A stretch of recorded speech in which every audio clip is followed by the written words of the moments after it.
first, Kelly suggested. Everyone boarded the boat together.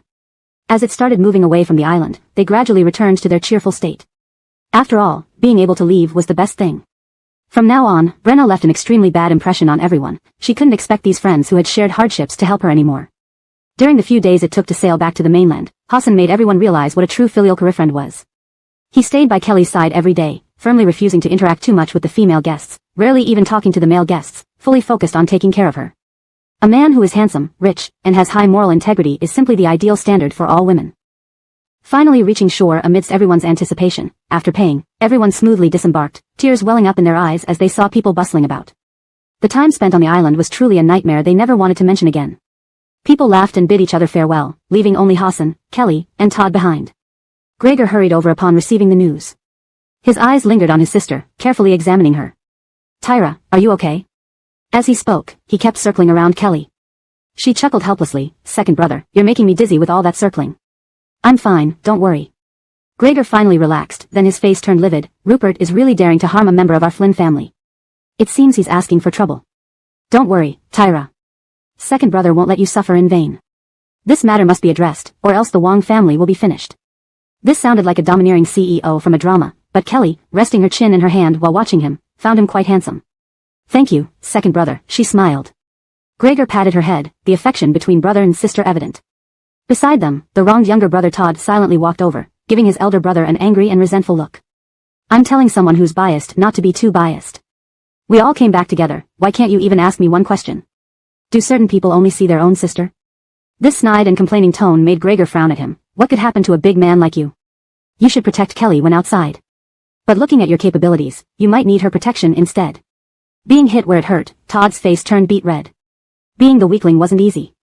"All right." Gregor laughed and slapped his shoulder hard, ignoring Todd's almost blood-spitting expression. "I've checked you over. Your body is strong and healthy. You'll live another 80 years. "Thank you," Todd's mouth twitched, rolling his eyes. Despite their bickering, it was clear that the brothers got along well. Todd hesitated before turning to Kelly. "Tyra, Tamara and Beck already know they were wrong. Can you return to the Sioux family? They miss you very much." This sentence killed the light-hearted atmosphere. Gregor frowned disapprovingly. But he said nothing, choosing to respect Kelly's decisions. She shook her head. "I don't want to go back yet. We'll see later." The "we'll see later" was merely saving face. Everyone present knew this. Todd sighed and nodded. "Then I'll go back first." He left with heavy steps, visibly upset. Kelly and her second brother, along with Hassan, returned to her second brother's villa. She had been staying here recently, almost treating it as home. As for why Hassan was still around, it was because he had tagged along persistently and couldn't be shaken off. Sitting on the sofa as soon as she got home, Kelly yawned, so tired. "Can I go upstairs to take a shower first?" Gregor nodded. "Sure, no problem." Kelly immediately went upstairs. She hadn't cleaned herself properly for quite some time recently and felt extremely uncomfortable all over. Hassan showed great perception and came into the kitchen, taking out vegetables from the fridge and starting to wash and cook skillfully. Todd sat on the sofa watching this young man's actions and nodded in approval. He had a good eye for tasks and indeed made a suitable match for his sister. Since this time Hassan sailed to pick up Kelly, he, as the second brother, had developed a much better impression of this brother-in-law. After Kelly finished her shower, she smelled something fragrant downstairs. After drying her hair, she went downstairs and saw a few dishes already laid out on the table.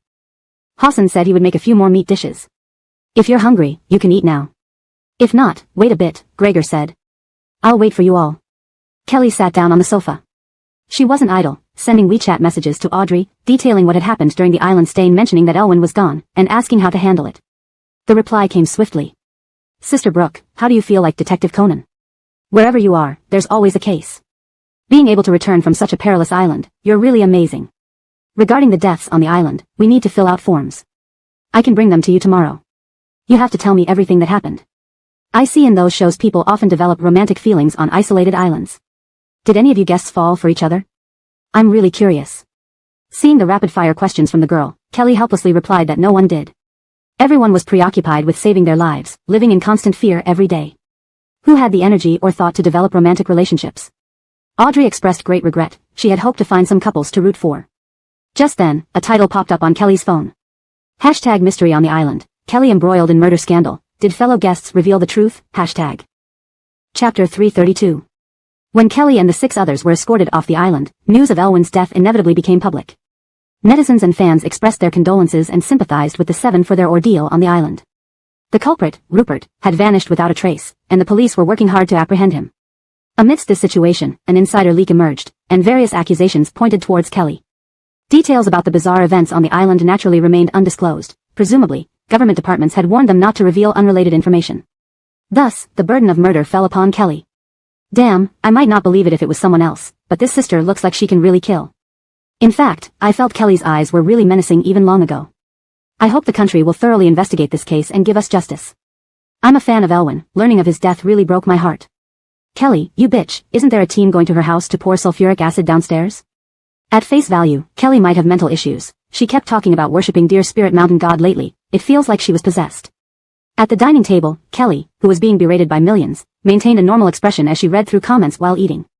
Hassan's cooking was as excellent as ever, truly delicious indeed. Insider? Gregor suddenly frowned.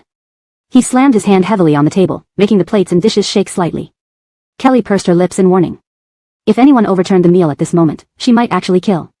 Gregor finally calmed down, looking at her cautiously. Tyra, did you see what's online? Upon hearing this, Hassan opened his phone. He had been busy cooking and hadn't paid attention to this so-called big scoop. After reading the content on the phone, he too turned pale with anger. The so-called insider must be one of the other six. Kelly saved them, allowing them to leave the island unscathed, and now they repay kindness with ingratitude. These people are worse than swine and dogs. Compared to both of them, Kelly appeared very calm. She pointed to the food with her chopsticks. Let's eat first. It'll get cold soon. Hearing this, Hassan and Gregor exchanged glances. Both felt helpless.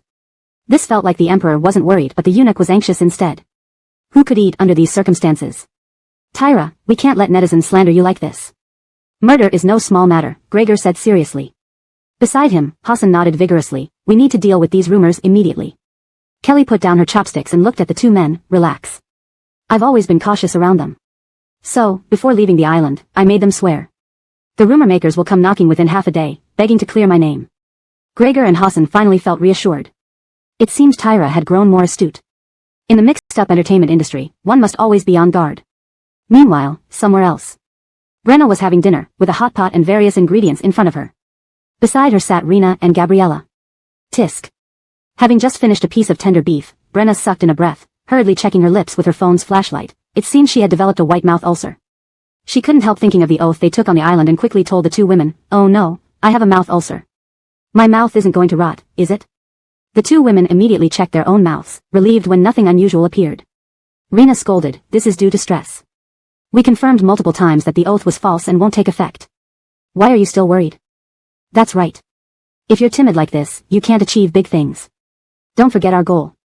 We need to keep working hard this afternoon, Gabriella added. Brenna sighed and put down her chopsticks. I'm overthinking things. Eat on, I'm uncomfortable with the mouth ulcer. The two women didn't pay much heed to her words and continued enjoying the hot pot.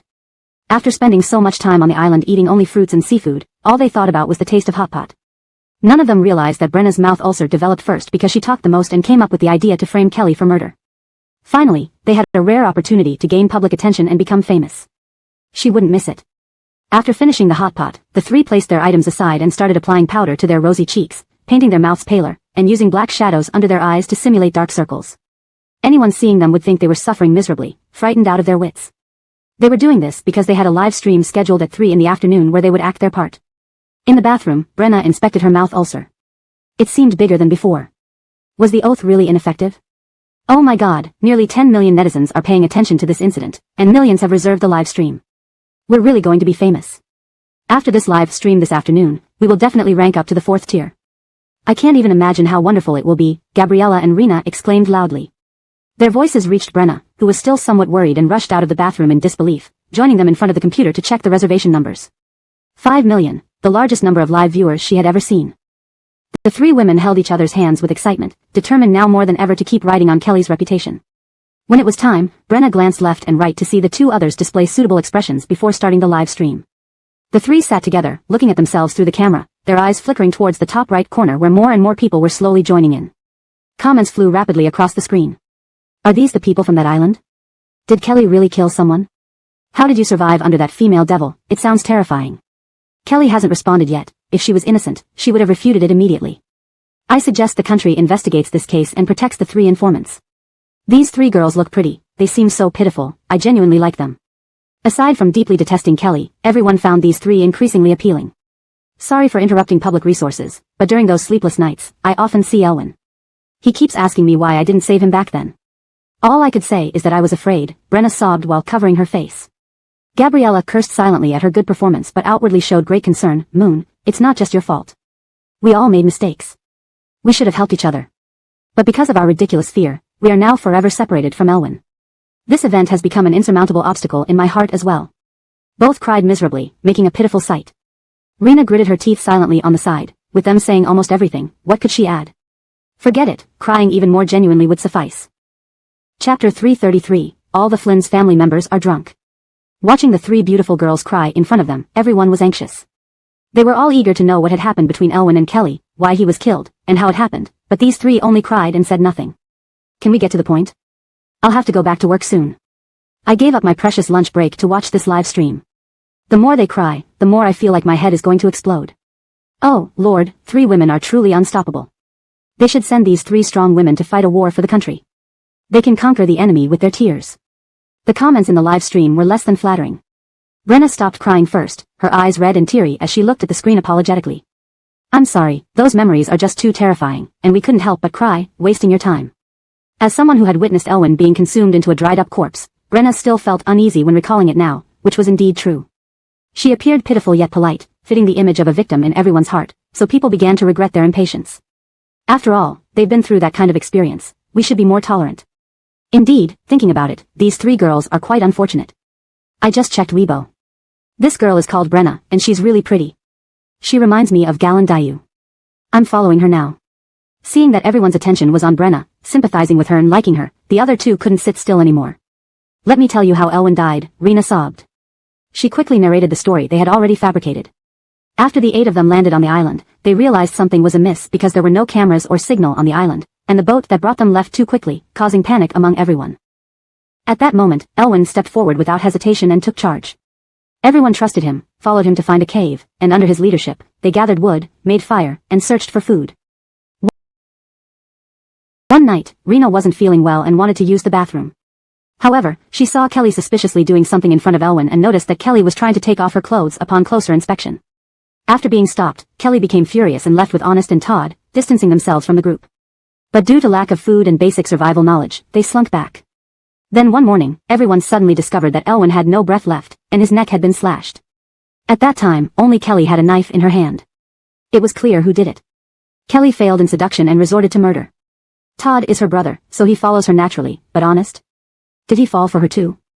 I remember reading that Jeff personally went to find Kelly. Does he know he's wearing several green hats now? In such a situation, it's not wrong to be attracted to a stronger man, but only if Kelly didn't have a career friend. Hassan treats her so well, how could she do this? I used to think this sister was a fresh breeze in the entertainment industry, but now it seems she's just a cancerous growth. I've never seen anyone so despicable. Killers must pay with their lives, right? Netizens were extremely agitated, each wanting to see justice done for Kelly. At the Flynn family's residence. At Adonis's request, the entire Flynn family watched the live stream together. Todd's face turned bright red with anger, clenching his fists. He wanted to smash the TV. How shameless were these three women? They had the audacity to blame Kelly for what they had done themselves. Damn it. If he had known this would happen, Todd would have kicked these ungrateful bitches out of the team long ago, letting them die on their own. Beck, Tamara, our Flynn family can't cover up for criminals, Adonis spoke firmly. Looking at the three female celebrities crying and complaining on screen, he felt a headache. The good reputation of the Flynn family accumulated over many years was in danger. To him, Kelly was nothing but a huge trouble, even though they shared blood relations, she was an outsider unsuitable for public appearance. Todd barely held back his anger without speaking, waiting to see what his parents would say. If they also thought Tyra was problematic, he wouldn't try to reconcile the relationship between the family and her anymore. I believe in Tyra. She's my daughter whom I carried for 10 months, bearing both mine and Beck's blood. She couldn't have done such a thing, Tinsley said firmly. Her usually gentle eyes were filled with coldness now. These few female celebrities, I can see they're not ordinary people. One by one, they seem to be crying and complaining, but their eyes keep darting around. They don't look like good people. Hearing this, Adonis felt utterly disappointed in his mother. He glanced at his father, hoping he would say something beneficial for the Flynn family. A daughter like Kelly was too much for their family to bear. I also believe in Tyra. She is more upright than any of you brothers. She couldn't have done something like that, Flynn's father said resolutely. In truth, since Kelly appeared until now, he had always been the one who stood beside her without hesitation. Flynn's father and mother had the same thoughts. How could their daughter, who shared their blood, be a coward? Adonis closed his eyes and exhaled deeply, leaning back on the sofa, looking utterly powerless. It seemed as if everyone in the Flynn family was drunk, leaving only him fully awake. Eldest brother, why do you believe those three people without even considering asking your real younger brother, Kelly's third brother, me? Todd suddenly spoke up. Everyone in the Flynn family looked at him. Adonis frowned. I forgot. Todd sneered. You didn't forget, you've already deemed Kelly the culprit. You said our whole family favors her, unable to see her true nature. In reality, you are the one with blinders on. Hearing this from his third brother, Adonis's expression turned cold, and he reprimanded softly. Is this how you talk to your eldest brother? Do I deserve your good attitude? Todd retorted. He could no longer bear it, walking straight to the TV and kicking the screen, which instantly filled with white noise. Adonis watched him go crazy with cold eyes, pondering how to punish him after this matter was resolved. How could the children of the Flynn family be so disrespectful? Todd gritted his teeth. Adonis, I wish you could have tasted what I experienced in that dream. Why did he suffer being sold into Myanmar and die there in the dream, while Adonis remained fine? There were ghosts on that island. Tyra was the first to notice something was wrong upon landing. She did her best to protect us. We barely managed to pick apples, but Elwyn and the other 5 stole and fled. That was when he was killed by the ghosts. 7 days on the island, apart from Tyra, we were supposed to lose one person each day. That show was designed as a death trap for all of us. It was Tyra who let us out of it. That Rena even pushed Tyra into those ghosts on the last day. If not for her knowledge of metaphysics, who knows where she would be now? Todd raised his voice, roaring angrily as if trying to shout out the injustice on behalf of Kelly. Chapter 334, The Oath Takes Effect. Gallensteining to Halston's words, Alea felt as if her heart was being cut with a knife, and she burst into tears while leaning against Farrell, holding her chest. She couldn't imagine how bitter her daughter's life had been back then. Adonis's face turned slightly pale. He hadn't expected that he would misunderstand Kelly, but he couldn't bring himself to say anything. Everyone in the Flynn family knew that although Halston occasionally acted rashly, he never lied. Adonis, you said we shouldn't cover for Kelly. But who was the one who brought out Adrian earlier? Halston questioned. In an instant, the color drained from Adonis's face, and he couldn't keep up his facade anymore. Gallantal snow is delicate, he said instinctively. Halston scoffed. Adrian, who has been doted on by our Flynn family, has a frail body, so she doesn't have to pay the price for her wrongdoing. Kelly, who has been treated like a money-making machine by Helena, Adrian's biological mother for many years outside, has a very healthy body. Is it fair for her to bear those undeserved slanders? These words left Adonis speechless, and Alea and Farrell felt even more distressed. Their Tyra should have been living a life of luxury like a noble young lady. Elder brother, why do you still target Tyra and speak up for Adrian? Is your heart really pure? Halston suddenly asked. Adonis glared angrily and abruptly stood up, punching him in the face. What nonsense are you talking about? Gallantal Snow is our sister. Seeing this reaction, which exposed his sore spot, Halston laughed loudly. Yes, she is our sister, but some people's hidden thoughts will never be revealed in this lifetime. Adonis, you don't deserve to be my elder brother. You really disgust me. After saying this with disdain, Halston rushed upstairs without dealing with the mess downstairs. Alea was so shocked that she almost fainted. As the mother, she knew her son well. What did she not know about Adonis now? She unconsciously grabbed Farrell's arm, his chest heaved violently. Adonis, dare you? Facing their angry parents, Adonis lowered his eyes and said nothing, but his fists were clenched tightly. He thought those unspoken feelings would be gradually forgotten by himself, but Halston actually voiced them out. Upstairs. Unable to hold back his anger, Halston thought, Kelly is one of the best people in the world. Why say such things about her? Furious, he opened Weibo and started a live stream directly. What's going on?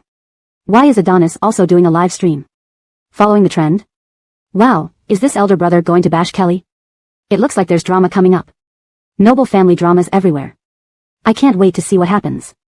Halston looks furious, quite scary. When did Kelly die? Are you guys going to send her to the police? Amidst the comments from netizens, Halston started spouting off, directly engaging in online arguments.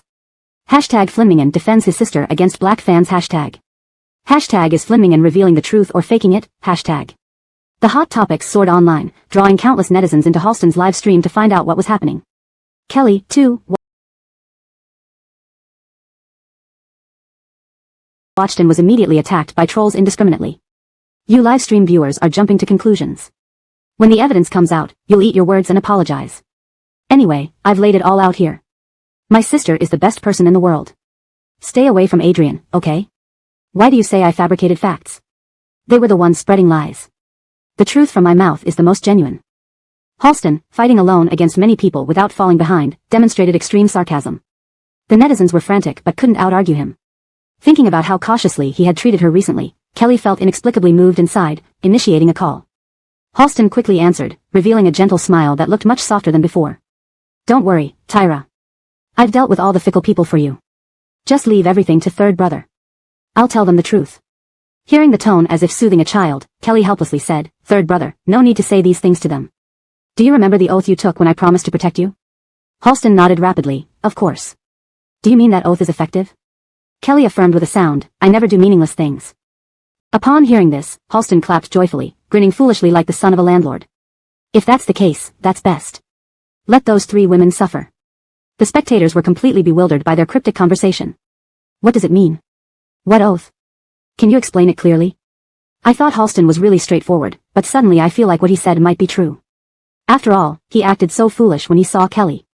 If these two weren't siblings, I would totally ship them. He fought for her tooth and nail.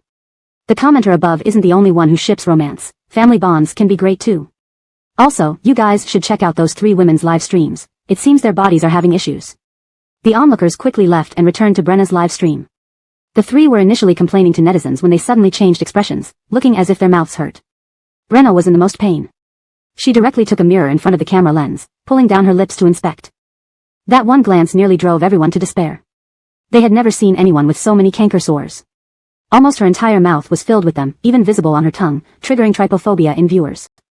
Brenna screamed and threw the mirror to the ground. The other two were also dazed, busy checking themselves.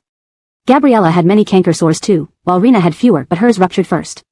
At this moment, even if the three didn't want to connect the dots, they couldn't deny that the oath must have taken effect.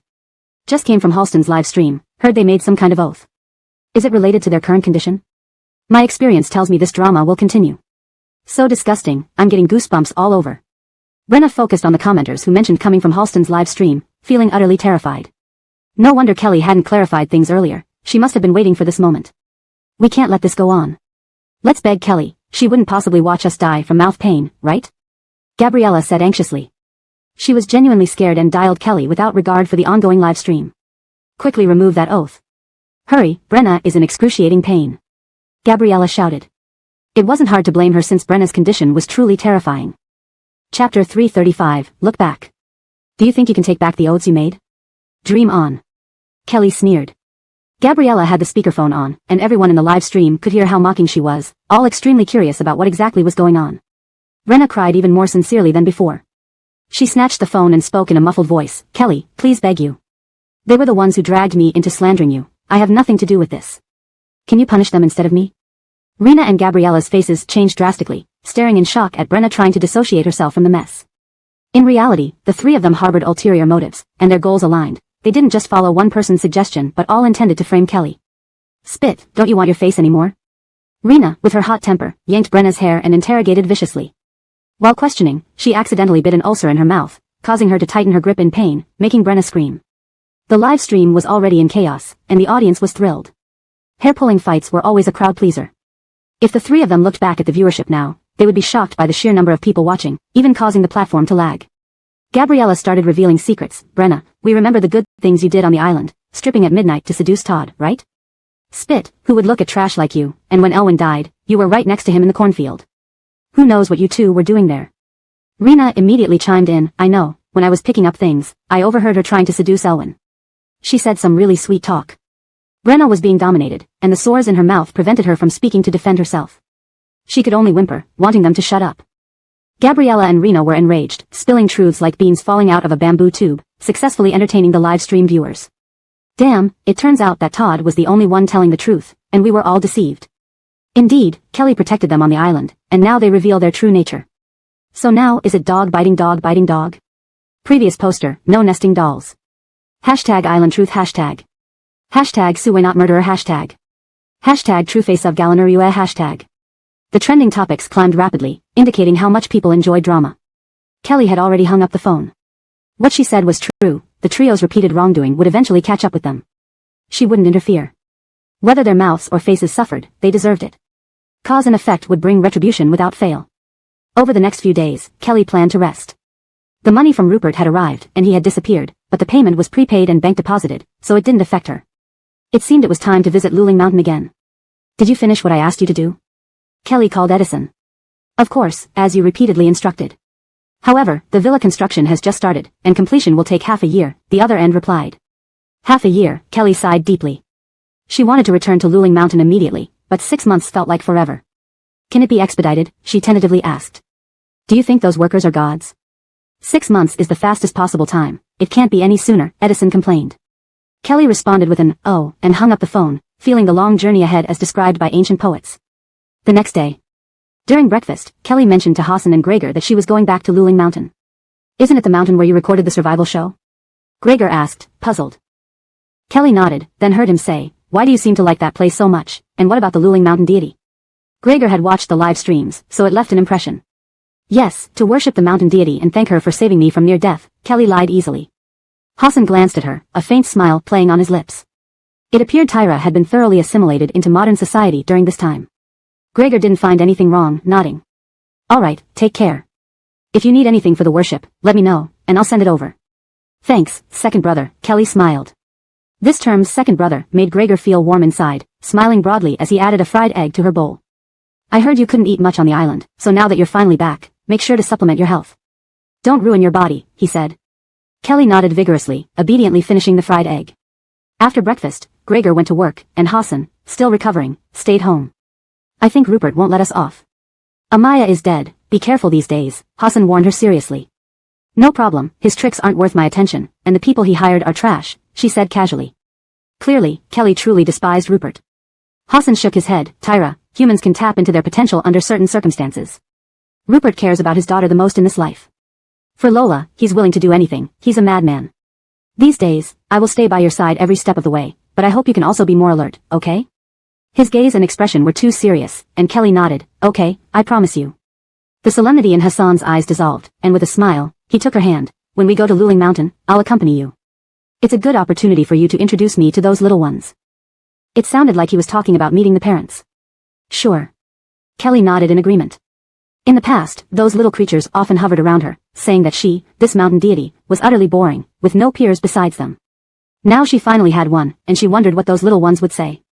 Kelly felt incredibly elated. Then I'll pack my things now, you should too. Hassan was taken aback, looking at her helplessly, so eager. Of course, going back to Luling Mountain is urgent, Kelly replied with a radiant smile. Watching her go upstairs, Hassan felt warmth fill his heart. He had never seen Tyra so happy before. It seemed Luling Mountain would always be different. Hearing from Edison that Tyra planned to build a villa on Luling Mountain, did she intend to live there long term? Hassan decided that wherever Kelly went, he would follow. Within just half an hour, they were already sitting in a car heading to Luling Mountain. This time, Kelly naturally brought quite a few things, which couldn't fit in a regular sedan, so a large truck would deliver them later. Fortunately, Luling Mountain wasn't far, only a few hours' drive away. I don't know why, but I feel like I'm returning home after achieving success, Kelly laughed. She couldn't wait to see how those little ones would welcome her. Kelly kept in touch with the plants and animals on Luling Mountain, so the little ones sensed her thoughts as soon as she got in the car. They were restless now, full of anticipation. Chapter 336 Rupert's Madness. Kelly and Hassan didn't realize that a white minivan was following their car relentlessly. And the person sitting in the Dayton seat was none other than Rupert. He had been tailing Kelly since she returned and waited outside the villa in his car overnight. Today, he coincidentally caught them as they left. Seeing the car ahead driving into increasingly remote areas, seemingly heading for the mountains, a mad smile appeared on Rupert's face. What a coincidence, just when he was wondering how to kill Hassan and Kelly without drawing attention. Half an hour later, both vehicles drove up a winding mountain road. Rupert cast a glance at the abyss below the guardrail, excitedly tapping the steering wheel with his fingers, feeling very cheerful.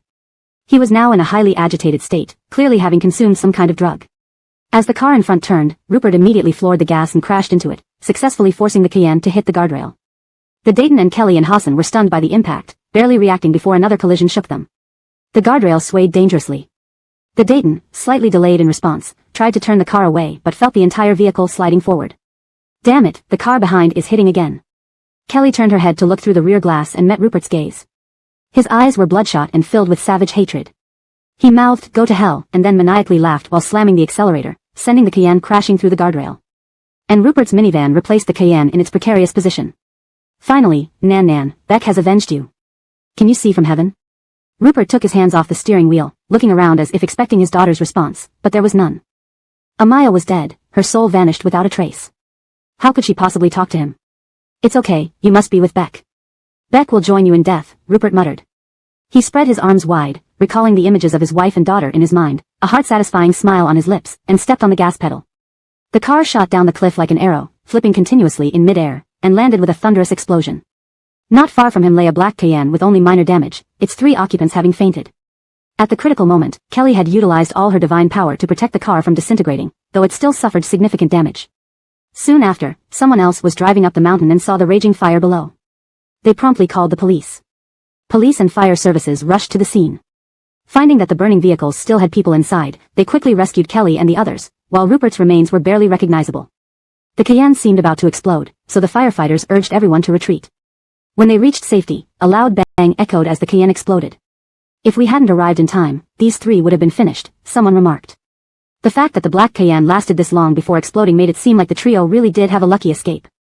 The firefighters began extinguishing the blaze while Kelly and the others were taken to the hospital for treatment. No one recognized the injured celebrities. Flynn family residence. Alea clutched her chest, tears streaming down her face. She felt terrible. What's wrong? Are you feeling unwell? Farrell hurriedly asked her. Not exactly, Alea took deep breaths, too distressed to speak. Farrell embraced her, patting her back gently like comforting a child. Tell me what's bothering you. It's okay. I feel so terrible inside, I can't help but cry. Alea sobbed. She seemed to sense something and urged Farrell, quickly call the kids, check if they're all right. Farrell immediately dialed each child's phone, confirming they were fine one by one, which reassured Alea. Until he called Kelly, only to find her phone was off. He then tried Hassan, but got the same result. Alea's anxiety flared up again. I knew it couldn't be for nothing. Something must have happened to the kids. Hurry up and find out what's happening with Tyra. Can you reach her? Alea couldn't bear thinking about what might have happened to Kelly. She didn't feel this way during those 7 days on the island, but now. Hospital. Nurses cleaned Kelly and the others' faces, gasping in surprise. Other nurses and doctors rushed over to see what happened. Seeing the injured celebrities, everyone was dumbfounded. Let's post on Weibo asking if any family members can come pay the fees at the hospital. Surgery can't proceed without payment, the doctor suggested. The nurse hastily took photos, her hands shaking as she posted them on Weibo to inquire. Her account had no followers, so it took a long time before there was any response, until one follower commented with curses. What's wrong with you? How did Kelly offend you, these black fans, that you would do this? Do you think editing these pictures makes you funny? People like you don't have parents, right? The nurse, who was insulted, felt very wronged. She immediately shot a video to prove she wasn't lying. The commenting fan was stunned and quickly apologized while verifying the situation, then brought over Kelly's and Hassan's fans to boost visibility. I thought it was just some black fans messing around, but didn't expect it to be true. Who can understand this feeling? The hospital rule of not treating without payment really makes me want to vomit blood. Those 2 are big stars, they certainly wouldn't owe you a few dollars, right? Why not save them first? Are there any fans near the hospital who can go pay the fees? Anyway, the 2 stars will definitely pay back, maybe even double. I've already paid for it. It's not about the money, I just hope they're okay, I'm really worried. The power of celebrities is immense. Many fans came to the hospital, and the doctors felt relieved that the fees could finally be paid but were also somewhat overwhelmed. Fortunately, these fans were polite and did not make a loud fuss, they only wanted to confirm if their idols were safe. Kelly and Hassan were pushed into the operating room. The Dayton was protected by the airbag in the Dayton seat, so he only suffered minor injuries that didn't require surgery. Fans waited outside the operating room, placing their hands together in front of them, praying. I hope they will be fine. If anything needs to be exchanged for their safety, I can use my ex-girlfriend's life. Right, Kelly said, praying to the dear spirit mountain god is effective. Let's get all the fans together to pray, hoping they will be unharmed. I find this world really likes to torment good people. Kelly, being betrayed isn't enough, and now a car accident too, truly brings tears to my eyes. Chapter 337, Mummy Kelly. Alea and Farrell learned of Kelly's car accident through Todd. After hurriedly informing his parents, he was about to leave when he heard a shocked cry from Farrell. Alea, leaning on the sofa, had lost consciousness and clearly had fainted. Let's take Tamara to the hospital together, Todd decisively said. He and Farrell supported Alea as they walked out, both with worried expressions. Hospital. Kelly had fractures of varying degrees all over her body, so she was entirely wrapped up like a mummy. Hassan, protected by merits, wasn't seriously injured and only had a few scratches. Fans, upon learning this result, quickly posted it online, relieved that their idol's life was saved by the Lou Galing mountain god. In fact, the Lou Galing mountain god, Kelly herself, was unconscious the entire time, not doing anything at all. Alea had already woken up in the car, silently weeping without saying a word. She regretted her past actions, fearing Kelly wouldn't get the chance to be compensated for what she had done before it was too late. We've arrived at the hospital, Todd said. Alea wiped away her tears and quickly got out of the car, hurrying inside. The father and son followed closely behind, guarding her against possible collisions. The three coincidentally encountered fans who were escorting Kelly and Hassan into the ward. Recognizing them, the fans immediately approached. Tyra is fine now, and Hassan is also safe. The fan who paid on behalf is sitting on the chair next to the cash register. Thank you, Alea nodded with tears in her eyes, sincerely grateful to the fans. If they hadn't arrived quickly, Tyra might not have made it to surgery in time. The fans all felt embarrassed. It's nothing, it was what we should do. Right, because we love Tyra so much. Everyone smiled genuinely, and Todd was touched by their warmth. Could you wait outside the hospital for a bit? I want to treat you all to hot pot later, and I'll arrange buses to pick you up. For him, Kelly being safe was the best outcome, so he wanted to celebrate with these fans. Sure, thank you, third brother Tyra, the fans whispered in gratitude. Todd scratched his head, smiling rather sheepishly. The fans didn't follow into the ward, only the Flynn family of three went in. Seeing Kelly lying in the hospital bed, all three felt deeply pained. Alea cried directly onto the bed. Tyra, it's all Tamara's fault. Everything is my fault, she sobbed. Farrell and Todd exchanged glances, their eyes filled with helplessness. I'm not dead yet. A weak, hoarse voice spoke. Alea lifted her gaze in surprise, seeing Kelly's eyes open. Logically, she shouldn't have woken up so soon after surgery, but due to her massive number of fans praying for her, divine power had surged through her body, even transforming into faith power. Her soul having been greatly energized, she naturally woke up. You're pressing on my fractured bones, Kelly weakly pointed out. Embarrassed, Alea raised her arm, her face flushing red. Tyra, can you give me a chance to make it up to you? I really know I was wrong, and my mistakes were huge and excessive. I don't ask for your forgiveness, just for a chance, Alea said. Louisa and son truly matched, their words were highly similar. Kelly felt quite helpless. All right, she nodded under the anxious gazes of the Flynn family of three. Alea's expression visibly brightened, Farrell genuinely smiled, and Todd was extremely moved. Tyra willing to forgive her parents, did this mean she would come home? Away from Gregor, the possessive older brother. But that was another story, not appropriate to ask now. Todd quickly arranged buses and booked a private hot pot restaurant for the fans, ready to cover whatever they ate or ordered. Hassan soon woke up as well, taking photos with Kelly and posting them online for netizens to see. These netizens found the situation more amusing than expected. Seeing the photos, they started laughing. Kelly looks like a mummy, ha ha ha. All parts except her face are bandaged up, which is really funny. Who understands my terrible sense of humor? It seems everyone does, ha ha ha ha. Hashtag Suwe mummy hashtag. Leaning against the bed, Kelly read the comments. A slight smile tugged at her lips, feeling that these fans' claims of loving her weren't genuine. Who would tease their idol like this? Still, it was kind of interesting. There was a knock on the ward door, and Draper entered with two police officers. Kelly, are you all right? He asked, concerned. Although they couldn't be in-laws anymore, as colleagues and friends, he should care. I'm fine, Kelly replied. Draper nodded. This car accident caused 1 death and 3 injuries. The person in the bread van that plummeted down the cliff with you is dead, and there happened to be no surveillance on that section of road. Can I understand what happened? Kelly recalled the incident. The person sitting behind us was called Rupert. She recounted to Draper how Rupert had stepped on the accelerator to force them off the cliff, and also detailed the grudges between the individuals involved. Draper listened intently, nodding continuously. Good, I've noted all of this down. Rest well during this time, and I'll report to my superiors not to assign you any tasks for now, he said. Thank you, Kelly replied. Draper waved his hand and left with the policeman, having completely trusted her from start to finish.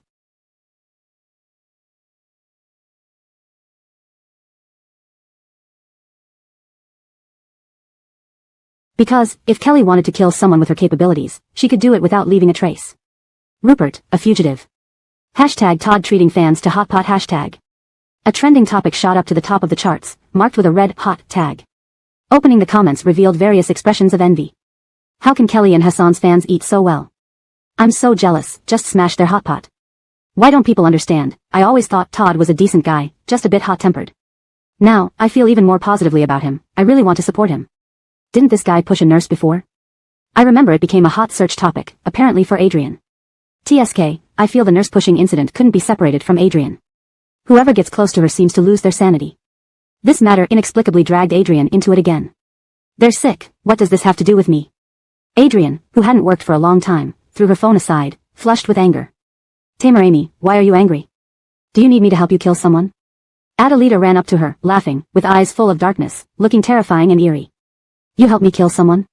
Adrian burst out laughing, as if hearing the funniest joke in the world, shoving it away. I told you a long time ago to kill Kelly, but you haven't succeeded yet. All you know is to be a coward, and now you have the nerve to talk about killing? Chapter 338, Cooperate with me. After spending some time together, Nyla already knew the true nature of her spike. It looked terrifying but was actually completely non-combatant. She had heard that others in the circle were also raising these creatures, which were very fierce. Why did it become a mere facade when it came to her?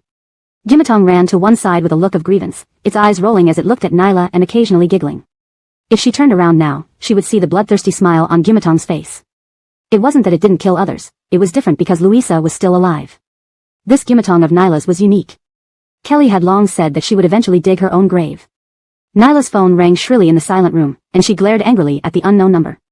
Why call at this moment? She took a deep breath and answered the call. A rough and hoarse voice came from the other end. Nyla, do you want to cooperate with me? We have a common enemy, and that's Kelly. I almost killed her, but my partner was too useless. I believe that if you were the partner, you would make me satisfied. Nyla shuddered, yet her eyes sparkled with interest. What can you do? Why should we cooperate? She asked. The other end emitted two strange laughs. Turn around and look at your Gimatong. Upon hearing this, Nyla immediately turned her head and let out a scream, inhaling a cold breath of air. She clamped her hand tightly over her mouth as Elspeth spoke from the other end of the phone. Are you satisfied with its transformation now? At that moment, Gimatong had shed its childish appearance. Although still the same size as before, its body and face had changed dramatically, like transforming from a child into a muscular man. Nyla was about to break down. What kind of monster is this? Change it back for me right now. She still preferred the old Gimatong. You can't change it back. It will be more useful to you now. Just mention anyone you dislike, except Kelly, and it will give you a satisfactory result, the voice on the other end said. Confirm its usefulness first and then call me. I'll wait for you. The caller hung up, and Nyla stared furiously at Gimatong. It looked at her pitifully with the same expression it had as a child, sending chills down her spine. Louisa, I finally became strong, so why don't you like me? Whoever Louisa wants to kill, I can help you. Gimatong spoke these two sentences, and Nyla quickly replied, Ciarana, help me get rid of her. Gimatong finally smiled and vanished, going to work. Ciarana was Nyla's rival in the industry. Both of them followed the innocent style, but now Nyla had lost ground due to various issues with Kelly. Ciarana had bought countless articles to slander her and successfully replaced her position in the industry. Nyla was nervous and excited. Could Gimatong really succeed? She aimlessly browsed through short videos while waiting. Half an hour later, a major news item suddenly popped up on the screen. Hashtag Ciarana fell during a stage performance and stopped breathing hashtag. Nyla's eyes sparkled with intense joy, and she couldn't help but laugh hysterically, looking crazy like a vengeful ghost. After being in the industry for so long, Ciarana was the only person, besides Kelly, whom Nyla hated most. Now that one of her biggest threats was gone, how could Nyla not be happy? She clicked on related videos. Ciarana was performing her hit song, and the comments were full of praise. Sister is too beautiful, singing, dancing, and acting, she leaves a certain fellow star miles behind. Do you have any shame? Don't think us fairy fans are nobody.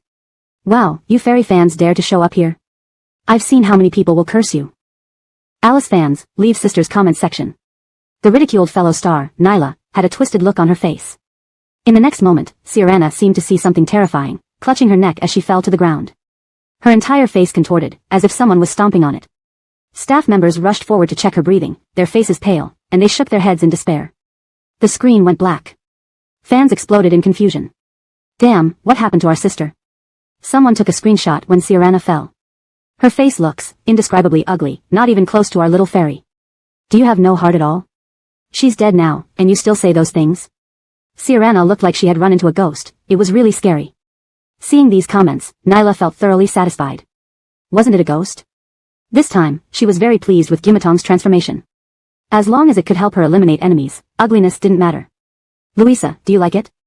The voice of Gimatong sounded in her ear, and Nyla instinctively turned her head.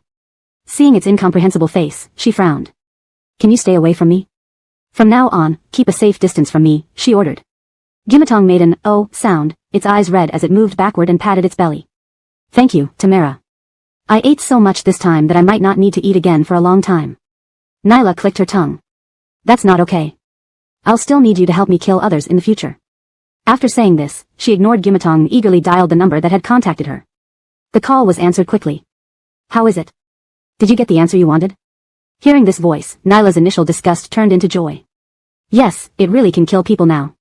How did you manage to do that? You weren't even by my side, but you could change Gimatong. You're truly impressive. The person on the other end laughed loudly. You speak well, I like it. Next, you must follow my instructions. First, return to the Flynn family. You need to be ready at all times to kill Kelly using physical means. Rupert's car accident gave him this idea. Since he couldn't outdo them with mystic arts, he would use real guns. Nyla's eyes lit up, clearly realizing this point. She cheerfully agreed. Okay, I will go back to the Flynn family. After I arrive, I'll call you. After hanging up, Nyla scrolled through her phone and called Adonis. Her tone, no longer excited, became pitiful. Brother, I can't eat or sleep well alone outside. As you know, I've always been afraid of the dark and being alone. Can I come back? I'm so scared when I'm alone at home, she said sadly. Xiao Hopi, you might have to wait a while. Kelly has already been brought home by Tamara and Beck.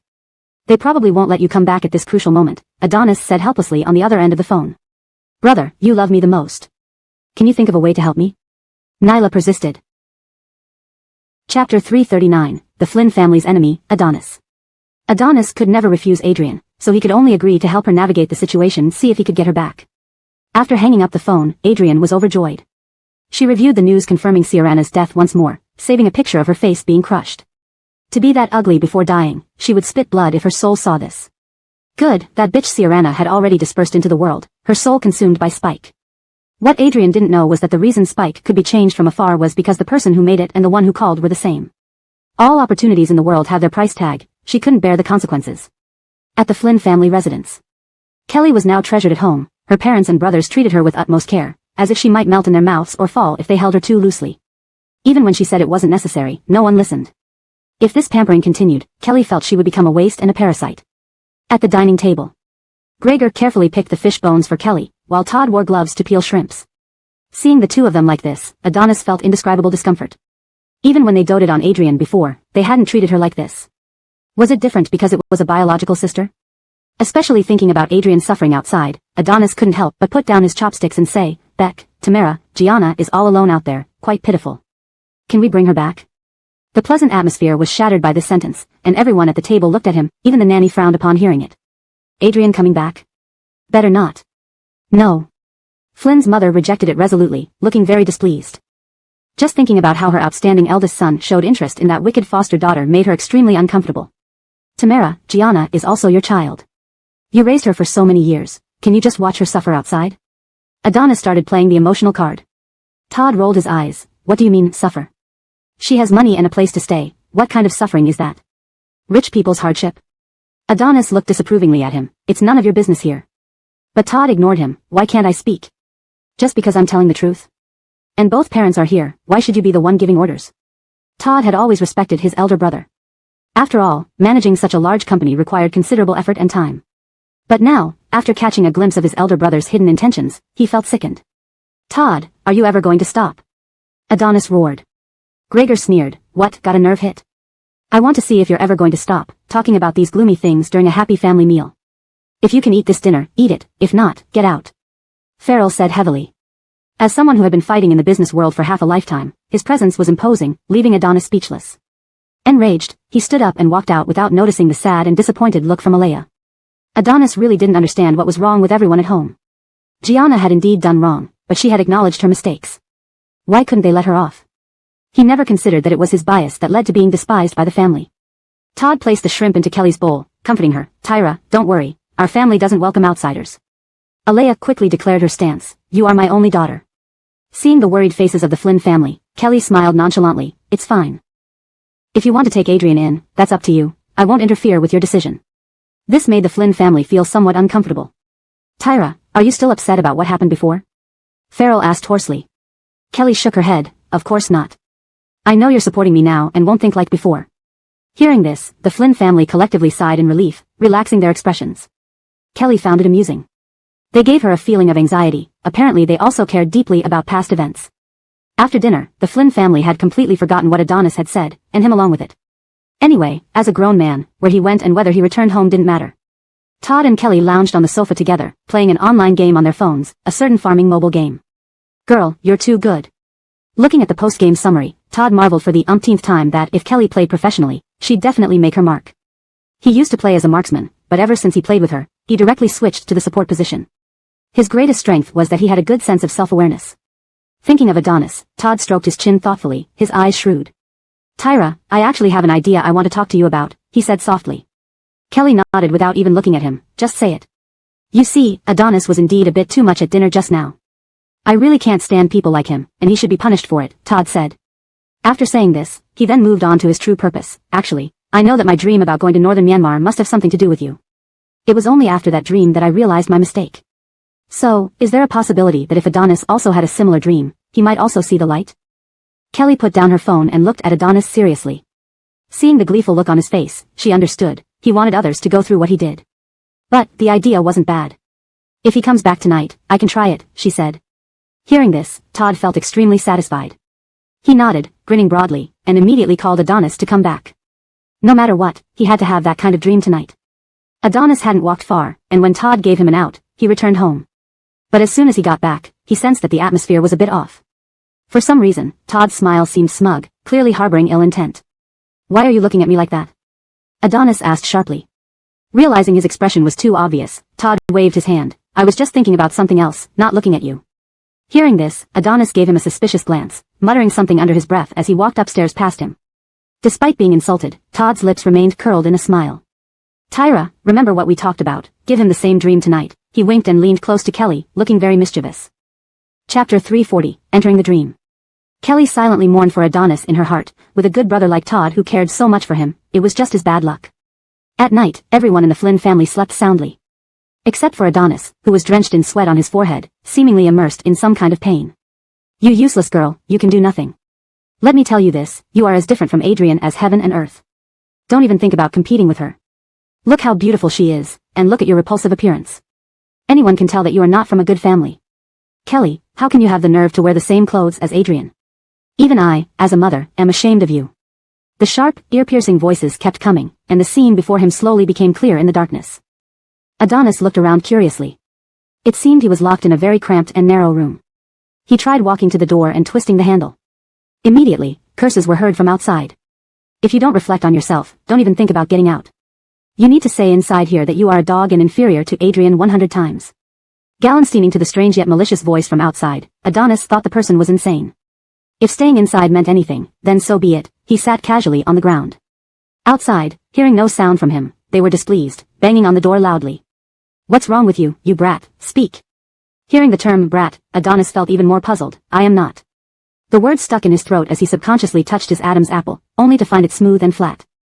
Looking at his body, something was missing. He had become a woman, and what's more, a child.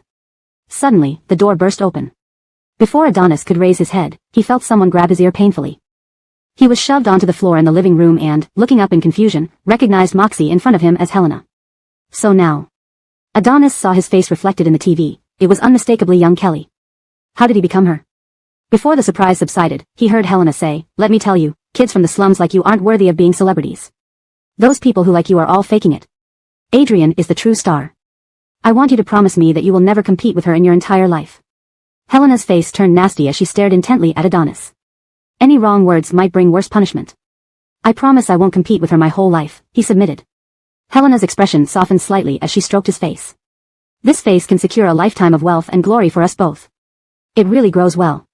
But if anyone ever says that Adrian is inferior to you, don't blame your mom for being ruthless. Adonis could feel his body trembling involuntarily, shivering out of fear. He wondered if this was how Kelly used to live. Why did he become her? Alright, go eat over there, then I'll take you to the set. Helena pointed towards the dining table. Adonis only realized how hungry he was, feeling like he hadn't eaten for days. Obediently, he climbed onto the chair. Looking at the tasteless boiled vegetables in front of him, he frowned heavily. This won't fill me up at all. Helena turned to look at him, her face turning extremely ugly. What's wrong with you today? Arguing with me repeatedly, have you grown wings? If you don't want to eat this, then don't eat it. Plenty of others would love to have it. Eat less or eat something else. What if you get fat? Adonis felt infuriated, clenching his small fists, unable to hide his anger. As a child, how could he get fat? Without proper nutrition, how could he grow taller? Fine, you dare to be angry with me. Looks like I've been too lenient with you, making you forget your place. Helena's expression twisted into an interesting look. She strode forward in a few steps and slapped Adonis across the face. The pain made him dazed, but his hands instinctively retaliated, scratching Helena. They fought fiercely, though small, he was agile and didn't lose any ground. Suddenly, Helena opened the door crying out loud. What sins have I committed to adopt a daughter and raise her painstakingly, only for her to treat me like this? She thinks being a child star makes her so great that she doesn't need a mom anymore. Everyone come out and see the wounds on my face inflicted by this little wretch. How could she be so heartless? Oh my heavens, what sins have I committed? The neighbors rushed out upon hearing the noise, even those downstairs hurried upstairs, quickly gathering many people. Helena feigned an injured look, wailing at the top of her lungs while the neighbors began criticizing. What's wrong with Kelly? You shouldn't treat your mom like this, she is the one who saved your life. Yes, if you had grown up in that orphanage, you might have been taken away by some bad people. You must be filial to your mom and never lay a hand on her. Amidst the neighbors' admonishments, Adonis could no longer hold back. Helena turned around and gave him a taunting smile. In a few steps, he pushed her aside and pointed to his own bruises. I got hit too. The neighbors took a look, both of them looked battered, but they still sided with Helena. It's normal for parents to discipline children, you shouldn't be so petty and quarrelsome. Look at how you beat your mother. Adonis looked at Helena as everyone said this. She only appeared disheveled with a few shallow scratches, and he was not strong enough yet to inflict much damage. These people were clearly favoring Helena. After crying more, Helena finally sent the neighbors off. Shutting the door, her expression darkened again as she coldly glared at Adonis. I'm telling you, if you ever hit me again, I'll livestream everything you've done online. Then all the netizens will hate you. She warned. Seeing the mockery in Helena's eyes, Adonis simply said, if that's the case, why don't you post it now, or should I help you with my phone? Shall we fight again? Just kidding, according to his previous investigation, Helena didn't have a job at all. The reason she wasn't worried about money was because of Kelly. Kelly made money as a child star, and if that route was cut off, there would be no income for the family. Helena wouldn't possibly agree to that. Sure enough, when Adonis showed such defiance, a sheepish smile appeared on her face. We are mother and daughter, let's not make things awkward between us. Today was just to teach you not to hit others randomly. As long as you listen, Tamara will surely be good to you. Don't you want a doll? Tamara will go buy one for you at the mall later. Chapter 341, Different from Impressions. Looking at Helena who was grinning insincerely with eyes that looked like they wanted to kill him, Adonis crossed his arms and sneered. You don't need to put on an act with me. As long as you don't provoke me, we can both be fine, he said fiercely. After saying this, Adonis turned and went to the kitchen, starting to look for something edible. Helena did not dare to stop him. Her face was contorted with rage as she watched his back, utterly puzzled. When did this little tramp change her nature to become so powerful? For the time being, Helena didn't dare to take any action against Adonis. He continued acting as a child star to earn money for her while trying to contact the Flynn family. He is now Kelly, so, is she now him? He could hardly wait to ask what was going on. Adonis's subtle moves were still discovered by Helena. She could tolerate his whims but would never let him connect with the Flynn family. Because that would definitely threaten Nyla's status in the Flynn family. In truth, as a mother, Helena was very protective, but she had never protected Kelly. Adonis just got home from school and found his phone in Helena's hand. She was glaring angrily at him, with the record of text messages between him and Allah clearly displayed on the phone. He certainly remembered his father's number. What are you doing, or what do you know, Kelly? Helena asked, her face pale with anger. Adonis remained calm throughout. What do you think I should know? He did not plan to reveal everything directly. After all, they were alone in the room. What if Helena lost control? However, he completely underestimated how crazy she could get. Helena dragged Adonis into the room, where he was met with punches and kicks. You little slut, you even have the guts to contact people from the family.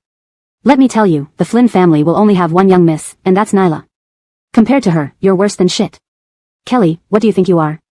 Would the Flynn family really care about you? Or did you contact Hakeem to be a homewrecker? How disgusting you are at such a young age. Who knows where you learned that from? All kinds of filthy words came out of Helena's mouth, even throwing false accusations. Unable to endure it, Adonis roared angrily, and the two began fighting again. He couldn't imagine how devastated a real child would feel after hearing those words. Adonis was pinned under Helena, who was squeezing his neck hard, looking possessed. His breath was gradually being taken away. Was he going to die? The next moment, air rushed back into his nostrils. Adonis took 2 deep breaths and stepped back slightly. A mix of whistling and insults followed. Die, White Lotus, why pretend to be pitiful? Do you think anyone will sympathize with you? Ha ha ha, she holds the award for being the most hated online, and the organizer actually awarded it. Kelly, such a world-class big White Lotus that even dogs dislike her. That kind of character isn't trendy anymore, okay? Our fairy princess is the best. Raise the flag high for our fairy princess, hoping Sue Dog won't come around anymore in the future. The sharp words pierced Adonis's ears. He coldly stared at the award in his hand. The 6 big characters of Most Unpopular Award mocked him. Well, the awards have been presented. Does Kelly have anything to say? The host asked. Clearly, she wanted to seize the spotlight. Adonis didn't say a word and turned off the stage directly. Disdain flashed across the host's eyes, and Nyla's fans yelled more viciously from below. Why didn't you say anything just now? Did you forget everything I told you? Kelly, remember, you are nothing but a supporting role. Nyla is the true daughter of heaven, Helena shouted again. At this moment, Adonis felt very exhausted, as if everything had gone back to square one. He shoved the trophy into her hands directly. This suits you better. Helena's lips twitched, her expression becoming angrier. She raised the trophy, intending to smash it over his head. But then she remembered that this was backstage at an award ceremony. There were reporters outside taking pictures. It wouldn't be good if someone saw Kelly injured. So, Helena forced down the anger in her heart. I'll settle this with you when we get home. Adonis said nothing, just looked ahead because Nyla was receiving her award. Her award was opposite his, most popular. Cheers filled the hall, showing everyone liked her very much. Actually, I want to use my speech time to say a few words to Tyra. She is a very innocent and lovely girl, and I like her too, so please don't misunderstand her, okay? Nyla's words caused the fans below to scream even louder, all praising how kind their beloved star was. For someone like Kelly, who barely anyone acknowledged, she actually wanted to give a helping hand. Where did this angel come from? Even Adonis found himself quite satisfied upon hearing this. This was the proper upbringing of their Flynn family. The Flynn family members should be like this. He was now considering whether he could establish contact with the Flynn family through Nyla, and the more he thought about it, the more feasible it seemed. Xiao Hopi is usually so kind-hearted. After learning about their switched identities, she would surely take some action. As Adonis was thinking, Nyla had already stepped off the stage, and Helena immediately rushed to her, flashing a flattering smile. Xiao Hopi, your performance was just too good back there. The most popular award definitely belongs to you. Look at our useless one here, just one word different, yet such a huge difference. Helena didn't hesitate to belittle Kelly, using it as leverage to praise Nyla. Adonis looked at his doted-upon sister with anticipation. She would definitely help him. She couldn't possibly stand by and watch someone being bullied given how kind she was. Nyla met his gaze and curled her lips into an innocent smile, her watery eyes looking even more pitiful. Tyra, I don't know what got into the netizens. You're really great, but they voted you for the most unpopular award. Ah, this most popular award is made of pure gold. It said that netizens have to pay to vote. It feels very heavy in my hands, I don't like it at all. Though she claimed not to like it, she clutched it tightly. Adonis suddenly fell silent, his expression turning sour. At this moment, he realized Xiao Hopi was different from his impression. Xiao Hopi, don't talk to her so much. If you're tired, I can hold it for you, Helena offered with a smug face. Nyla shook her head, I feel sorry for Aunt holding such a heavy thing.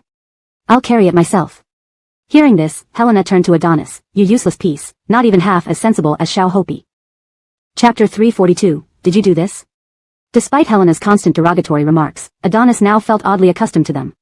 He ignored her completely, his eyes fixated on Adrian. Although she said nothing, their familiarity made him sense an unusual closeness between her and Helena. Adonis didn't want to think about it, but he couldn't help wondering if she had already discovered the truth about the switch between the real and fake heiress. He watched helplessly as the two chatted and left together. From their appearance, Helena and Adrian standing side by side looked like mother and daughter. The feeling of falling into an ice pit was unbearable. Adonis was dazed, he could feel his beliefs gradually changing. Galank 10,000 years of ice slowly melting. The scene shifted again before Adonis's eyes, who realized he was back at the Flynn residence, sitting on the sofa. Looking around at the familiar surroundings, he felt a momentary joy, thinking he had returned to his body. A person from a humble background indeed lacks manners. Hearing his own familiar voice, Adonis frowned and turned back to see his own body slowly walking down the stairs. Glancing down, he immediately realized he was still Kelly. So, this person downstairs is himself? Brother, I've been saying that the girl raised outside has no manners. Just give her some money and let her live. Why do you and Tamara and Beck value bloodlines so much? Todd mocked. Gregor sneered, pulled out a chair, and sat down without looking at him. For the first time, Adonis experienced the feeling of being despised by his own brother. He felt very conflicted, involuntarily putting himself in Kelly's shoes. Wouldn't she feel sad and helpless upon encountering such treatment after finally finding her family and escaping from Helena, that demon-like adoptive mother? Adonis had never thought about things from Kelly's perspective before. Now reflecting on it, he felt an immense pain. The brothers continued showing their disdain for him. Not long after, Adrian came downstairs. Seeing Kelly, she paused momentarily before warmly greeting her. Tyra, we've always been good friends in our circle. I never expected we would have such a connection privately. Adonis didn't want to suspect his sister, but he grew more cautious. As soon as he shook hands with Adrian, she gasped as if in great pain. The three brothers rushed to comfort her. Todd even pushed Adonis aside. It wasn't Gianna's fault that she was replaced. If you want to blame someone, go blame your damned adoptive mother. With that, the three brothers took Adrian away. Adonis stood there watching their backs, seeing everything through Kelly's eyes. Was it her fault for not being loved by everyone? Feeling waves of pain deep within, Adonis knew he was filled with guilt. Suddenly, Adrian turned and smiled at him, provocatively. In the days that followed, Adonis finally understood what it meant to be involved in a woman's struggle. He was repeatedly framed by Adrian, while the three brothers remained blind to her schemes. Unable to endure endless accusations, Adonis, in frustration, smashed his head against the wall, wanting to prove his innocence through death. He suddenly sat up in bed, sweat pouring off his forehead. Turning on the bedside lamp, he realized he was still in his room, still himself, not Kelly. This was such a relief. But the events of the dream lingered vividly in his mind, as if he had truly experienced them. As for Adrian, he could only tell himself that dreams were the opposite of reality, and little Hopi was a good girl, always had been.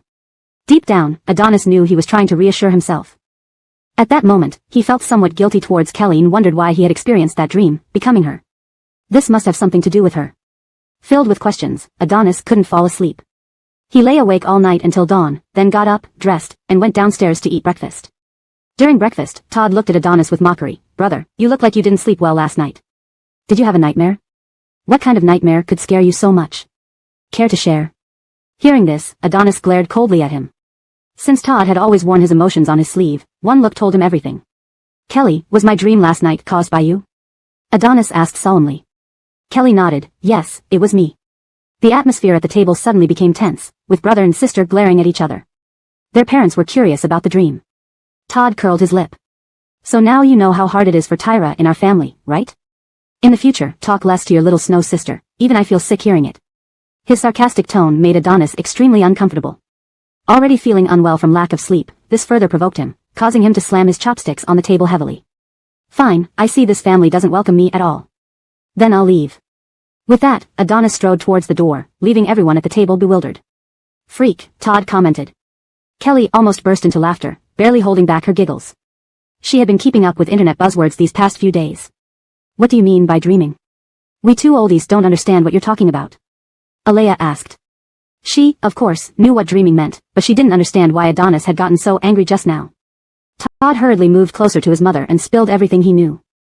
Alea marveled. "Tyra, there's actually such an incredible skill in the world. Can you create some dreams for me, turning me into a billionaire surrounded by 18-year-old young lovers?" Kelly shook her head helplessly. "Tamara, those kinds of dreams would make you indulge in them endlessly, gradually degrading your physical health.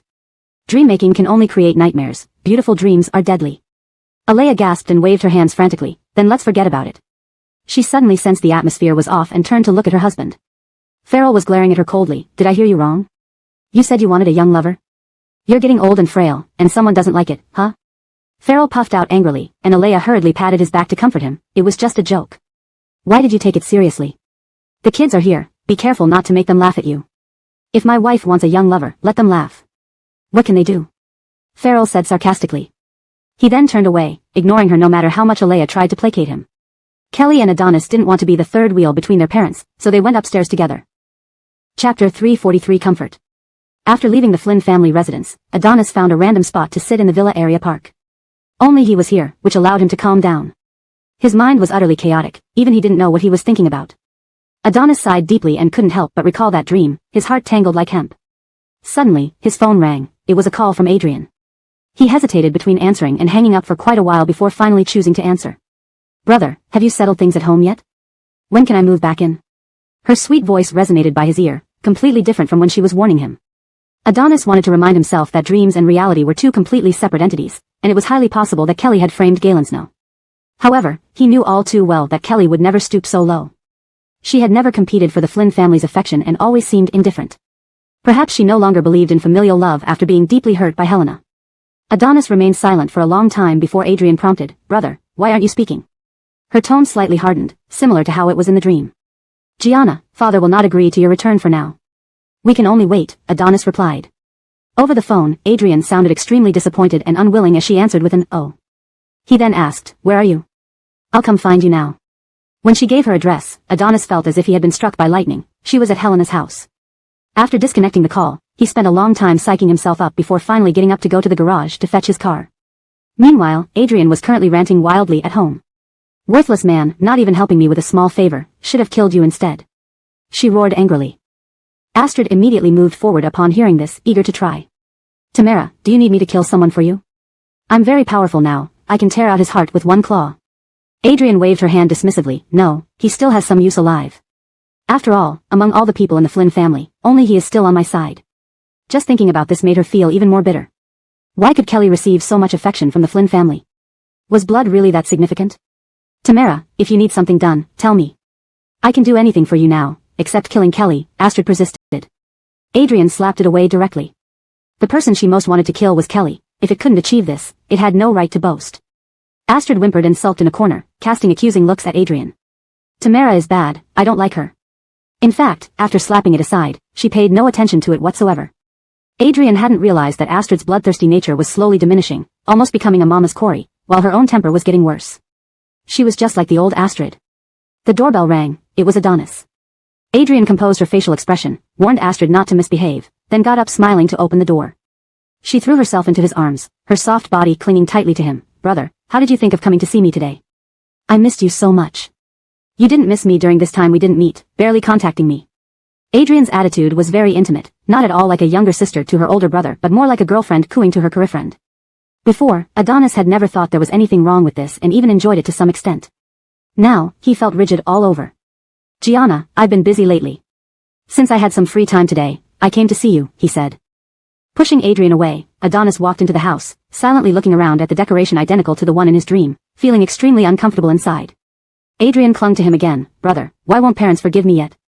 Those things really had nothing to do with me, it's just what netizens are saying. She pouted and pulled his hand, shaking his arm playfully. Brother, you must speak nicely to them on my behalf. Adonis nodded but avoided looking at her, feeling somewhat nauseous inside. He had doted on this sister for so long, pampering her like a little princess and even taking pride in her politeness. He never expected her to be such a person, a pretender, a master of disguise. Brother, it seems like you're unhappy, Adrian observed. Adonis nodded again. It's because something I always believed suddenly changed. It turned out to be false, and I can't accept it. Adrian's eyes flickered. She didn't realize these words were about herself and even tried to comfort him, kindly. I don't want brother to be sad. So wouldn't it be good for you to stay away from people or matters that make you unhappy? She placed her hand on his, gripping his hand tightly. Brother, no matter what, I will always be behind you. You can tell me anything and treat me as your confidant. Adonis felt a bit better at this moment, believing again that Gianna had only treated Kelly that way in the dream because she had taken a wrong turn. Yes, with proper guidance, she would definitely revert to her former innocent self. Brother, let me find some wine for us to drink. We haven't had drinks together for so long, Adrian smiled. Adonis didn't get a chance to refuse before she got up to fetch the wine. Soon enough, she came back carrying several bottles of beer. There was nothing else but this kind of drink at Helena's place, and Adrian found it rather embarrassing but had no choice. We won't stop drinking until we're thoroughly drunk today, she said. Seeing that she was quite enthusiastic, Adonis nodded and started drinking beer. Unconsciously, he drank more and more while Adrian kept pouring but hardly drank herself. Gradually, he began to lose control, losing balance and falling onto the sofa. Brother, how are you feeling? Adrian moved closer, looking worriedly at him, with both infatuation and shrewdness in her eyes. She was eager to return to the Flynn family not only as an adopted daughter but potentially as a daughter-in-law. After all, Adrian always knew that Adonis felt differently about her. If she now fulfilled his desires, he should be grateful. Her body slowly leaned against him, ostensibly to check his temperature. Her hand slid across his face uncontrollably, excited by the sight of her brother's handsome appearance. Doing something inappropriate with her own brother was an exciting thought that made her blood boil. In his dazed state, Adonis regained some consciousness. He saw Adrian preparing to take off her clothes, which startled him awake from his alcohol-induced haze. What are you doing? He demanded. Adrian thought he was trying to set the mood, smiling as she approached his lips, almost ready to kiss him. Brother, are you drunk? What am I doing? She cooed sweetly. Then, her lips slowly neared his. Just as she was about to kiss him, Adonis pushed her away forcefully, causing Adrian to collide heavily with the coffee table. Chapter 344, I was pushed by my eldest brother. The amorous and ambiguous atmosphere vanished in an instant. Nyla looked at Adonis with shock-filled eyes. Elder brother, you hurt me when you pushed me. From childhood to now, he had always cherished her as a gem in his palm. He had never been this rough. Shao Hopi, how did you turn out like this? Adonis said disappointingly. He was now fully awake and quickly straightened his disheveled collar, sitting upright on the sofa to survey Nyla in front of him. As an adult male, he naturally knew what she intended to do just now. Adonis admitted to having unclear feelings for Nyla, but he never intended to do anything improper with her. After all, they were siblings. A flash of annoyance quickly crossed Nyla's eyes. She tried to sit beside him, only to be avoided, leaving her awkwardly seated to one side. Elder brother, I know you've liked me since junior high school. You used to hold back because we were blood-related siblings, but now that you know I'm not part of the Flynn family by blood, why can't you just act on impulse? She asked shakily. Elder brother, I like you too, Nyla spoke determinedly. However, her words did not soften Adonis's heart. Instead, they further lowered her standing in his eyes. It seemed Nyla had long noticed the situation but never thought to distance herself from him. Worse, she even acted in ways that led to misunderstandings. Adonis suddenly stepped back several paces. The morals of the Flynn family won't allow me to do such a thing. You should take care. With large strides, he turned and walked toward the door, leaving behind a bewildered and furious Nyla who watched his departing back.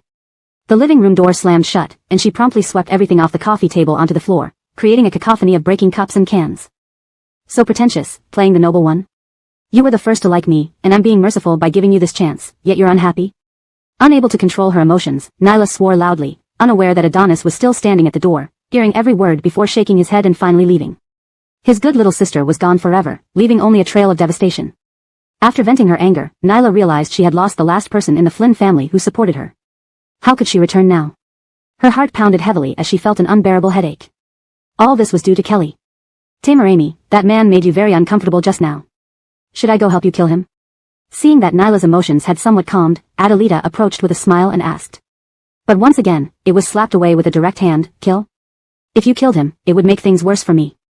Nyla looked around the mess and thought deeply. There were nearby surveillance cameras proving that Adonis had come to see her. She could take advantage of this opportunity to cling to him. Anyway, she originally planned to return to the Flynn family under a different identity. The more she thought about it, the more feasible it seemed. Nyla tore her clothes to look even more disheveled and ruthlessly pinched the exposed skin until bruises formed. Still unsatisfied, she slapped her own face, causing half of it to quickly swell up. Adelita watched in astonishment. After preparing everything, Nyla found her Weibo account, adjusted the beauty filter settings, and started a live stream. Sitting in front of the camera with hollow eyes, accompanied by the chaotic appearance, she looked quite terrifying. Fans gradually entered the live stream. Xiao Hopi, you haven't been active lately. Is something wrong? Why is Xiao Hopi's left cheek so red? It looks like someone hit her. Who bullied you? Say something. Can't you check the comments? The fans were all worried. Nyla clearly didn't look right. More people joined the live stream. Nyla finally focused her gaze on the phone screen and forced a pale, miserable smile. I'm fine, I just want to chat with you all. My work has indeed had some issues recently. Since I thought it best to meet everyone, I opened the live stream. Thank you for your support over the past time. I'll always remember each of you fairies, and I love you all. These words only made the fans more concerned. Gallant old fairy, don't do anything foolish. Who can save her? Should we call the police? She really looks like she's falling apart. What happened? Your clothes are so disheveled, and there are marks on your neck and arms. Could it be? The fans didn't want to speculate wildly but were genuinely worried. Noticing she had exposed too much, Nyla hurriedly brought the phone closer, only showing her face. She forced a smile. Everyone, rest assured. I'm really fine. These bruises are just from filming, don't overthink it. The fans became even more agitated. She's definitely speaking sarcastically, she's in real pain right now. Why did she zoom in on the camera? It feels like she's feeling guilty about something. Whatever happened, you can tell us. Don't do anything foolish, we fans will help you. That's right, little fairy, you must always live happily. Seeing the fans' comments, Nyla suddenly burst into tears, sobbing uncontrollably while covering her lips. Beside her, her agent was frantically making calls and sending messages non-stop, asking what sort of nonsense Nyla was up to again. But she was too busy performing to answer any calls. Just as the fans were about to lose their minds, Nyla finally spoke. I find it hard to talk about what happened, but all of you have given me the strength and courage to speak up. With a determined look, she said, actually, I was forced. Instantly, the entire live stream exploded in chaos, leaving her agent speechless, no longer making calls. What? What did gallant old Alice just say? Oh my god, how could this happen? She's a celebrity, who would dare lay hands on her like that? Our little fairy is the princess of the Flynn family. Even though Kelly, the biological daughter, came back, didn't you see that Verity still favors our little fairy more? How could anyone dare to harm her? The Flynn family won't let this go. Poor little fairy. Nyla turned the phone's camera around to show the mess on the floor before switching it back. Today, elder brother came to see me. He wasn't in a good mood, so I accompanied him for some drinks. But I never expected that after drinking, he suddenly told me he liked me and started touching me. I tried to leave and struggled, but his strength was just too great.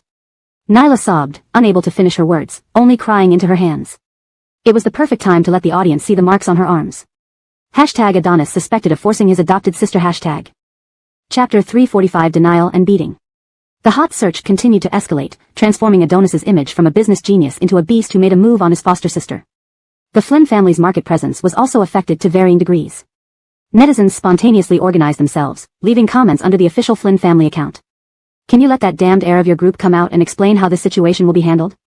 How could anyone bully a girl and then act as if they're deaf? Do they think our little fairies don't have the guts to speak up about this? I'm speechless. He seems so well-mannered and handsome like a typical tycoon, but in reality, he's disgusting. I can't even imagine how much impact these events will have on Adrian, the thought of being betrayed by such a trusted brother. It's terrifying just thinking about it. At that moment, Adonis had just finished bathing and was drying his hair. He had obsessive-compulsive disorder and couldn't tolerate the smell of alcohol on him. Just as he was about to grab his phone to blow-dry his hair, there came a heavy knock on his room door. Adonis frowned, wondering who would be so impolite. When he opened the door, he saw his father standing there. Before he could react, his father punched him straight in the face. Blood flowed steadily from his nose, and Adonis, already dizzy from the alcohol, felt even more disoriented. He looked at his father in disbelief. "Beck, what are you doing?" His father seemed to want to tear his most trusted son apart with his bare hands. His eyes blazed with intense disgust. "Get downstairs." With that, he turned and left. Adonis watched his father's retreating figure, feeling puzzled. What did Beck mean? Throughout his life, he had never been hit by his father, not once. This was the first time. After cleaning the blood from his nose in the bathroom, Adonis went downstairs. Everyone in the Flynn family was sitting on the sofas downstairs. They all turned their heads towards him when they heard the noise, looking at him as if he were a criminal under interrogation. "Galen Snow is still your sister. She has lived with us for so many years. Even if you liked her, you could have talked to us. Why did you do something like this?" Louisa asked first. Her eyes were red, tears streaming down her face as she spoke. "From now on, how am I supposed to face people? When others mention me, they will think of having such a beast for a son. The greater the expectation, the greater the disappointment." Both parents had always trusted Adonis, believing he acted within reason. Now, with this incident, it only made them more heartbroken. Seeing his mother's tears made Adonis feel awful, but he was also very confused. "How can you call me a beast? Why did everything seem to change after a simple shower? Look at what you've done. Are you still denying it?" Todd angrily said, shoving the phone into Adonis's hand. If it weren't for this guy still pretending and refusing to admit it, he wouldn't have given him the phone, which was now dirty. Looking at the big red headline on the trending topic, Adonis was stunned. Was this about him? When did he ever force Adrian? Opening the video and hearing her accusations, Adonis felt overwhelmed. "But I really did go to Gianna's house. She had drunk too much and wanted to. I just pushed her away without doing anything. Tamara, Beck, believe me. I'm Gianna's brother, how could I do something so despicable?" Adonis tried to defend himself. However, father's expression grew even angrier. "Enough. Do you even consider yourself a man of the Flynn family? To blame it on a woman. How could you be taught like this?" "Beck, I'm not lying," Adonis gritted his teeth. Louisa sobbed louder, grieving over the loss of her perfect son. Looking around, no one believed him. Why did they prefer to believe Adrian's words rather than the truth? This was the first time Adonis truly felt isolated and unsupported. Father's phone rang, and upon receiving the call, he stood up abruptly. What? Galen Snow committed suicide. Hearing this news, Adonis felt as if he had fallen into an ice cave. His immediate thought was that from now on, Adrian would surely use the claim of being forced to cling to him. After hanging up, father immediately said, "Let's all go to the hospital to see Galen Snow." This statement was primarily directed at Adonis. Having no other choice, he followed. In the car, Louisa kept crying, while Kelly hugged her shoulder, suspecting foul play. Adonis and Todd sat in the back seat, their faces grim as they contemplated their next steps. Now, the Adrian before him gradually merged with the one in his dreams. She was like this all along, he shouldn't have trusted her. He focused his gaze on Kelly in the front seat. They didn't believe him because they hadn't been defamed. What about her? At that moment, Adonis desperately needed support, so he called out, "Tyra." Before he could finish speaking, Todd immediately interrupted, "Stay away from my sister. If you don't have to talk to my sister, then don't. I'm worried you might go crazy." That look was strange and terrifying. Adonis was indeed about to lose it. He could only close his eyes in pain, while Kelly turned around to glance at him. Upon arriving at the hospital, Gregor was guarding outside the ward. Although he didn't like Adrian, there was still a trace of past affection. "How is she?" Father asked. Gregor shook his head, "She's in very poor spirits." The cuts from her suicide attempt were deep, showing that she truly wanted to die. The Flynn family members glanced at Adonis with reproachful eyes, making him lower his head, clutching his fists tightly. Pain spread throughout his heart. Louisa was the first to push open the door. Adrian raised her head like a frightened bird. Upon seeing Adonis, she suddenly started screaming and threw everything she could off the bed onto the floor. "Get out, I don't want to see you." This crazed behavior startled Louisa, who hurriedly pushed Adonis out the door. Only then did Adrian calm down a bit. Louisa sat by the bed and, seeing her wounds, blamed her son even more for what had happened. "Gianna, tell me, was it really your eldest brother, that beast?" Louisa asked. Adrian screamed and covered her head. Although she didn't say anything, her actions clearly answered the question. Louisa clutched her chest, breathing deeply and helplessly letting tears fall. Why must I suffer such misfortune? Gianna, I'm sorry. Hearing her cry, Adrian looked up, visibly afraid but conflicted. Finally, she grasped Luisa's hand. Tamara, I don't blame anyone. I wasn't careful enough. An adult woman shouldn't drink with a man. Don't cry, Tamara. It makes me feel terrible when you cry, said Adrian. She gently wiped away Luisa's tears, which moved Todd slightly. Although he felt Adrian wasn't entirely sincere, she was doing well now and acting humanely. It was just a pity that she had gone through such an ordeal. Chapter 346, Make Him Marry You. At the ward's entrance, Adonis leaned against the wall listlessly. He didn't know what was going on. He just went to have a drink with Adrian, yet somehow he became the beast everyone was talking about. Gregor spoke beside him. You didn't do it, right? Do you believe me? Adonis asked. His tone and eyes now conveyed the feeling of someone who had grasped a lifeline. Gregor nodded. Rather than saying I believe you, I should say I don't trust Adrian. She wouldn't expose something like this unless necessary. What is she scheming? Adonis frowned, still not figuring out why. Even if Adrian wanted to marry him by using this incident, she wouldn't get his affection. Farrell emerged with a cold face and opened the door. Come in now. The two brothers entered the room. Adrian looked scared but better than before. Mockery flashed quickly across Gregor's eyes. True post-traumatic stress would never dissipate so quickly. Indeed, something was wrong. Gianna, tell Tamara exactly what happened.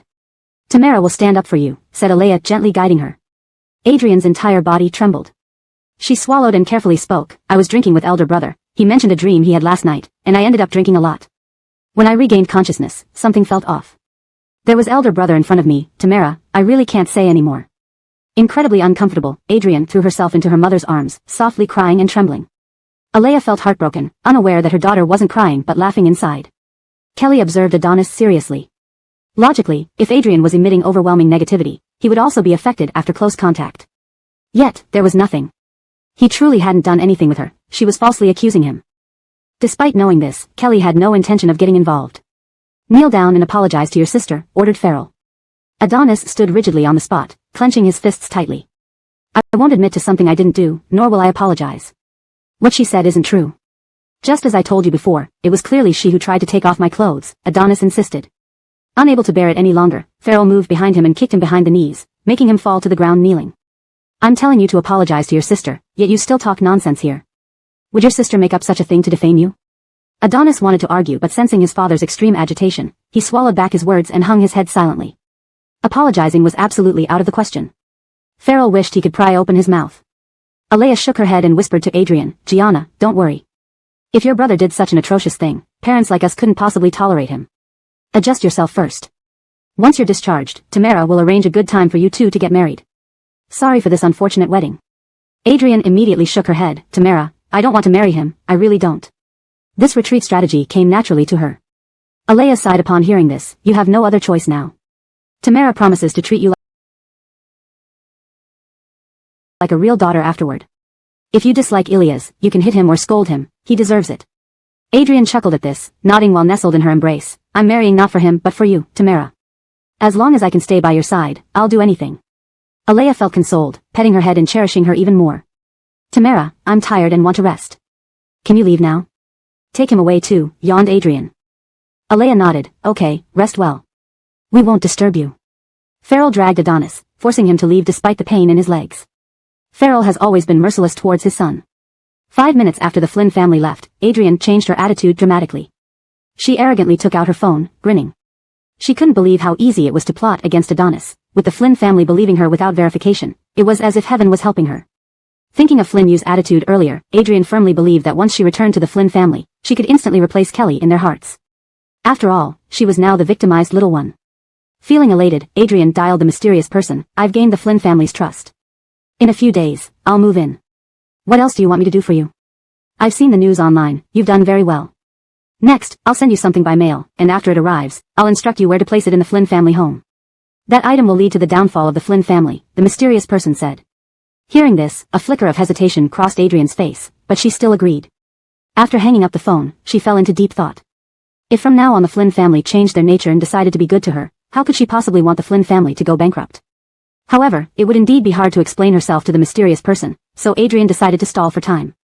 After all, with Kelly as an excuse, who claimed to know metaphysics, it would suffice to say that she dared not place those items randomly. Adrian recalled how Adonis looked when he was drunk. She had never considered having any inappropriate relationship with her elder brother before, but now she really had to think about it seriously. After all, such a tempting man like him was rarely refused by women, and he was also very smart. What a pity that she had never seized this good man beside her for so many years. Adrian felt helpless at her belated realization. She opened her phone and clicked into the comment section under the Flynn family's Weibo. Let me guess how the Flynn family will handle this matter. They should secretly arrange for gallant Alice and that beastly elder brother to get married. Such scandal is a big deal in high society. But that man is still part of the Flynn family, and besides this incident, he is actually quite outstanding. He is a match for gallant Alice. Will he feel guilty over this incident and lavish fairy-like love on gallant Alice? Who knows? Actually, it's really interesting to see them force each other together. Adrian smiled as she read these messages. She even wanted to give a thumbs up to the netizens, but she couldn't, so she just admired them silently. But Adonis wouldn't feel guilty because of this incident since both of them knew it was fake. So what? Since he used to like her, Adrian felt confident that she could win his heart back. However, there was one thing she disliked very much about what her mother said earlier. Why did she have to suffer? She could not endure humiliation. Therefore, Adrian opened her live stream again. Chapter 347, Alright, I'll help you. The incident of Adrian's wrist cutting made a huge stir and trended on hot searches. The fans in her live stream were very worried. Gallant Alice, how are you now? How is your mood? This isn't your fault, it's the fault of that beast of an elder brother. Let yourself go. The one who truly should have cut their wrist is him. How can he still have the nerve to live after doing such a thing? Our little fairy is really pitiful. Seeing the fans' messages, Adrian was moved. Thank you all, I feel much better now. My family came to see me earlier. Upon hearing this, the fans immediately guessed who those family members were. An insider said they were the Flynn family. At this point, the live stream exploded. In their view, Adrian's current condition was very poor, and her pain was inflicted by the Flynn family.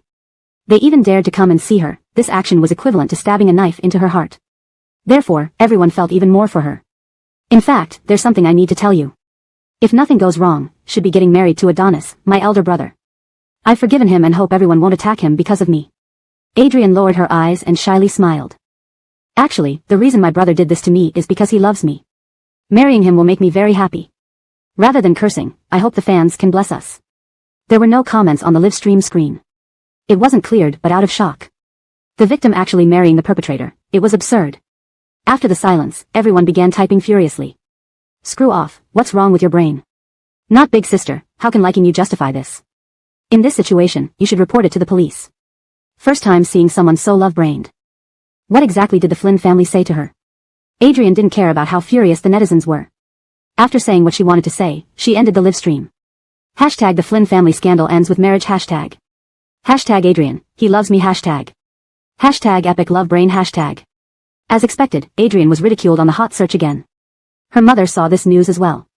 She looked at the recorded live stream on her phone and sighed. Gianna is such a kind-hearted child. Her brother did those things to her, yet for our family's reputation, she even started a live stream. After finishing her words, Tinsley deeply sighed and shot daggers at Adonis. Your sister is so good to you, yet you did such inhumane things. The netizens are right, you're a beast.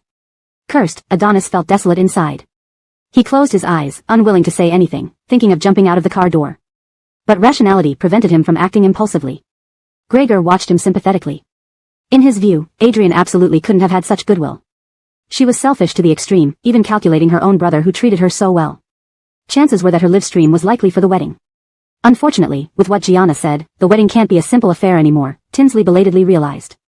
Flynn's father stood beside her, expressionless, seemingly deep in thought as he glanced back at his eldest son. No matter what, he once ruled the business world with his presence, and he could see certain tactics being used. But Adrian was ultimately their adopted daughter, and Flynn's father didn't want to overthink it. Don't stare at your phone too much, be careful not to get dizzy.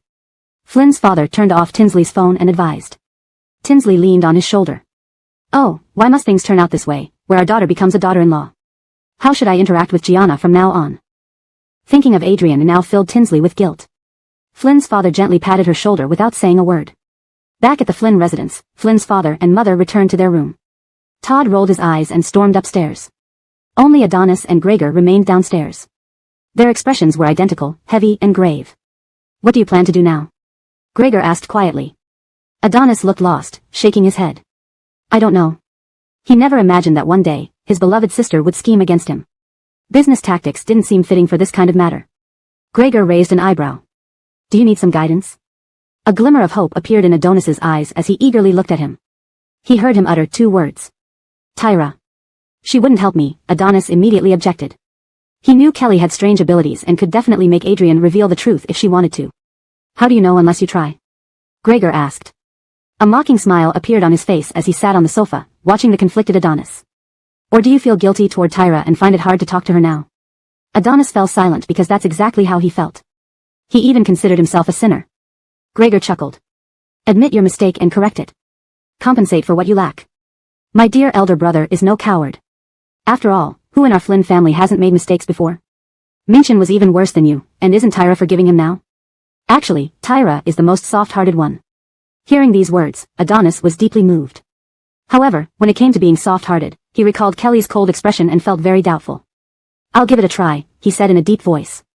Seeing his determined look, as if making a significant decision, Gregor quickly stopped him and added, I must tell you first, if she doesn't agree, don't leave, try asking her twice more.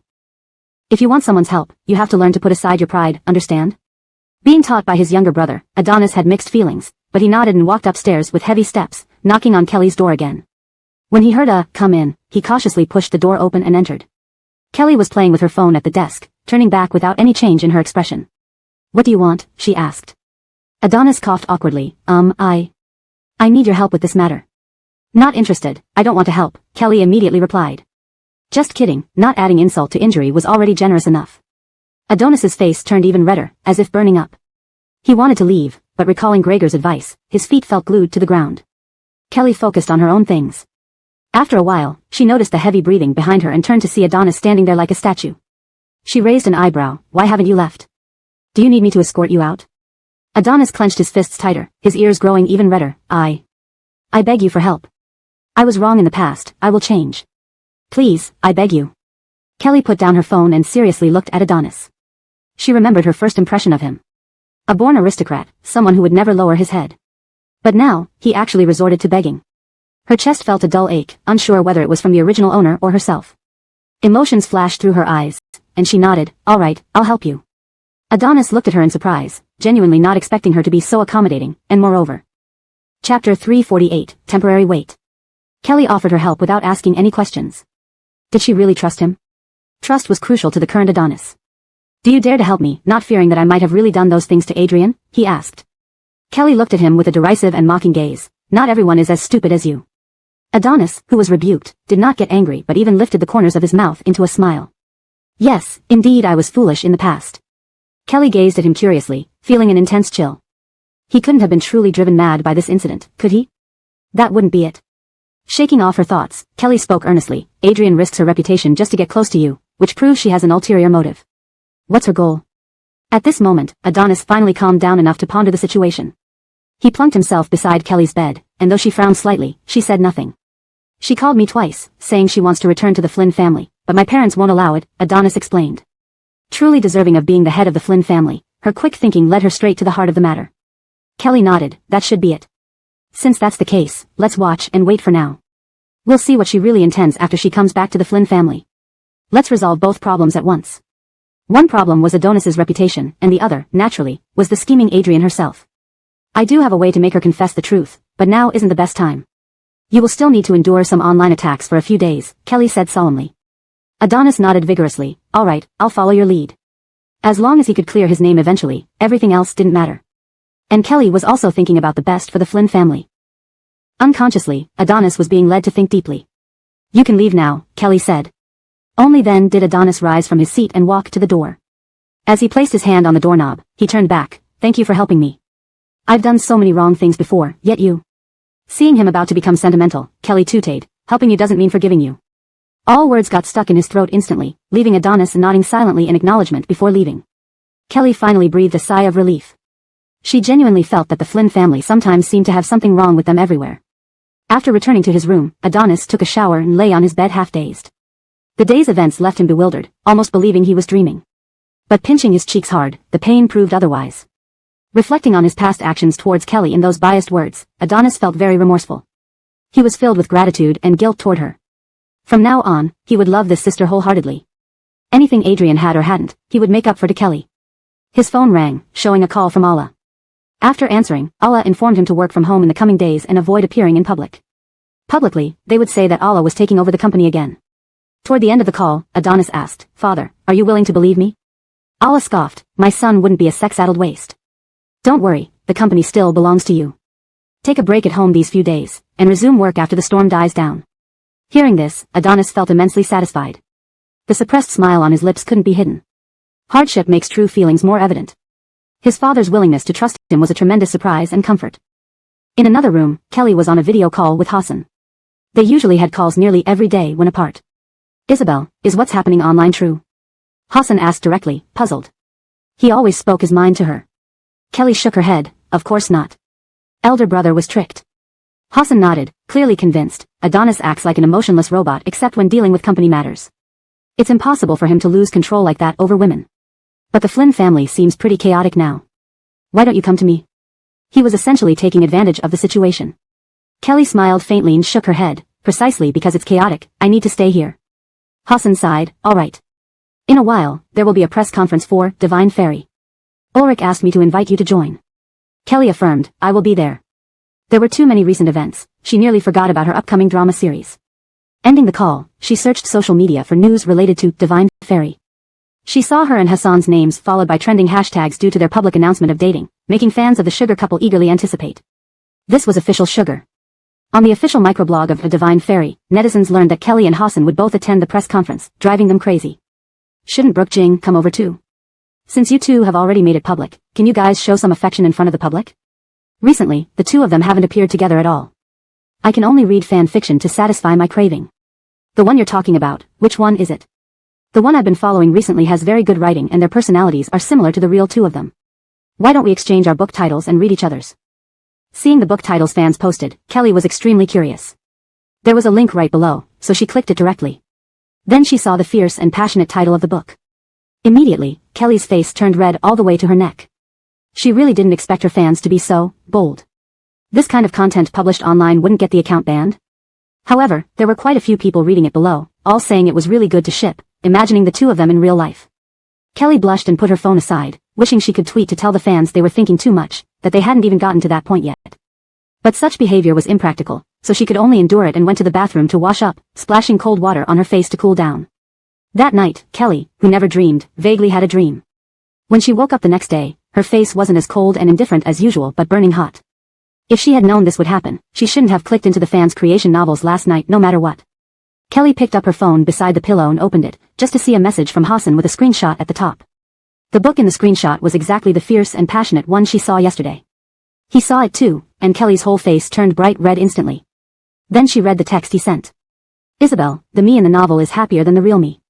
Fans definitely don't know that in reality, we hardly see each other more than a few times a month and can only video call. But after Shindu airs, we should have many opportunities to appear on variety shows together. By my judgment, this drama will definitely be a huge hit. Miss you." Chapter 349. Adrian returns to the Flynn family. Seeing these messages from Hassan, Kelly replied with a wry smile, recalling the speculations of netizens last night. The Sugar CP both look so aloof. I wonder how they will fall in love and which one will take the initiative. At that time, many people below said it was Hassan. The specific reason was only 3 words: he loves deeply. The netizens were indeed not wrong, Kelly silently thought. After tidying up in the bathroom and changing into home clothes, Kelly went downstairs. To her surprise, she saw Alea bringing Adrian in as soon as she got downstairs. The Flynn family members stood by the dining table eating breakfast, all with varied expressions upon seeing this scene. Kelly quietly looked at Adonis. He looked extremely angry, his fists clenched tightly while veins popped on his forehead. "Tamara, why did you bring her here?" he asked coldly. Although he knew Adrian's intentions and understood that she would do everything possible to come to the Flynn family, Adonis truly did not welcome her. At least his mood had not yet calmed down, and he did not want to see this culprit who had ruined his reputation. "Why can't I bring her? Galen Snow will be your wife in the future. You two can start cultivating feelings between husband and wife," Alea said. She frowned at Adonis. "What's done is done. I won't say much, but I just want you to know how to take responsibility. Galen Snow is being cursed by many netizens because of you now. Can't you feel some pain for her?" Adonis took several deep breaths before he resisted pushing Adrian away. "Fine, do as you please," he said with a hollow laugh. Seeing his cold and irritable attitude, Adrian's eyes turned red, and she started sobbing suddenly. She let go of Alea's hand, looking utterly wronged. "Tamara, I know brother dislikes me because I made this matter public. But I was really scared back then. It's okay. Since brother doesn't welcome me, I'll go back first.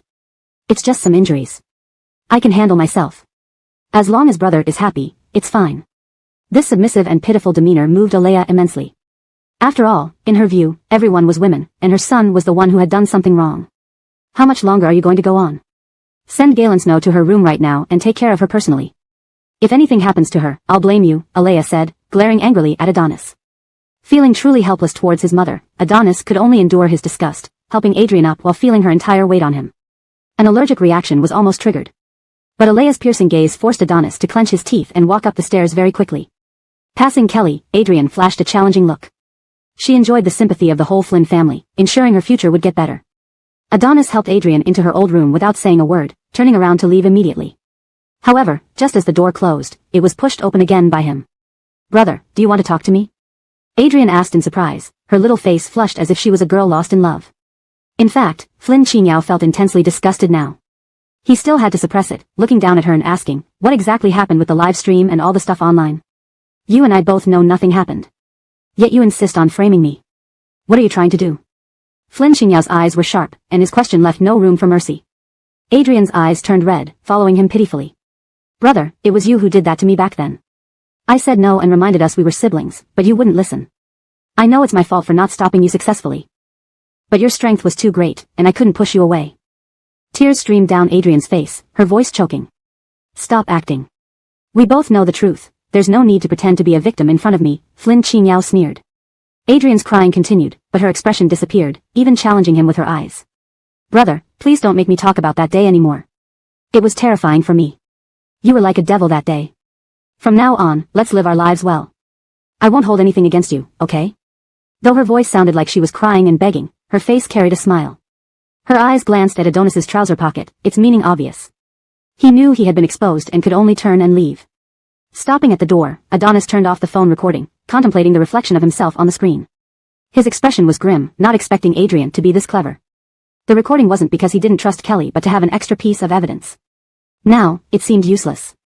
Adonis strode away, and inside the room, Nyla wiped the tears from her face, pushing Chauncey, who was getting close to her, away expressionlessly. Tamara, I just helped you. I told you that man was recording.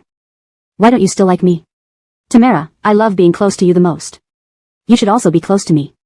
Chauncey's voice still sounded pitiful, but his face mimicked Nyla's earlier challenging look. With his overly mature face and this expression, it was simply. Nyla felt infuriated. Stay in the room for a while. Don't run around.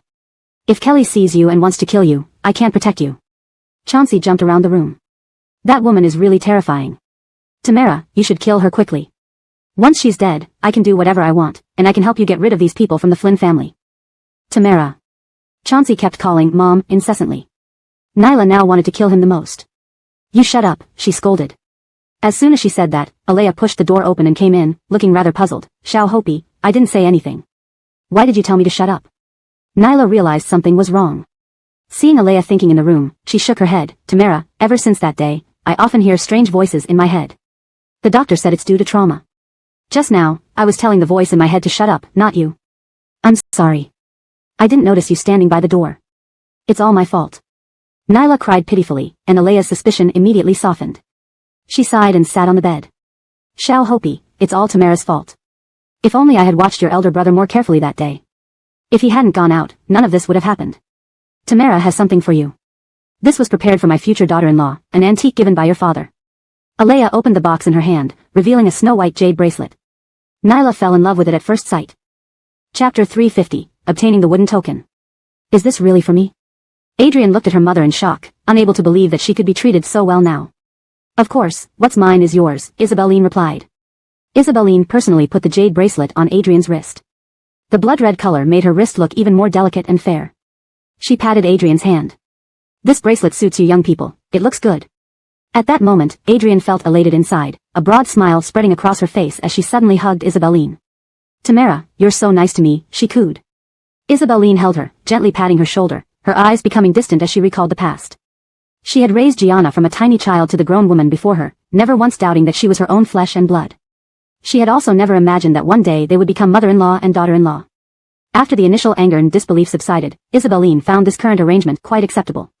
She did not trust anyone else with Adrian. Though brother Ilias was a real scoundrel for what he did, as his mother, she believed she could still control him and make sure he treated his wife well. Galensno, you must live well with Ilias from now on. I love you so much and will surely treat you well, Isabeline said emotionally. Hearing this, Adrian rolled her eyes inwardly but sweetly responded, I'll do everything as Tamara wishes. Isabeline was very pleased with her compliance. As a mother-in-law, she continued talking to Adrian about many things. Most importantly, she wanted to help resolve any lingering emotional knots. A married couple should not constantly dwell on past grievances. Adrian listened attentively, replying as Isabeline hoped to hear, Tamara, I've gotten over it. I'd rather marry eldest brother than some other man. I know you have raised him well, he's handsome and capable, and my mother-in-law is my own mother. Don't worry, I will take care of brother properly, we'll live happily together, and soon we'll have a grandson for you. At the mention of a grandson, Isabellian's eyes lit up. Good girl, Galen Snow. I knew you were always the most sensible among all the children. Adrian smiled bashfully, and Isabeline glanced at the time. Oh, I need to go for a beauty treatment. Galen Snow, stay here by yourself. If you need anything, just call me. I'm leaving now. After saying this, she didn't immediately get up to leave. When the door closed, Adrian's expression changed abruptly. Twirling the jade bracelet on her wrist, she smiled coldly. You say you care about me, huh? Just for a beauty treatment, you can leave me behind like this. You people in the Flynn family are only good at putting on a show. Verity, after Galen Snow and brother Ilias get married, the first thing I'll do is send you to heaven to enjoy your blessings. As for grandchildren, you can forget about them. Adrian's eyes were filled with malice, every word spoken with deep venom, as if she could cry blood. Yet, the Flynn family had never wronged her. Tamarami, right now I can help you kill that hateful old thing. I am very powerful now. Whatever you want me to do, just say the word. Spike moved closer again. Adrian's gaze shifted from the blood-red jade bracelet to it, glaring coldly. Recently, you've been urging me to kill people often. What's going on? Are you hiding something from me? Spike immediately retreated a few steps, acting aggrieved. I just want to help Mommy relieve her worries. Why would Mommy say such things? This dead thing actually tried to play coy with her. Adrian lost her temper and slapped it away with one palm. Get lost. Don't show yourself around me unless I call you, she said. Sensing her anger, Spike dared not utter a word and slunk away. Adrian's phone rang. It was the person who had been contacting her. She answered immediately. The package has arrived. Go and pick it up. Put the item from the package under the flower pot on the left side of the second floor at the Flynn residence, preferably buried in the soil, the caller instructed. Hearing this, Adrian quickly got up, happily heading out to fetch the package. She still believed that the Flynn family deserved death, so let them die. The package was placed at the gatehouse. Adrian curiously asked, Did you see who delivered the package? The security guards scratched their heads, looking quite puzzled. One of them replied, I seem to have forgotten. The other nodded in agreement. What happened? It feels like a part of my memory is missing. Seeing their confused expressions, Adrian felt a momentary chill down her spine. The strength of the person behind the scenes was indeed unfathomable. They could even erase memories.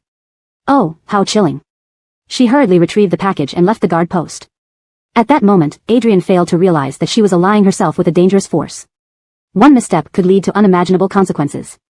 Back at the Flynn residence, Adrian hid in her room and opened the package. Inside was a small wooden token inscribed with the words, Dear Spirit Mountain Deity. The color of the wooden token was extremely ghastly, an intense and deep red. Adrian sniffed it cautiously, only to frown instantly. The heavy scent of blood almost made her vomit. She tossed the wooden token to the ground. This thing was definitely soaked in blood. She put on a glove, sneaking around with the wooden token as she approached the designated spot by the mysterious person. Just as she was about to dig into the soil, Kelly's voice suddenly came from behind. What are you doing? Startled, Adrian shot up, turning around to glare at Kelly. What I do has nothing to do with you. Why are you prying so much? I'm telling you, I'm part of the Flynn family now, and I'll be your future sister-in-law. Show me some respect and stop meddling in my affairs. Her flustered reaction seemed to be hiding something, which intrigued Kelly. She leaned forward to take a closer look. Adrian simply stepped aside, allowing Kelly a full view of the flower pot. See? It's just a flower pot. What's so interesting about it? She rolled her eyes, then turned and left. Kelly stared at her retreating figure, suddenly raising her voice. I know you have ulterior motives for coming back to the Flynn family. But if you dare to harm anyone here, I won't let you off easily. I hope you keep my words in mind, or else don't pretend to be innocent when I hold you accountable. Hearing this, Adrian clenched her fists, veins popping with rage. Yet, she said nothing, returning to her room and slamming the door shut. Kelly didn't trust her at all, so after Adrian left, she dug into the flower pot with her hands to ensure there was nothing inside before feeling relieved. Still, it was highly suspicious why Adrian would come to this flower bed for no reason. Damn bitch, who asked you to warn me? Adrian hurled her pillow onto the bed, repeatedly throwing it with force, grinding her teeth in hatred. She wished to slice Kelly into pieces. After venting her anger, Adrian took out the wooden token and smirked coldly. She had to find an opportunity to place the token inside.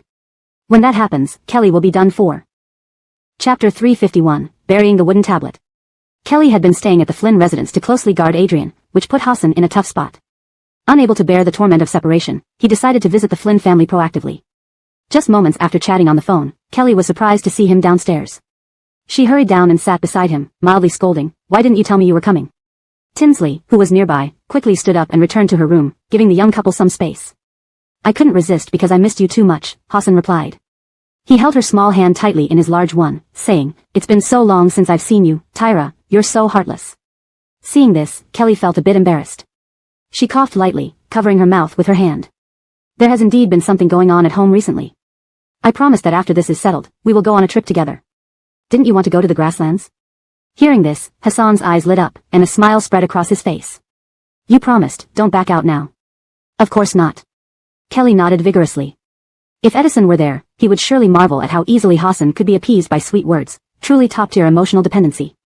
"So, Tyra, I'll stay a little longer tonight," Hassan said. Kelly nodded. "Sure, let's play some games and chat on our phones." After all, she had missed him during these days apart.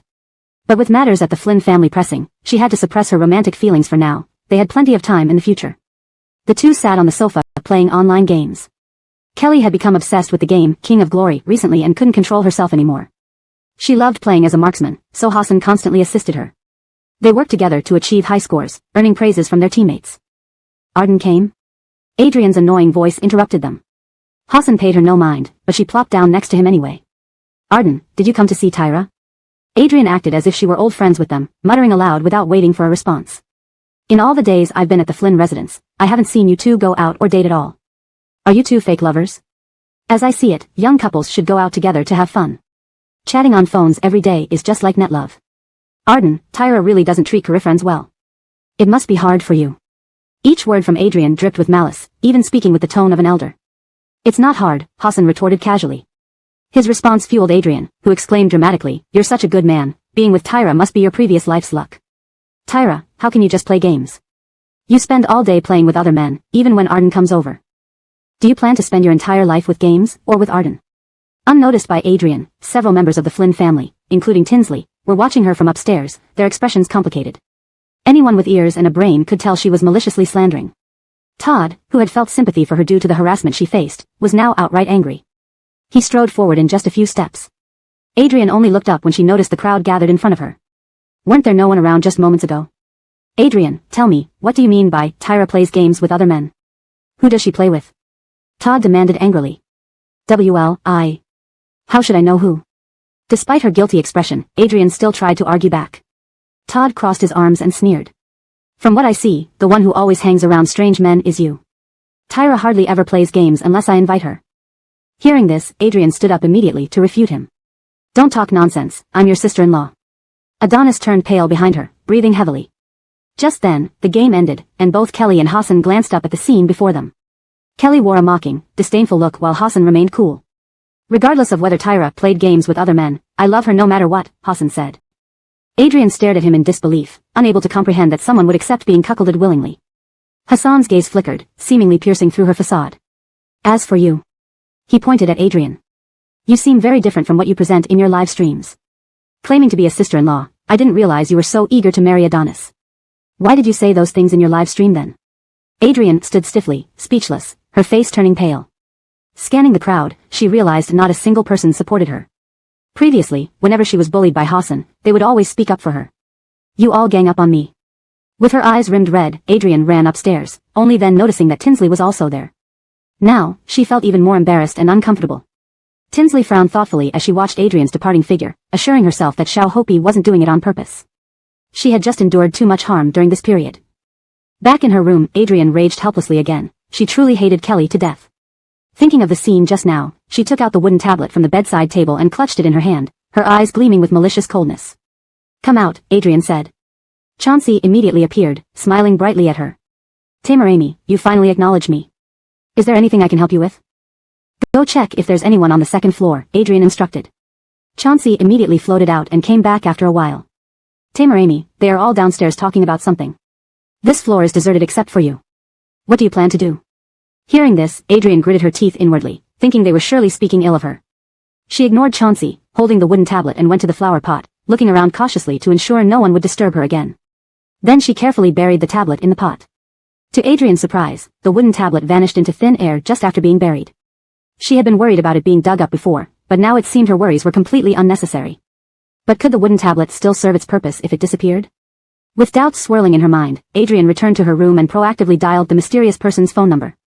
I just buried the wooden tablet as you said, but it disappeared. What happened? She asked right away. A couple of laughs sounded from the other end of the line. Of course, it's an illusion I prepared in advance. Don't worry, the wooden tablet is still lying intact in the flower pot. It's just invisible to ordinary people. I didn't expect you to accomplish it so quickly. Well done, you're an excellent partner. Chapter 352, Picking Up Kelly. The mysterious person's praise was clearly very gratifying to Nyla, who wore a proud expression on her face. Yet, she still asked out of curiosity, what exactly is the purpose of burying that wooden plaque? Can it really deal with Kelly smoothly? Actually, I think instead of killing her directly, we should leave her half dead. A dark expression flashed in Nyla's eyes. If only she could choose how Kelly would die. This has nothing to do with you. You just need to know that by helping me, you'll reap rewards, said the mysterious person. After finishing this sentence, he hung up, leaving the dial tone ringing in Nyla's ear. She rolled her eyes. Such an impolite person. However, she was genuinely very curious about what would happen to Kelly. Downstairs. Kelly, who was chatting with everyone from the Flynn family, suddenly felt a pang in her heart. Her face turned pale as she clutched her chest. What's wrong? Are you feeling unwell? Hassan asked worriedly. Shaking her head, Kelly replied, it's fine. My heartbeat was just a bit fast for a moment, but I'm better now. Seeing that her complexion had returned to normal, Hassan let out a sigh of relief. Meanwhile, Kelly tried to divine what might be wrong with herself but found no particular reason. Still, she had a vague feeling that something was off. Time passed quickly. Flynn's mother suggested that Hassan stay overnight at their home. With so many rooms available, it would also allow the two children more time together tomorrow. However, this idea was promptly rejected by the three Flynn brothers and their father. You've got to be kidding. Allowing Hassan to meet Kelly was already a huge concession. Him staying here? Police. Reluctantly, Hassan had to leave. It reminded people of the cowherd and the weaving maiden being separated by the Queen Louisa of the West. Regarding this, the three Flynn brothers and their father were quite satisfied. They hoped these two stayed as far away from each other as possible. Isabel, your father and brothers are acting like they're afraid you might get married, Flynn's mother commented sarcastically. Kelly chuckled helplessly, while the three brothers and Flynn's father exchanged glances. If they could, they would prefer to keep Isabel at home forever. But why did she have to fall for Hassan? If it were anyone else, they could perhaps manipulate things, see if there was any chance of him coming over officially. In recent days, Kelly's health seemed to be getting worse. Though she appeared fine on the surface, her spirit was listless. She even almost fell asleep during meals several times. Everyone in the Flynn family was worried about her state and took her to the hospital for a full checkup. The results came back normal, with all bodily functions intact. Yet, Kelly still slept excessively every day as though she could never get enough sleep. Besides the anxious Flynn family, Nyla was almost laughing out loud. She hadn't expected that the wooden plaque would take effect so quickly. At this rate, how long could Kelly possibly live? Nyla was very pleased with her actions. It was a pity that when she called the mysterious person, he didn't pick up.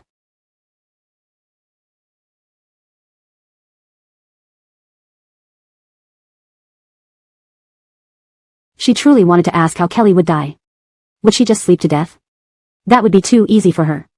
Initially, when Hassan chatted with Kelly, she always replied instantly, but now, responses became intermittent. He clearly sensed something was off and rushed to the Flynn residence directly. The hearts of the Flynn family members were in turmoil, filled with worry. Why has Isabel become like this? Hassan frowned as he looked at Kelly lying in bed, staring vacantly with open eyes yet seeming dazed. I don't know. It seems that since a certain day, Isabel has been unusually sleepy, Flynn's mother said. Her heart ached. As a mother, it pained her to see her child like this. She wished it were herself lying in bed instead. So strange. We've already checked at the hospital, and there are no problems with her body, nor any hidden illnesses. It doesn't make sense medically, Gregor muttered. Standing behind everyone, a smile flickered in Nyla's eyes. Of course, it wouldn't conform to medical logic because Kelly was now affected by metaphysics. Hassan noticed something amiss with Nyla. Looking at everyone present, he suggested, I want to take Isabel away. Recently, things in your family seem to have taken a turn for the worse. Maybe the feng shui isn't right. Perhaps this is causing problems for Isabel. And given her condition, you shouldn't worry about us doing inappropriate things. Flynn's father and the three brothers scratched their noses awkwardly.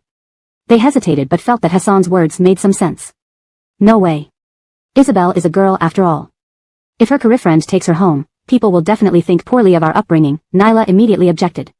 Part of her reason was jealousy, while another part was fear that the wooden plaque wouldn't work if Kelly left. As far as I know, you've had several career-friends within the circle, even photographed by paparazzi, bringing each one home, Hassan retorted. He coldly looked at Nyla in front of him. I don't know if this counts as good upbringing or not. Her face instantly turned red with embarrassment, and she stared at him in disbelief. Just as she was about to say something, he continued, you don't need to rush to refute me. There's evidence online. A quick check will tell whether I'm telling the truth or not.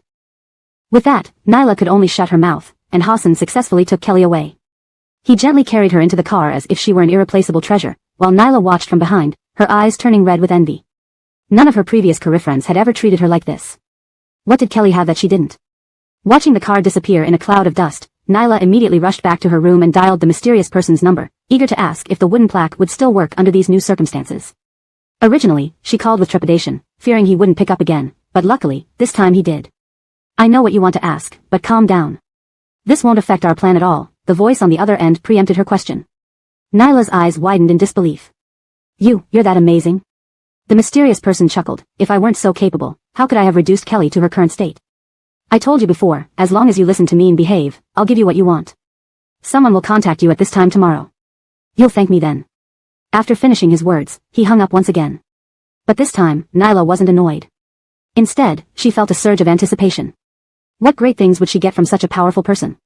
Back home with Kelly, Hassan immediately contacted Audrey. Knowing her background, he realized ordinary means couldn't harm her. Therefore, something sinister must be at play. Audrey arrived swiftly, carefully examining Kelly from head to toe. Finally, she deflated like a punctured balloon. Sorry, I can't figure out what's wrong with my current abilities. But I can reach out to the captain. He might understand this better than I do. Chapter 353, There's only one person to turn to. Hassan sighed as he looked at Kelly lying on the bed. Audrey quickly opened her phone and contacted Truman, urging him to come over immediately. Upon learning it was the team's darling who was in trouble, he responded swiftly. Similarly, Truman was shocked. What kind of person could injure Kelly? Her abilities were widely acknowledged as formidable. Truman happened to be in the city. It would take him 20 minutes by car. After informing Audrey and Hassan, she went out to meet him. The security of the villa complex was strict. Outsiders could only enter if the homeowner personally came out with an identity card or called ahead. As Truman was her superior, Audrey naturally had to go herself. She carefully carried the pass, swiped it at the gate, which opened with a whoosh. Truman walked in expressionlessly, while Audrey led the way. Farther from the security booth, Truman let out a sigh of relief, clutching his chest as if he'd survived a close call. Did you know what kind of people were guarding outside? Security guards, Audrey replied, obviously proud of her wit. Truman rolled his eyes. They are security guards now, but they used to be National Special Forces. Wow, I never thought these rich people could be so powerful, even hiring former Special Forces. Audrey nodded, then suddenly realized. Oh, is this the Lawrence that everyone in the team talks about who once beat you up? Truman's face turned pale. Don't mention it. Audrey stuck out her tongue mischievously. Everyone in the team was afraid of Truman, and a resourceful member had uncovered his past. Only then did everyone learn that the usually stern Truman had once been beaten badly by the Lawrence. Arriving at the villa, Truman murmured beside Kelly's bed. A faint blue disc appeared before him, showing what seemed like the pattern of Taiji. This is Truman's ability, knowing the will of heaven, which can predict past and future events, but it's not very accurate, Audrey explained. Just as she finished speaking, Truman frowned. Strange, I can't see anything. Audrey nodded, giving Hassan a look that said, I knew it. Then she heard Truman say, this is my first reading today, theoretically, there should be no problem. It's as if there's a mist around Kelly. I don't know why, but I feel she isn't herself, though I can see there's no evil aura inside her. Truman's words alarmed Hassan. Could they really tell something was wrong with Kelly? Forget it. Since I can't resolve this, we'll have to seek that person, he said. Audrey widened her eyes in disbelief. If we invite that person, will the higher-ups agree? He is our country's treasure and rarely comes out of seclusion. Truman waved his hand. He is important, but so is Kelly to the nation. If I explain the situation seriously to the higher-ups, there's a high chance they'll agree. Audrey nodded admiringly. If these two can meet, I'm actually quite excited. Hassan didn't know who they were talking about but said, Truman, whoever can save Tyra, I will be eternally grateful. Truman waved his hand. No need, she's part of our team, and helping her is our responsibility. Alright, I'll go and invite that person. Rankson, stay with Kelly during this period and be vigilant against any abnormalities. Audrey nodded respectfully. Rest assured, I won't neglect Brooke's sister's affairs. Truman nodded approvingly and left. The room was left with the three of them. Kelly, lying on the bed, clearly wasn't doing well. Her lips mumbled sounds. Hassan and Audrey leaned in to listen to what she was saying. All desires and illusions are delusions. Let go of attachments, cycle through rebirths, and you will find new life.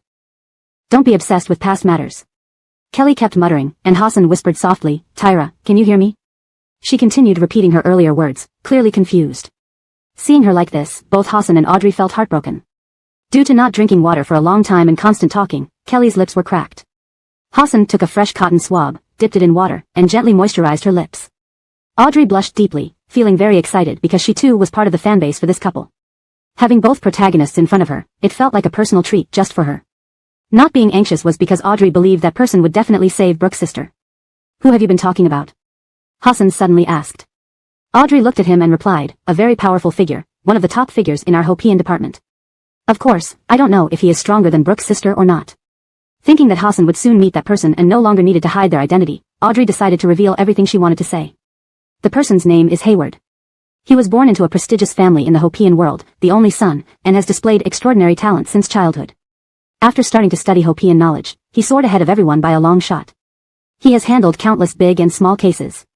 Whenever he gets involved, there's nothing that can't be resolved. Moreover, Hayward has very diverse abilities. Ordinary people like us can only specialize in one area, but he excels in multiple fields without falling behind in any of them. As Audrey spoke, her eyes sparkled with excitement and admiration. Most people in the Hopian world admired strong individuals. If that's the case, he should be able to save Tyra. That's wonderful news, Hassan said excitedly. Yes, definitely, Audrey nodded emphatically. Hassan then remembered that she had been planning to leave in a few days. I'll find someone to clean up the guest room for you. For dinner, if you have anything specific in mind. Just let the chef know.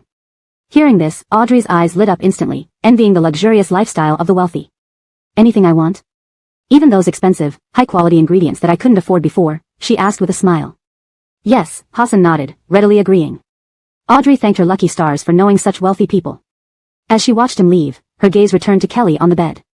Brooke's sister, you must get better soon. Everything will be fine, she said. After saying this, Audrey clasped her hands together in front of her chest and began praying fervently to various deities, mentioning the dear spirit mountain god, whom she revered the most. Unbeknownst to her, at that moment, the mountain god was lying in bed, in a very dire condition. That evening, Audrey eagerly told the chef that she wanted seafood deluxe. When dinner was served, she realized what it meant to live luxuriously. Her seafood deluxe included a king crab. Excited, Audrey immediately took photos and uploaded them to her group chat, showing off the exquisite delicacies she was enjoying, the perks of associating with the wealthy. Chapter 354, More Rewards Next Time. At the Flynn family residence. Adrian received a call from her agent and frowned. Star Great Battle? I heard that it's a variety show that pits physical and mental prowess against each other, and since it's live-streamed, there's no way to fake it. You want me to go on that? Her tone was sour because the variety show, Star Great Battle, had ruined several artists. Each episode featured someone who ended up being mocked by the public for their poor performance. Frankly, Adrian knew herself well enough. If she participated in such a show, she would certainly be compared unfavorably to others. The agent insisted on recommending it, causing Adrian's frown to deepen with impatience. But then she suddenly thought of what the mysterious person had said. He mentioned an upcoming opportunity. Could this be it? Why not take a gamble? Adrian changed her tune. Alright, let's do it next. I'll give it a try. After hanging up, she called the mysterious person, but they didn't answer this time. The feeling of single-line communication made Adrian extremely uncomfortable. On the day of the variety show, Adrian felt slightly nervous. She had gained many black fans recently, and as soon as she appeared, many people began to mock her. How did she get here? I remember she used to claim she was a lucky charm. To tell the truth, we've never seen such an unlucky lucky charm. It's quite embarrassing that she dares to brag. We're watching today to see how badly she messes up. But it's been a while since Kelly showed up, hasn't it? Our little fairy is great, and you guys should stop speaking ill of her. She committed suicide because of those incidents. Can't you show some respect and understanding? Amidst the arguments of the crowd, the program began. Due to her recent decline in popularity, Adrian was not favored by the production team and received very little screen time. However, as the puzzle solving progressed, her insightful comments garnered more and more attention from the cameras. Adrian felt like she was receiving divine assistance. Even when she guessed blindly, she got the right answers, and with every step, she avoided traps effortlessly. She knew this was due to the mysterious person's influence. The netizens and fans screamed in excitement. The former were shocked at how smart she seemed, while the latter rejoiced, saying her lucky charm aura had returned. In any case, all the reviews were overwhelmingly positive. After watching this episode, I realized that many online reports about Adrian are inaccurate. Despite her delicate appearance, she has strength of her own and is really quite impressive. So smart, I love watching intelligent women. I think I'll become a fan. Ladies and gentlemen, who could have known how happy I'd be to have found a beautiful, gentle lady who can also dominate when necessary. I used to like Kelly, but now it's clear that Adrian looks better. Since they were rivals competing against each other, one rising naturally meant the other would be overshadowed. After the show ended, the other celebrities had very unpleasant expressions. They even suspected that the production team had given Adrian a script in advance to make them praise her. While publicly and privately the production team claimed there was no script, who knew what really happened behind the scenes? Backstage, Adrian eagerly checked her phone and smiled widely upon seeing the positive responses from netizens. She called the mysterious person again, and this time, they answered. Were you responsible for this variety show? Adrian asked excitedly. She had already grown to love the feeling of obtaining everything effortlessly without effort. Yes, it was me. As I told you before, collaborating with me comes with rich rewards. Your image among the public has undergone a complete transformation. Satisfied? Adrian nodded vigorously, very satisfied. Can you continue to help me? The mysterious person laughed on the other end, of course. As long as you work well under me, anything is possible. In the near future, you can use Spike to kill people, but don't touch anyone from the Flynn family. Kill a maximum of 10 and a minimum of 5. I'm looking forward to your performance. Will the reward next time be even better? Adrian bargained. The mysterious person affirmed, absolutely. Each time will be better than the last, and I will provide you with more and more things. After hanging up, Adrian was incredibly excited, her face flushed red. Looking into the mirror, she had already decided what she wanted next. Besides everyone's admiration, she desired beauty, ability, wealth, and Hassan's affection. What was once out of reach was now within her grasp. Adrian was thrilled beyond words. Suddenly, the door was pushed open from outside, and her expression immediately turned calm. The makeup artist approached with her kit. Miss Flynn, I'm going to remove your makeup. Adrian responded emotionlessly. The makeup artist instinctively felt that she was different from what the internet described, finding her hard to approach, and handled everything with utmost caution. But because her hairstyle required numerous clips, even the slightest carelessness caused hair pulling. Ah! You hurt me! Adrian screamed, glaring viciously at the makeup artist. Are you even competent? If not, don't come here to do makeup. Leave your position for someone who truly has the ability. Who do you think you are? She scolded. The makeup artist didn't even have time to say sorry before being berated one-sidedly by Adrian. Her eyes filled with tears, trembling in fear. Adrian saw her pitiful look and felt even more nauseated, becoming increasingly irritable.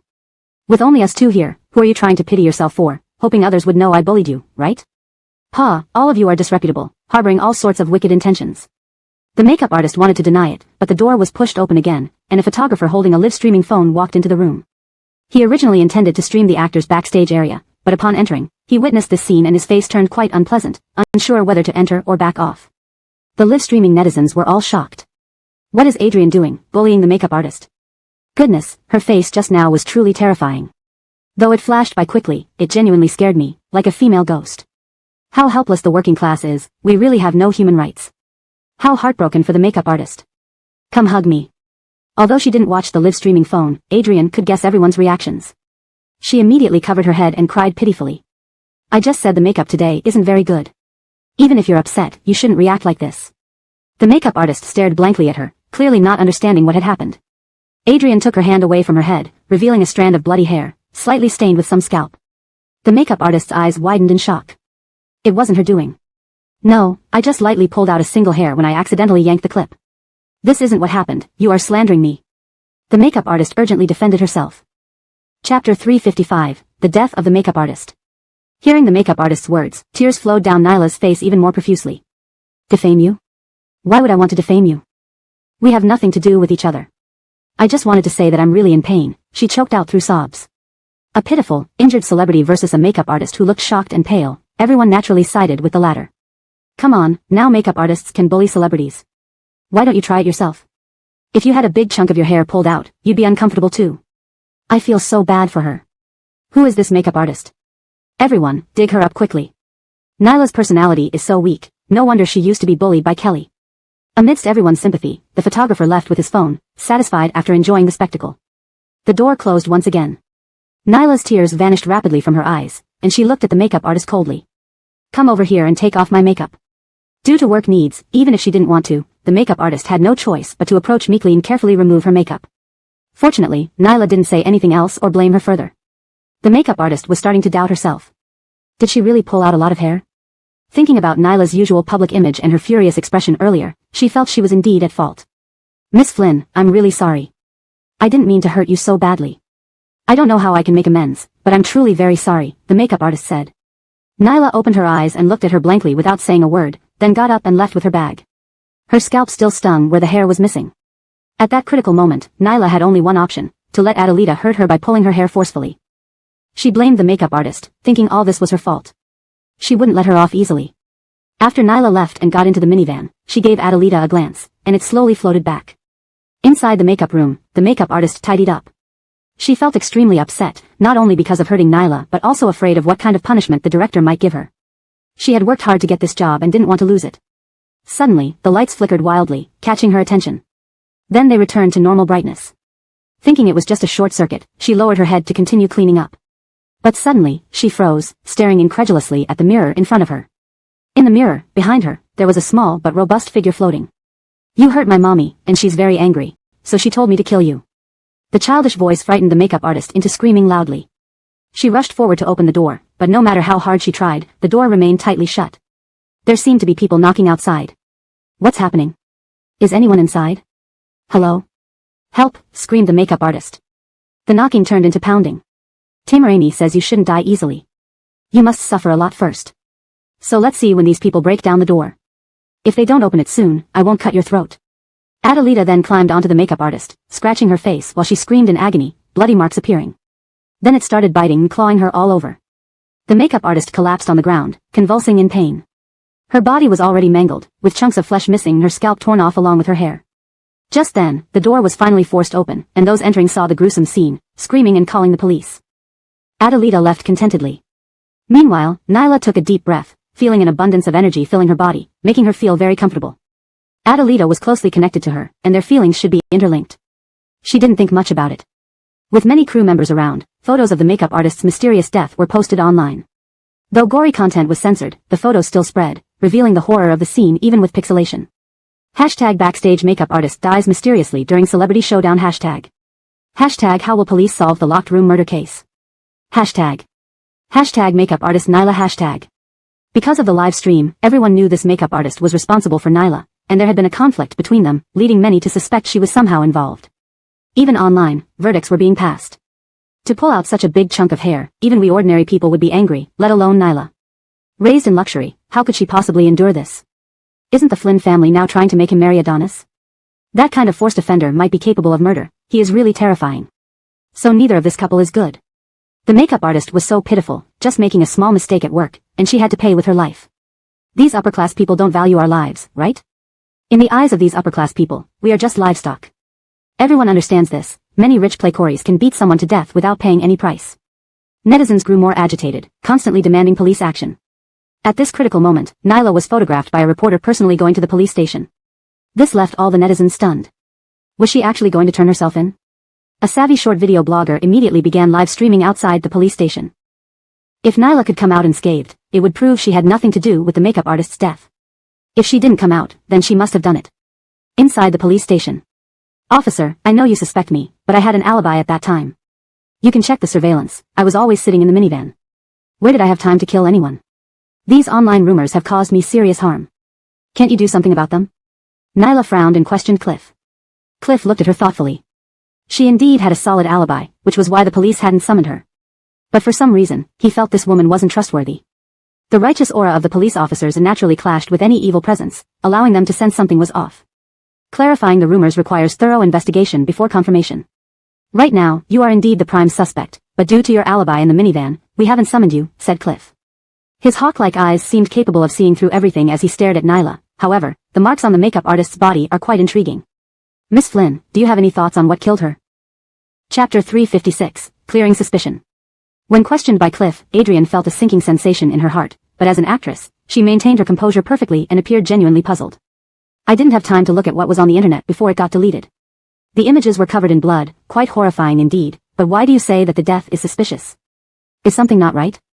Adrian swallowed hard, feeling both curious and afraid. "Can I see the photos? This is case confidentiality and cannot be disclosed. Miss Flynn, you can leave now." "I'll call you if necessary," said Cliff. "What about the internet? They're all cursing me, saying I'm a murderer. I'm scared." Adrian feigned helplessness. Cliff narrowed his eyes, scrutinizing her, then chuckled lightly. "Miss Flynn, once you step out of the police station today, all the rumors will dissipate on their own, won't they?" His tone was so certain that Adrian felt he knew more than he let on. She quickly gathered her belongings, her steps somewhat hurried. "Then I'll leave." Cliff watched Adrian leave, his intuition telling him that she was definitely hiding something. Or perhaps, it had something to do with metaphysics. Mentioning metaphysics reminded him of Kelly. Cliff took out his phone and dialed her number to ask what was going on, but the call couldn't get through. Strange, where is she? Cliff mumbled as the mechanical voice disconnected him. He put the phone aside, planning to wait a few hours before trying again. As soon as Adrian left the police station, she was surrounded by reporters. Miss Flynn, why did you go to the police station? Are you leaving because you're not guilty? What do you think about the makeup artist's death? Miss Flynn, are you really not involved in this? The makeup artist died, are you happy? The reporter's words were sharp, surrounding Adrian and not letting her leave. But she had no intention of leaving just yet. After all, answering well could turn this into a great opportunity to gain followers. Facing the cameras, she seemed uneasy but answered cautiously. I turned myself into the police station because everyone was suspecting me, even sending abusive messages asking me to confess. Saying I'm the murderer, I had no choice but to prove my innocence this way. I also feel very sorry for the makeup artist's death and want to know how it happened, but the police said they couldn't disclose details of the case. I can only hope they catch the real killer soon so that the deceased may rest in peace. Adrian's words were eloquent, and the reporter's expressions softened. Seeing her goal achieved, she got into her car and left. The tinted film on the car prevented anyone from spying inside. Looking at the crowd outside, a sarcastic smile tugged at the corner of her lips. A bunch of fools. Investigate all they want, they'll never find the murderer in this lifetime. After all, the murderer is a ghost. As Adrian's car drove away, a black Audi A8 passed by closely. The man in the back seat shifted his gaze to the window, frowning deeply while twirling a string of white jade beads. The car stopped, and Gallineau Captain immediately got out to open the door for the man in the back seat. Hayward stepped out, and the lingering reporters gasped upon seeing him. They instinctively wanted to take photos, but Gallineau Captain quickly intervened. He showed his badge and scolded them, "Don't photograph whoever you want. You're infringing on privacy rights, be careful, or I'll make sure you regret it." The reporters dared not provoke the police officers and reluctantly departed. Gallineau Captain turned to Hayward, who was dressed in a modern Chinese style, tall and elegant, exuding an exceptional presence. They entered the police station. Upon hearing Hayward had arrived, Cliff rushed out to greet him and eagerly showed him the crime scene photos. Take a look at the crime scene. My people don't see anything, but I feel there's something complex about this case.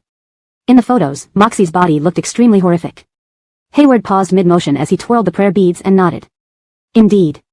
Based on the bite marks and scratch marks on the body, we determined it was a spike. Spike, so such things really exist? Cliff's eyes widened in shock. Gallineau Captain remained silent, unconvinced in his heart. Suddenly, Cliff slapped his thigh. I remember now. I was going to tell you. Search Adrian on your phones. Her makeup artist had a conflict with her before the incident. I think there's something off about her. Upon hearing this, Hayward pulled out his Nokia, causing Cliff and Gallineau Captain to exchange awkward glances. Yet he seemed oblivious, asking curiously, how do I search? With your phone? It would be strange if it could even connect to the internet. Cliff laughed nervously. He used his own phone to search and handed it to Hayward. Initially composed, Hayward's eyes widened slightly in surprise. Taking the phone, he carefully read the information displayed. Chapter 356, Clearing Suspicion. There's a video here that can be opened, Cliff said thoughtfully. From the phone, came the argument between the makeup artist and Adrian. After the sound faded, Hayward still looked at the phone with a complicated expression. That woman indeed has something on her body. But I can't see through the screen. I can only feel that it is an extremely evil object, and this feeling is very similar to what I sensed from the car that passed by me just now. Passed by you? Cliff asked. He suddenly realized Adrian came to the police station earlier, saying that too many people were cursing her online and she wanted justice. Indeed, she left before you arrived. The one you passed by was likely her. That's confirmed then, Hayward nodded. But legally, we cannot truly confirm that there's something wrong with her. We still need evidence, said Cliff. Hayward nodded, let the metaphysics department handle this. It's good practice for them. Truman sucked in a breath when he heard this, silently mourning for the people in his squad. They could be dealing with someone who can kill. This terrifying spike would be handled by them. Indeed, next, Cliff said, all right, Truman, help gather some people for this task. Sure, my men need more training, Truman smiled unnaturally. Come on, weren't we supposed to see Kelly? Don't waste time, Hayward said. Hearing a familiar name, Cliff hurriedly stopped them. You mentioned seeing someone? What happened? Truman remembered that Cliff was very close to Kelly, so he sighed. Kelly fell into a coma mysteriously, and no one knows why. We can only ask Jing Xing to come out of retirement to take a look. Cliff's face turned grave. Then go quickly, wake her up at all costs. He followed them to the police station entrance, watching their retreating figures, wishing Kelly well silently. Back in the car, Hayward mused, this Kelly, it seems you all care about her a lot. He had heard that she was a prodigy, but in his impression, prodigies were always proud and untouchable. Chapter 357 Get well soon. Kelly is a good person. We all hope she can be safe, Truman said. Hayward felt an inexplicable emotion in his heart. He nodded and looked out of the window. It had only been a few years since he came down from the mountain, yet this society seemed to have undergone tremendous changes.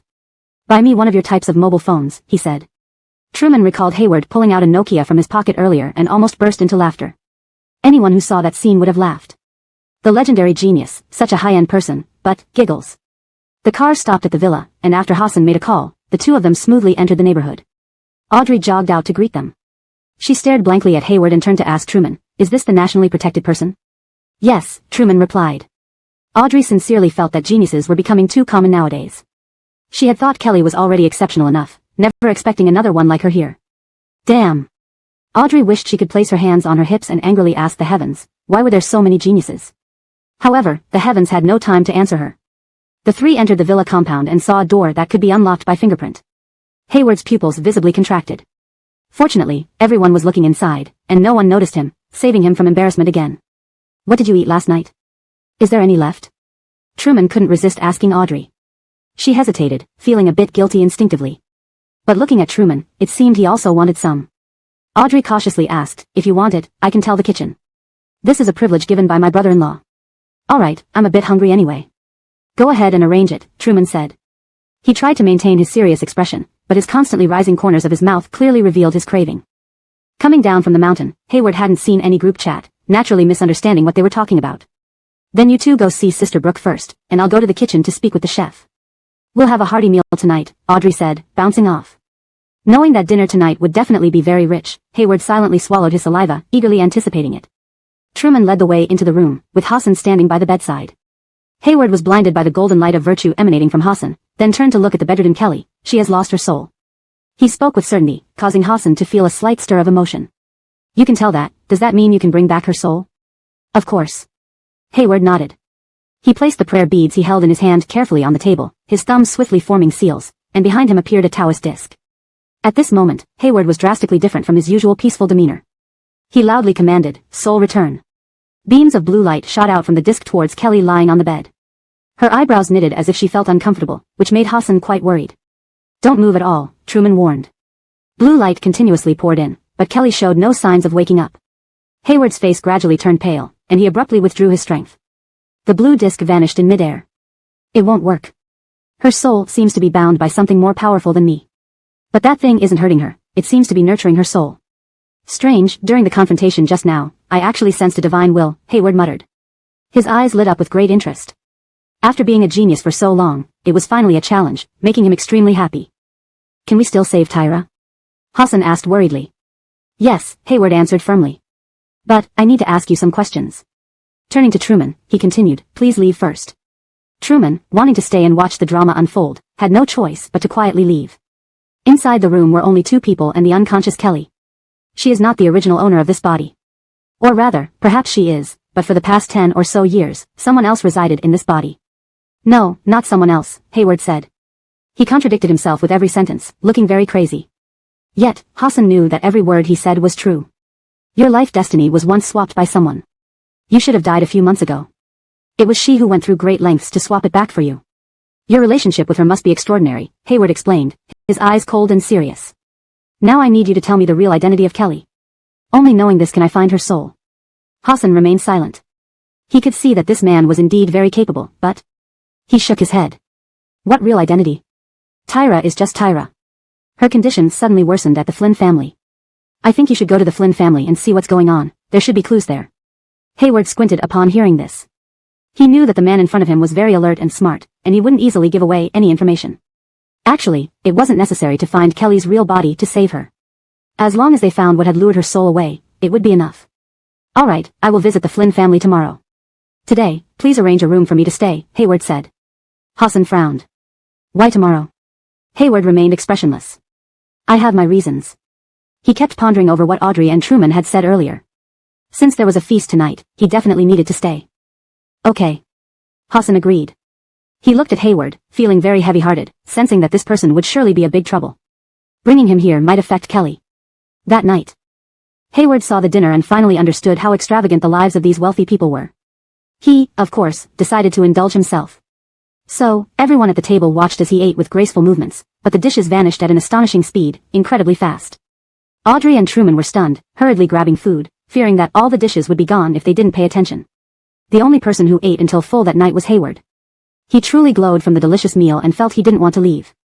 Eating such delectable food here, he wondered what it would be like at the Flynn family. Of course, Hayward couldn't say this because it wouldn't fit his identity. Have the chef prepare more breakfast tomorrow, Hassan instructed. He deeply glanced at Hayward, then returned to the room to feed Kelly porridge. Fortunately, she could still consume liquid food. Tyra, wake up soon. I'm waiting for you, Hassan whispered tenderly. He held her hand tightly. She had clearly lost much weight, and his eyes were filled with pain and sadness, gently stroking her hand. Chapter 358, Visiting the Flynn family villa. The next morning. Since Audrey had already informed the kitchen last night, this time the chef prepared a large amount of food, enough to serve 10 people. But it was all eaten up. Audrey, who had been full long ago, stared at Dominic with her mouth agape as he finally put down his bowl. Despite having an appearance as clear and serene as the moon after rain and an otherworldly demeanor, no one could eat more than him. Today's breakfast was very satisfying, thank you, Hayward said. Hassan, having seen so much in his life, nodded slightly. No problem. As long as we can rescue Tyra, you can come here anytime for whatever food you want. Hearing this, Hayward's eyes lit up. He had originally thought it didn't matter whether they rescued her or not, but now his thoughts had completely changed. This person must be saved. Even if the King of Hell wants her dead by midnight, he would keep her alive until dawn. For the sake of delicious food, it's worth it. Then let's go see the Flynn family villa now and figure out what's going on, Dominic said. He seemed to have an inexhaustible supply of energy. Truman and Audrey felt very conflicted. Anyone with eyes could tell that their brilliant genius from the Hopian department, this influential leader, was actually a big eater. Suddenly, Audrey realized why she wasn't a genius like him. He loved eating, but not as much as Dominic did. The door to gastronomy. The car arrived quickly outside the Flynn family villa. On the way, Dominic kept playing with the new mobile phone he bought, searching for a lot of information about Kelly. He saw that she also loved eating, feeling a sense of finding a kindred spirit, but it was unfortunate that this kindred spirit was now lying unconscious in bed. His determination to save Kelly became even stronger. After knocking on the door of the Flynn family villa, Truman immediately showed his police ID. The nanny who opened the door looked startled. Comrade policeman, are you here for our young miss? Truman looked puzzled, while Audrey peeked from behind him. Seeing a familiar face, the nanny relaxed. Miss Galen, you're here too. She had heard from Verity that Miss Galen was also a police officer. You don't need to worry. We aren't here for Galen engsub. We just want to see the environment where Sister Brooke lived, Audrey explained. The nanny breathed a sigh of relief, hurriedly nodding and leading the three inside, arranging them to sit on the living room sofa.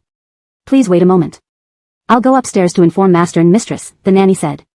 After she left, Truman couldn't help but ask, what do you think? Do you feel anything unusual? You're also from the Hopian sect. Did you feel anything wrong? Dominic asked back. Everyone was reluctant to deal with this genius because he was extremely strict, regardless of age or position. Anyone who performed poorly would be scolded by him. Truman glanced at Audrey beside him and suddenly felt something stuck in his throat, unsure how to answer. Indeed, he hadn't sensed anything, but if he told the truth, Hayward would surely criticize him like before. However, with his colleague there, Truman worried about his dignified image and felt a headache coming on. Well, I do feel that something is off about this villa, but when I try to pinpoint it, it seems fine. I guess it's because I'm not strong enough yet. So, may I ask your thoughts? Truman said. After speaking, he felt quite clever. Hayward nodded. Indeed, you're right. Truman sighed deeply, relieved, completely ignoring Audrey's disdainful look. She really didn't expect Truman to engage in such guessing games. There are golden threads of virtue mixed with strands of evil chi in the Flynn family villa. I noticed the evil chi is thickest on the second floor, Hayward said. Audrey immediately pointed toward Nyla's room. Is it strongest in that room? That wicked woman must be up to no good. I suspect she's the one who caused Sister Brooke's condition. Dominic raised his eyebrows. No, it's that room. Audrey followed his finger and realized he was pointing to Kelly's room. How could that be possible? Sister Brooke must be fine. You must be mistaken, she blurted out instinctively. Truman clicked his tongue. We all know Kelly isn't problematic. If there's evil chi in her room, there must be another reason. How could Hayward be wrong, and I also feel something is amiss. Audrey clearly disagreed but didn't dare say so aloud, being under their command. Just then, the nanny came downstairs supporting Verity. Verity looked haggard, her whole demeanor off, with puffy, red-rimmed eyes, undoubtedly from crying these past few days. Audrey quickly stood up, asking worriedly, Chelsea, are you okay? Seeing this lively and lovely girl in front of her, Alea couldn't help but think of Kelly lying on the bed, which made her tears fall even more heavily. How could she be fine when her daughter was like that? As a mother, it was impossible for her to be okay. However, in front of outsiders, Alea couldn't express how painful she felt. She nodded. It's fine. This is a big shot from our Hopian department, specifically here to see Tyra, Audrey introduced. Alea seemed to see a glimmer of hope. She looked at Hayward with excitement. Can you really save my daughter? If you can bring her back, anything the Flynn family can offer, we will give to you. I don't know what happened. She was perfectly fine before going to bed, but after waking up, she became like that. How obedient Tyra has always been. She even told me she would go shopping with me tomorrow. How did this happen? Alea was asking others, but it also sounded like she was questioning herself. Audrey saw her state and instantly tears welled up in her eyes. Aunt, it's going to be all right. All of us will help, Sister Brooke will definitely be fine. Her voice was slightly muffled. Alea nodded but didn't feel any relief at all. I need to check the entire villa, Hayward said. Sure, feel free to look anywhere, Alea immediately agreed. Just as Hayward was about to stand up, the door to Nyla's room opened, and she yawned as she walked down. Seeing Audrey, she couldn't help but frown. Why are you here? Kelly isn't at our place, she's at Hassan's. Feeling the disdain from Nyla, Audrey rolled her eyes. Do I need your permission to come? This is not just your house. I can visit Aunt without your consent. Nyla was taken aback, looking very uncomfortable. As anger surged within her, she started thinking whether she should have Adelita get rid of this annoying Audrey. At the same moment, Hayward noticed a red thread rapidly shooting out from the middle of her forehead, sticking onto Audrey. He understood everything but remained silent. Chapter 359 Locking onto the target. Audrey didn't notice anything amiss, just asked Verity with red eyes, pretending to be unaware. Chelsea, is Sister Brooke really with Hassan? Verity wiped her tears and whispered, yes, I was thinking about visiting Tyra before, not knowing how she is now. As she spoke, Verity's eyes welled up again. Audrey felt a lump in her throat. Just as she was about to tell her the state of Kelly, she turned and saw Adrian with an ill-intentioned look. Hesitating for a moment, she ultimately said nothing. But Adrian smirked, quickly walking over to support Verity. Tamara, don't cry. With Brother Arden taking care of Sister, she'll definitely be safe, but whether she can wake up depends on fate. She will never wake up in this life. As soon as she finished speaking, Verity's expression became even more mournful, and her tears flowed uncontrollably. Why is my Tyra so unfortunate? If possible, she would trade her own lifespan for Tyra's safety. Seeing this scene, Audrey's heart almost broke. She glared at Adrian and couldn't hold back any longer, saying, Chelsea, don't listen to what Adrian says, Sister Brooke will wake up. Verity nodded, pulling Audrey's hand in her grief, unable to speak for a moment. Chelsea, we came here today to investigate the cause of Sister Brooke's coma. Please trust us, we will find a way to awaken her. But during this time, without Sister Brooke by your side, you must take good care of yourself and don't let yourself be deceived by villains easily. Audrey looked coldly at Adrian. Who she meant by villain was obvious. You wicked woman. This is the Flynn family. Who do you think you are? How dare you talk nonsense here? Tamara, I'm not cursing Sister, but you know her condition too. Doctors are at a loss. They probably say these things to swindle money from you. Audrey's eyes hardened, and she couldn't help but confront her hands on her hips. Did we mention money? You're trying to make Chelsea distrust us and stop our investigation. It looks like you have ulterior motives. This wicked woman. Adrian's gaze turned vicious, the red threads emerging from her forehead becoming denser. Hayward's expression darkened. He silently made a seal with his hand and pulled Audrey behind him. Elspeth, this is Miss Sue's home. No matter what, Miss Flynn is still part of Miss Sue's family. You shouldn't confront her like this. As he spoke, a golden light shot out, causing those red threads to retreat as if burned. Hayward raised an eyebrow but remained calm. Audrey was about to say something but felt a sharp pain in her arm. Her eyes flickered and she immediately fell silent. Adrian seemed to sense something, her gaze deepening as she gave Hayward a complicated look. But seeing his calm expression, she didn't think much of it. Turning, Hayward faced Verity seriously. Chelsea, I need to see inside Kelly's room. The evil energy there was the strongest. Only by entering could they pinpoint the problem. Tyra's bedroom isn't locked. You can go in. Verity turned away, seemingly unable to face the situation. Audrey offered a few comforting words before leading Hayward to Kelly's bedroom. Upon entering, Hayward frowned. Just as he had seen, the negative energy in here was almost tangible, unnaturally thick. How is it? Do you see anything? Seeing his changing expressions, Audrey finally couldn't hold back her question. Hayward glanced at the door and noticed a figure hiding near it. His eyes flashed, and he smiled coldly. There are serious issues in this room, but I can't determine the root cause. Audrey grew anxious at this.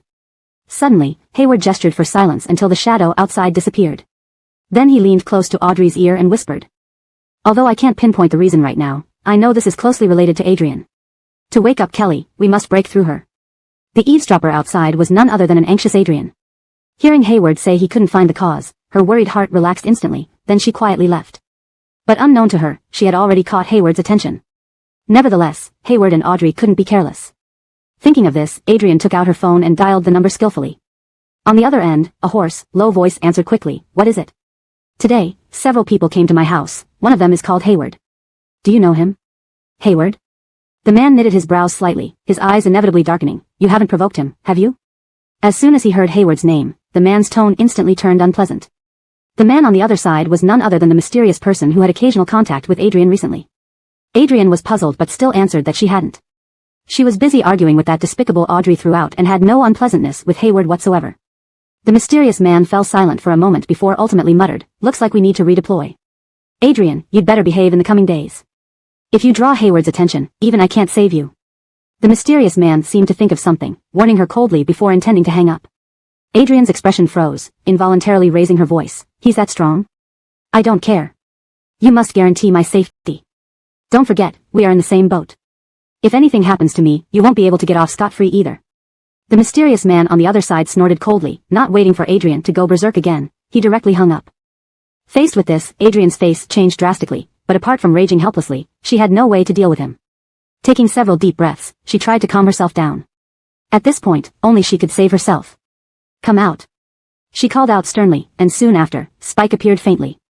Tamarani. You go and monitor Audrey and Hayward. No matter what they do, report back to me immediately. Tamarani, that man is very powerful. I'm scared to go. Spike floated in mid-air, though her eyes remained hollow as always, there was a layer of fear in her tone. Adrian's brows furrowed, her expression souring instantly. Useless thing. You're a ghost. What can he do, no matter how powerful he is? He probably can't even see you. What are you afraid of? Hurry up and go. Tamarani, If you don't obey, don't call me Tamarani anymore. Biting her lip, Spike had no choice but to reluctantly drift out of the room. Chapter 360, Playing a Long Game. At the same time, Hayward and Audrey were still rummaging through Kelly's belongings.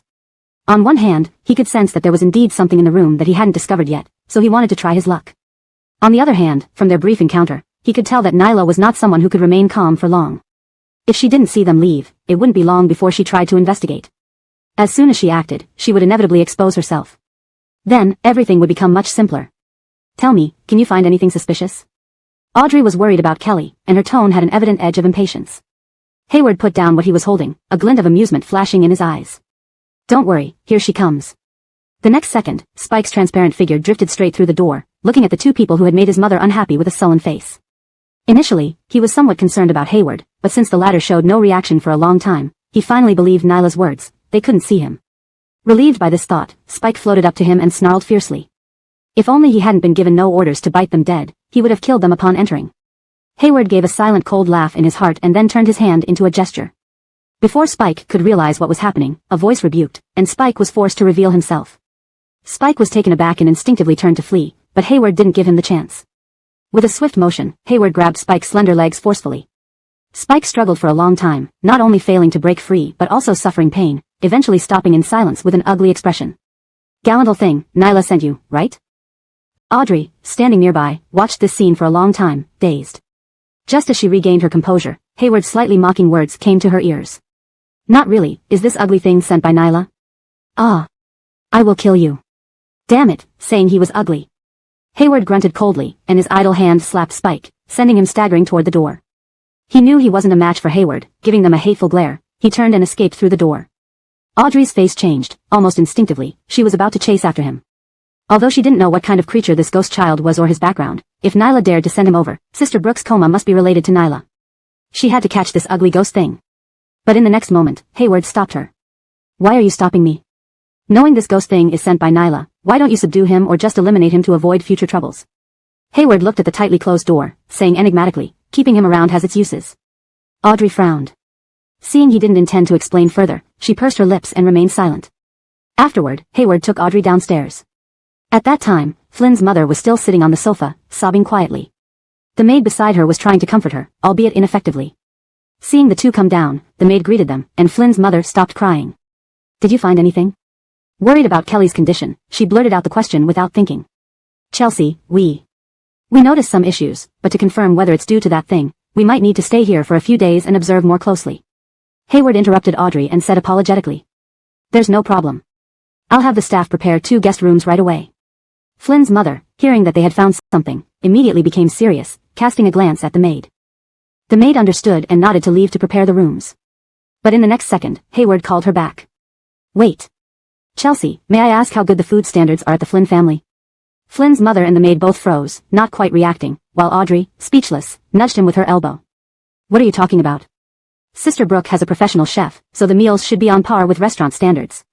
Due to Kelly, she had stayed at Flynn's house before and knew best about the food quality here. Flynn's mother nodded approvingly, her gaze gentle. Elspeth is right. Mr. Sia, please feel free to tell the chef what you like. If there are dishes he can't make, let me know, and I'll arrange it. Hayward smiled and thanked her. Thank you. In that case, I won't hesitate. A gourmet lover, if the Flynn family's food did not satisfy his appetite, he would choose not to stay even if it meant commuting daily. On the other side, when Spike returned to Nyla's bedroom, he found that she had already fallen asleep. Nyla thought Audrey had Spike keeping watch and wouldn't run into any trouble, so she felt at ease enough to fall asleep. Recalling her threats, Spike didn't dare to make a sound and silently hid away. Dinner time arrived, and Nyla woke up to persistent knocking on the door. Miss, dinner is ready. You can come down and eat. I know, I'm coming right over. Nyla ran her fingers through her hair, seeing no message from Spike yet. She kicked on her slippers with an unhappy expression and pushed open the door. That little thing probably wandered off somewhere to play, not caring where it went. She first went downstairs to ask her mother about the situation. But just as she got downstairs, she vaguely heard voices from the dining room. Frowning, she sped up. Upon seeing Audrey and Hayward sitting by the dining table, Nyla's face turned pale. Why haven't you left? What's going on? They didn't leave, and Spike didn't tell her. Her rude behavior soon caused disgust in Flynn's mother. She frowned, her voice turning more serious. Galen Ksu, Audrey and her friend will be staying here for a few days.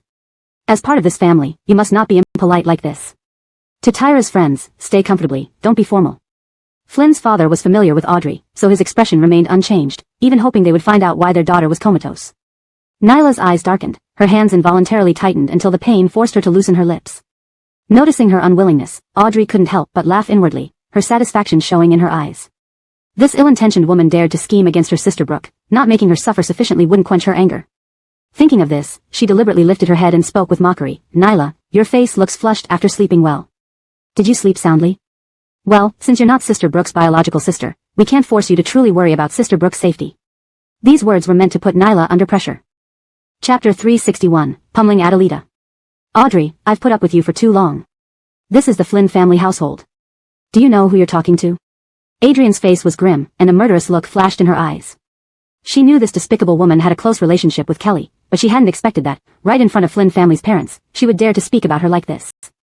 Do you think I've been putting up with you? You're just a fake heiress, yet you insist on occupying Sister Brooke's position. Now you've even made it so that Sister Brooke can't return home. How can there be such a wicked and disgusting woman like you in this world? Audrey wasn't one to be pushed around. If Adrian had been more restrained, Audrey wouldn't have minded enduring a few days for the sake of Sister Brooke and Flynn's parents.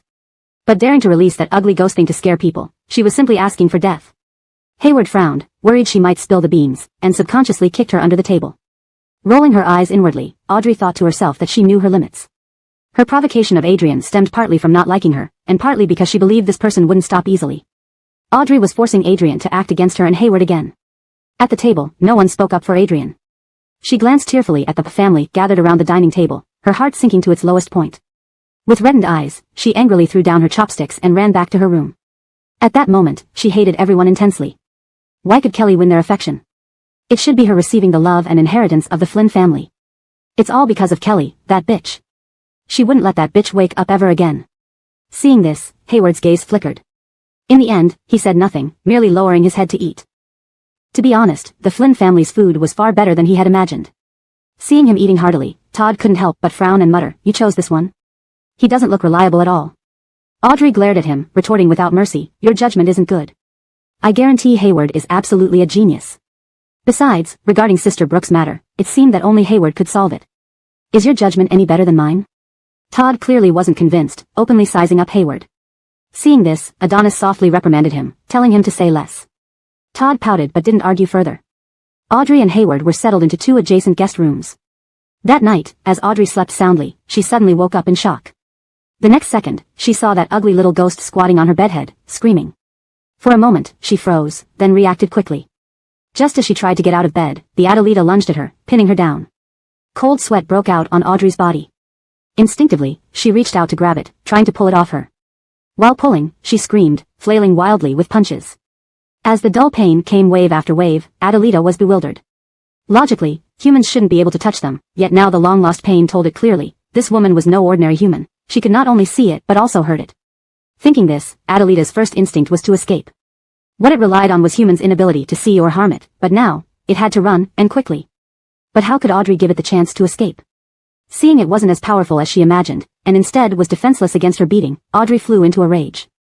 You scared me. You dared to scare me. Watch me beat you to death. Within moments, the entire guest room was filled with Adelita's miserable cries and pleas for mercy. At that moment, the guest room door was pushed open from the outside. Adelita paused, and its hollow eyes suddenly filled with intense hope. It must be Mommy. Surely Mommy heard its plea and came to save it. Unfortunately, under the dim lamp, it wasn't Adrian's cold little face but the man it had seen earlier, the one that terrified it. And upon entering, Hayward saw the half-dead Adelita being beaten. In fact, Hayward hadn't slept since returning to the guest room. Knowing the dinner had ended on such an unpleasant note, he figured Adrian wouldn't let it go, so he remained vigilant. Indeed, his suspicion proved correct. However, he never imagined the situation would be more thrilling, more fierce than he had anticipated. At that moment, Adelita stared at him with its hollow, despairing eyes, seeming to beg for mercy. Clearing his throat, just as Hayward was about to speak, Audrey hopped off the bed and hid behind him with a face full of terror. Her little face was pale with fear, sobbing pitifully. Sniffle, sniffle, so scary, this ugly thing is terrifying, you get rid of it. Adelita. Hayward. Was it his approach wrong? The woman who had been fierce moments ago towards the weak Adelita was now hiding behind him as if she had suffered some great injustice. Was this reasonable? Hayward glanced at the nearly dead Adelita before looking sideways at the trembling Audrey behind him, unsure whether to laugh or cry. Miss Audrey, shouldn't the one crying be this little ghost? Why are you crying? As soon as he finished speaking, tears welled up in Adelita's hollow eyes, and in the next moment, it really began to cry uncontrollably. Wail, why did it have to take the beating while she looked scared? Wail, too much injustice. Audrey blinked her big eyes in confusion, peeking out cautiously only to see the severely injured ghost glaring at her fiercely before sobbing away into thin air. She awkwardly wiped her tears, unsure how to respond. Earlier, she had been frightened stiff, not knowing what had happened, just mindlessly pounding the ghost. It scared me. I was sleeping peacefully when it suddenly appeared at my bedside with that ugly face. I don't usually act like this. Sucking her nose, Audrey explained with red-rimmed eyes, afraid he would misunderstand and think she was a shrew, hastily adding the latter part. Yes, if not for that ugly creature scaring her, she wouldn't have lost her composure and hid it. Hayward took a deep breath, explaining with a hint of exasperation, I'm not asking for the reason. I'm asking how you managed to touch it. Adelita was a ghost, although its ghostly aura wasn't as strong as that of a powerful ghost. An ordinary person could never touch it. Thinking of this, Hayward's gaze deepened, and his look toward Audrey became more scrutinizing. Chapter 362 Finding the wooden plaque on the second floor. Audrey sniffed, sounding a little aggrieved. This is my ability, insulating hands. Originally, only one of my hands could touch ghostly entities, but after receiving guidance from the dear spirit mountain deity, both hands can now. She hiccuped as if about to cry, and Hayward nodded slightly to show his understanding, though his expression remained somewhat indescribable. Anyone who saw an adorable girl pummeling a small ghost would be left with mixed feelings. Tonight it won't come again. Go to sleep, Hayward said. Audrey watched him stride away, hurriedly closing and locking her door. Adelita had been hammered into such a state that she feared Nyla might have a fit. Yet despite this concern, Audrey quickly forgot everything once she was under the covers, falling fast asleep. In another room, Hayward took out his phone and began searching for information on the dear spirit mountain deity. All the search results were related to Kelly. It seemed she placed great importance on this so-called deity. Moreover, many netizens who made wishes mentioned that the dear spirit mountain deity was very effective. Hayward came from a hidden family and knew full well that there were no gods in modern society. So what was going on here? Kelly appeared to hide many mysteries within her. He found himself increasingly intrigued by her. The next day, Hayward timed it perfectly to come down for breakfast while Audrey had slept well throughout the night. In stark contrast to them, Nyla hadn't slept at all. Adelita had returned and cried incessantly, unable to speak or complete any tasks, leaving Nyla wide awake. She was also worried that Hayward and Audrey might tell the Flynn family about Adelita and cause trouble for her. However, these two seemed completely unaffected. Nyla sipped her seafood porridge as Audrey remarked sarcastically, looks like someone didn't get much sleep last night. Worried we'd find clues in the villa and rescue elder sister Brooke? Though she spoke vaguely, her gaze was sharp. Almost choking on her porridge, Nyla's face turned red as she swallowed hard and raised her eyes to look at Audrey with slight confusion. What are you talking about? Turning her attention to her mother, she continued in a pitiful tone, Tamara, I'm worried about you. I haven't been eating or sleeping well recently, afraid you might fall ill. Last night, I wanted to sleep with you but didn't want to disturb you if you were already asleep.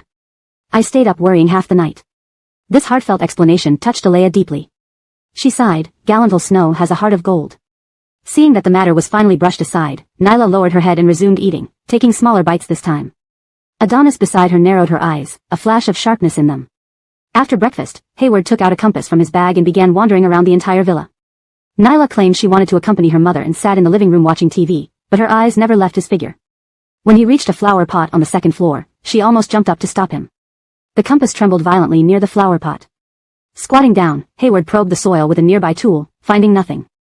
Only when he moved away did Nyla exhale in relief. That mysterious person was indeed capable, able to keep things hidden. Audrey kept a close eye on Nyla, knowing something was amiss. Come here, Hayward called out. Hearing him summon her, Audrey hurried upstairs, prepared to take out a tool before he added, just use your hands. Startled, she said nothing but obeyed, digging into the soil. Huh, I think I found something, Audrey exclaimed. Pulling her hand out, she shook off the dirt, revealing a wooden plaque in her palm. Nyla stood up instinctively, her face filled with shock and disbelief. Gallantal Snow, what's wrong? Alea asked softly. She shook her head quickly. Nothing, just remembered I still have some work to deal with. Tamara, I'll call and then come back to stay with you. Alea nodded. Okay, take your time. Your work is important. No longer able to sit still, Nyla rushed upstairs, dialed a familiar number, and silently prayed it would be answered. This time, the call was answered after a few rings. They found the wooden plaque, she immediately blurted out. That was expected. No need to panic. Even if they find the plaque, they won't figure out the core issue soon, and Kelly won't wake up. This will give me enough time to plan, the mysterious person replied calmly. Hearing his composed tone, Nyla felt her anxiety ease. Okay, as long as everything's fine. She hesitated, then voiced her question, why not just kill Kelly directly? Of course not. Believe me, I want her dead even more than you do, the mysterious person's tone intensified. He hung up immediately after saying this, seemingly angry. Nyla pressed her lips together, she truly didn't know who Kelly was or why she couldn't be killed. She composed herself and walked downstairs. Downstairs. On the coffee table in the living room, the cleaned wooden plaque lay, and Hayward, Audrey, and Alea all looked at it with serious expressions. This wooden plaque is made from extremely yin wood, soaked in the blood of a female infant born in the yin year, yin month, yin day, and yin hour. If left buried in the house for long, the Flynn family's fortunes will gradually change, turning this place into a cursed residence where no one will survive, Hayward said. His expression was very grim, not expecting that the methods he encountered this time would be so malicious. Alea gasped, does this have anything to do with Tyra being in a coma? Yes. Hayward said resolutely. But then he added, however, the connection isn't significant. Waking her up will be even more difficult than I imagined. Alea sighed without a word, and Hayward, seeing her distressed look, comforted her kindly. Once I break the curse on this wooden plaque, Kelly's physical body can remain conscious, but not her soul. Galenka, a living dead person with open eyes? Nyla suddenly asked. Only now did they notice her, her expression was calm as she sat next to Alea. Tamara, actually, I think if letting Tyra be a living dead person with open eyes, it's better not to treat her for now, Nyla suggested. She didn't want Kelly to wake up at all, it would be best if she stayed like that, exhausting all her vitality before passing away. It's just a body without its soul, not a living dead person. She can eat, sleep, use the bathroom, and perform other actions autonomously, Dominic explained. Upon hearing this, Alea nodded immediately, Master, please help us first. She felt satisfied just seeing Tyra conscious, and she believed Master Xia was powerful enough to eventually wake her up completely. Alea thought she could only wait and cooperate with Master Xia, following his instructions. Nyla gritted her teeth in secret, her eyes almost shooting fire, while Audrey crossed her arms, her face showing disdain. It seems someone doesn't want Sister Brooke to wake up, Audrey remarked. Chapter 363, Sister Brooke is very capable. Nyla seemed to have been hit on a sore spot and abruptly stood up, glaring at Audrey in anger. What do you mean by that? The latter casually shrugged with a dismissive smile. I was just making a casual remark. It's someone else who is reading too much into it. What does it have to do with me? I think the one who is reading too much into it has something to hide. Hearing this, Nyla was so angry that she wanted to tear Audrey apart, and once again red threads started to entwine around her. Hayward watched from the side and interjected at the right moment. Fewer words would be better. Audrey stuck out her tongue, still appearing somewhat indignant. I didn't say anything, it's just that someone feels guilty. Nyla angrily sat back down, grinding her teeth, deciding that she had to make her die. No matter what the cost, she must kill her. At the very moment Nyla made up her mind, Hayward noticed the red threads swelling rapidly. However, Audrey herself hadn't sensed any anomaly yet, still intently examining the wooden tablet. This girl indeed has a carefree heart. Hayward placed the wooden tablet before him, reciting incantations while manipulating his fingers, and suddenly the tablet floated in midair. Even though they had seen these esoteric experts' prowess because of their daughter, Flynn's mother was still surprised by the scene before her eyes. At this time, Todd, who had just woken up, stood at the staircase entrance, his mouth wide open in astonishment, rubbing his eyes several times as if he were dreaming. Seeing the wooden tablet not only levitating but also surrounded by gray smoke, he walked heavily into the room, thinking he must still be half asleep and imagining things. He was at home now, not that small island. How could such strange occurrences happen here? Just as Todd closed the door to his room, the wooden tablet emitted a sound and shattered midair. The fragments were contained within an invisible barrier, preventing them from splattering, so the three people near the tablet were unharmed. Nyla's expression turned heavy, seemingly understanding why the mysterious person feared Hayward. He indeed wasn't an ordinary man. She even thought that if he continued investigating, he might bring Kelly back, a result she never wanted to see. How can I stop him? In this moment, Nyla brainstormed intensely and suddenly had an idea, her lips curling into a sly smile.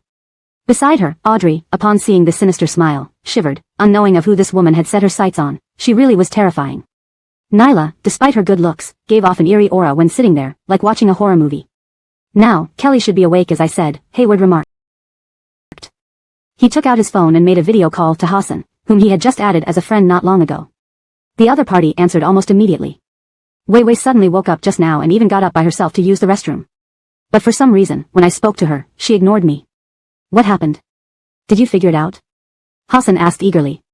There was anticipation in his tone, and Nyla, standing beside him, felt a pang of jealousy. She had always believed that Hassan was a man unmoved by calamity, but now, for a woman, he was acting like this. She is not fully awake yet, only her body is. Hayward explained. Just like he did with Flynn's mother, he patiently repeated the explanation. Hassan's expression on the other end became notably dejected, but he forced himself to ask, so since her body is awake, does that mean Wei Wei's soul will return soon? We have to wait, Hayward solemnly replied. He himself had no certainty about how long it would take to recall Kelly. After saying, good, on the other end, Hassan disconnected the call. Master, please make sure Wei Wei regains full consciousness as soon as possible, Flynn's mother requested. Hayward nodded, I will do my best. After saying this earnestly, he touched his stomach, somewhat embarrassed. I've spent too much energy just now and feel rather hungry. Can you prepare some food for me? Anything will do. The tense atmosphere broke, and Flynn's mother hurried to the kitchen, nodding. Audrey scoffed nearby, the illusion of the genius gradually shattering in her mind. She truly couldn't understand how Hayward could eat so much. Daphne merely indulged in eating, but he was insatiable. It seemed he spent most of his day eating, never stopping. Nyla naturally noticed this trait of his too. Her gaze flickered confidently as she unlocked her phone and went upstairs to search for nearby delicious takeout options, preparing for the night's action. After having his meal, Hayward resumed his ability to think. He believed that to save Kelly, he needed to visit Deer Spirit Mountain.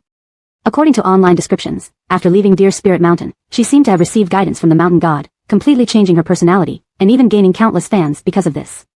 If not for the extremely high compatibility between her body and soul, Xia Jingjin would have suspected that her soul had been taken away. However, at present, the evil aura in the Flynn family home hadn't been completely cleared. Since they treated him to such a feast almost every meal, he felt obligated to help properly. For the entire afternoon, Hayward led Audrey through the Flynn family villa, treating the delicate girl like labor, making her use her hands to pull out the evil auras. She was but had no choice. Who could argue with a genius? In the end, most of the evil aura in the Flynn family villa disappeared. The bottle Hayward carried was bulging full of evil auras, while Audrey collapsed on the sofa, feeling lifeless. Why was she so unlucky? Your future is promising. If you wish, you can stay by my side. I will teach you some esoteric knowledge, Hayward said seriously. He rarely gave such high praise to anyone in the esoteric circle. Audrey was the first, which showed how much he appreciated her. However, she waved her hands repeatedly. I think it's unnecessary. Once Sister Brooke recovers, I'll follow her instead, Audrey smiled. Confusion flashed in Hayward's eyes. You seem to trust her a lot. Can she teach you things? Audrey nodded vigorously, of course. I've already told you that my electric-proof hands were taught by the Deer Spirit Mountain God, whom Sister Brooke recommended to me. I admit you're really skilled, but she's not bad either. If you two truly compete, it's hard to tell who would win. As a loyal fan of Sister Brooke, Audrey believed her idol was the best. Hayward's interest was visibly piqued. Since you put it that way, I'm also curious and looking forward to it. I hope when she wakes up, we can have a fair competition. She should give me an unexpected surprise, Audrey replied. Chapter 364, Delivering Food at Night. Seeing the big smile on Hayward's face, Audrey suddenly felt a bit guilty. Had she caused trouble for Sister Brooke? Forget it, she still believed that Sister Brooke would definitely win. During dinner, Audrey wished she could eat the entire table. She was really starving. Todd kept glancing at Hayward while eating. Recalling how the wooden sign hovered in the air, he confirmed this man indeed had real skills. "Master, do you think I have the talent to learn this?" he asked suddenly. Everyone at the table turned their eyes to Todd. Feeling a bit embarrassed, he scratched his head and looked at Hayward with hopeful eyes. Learning mystic arts seemed pretty impressive, and he could also have more to talk about with his sister. If he learned this, could he improve their sibling relationship? While fantasizing, Todd became increasingly excited but didn't expect Hayward to shake his head. No. In today's society, those who practice mysticism usually exhibit unusual traits from childhood. Your governor and conception channels and spirit meridians are not open. Forcibly opening them would incur divine punishment. Todd's face suddenly turned very serious as he waved his hands continuously. Then forget it. I'll just be an ordinary person. The thought of divine punishment sounded terrifying. Night fell. Hayward searched for Kelly on his phone. Her previous variety shows were quite entertaining, allowing him to understand her better. A knock came from outside the door, so he got up and opened it. Unexpectedly, it was Adrian standing there. She wore a burgundy silk nightgown that made her look extremely seductive. She held a tray containing food and red wine. Adrian smiled faintly. "I couldn't sleep tonight and heard some movement in Master's room. Would you like to eat and drink together?" Hayward's eyes were glued to the food and couldn't move away. Even knowing this woman definitely harbored ill intentions, he couldn't help being tempted by the food. "Come in," he said. With her goal achieved, Adrian entered happily and noticed the video of Kelly's variety show on the phone. She curled her lips and turned off the phone directly. "Tonight should be a happy night, no need to watch such gloomy things, right?" she remarked. Hayward did not like her familiarity. If it weren't for the food in her hands, he would have immediately kicked her out. "I don't like others touching my phone casually." "Sit down," he said. After saying this, he turned on the phone again, completely ignoring Adrian's already green face. "Can I eat these?" he asked. Adrian nodded, taking the wine bottle from the tray and placing it on the table. "Of course." She poured him wine, revealing a charming cleavage as she bent down. However, Hayward's gaze didn't waver, he only stared at the food. At this moment, Adrian almost wanted to scream. Wasn't she more alluring than a few pieces of fried chicken? Hayward had never eaten popular foods like fried chicken before. Once he put it in his mouth, the crispy texture immediately won over his taste buds. Delicious. He started eating quickly, completely ignoring the beauty beside him. At this moment, his world revolved around one word, delicious. "Master, isn't it hard to swallow fried chicken? Do you want to drink some red wine?" Adrian asked. "I don't feel choked," said Hayward. The intimate atmosphere that Adrian deliberately created vanished entirely. Sitting here felt like being a dining companion, truly boring. "Do you not want to try something else?" she asked, grinding her teeth. Upon hearing an interesting topic, Hayward finally raised his head and looked at her, his eyes filled with interest. "Try what else? Did you bring other food?" Adrian was almost on the verge of breaking down. She really wanted to crack open his skull to see what useless things were inside. Was it all just food? "Help yourself. I only brought these fried chickens." "I'm leaving," she said. Hearing this, Hayward was clearly very disappointed. He nodded and returned to gorging himself without looking at her. A transcendental handsome man who seemingly lived apart from worldly affairs, now vigorously enjoying fried chicken, left Adrian feeling as if her eyes would go blind. Her chest heaved irregularly, full of frustration. This was like flirting with a blind man. Men like him would likely remain single forever. Anger drove her out of the room. But just as she stepped out, she unexpectedly met Audrey. The two exchanged startled glances, and she suddenly felt things might go badly. Before she could stop it, Audrey began screaming loudly. "Adrian, why were you in our treasure room of mysticism? What did you do to him? You wicked woman." Audrey pushed past her into the room, finding Hayward indulging in his feast. Her feelings were indescribably complicated. He seemed to be slow on the uptake as he raised his head to look at her. What did you say just now?" The commotion caused by this incident made the Flynn family members come out of their rooms one after another. Seeing Adrian wearing a revealing burgundy nightgown, the Flynn family members all had very unhappy expressions. Audrey and Hayward also came out of their room. Seeing so many people, she lightly coughed to cover her embarrassment. "What are you doing in Hayward's room late at night, and even bringing him red wine? You weren't trying to get him drunk, were you?" Audrey asked angrily. She completely ignored that the Flynn family members were present. After all, Adrian's face wasn't worth much to her. "I didn't mean to, I only saw that his stomach seemed very hungry, so I came in to bring him some food. How could you think that about me?" Adrian asked pitifully. As she said this, a part of her body trembled 3 times. Audrey pointed at her in disgust. "You came to give him food dressed like that? If my memory serves me right, aren't you Flynn Dage's fiancé now? Doing something like this in your fiancé's home, how can you not be ashamed?" Upon hearing this, Adrian lost all color from her face. She had long forgotten this matter.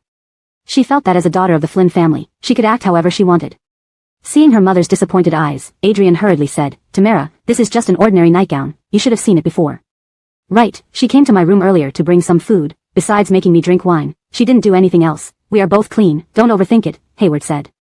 His solemn statement made people inexplicably find it funny. Anyway, Audrey almost couldn't hold back her laughter. Originally, she thought this big shot was naive, but unexpectedly, he could still strike back when necessary. Adrian felt even more unable to explain herself now. Her entire face flushed as she faced everyone's public scrutiny. "TSK, your nightgown looks quite nice," Gregor mocked. Adonis showed no change in expression, indeed. Todd looked at his two brothers, then turned to look at Adrian, feeling that his eyes were stained. Chapter 365 Mysterious Adrian. Suddenly, Adrian, who was being stared at by everyone, had red eyes filled with tears. She looked at the Flynn family members in disappointment, her voice choked with sobs. "I know, just because I am a fake miss, you have always treated me as an outsider and don't want to believe what I say. In your hearts, my mother is a shameful criminal, and neither am I any good thing," she yelled. This sudden anger confused everyone in the Flynn family. Actually, the most furious person now should be Adonis. After all, Adrian was about to become his wife, and he was the one wearing the green hat. "Since it's like this, there's nothing more for me to say to you all. Think whatever you want of me." After yelling, Adrian angrily returned to her room, slamming the door loudly. At that moment, the Flynn family members were still immersed in an atmosphere of bewilderment and disbelief. "What does she mean? What did we do to her?" Isabeline asked. From her expression, it could be seen that she was truly bewildered. After all, Isabeline thought that after knowing Adrian was a fake miss, she had been treating her as a daughter all along and even accepted her as a daughter-in-law despite the scandal caused by her elder son. Yet, according to the other party's words, the Flynn family was so bad? Audrey rolled her eyes and enlightened the dreamers. Adrian feels her true identity has been exposed, ashamed to face people, thus panicking and slandering Chelsea's and uncles you all. She talks nonsense. Just treat her words as fart, not worth bothering with. Fortunately, the soundproofing effect of the Flynn family room was very good, otherwise, if Adrian heard these words, she might die of anger. Gianna. She was such a good child before. Why did she turn out like this? Isabeline murmured. Hearing this, Gregor only wanted to sneer. Adrian was always a self-centered person. As long as she was fine, she didn't care what would happen to the Flynn family. The reason why Isabeline realized something was wrong now was that the other party was no longer pretending. "Elspeth, Master Sia, I'm very sorry for the trouble we've caused you tonight," Isabeline apologized with guilt. Hayward shook his head with a serious look on his face, swallowing his saliva silently. In fact, he hadn't paid much attention to Adrian from start to finish. He was just thinking that the fried chicken tasted pretty good. Audrey said nervously, "Chelsea, you mustn't talk like that. It has nothing to do with you." Moreover, it was Hayward who opened the door himself. If he hadn't done that, they wouldn't have had the chance. So he is also to blame. Hearing this, everyone in the Flynn family burst into laughter, relieving the awkward atmosphere. Hayward narrowed his eyes looking at Audrey, finding her truly lawless. Feeling the gaze of the national treasure-level figure, Audrey suddenly felt very guilty but still hardened her scalp to speak to Isabeline. "All right, Chelsea, you should go back to sleep as staying up late can easily cause dark circles." Upon hearing this, Isabeline immediately nodded vigorously and headed towards her room. Todd yawned and complained, "What kind of thing is this? Our home will eventually be ruined by her." After saying that, he patted his elder brother's shoulder gently. "Brother, looks like you'll have to wear that green hat. With her behavior, you probably have to wear many green hats." Adonis's face turned dark, gritting his teeth and forcing out a word, "roll," then he strode back to his room. Todd rubbed his nose and left sheepishly. He had this bad habit, he liked speaking the truth. If Todd still had some pity for Adrian before today's incident, that emotion had already disappeared completely after this matter. Even he, who had firmly believed that his elder brother did something wrong, started to suspect that there might be another story behind it. Actually, when thinking carefully, his elder brother was usually upright and straightforward. Although he had inappropriate feelings for Adrian, he shouldn't tolerate really getting involved with his own sister. After the Flynn family members returned to their rooms, Audrey pushed Hayward into the house and closed the door. She said seriously, "You know there is something wrong with Adrian. It's best not to contact her privately. Keep your distance." "I know," Hayward replied. Looking at the seriousness on his face, Audrey asked, "Then if she brings food to your room next time, will you eat it or not?" "Yes," Hayward answered without hesitation. After saying this, a hint of embarrassment appeared on his face. Audrey felt her fist tighten. She never expected the national treasure-level figure from Division Hopians would be like this. She suddenly wanted to use her insulated hand to try the feeling of hitting a national treasure. But considering how powerful Hayward was, this idea was forcefully suppressed. She gritted her teeth. "No matter how good food she brings you, you shouldn't eat it. Be careful of poisoning. Besides, the Flynn family is large and wealthy. If you want to eat something, just tell the kitchen directly. They are sure to make it for you." Hayward's eyes lit up at that moment. He nodded vigorously, indicating he understood, and then said seriously, "Since that's the case, rest assured. No matter what Adrian brings me, I won't eat it. I absolutely won't let her get close." Hearing this, Audrey sighed in relief. She felt like she had finally taught the pup not to open the door for strangers. She waved her hand tiredly. Just remember that yourself. I'm going now. That night, after returning to her room, Audrey still couldn't sleep well, constantly worried about something happening to Hayward. If something happened to him, she would be the first one to suffer the consequences. Fortunately, the next morning, Hayward appeared unscathed at the dining table of the Flynn family. Adrian, presumably still thinking about what had happened yesterday, didn't come down for breakfast but had a maid bring food upstairs for her. When the maid was delivering the food, Todd rolled his eyes and muttered, "What a shameless thing to do, really disgracing the Flynn family." "Say less," Alea said helplessly. Todd could not ignore his mother's words. He stuffed a bun into his mouth, blocking his habitually truthful tongue. After breakfast, Audrey and Hayward set off for Mount Lou Galing in a car. Theiki, negative energy, in the Flynn family villa had been completely cleared, so the two naturally wouldn't linger any longer. Adrian watched from her room as they got into the car and slowly drove away. She breathed a deep sigh of relief. These two troublemakers were finally gone. Thinking about what had happened last night, she gritted her teeth with resentment. How unfortunate that Hayward was so indifferent to romance, such a handsome face wasted. In the car, Audrey looked at Hayward, who was eating snacks brought by Alea, mostly homemade dried fruits and beef jerky. She was genuinely curious. Did his stomach have no limits? "Why are you staring at me?" Hayward turned and asked. Audrey showed no embarrassment at being caught looking at him. Instead, she asked seriously, "Does all the food you eat actually go into your stomach? Why aren't you even a bit fat?" At this moment, she was truly puzzled. Chapter 366, Dear Spirit Mountain. Facing Audrey's confusion, Hayward sobered up, pursing his lips and putting down the snacks in his hand to look at her steadily. "I eat these foods because I need them, not because I'm greedy," he said. Audrey responded by quirking her mouth, doubtful of this claim. She had met so many people from the mystic community but had never seen anyone as fond of eating as Hayward. And when he ate, it was clearly with genuine joy, something everyone around him could feel. He wasn't angry at her expression but continued explaining. "I practice a special cultivation technique called the Tao Tai Chi transformation method. This technique can convert food into spirit chi, greatly enhancing my cultivation. That's why I can eat so much without gaining weight," said Hayward. His words now carried some credibility, and Audrey's eyes lit up. "Can I practice this technique too?" Hayward shook his head. "This technique can only be practiced by members of the Xia family. It cannot be taught to outsiders."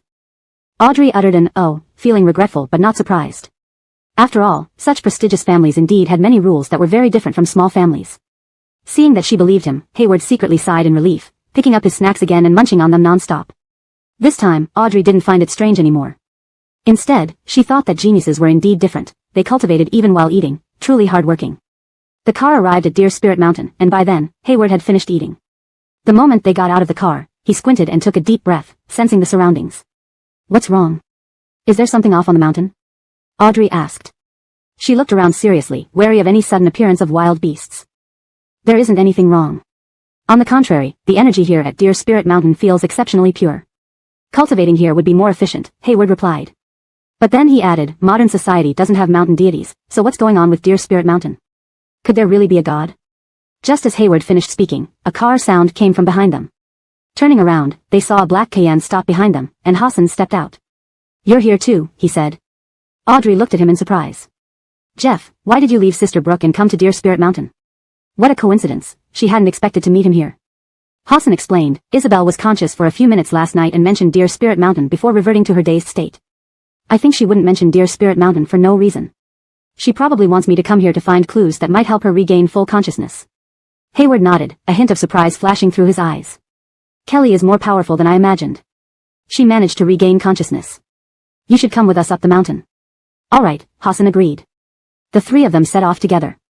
There were many small animals on Deer Spirit Mountain, which surprisingly showed no fear of them. As they passed by, the animals chattered among themselves and even pointed at the trio. As they ascended the path, Hayward held a compass in his hand but found nothing unusual. Suddenly, two monkeys swung on vines and stopped in front of them, holding bananas and peaches and presenting them to Hassan. "Chirp chirp. Are those for me?" Hassan asked in surprise. The monkeys, remarkably intelligent, nodded after hearing this and chirped twice more. Only then did he take the fruits from their hands. The monkeys left happily, and Audrey stared in amazement. Jeff must be incredibly charming if even the monkeys can't resist him. Hearing this, Hassan's lips twitched slightly, finding the fruit in his hand seemed to become somewhat warm. Hayward shook his head. The animals on Deer Spirit Mountain are being overly friendly. Maybe it's because of Kelly? He turned to Audrey. "You always say she has a close relationship with the Deer Spirit Mountain deity. Perhaps we are benefiting from her aura, causing these animals to like us as well. Hassan spent the most time with Kelly, so naturally, he has the strongest traces of her presence." Audrey nodded, finding this explanation quite reasonable. Hassan knew this well and placed the banana and peach in his backpack. Let's keep moving forward. Hayward cast a few thoughtful glances at his backpack, causing Audrey to inwardly sigh. Was he eyeing the fruits? She hurriedly pulled on his arm and walked ahead with a forced smile. You've eaten quite a lot already. Your energy should be fully replenished. You don't need to eat more, right? Hayward didn't quite understand. He had only been thinking about the deer spirit mountain deity and had no other intentions. I won't eat any more, he said. Audrey let out a relieved breath, feeling more reassured. At least he still had some sense. The three of them continued forward. At the top of Deer Spirit Mountain, Kelly was suspended in midair, bound by black iron chains. In front of her was churning black mud. Her spirit body was slowly lowered by the chains, fully immersed in the black bog. Meanwhile, the golden divine power within her was gradually being converted and drained away by the bog. Kelly didn't know what had happened. She had woken up to find herself in this accursed place. She knew what the person behind this wanted, to sap her divine power and then use the black bog to destroy her spirit body. However, besides divine power, Kelly also possessed the power of faith. Due to her celebrity status, quite a number of ordinary people now worshipped the Deer Spirit Mountain deity. Thus, even though it was minimal, the power of faith flowed in continuously every day. Therefore, these black bogs could not completely deplete her. Though her life was safe for the time being, Kelly couldn't leave and was forced to remain in this cursed place. Additionally, there was an unpleasant voice that would occasionally appear, striking at her psychologically. Just like now. Kelly gritted her teeth, enduring immense pain as the male voice she had been hearing for the past few days sounded in her ears once more. Are you very tired? If you're in pain, you can end it yourself. If I were you, I definitely wouldn't live on. Even though living poorly is better than dying well, Kelly, can you endure the rest of your life being tied here like this? Can you bear the loneliness? It won't be long before the world outside undergoes tremendous changes. Your career friend will look for other women because he can't wake you up, and your family will cry every day, hoping you'll wake up. But we both know that you will never wake up. Since that's the case, you might as well kill yourself quickly and at least relieve your family of their hopes. The voice droned on incessantly in her ear, speaking all kinds of manipulative words, yet Kelly remained completely unaffected. After all, her divine soul was incredibly powerful. You can't kill me, which means I will one day escape, Kelly said coldly. Chapter 367 Finally back. And once I leave this place, your time will be up. Kelly said. The voice paused for a moment, and when it resumed, it sounded extremely agitated. Do you think the people from Hopian now can save you? Let me tell you, even if Hayward were to come out of seclusion, they are all just useless drunks. The one who will die is you. And at this rate, you won't live much longer. Advising you to die now is clearly for your own good, but you bite the hand that feeds you. Hearing these words, Kelly really wanted to kill someone. She used part of her faith power to forcefully impact the barrier, but it did nothing. This damn thing must have made the barrier with something extraordinary, making it so sturdy. Just wait for death. With that ominous statement, the voice disappeared again. Kelly looked into the distance, her expression very solemn. She believed that the only person who would survive in the end would be herself, and Hassan would come to rescue her. She needed to take advantage of his virtue. Elsewhere. Hassan and two others had almost searched the entire Luling Mountain without finding anything wrong. The spiritual energy here is abundant. It doesn't seem like there's a problem, Hayward said. But Sister Brooke only managed to wake up after much effort. She wouldn't say anything meaningless, Audrey rebutted. Hassan nodded. I still believe we should be able to find the key to waking Tyra on this mountain. It's late now, so I'm planning to camp here tonight and continue searching tomorrow. Hayward agreed with the two. Alright, let's search together tomorrow. Night fell. Suddenly, some faint chirping sounds came from outside the tent. Hassan unzipped the tent and walked out, seeing a deer appear before him. The other two seemed not to hear anything and remained still. He yawned, drowsily following the deer up the mountain, unaware of what he was doing. When Hassan came back to his senses, he saw Kelly. His eyes widened immediately, and she sighed with relief as she cancelled her control over the deer. Tyra, why are you here? What is binding you? Hassan asked right away. Kelly shook her head at him. It's hard to explain briefly. Right now, I need your blood. Can you drop your blood into the mud pit? It has to be from your fingertips. Without hesitation, Hassan followed her instructions immediately. As the fresh blood dripped into the mud pit, it started churning violently, and Kelly screamed loudly as if in immense pain. Watching helplessly beside her, Hassan was anxious but could do nothing. What's going on? Why is he here? Oh no, the restriction is about to be broken. A harsh, ugly male voice echoed in the air. Then Hassan saw the black mud churn violently, seemingly stopped by someone. From the scene, it wasn't hard to guess that if the mud kept churning, Kelly might have a chance to escape. Hassan took out his dagger again and slashed the tips of his fingers on the other hand, causing fresh blood to drip into the mud pit, which couldn't be suppressed this time. Are you crazy? Don't you know how precious your fingertip blood is? You're a man with 10 lifetimes of virtue. Sacrificing your fingertip blood for this woman will ruin your future prospects and give away all your good fortune. Are you truly willing? The man shrieked angrily, while Hassan gazed deeply at Kelly breaking the seal. Why not? Of course, I am willing, he replied. If it weren't for Tyra, I would have been long gone. My life belongs to her. The man raged, having failed to account for this virtuous man coming here. At that moment, Kelly successfully broke free from the confinement. With a wave of her hand, that voice vanished completely. Tell Elspeth and the others on the mountain that I'm fine and then come back. I'll wait at home. Don't worry, the virtue power expended by the fingertip blood isn't as terrifying as he said.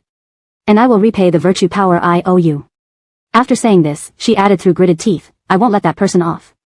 With those words, Kelly disappeared on the spot, leaving Hassan relieved and happy for her. Finally, Tyra was saved. He couldn't imagine how uncomfortable it must have been for her being trapped here.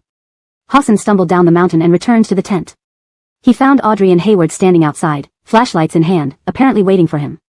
I sensed something was off on the mountain earlier. When I checked the tent, you were already gone. So Kelly must have been saved by you, right? Hayward asked. Yes, Tyra is safe and sound. Let's leave Luling Mountain when it gets light, Hassan replied. Hayward looked thoughtful, the only one not celebrating. Hassan had a visible look of joy on his face, while Audrey clapped her hands excitedly. He felt for the umpteenth time that Kelly was far more formidable than he had imagined. With that thought, he couldn't wait to return and meet her. Back at Hassan's villa, Kelly suddenly opened her eyes. She sat up in bed, breathing heavily, as scenes from the past few days flashed through her mind. Feeling her own body again, she was very satisfied. Finally back. The person behind everything had spoken to her countless times during those recent days, convinced his scheme had succeeded. For example, Kelly would suddenly faint because of Adrian's inside job. Anyone with a good temper would be angry after experiencing this. Kelly quickly got out of bed and dressed, then tidied herself up in the bathroom before taking a taxi to the Flynn residence. She could enter easily since there were her fingerprints on file at the Flynn residence, no need to trouble anyone. Without any further ado, Kelly headed straight for Adrian's door. Without knocking, she chose to use her power to control the lock and open it. It wouldn't be fun if she gave prior notice, catching her off guard would be much better.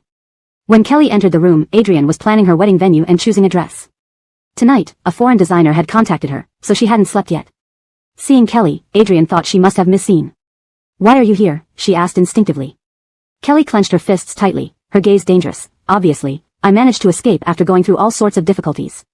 Adrian, I told you before, as long as I can get out, neither you nor the person behind you will have an easy time. Feeling Kelly's overwhelming anger, Adrian realized she might be doomed. Hastily, she got out of bed, not even bothering to put on her shoes, and tried to run to the living room. She didn't believe Kelly would dare to harm her in front of so many people. But she couldn't get out. With a wave of Kelly's hand, the door slammed shut, nearly hitting Adrian's nose. She stood there, dumbfounded.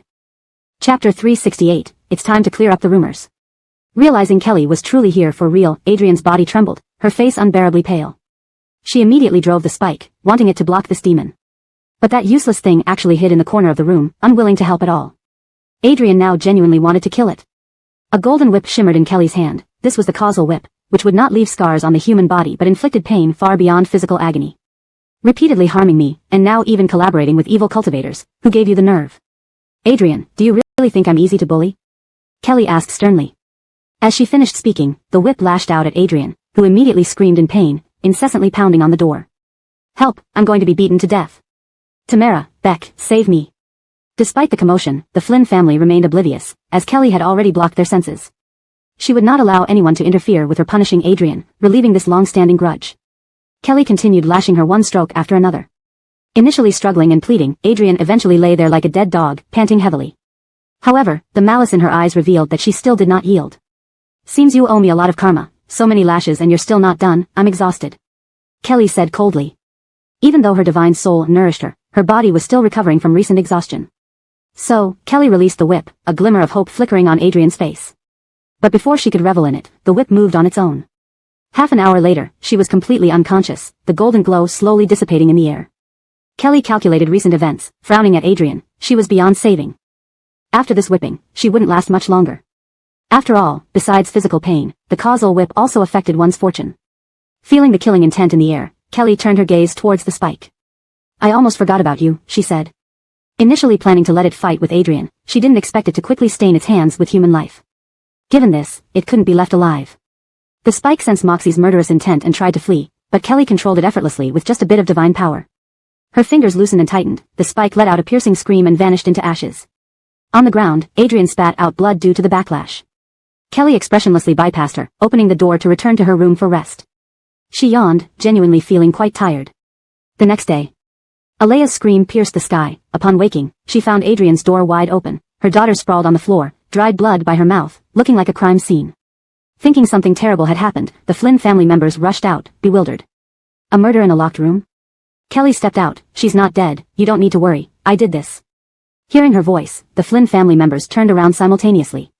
Seeing Kelly, tears involuntarily streamed down Alea's face. She observed her daughter closely, hugging her tightly.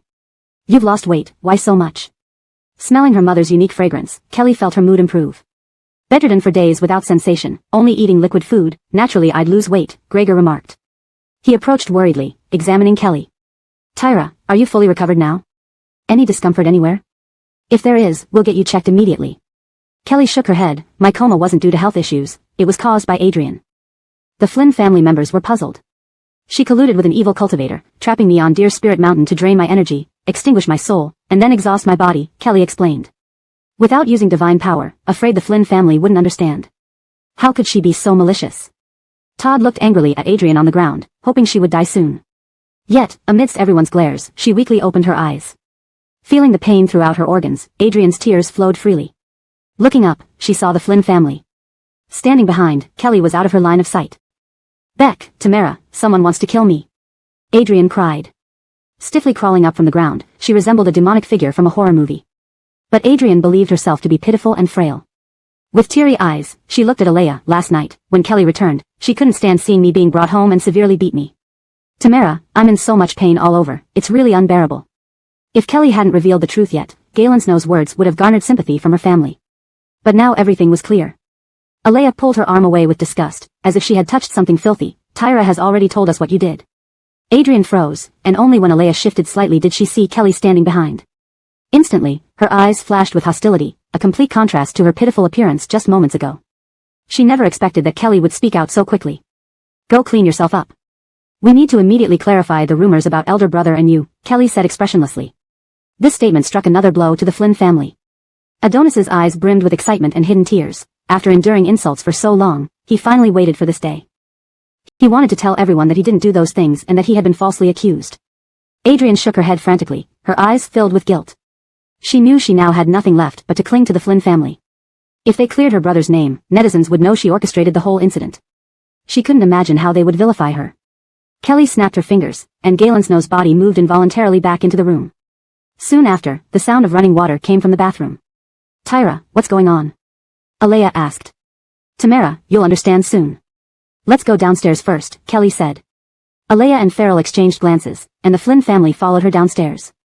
The housekeepers, seeing the rare sight of the Flynn family members in pajamas sitting in the sofa, were momentarily stunned before quickly serving tea and explaining that breakfast wasn't ready yet. 15 minutes later, the female protagonist Adrian descended the stairs. Sit on the sofa, Kelly said.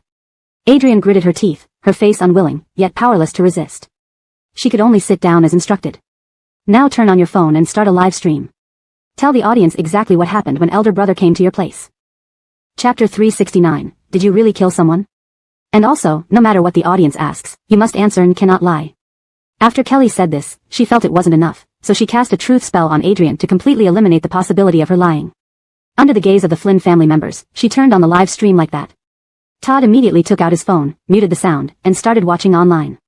Inside the live room, the fans' comments flooded the screen quickly. Galantal Alice, why did you decide to do a live stream today? Have you been happy lately? Sister, I was really sad when I heard about you being forced. I can also understand why you didn't report that scum, given how powerful his family is. The Flynns haven't let Adonis make any public appearances recently. They're likely going to remove him from his CEO position. As long as the fans work hard, anything is possible. For Galantal Alice, we'll go to great lengths, without hesitation. Looking at the comments before her, Adrian felt extremely distressed. She clenched her fists tightly, the tips of her fingers digging into the flesh, but still couldn't regain her composure. She could feel herself opening her mouth. No, absolutely not. Kelly snapped her fingers again, and Adrian's lips moved, spilling out shocking secrets. Actually, eldest brother didn't force me, I slandered him. The pure and innocent look on her face was replaced by an ugly and malicious expression. I originally planned to have relations with him for real, but who would have thought he actually didn't know his good fortune and rejected me? I want to return to the Flynn family and continue enjoying my old life. Adonis will be my stepping stone. After saying everything she wanted to say, Adrian's face immediately turned pale. She knew she was finished. Comments scrolled by rapidly, and the fans didn't believe it. What happened? Why are you suddenly saying these things, gallant Alice? Was it because the Flynn family people threatened you? I don't believe a girl would use her reputation to deceive others. It must be the Flynn family doing something fishy. Poor gallant Alice. Arg, talking directly to the Flynn family. The more you guys do this, the more I hate you all. You're doomed. Seeing those comments on his phone, Todd really wanted to rush in and bite those little fans to death.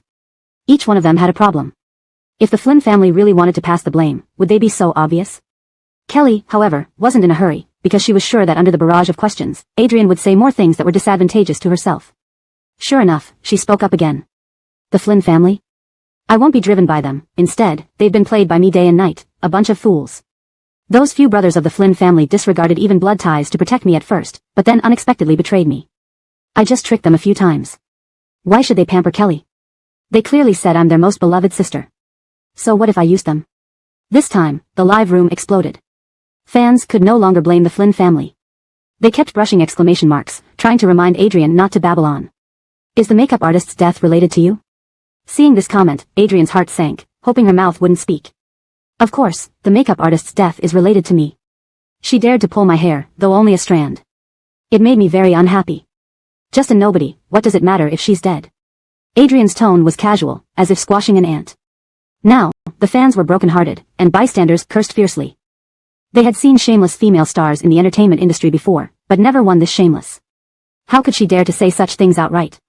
Hashtag Flynn Galensno entertainer on the run, criminal hashtag. Hashtag Flynn Galensno suddenly gone mad hashtag. Hashtag what's happening in the Flynn family hashtag. Even after Adrian closed the live stream, these trending topics remained hot, with everyone praising her performance. They truly hadn't seen someone expose themselves like this. Kelly removed the truth spell from Adrian, seeing her body too weak to hold her phone steady, collapsing on the sofa. It's over, everything is over. My future, my life has been destroyed. Adrian muttered, tears streaming down her eyes, filled with hatred. Her mother, stimulated by what she just said, held her chest, looking at her daughter whom she'd hurt for years. Gianna, I believe the Flynn family has treated you well these past years. Why did you treat us like this? Hearing this, Adrian's unfocused eyes finally focused on her face. Since everyone knew her true nature now, might as well throw caution to the wind. Adrian laughed wildly, clutching her stomach. Treated me well? If you really cared for me, you shouldn't have brought back this so-called biological daughter. Everything is your own fault. I tell you, you ruined me. Adrian was almost deranged, and Kelly, looking at her current state, increasingly felt that she resembled her mother. When? Should be changed to when she went mad, her expression was equally ugly and terrifying. You this damn scoundrel. Farrell slammed the table as he stood up. He glared at Adrian. The Flynn family has provided for you and raised you for so many years. We never lacked in food, clothing, or pocket money for you. Has it become our fault? The story of the farmer and the snake truly made the Flynn family members experience the harsh reality. Adrian didn't feel she was wrong at all. She stiffened her neck like a facing authority but refusing to give in. However, inside her heart was nothing but darkness. What's the point of talking more to someone like her? Kelly said. She coldly watched Adrian. Whether she is right or wrong will be judged by the police, not us. Upon hearing this, Adrian looked at her in disbelief. What do you mean? Did you call the police? Kelly sneered. Since you killed someone, of course I had to report it. Just as the live stream started, she had dialed Draper's number first, estimating they would arrive before long. The doorbell rang, and Adrian gritted her teeth. Even if you call the police, it won't work. Those people can't find evidence. The killer wasn't me, it was Adelita. Kelly's face showed a sinister smile. Of course, the state has special departments to handle such matters. No ringleader can escape. The maid had already opened the front door, and Draper entered with handcuffs, heading straight for Adrian. I didn't kill anyone. There's no blood on my hands. You can't arrest me. I was just babbling in the live stream. She struggled forcefully. Draper didn't say a word, merely nodding to Kelly in greeting before escorting her away. Outside the gates of the Flynn family villa, many reporters had gathered upon hearing the news, taking pictures madly as they saw Adrian being handcuffed. Reporters jostled against Draper and his team, pushing microphones forward. Adrian, did you really kill someone? Is the makeup artist's death related to you? After the makeup artist died, you once visited the police station. What was your feeling then? Were you deceiving us? Chapter 370, The Villa is Initially Built. Adrian shouted hoarsely at the reporters, I didn't kill anyone.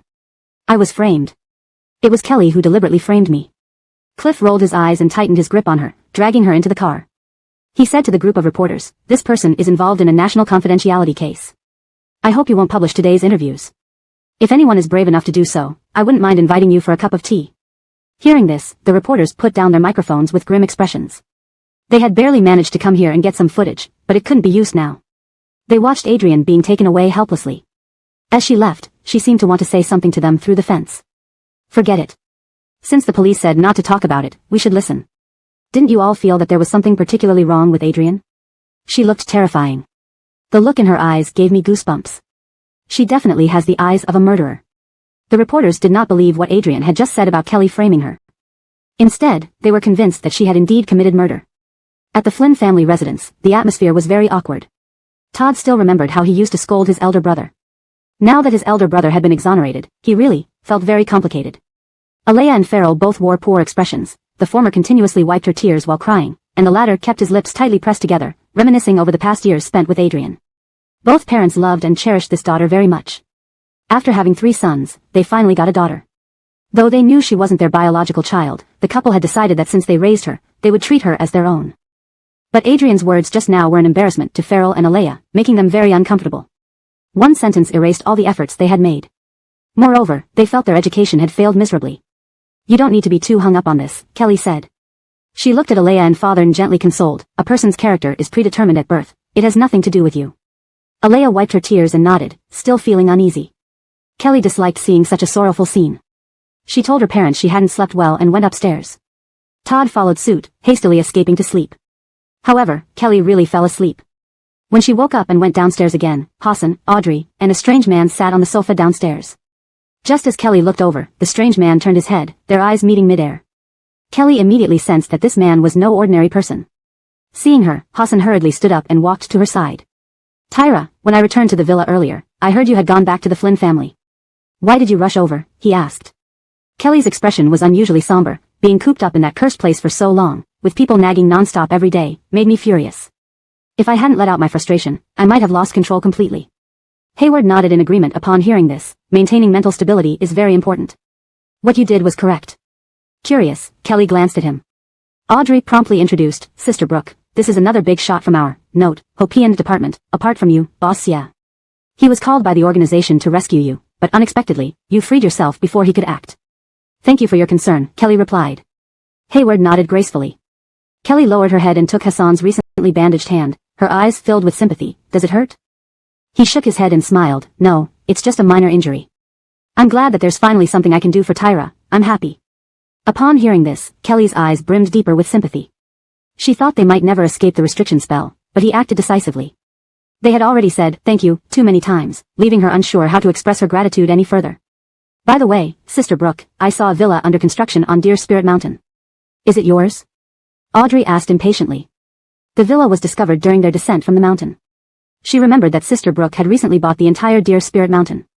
Yes, I plan to retire there once it's completed, Kelly replied. Audrey exclaimed, can I go with you? If Sister Brooke can give me a room in the villa, I'd be thrilled. Faced with the invitation from the cute girl, Kelly couldn't possibly refuse. Smiling, she nodded, of course, my villa is always open to you whenever you like. The two were so close that Hassan couldn't help but frown, feeling rather unsettled. Hayward's eyes lit up, can you leave a room for me in that villa too? Deer Spirit Mountain makes me feel very close and comfortable. I can pay you.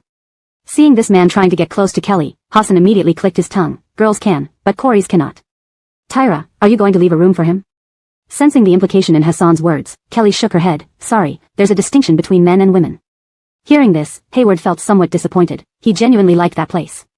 So, could you rent part of the mountain to me for 100 or 80 years? I can build a villa and live there myself, he said, not giving up easily.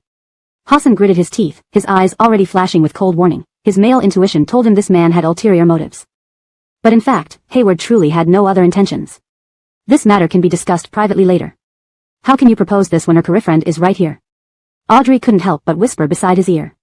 She really thought he was incredible. Were geniuses incapable of interacting with others, or what was wrong with him?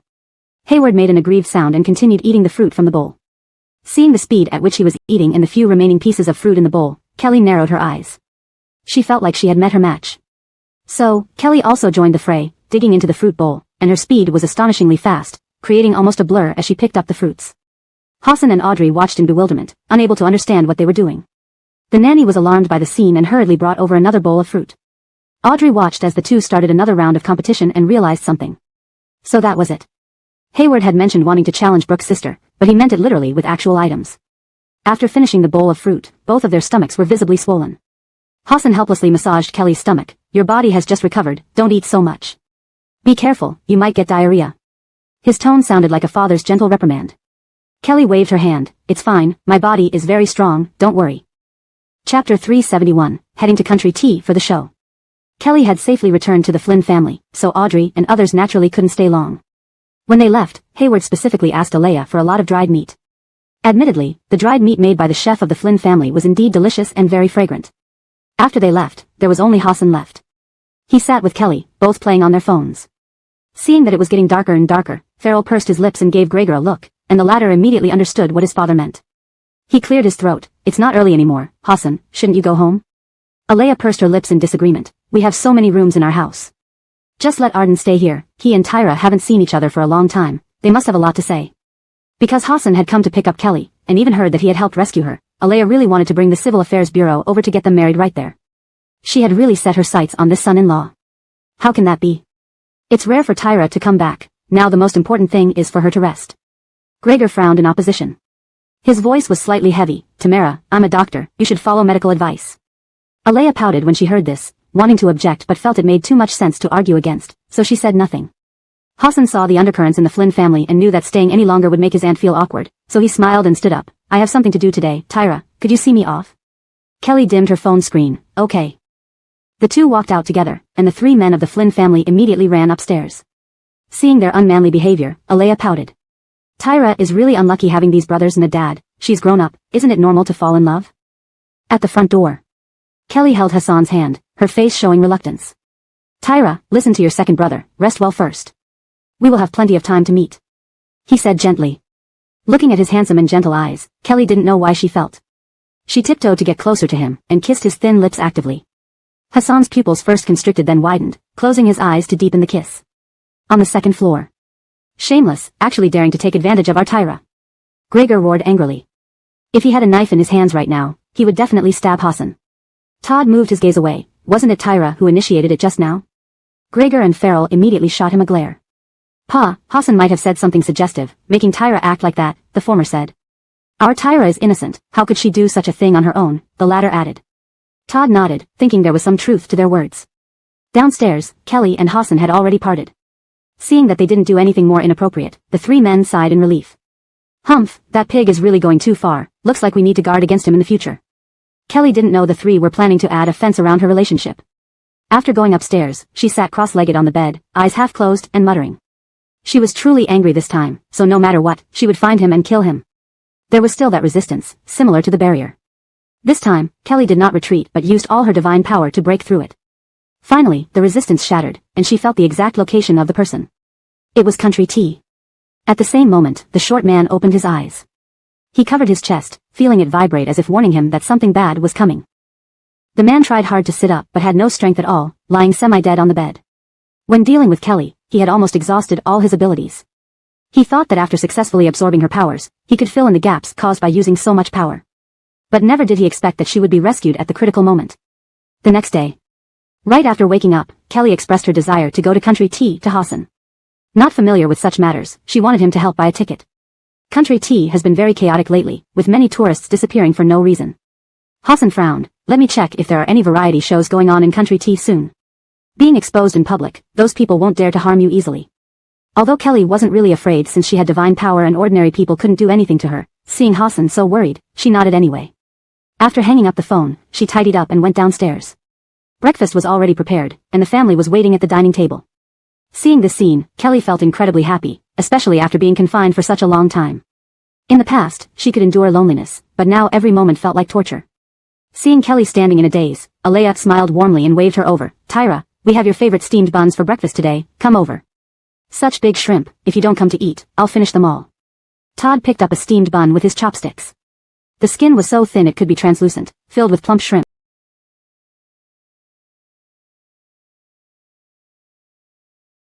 Looking incredibly delicious. Leave me a few. Kelly smiled and teased him, walking over to sit at the dining table. The whole family started breakfast together. Alea looked at her daughter who had finally returned, her eyes slightly moistened. It's so good that she's back. Kelly noticed her emotional fluctuation and put some into her bowl with her chopsticks. Tamara, eat. On the other side, Hassan was inquiring about any variety shows going to Country T recently. On the phone, Edison thought hard. Right, there really is one. That global travel variety show has released a preview, saying they are heading to Country T next time, but I don't know if they've set off yet. Why don't you check for me first? If they haven't set off, ask if Kelly and I can join, and we can do it without pay, Hassan said. Edison found it strange but didn't say anything, immediately calling the production team to inquire. With immense fortune descending upon them, the production team, of course, couldn't refuse. Originally planning to depart today, they directly changed the date for tomorrow after notifying the guests. Then, on Weibo, they quickly tagged the two big stars, releasing a message welcoming them to join as guest stars. Kelly learned that there really was such a production team, and following Edison's request, she forwarded the post with the comment, looking forward to it. Netizens and fans were very surprised. After all, the global travel variety show was somewhat obscure, with moderate viewership. Participating in it would not benefit Kelly's or Hassan's careers, but instead, the program would gain traffic from them. Digging deeper into their background, it was found that they had no relationship with the show's producers, directors, or guests, proving that they really wanted to join the show themselves. Fans screamed wildly, believing that it must be the couple wanting to travel, and conveniently joining this show. Everyone was extremely satisfied with this development, leaving comments under the show's posts, boosting traffic, and hyping up the couple. Chapter 372, Encountering an Acquaintance During a World Tour. After breakfast, Farrell went fishing with his old friends, Adonis went to work, and Gregor went to the hospital. Only Kelly, Alea, and Todd stayed at home. With nothing else to do, they all decided to watch TV downstairs. Tamara, I'm leaving tomorrow. I plan to make a trip to Country T, Kelly said.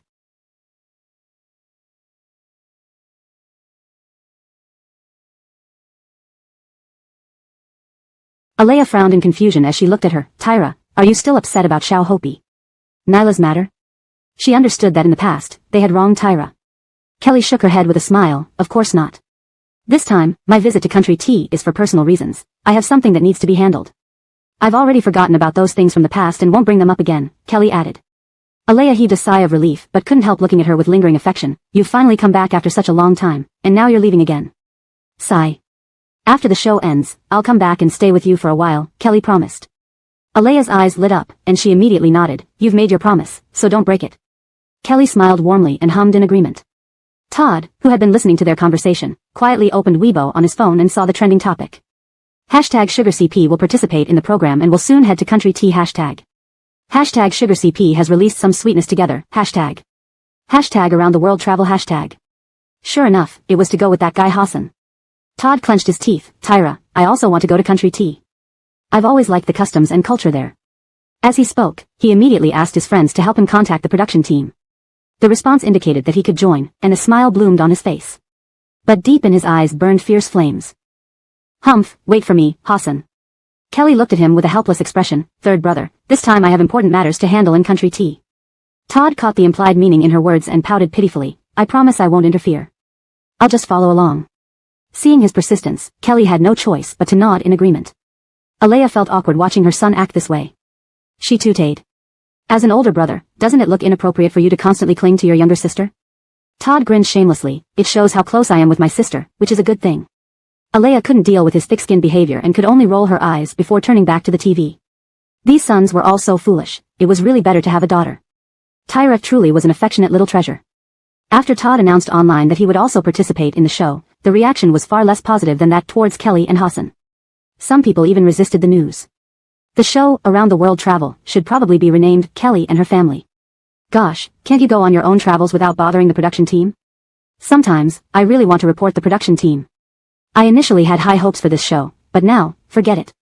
I've been a long-time fan of Around the World Travel. I watched it because the atmosphere was great and none of the participants were big stars. Now it feels like everything has changed.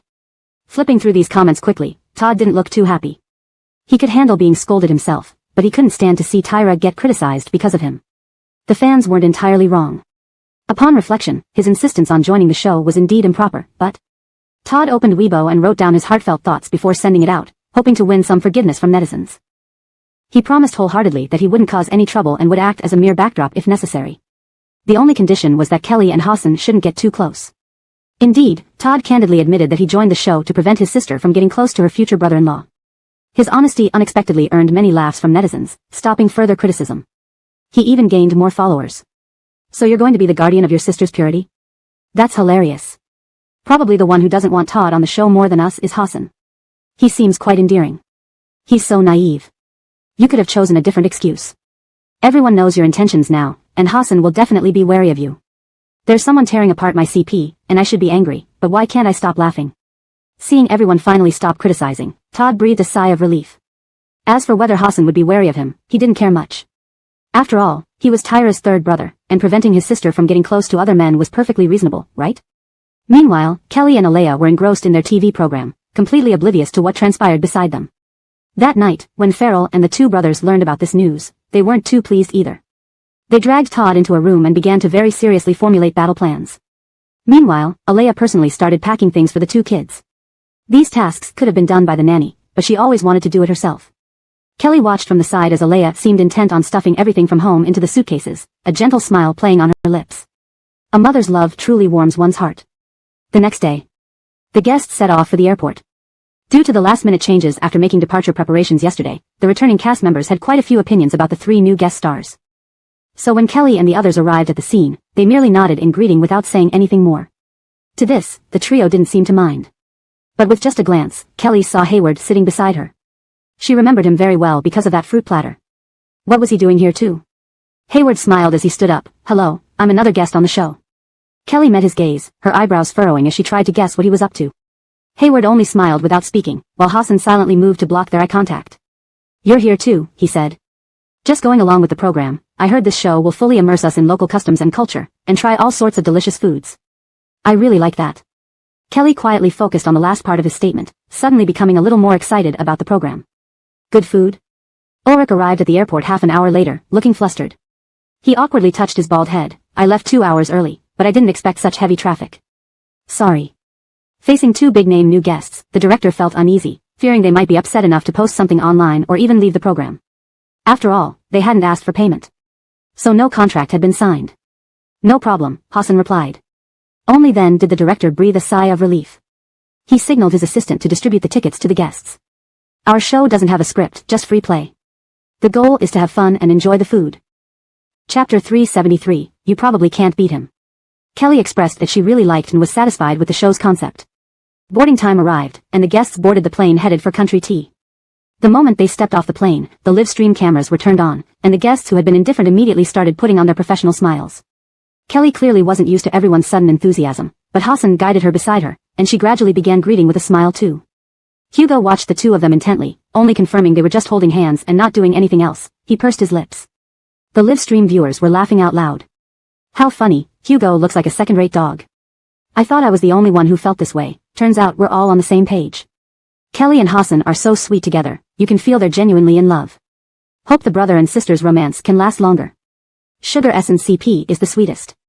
After shipping the couple, the netizens noticed Hayward, a handsome man who hadn't appeared in the entertainment industry before, and praised him highly. He's genuinely handsome. Our first task next is to head to the snack square to taste the local delicacies, said veteran guest Aaron. Kelly's eyes widened in surprise. Is there a money limit? At this moment, she had temporarily forgotten about finding out the person behind everything. With delicious food right in front of her, how could she not eat? Hayward was clearly very excited too. Aaron hadn't expected the female guests to be so interested in eating. He subconsciously felt she was pretending, frowning. But due to the cameras, he shook his head. Rest assured, the production team hasn't set any limits. Our production crew is famously generous. Ulrich isn't worried about us eating him into poverty. Ulrich, hearing this, rubbed his head, smiling blissfully. From the current situation, it looked like he got a great deal. The benefits Kelly and Hassan brought would be enough to cover their expenses in Country Tea for a lifetime. Kelly's smile grew wider as she couldn't wait to try. Hayward also felt he made the right decision coming. They took a taxi to head towards the snack square. On the road, the Dayton kept looking at them, especially stopping at traffic lights, his eyes scanning the faces of the female guests, grinning toothily. Do you guys know that people have been disappearing frequently in Country Tea recently? This Dayton's gaze is quite terrifying. Don't even say that, I'm scared the guests will be taken somewhere by the Dayton and then, get hurt. But it shouldn't happen on camera, and these are all public figures, the Dayton isn't dumb.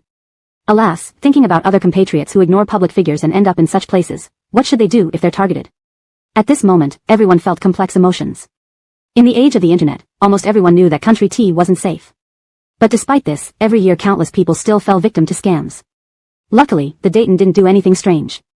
The car stopped outside the snack square, which was crowded with locals and tourists alike. After paying, the guests got out of the car, all curious about what kind of snacks they'd find inside. The snack square in Country Tea seems a bit different from back home, Aaron commented. Kelly nodded. The flavors are different. Another female guest, Adelina, sniffed thoughtfully, as if savoring the smells. The group squeezed through the crowd and entered the snack street. Various snacks emitted inviting aromas, making Kelly and Hayward's eyes light up. They were clearly delighted. The most famous local dish is masala. Do you want to try? Aaron asked with a smile. Everyone had heard of masala and shook their heads quickly. They certainly didn't want to try it. Imagine, after tasting that, how could they enjoy anything else? Kelly and Hayward chose to try the Thai-style fermented shrimp, its spicy and sour flavor making them exclaim repeatedly. Soon, the rest of the group joined in to give it a try. Then, they embarked on a food tour. Of course, most couldn't eat much except for Kelly and Hayward, whose stomachs seemed bottomless, swallowing snacks non-stop, causing the online viewers to keep gulping. This episode really made me hungry. Why do these two eat so fast and look so good while doing it? Love it. Feeling this person should record separately as a big eater. Just ordered Thai-style fermented shrimp for takeaway, but the restaurant called saying it was done already, so who placed an order faster? Oh ho, I placed my order the moment they started eating. Now the delivery rider is just a few hundred meters away. Why do Kelly and Hayward seem so paired? Can't resist shipping this weird couple. Let's name them Tao Tai. How does that sound? Because the two were enjoying their food so much, despite knowing that one of them had a career friend, the netizens still wanted to ship them. Usually, fan-shipped couples are just for fun within their circles, so no one really cared. In front of her phone, Audrey, who was enjoying Thai-style fermented shrimp, frowned silently, imagining the scenes of the two together in her mind. That kind of scenario was too terrifying. She even thought they might fight over food. After all, from the incident with the fruit platter, it was clear that neither of them would back down. However, Sister Brooke was truly impressive, eating so much. Could she also have some good methods for cultivating through food? As she thought, Audrey started getting eager and decided to ask her thoroughly when they returned. If there were such methods, she wanted to cultivate as well. Aaron and the others now looked at Kelly with great respect. They had initially thought she was just a pretentious female celebrity, but now they realized they had underestimated her. She could really eat. After savoring the local delicacies, the group headed to nearby attractions for a serious visit. Adelina, having studied tourism before, began explaining in detail to the guests about the artifacts and historical background, which everyone listened to attentively. These veteran guests weren't troublemakers by nature, so this live broadcast garnered them many fans. In the evening, they checked into a famous local hotel. At night, Kelly gently opened the hotel room door. As soon as she stepped out, she saw Hayward also opening his door. Their eyes met, instantly understanding what the other intended. Do you know where that person is? Hayward asked. Kelly nodded. You probably can't beat him. I don't mind if you take this risk. Hayward raised an eyebrow, a mocking smile appearing on his face. How could I not? I'm a genius of the Hopanman younger generation. If we meet, the winner will be me. Being admired as a genius, how could he not be proud? Only after experiencing setbacks would he understand that there are always people better than oneself. Therefore, Kelly didn't stop him but nodded instead. All right, then come with me. Chapter 374, Enemy Ready to Expose Themselves. Following the trail of the aura, Kelly and Hayward arrived at the slums in Thailand. This place was extremely chaotic, with various kinds of dirty street foods made by hand on the streets, entirely different from a snack street. Smelling the mixed nauseating odors in the air, the two almost threw up everything they had eaten.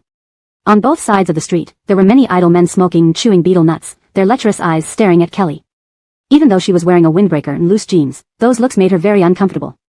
If not for the urgency of dealing with the man behind, Kelly would have definitely stopped to let them know the consequence of looking at her like that. Seeing several men getting up and walking toward them, Hayward immediately stepped forward to guard beside her, and only then did those men stop. Thailand indeed lived up to its reputation of being dangerous.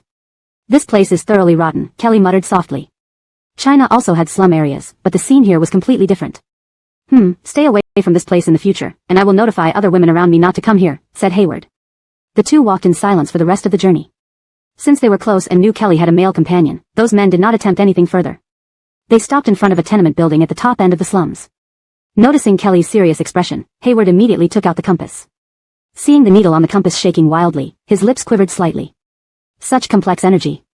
After learning the secrets of the mystic arts for so long, Hayward had never encountered such an evil cultivator before, naturally not knowing how disgusting their methods could be. In a while, you'd better hide behind me and come out when I need you, Kelly said. Her tone was slightly cold because she didn't want Hayward to hold her back. If a fight was necessary, she wanted it to be quick and fatal. He nodded, but his gaze remained unconvinced. The two entered the tenement building and went straight to the top floor, where Kelly knocked heavily on the door of the apartment on the left. When no one responded, she knocked even harder. Inside the house, a man who was sitting cross-legged recovering suddenly sensed something wrong. He extended a wisp of his divine sense, but it was bounced back immediately, causing his face to change drastically. This proved that the person outside was stronger than him. Who could it be? As an evil cultivator, the man had accumulated countless enmities. Pale-faced and drenched in sweat, he opened the window intending to escape.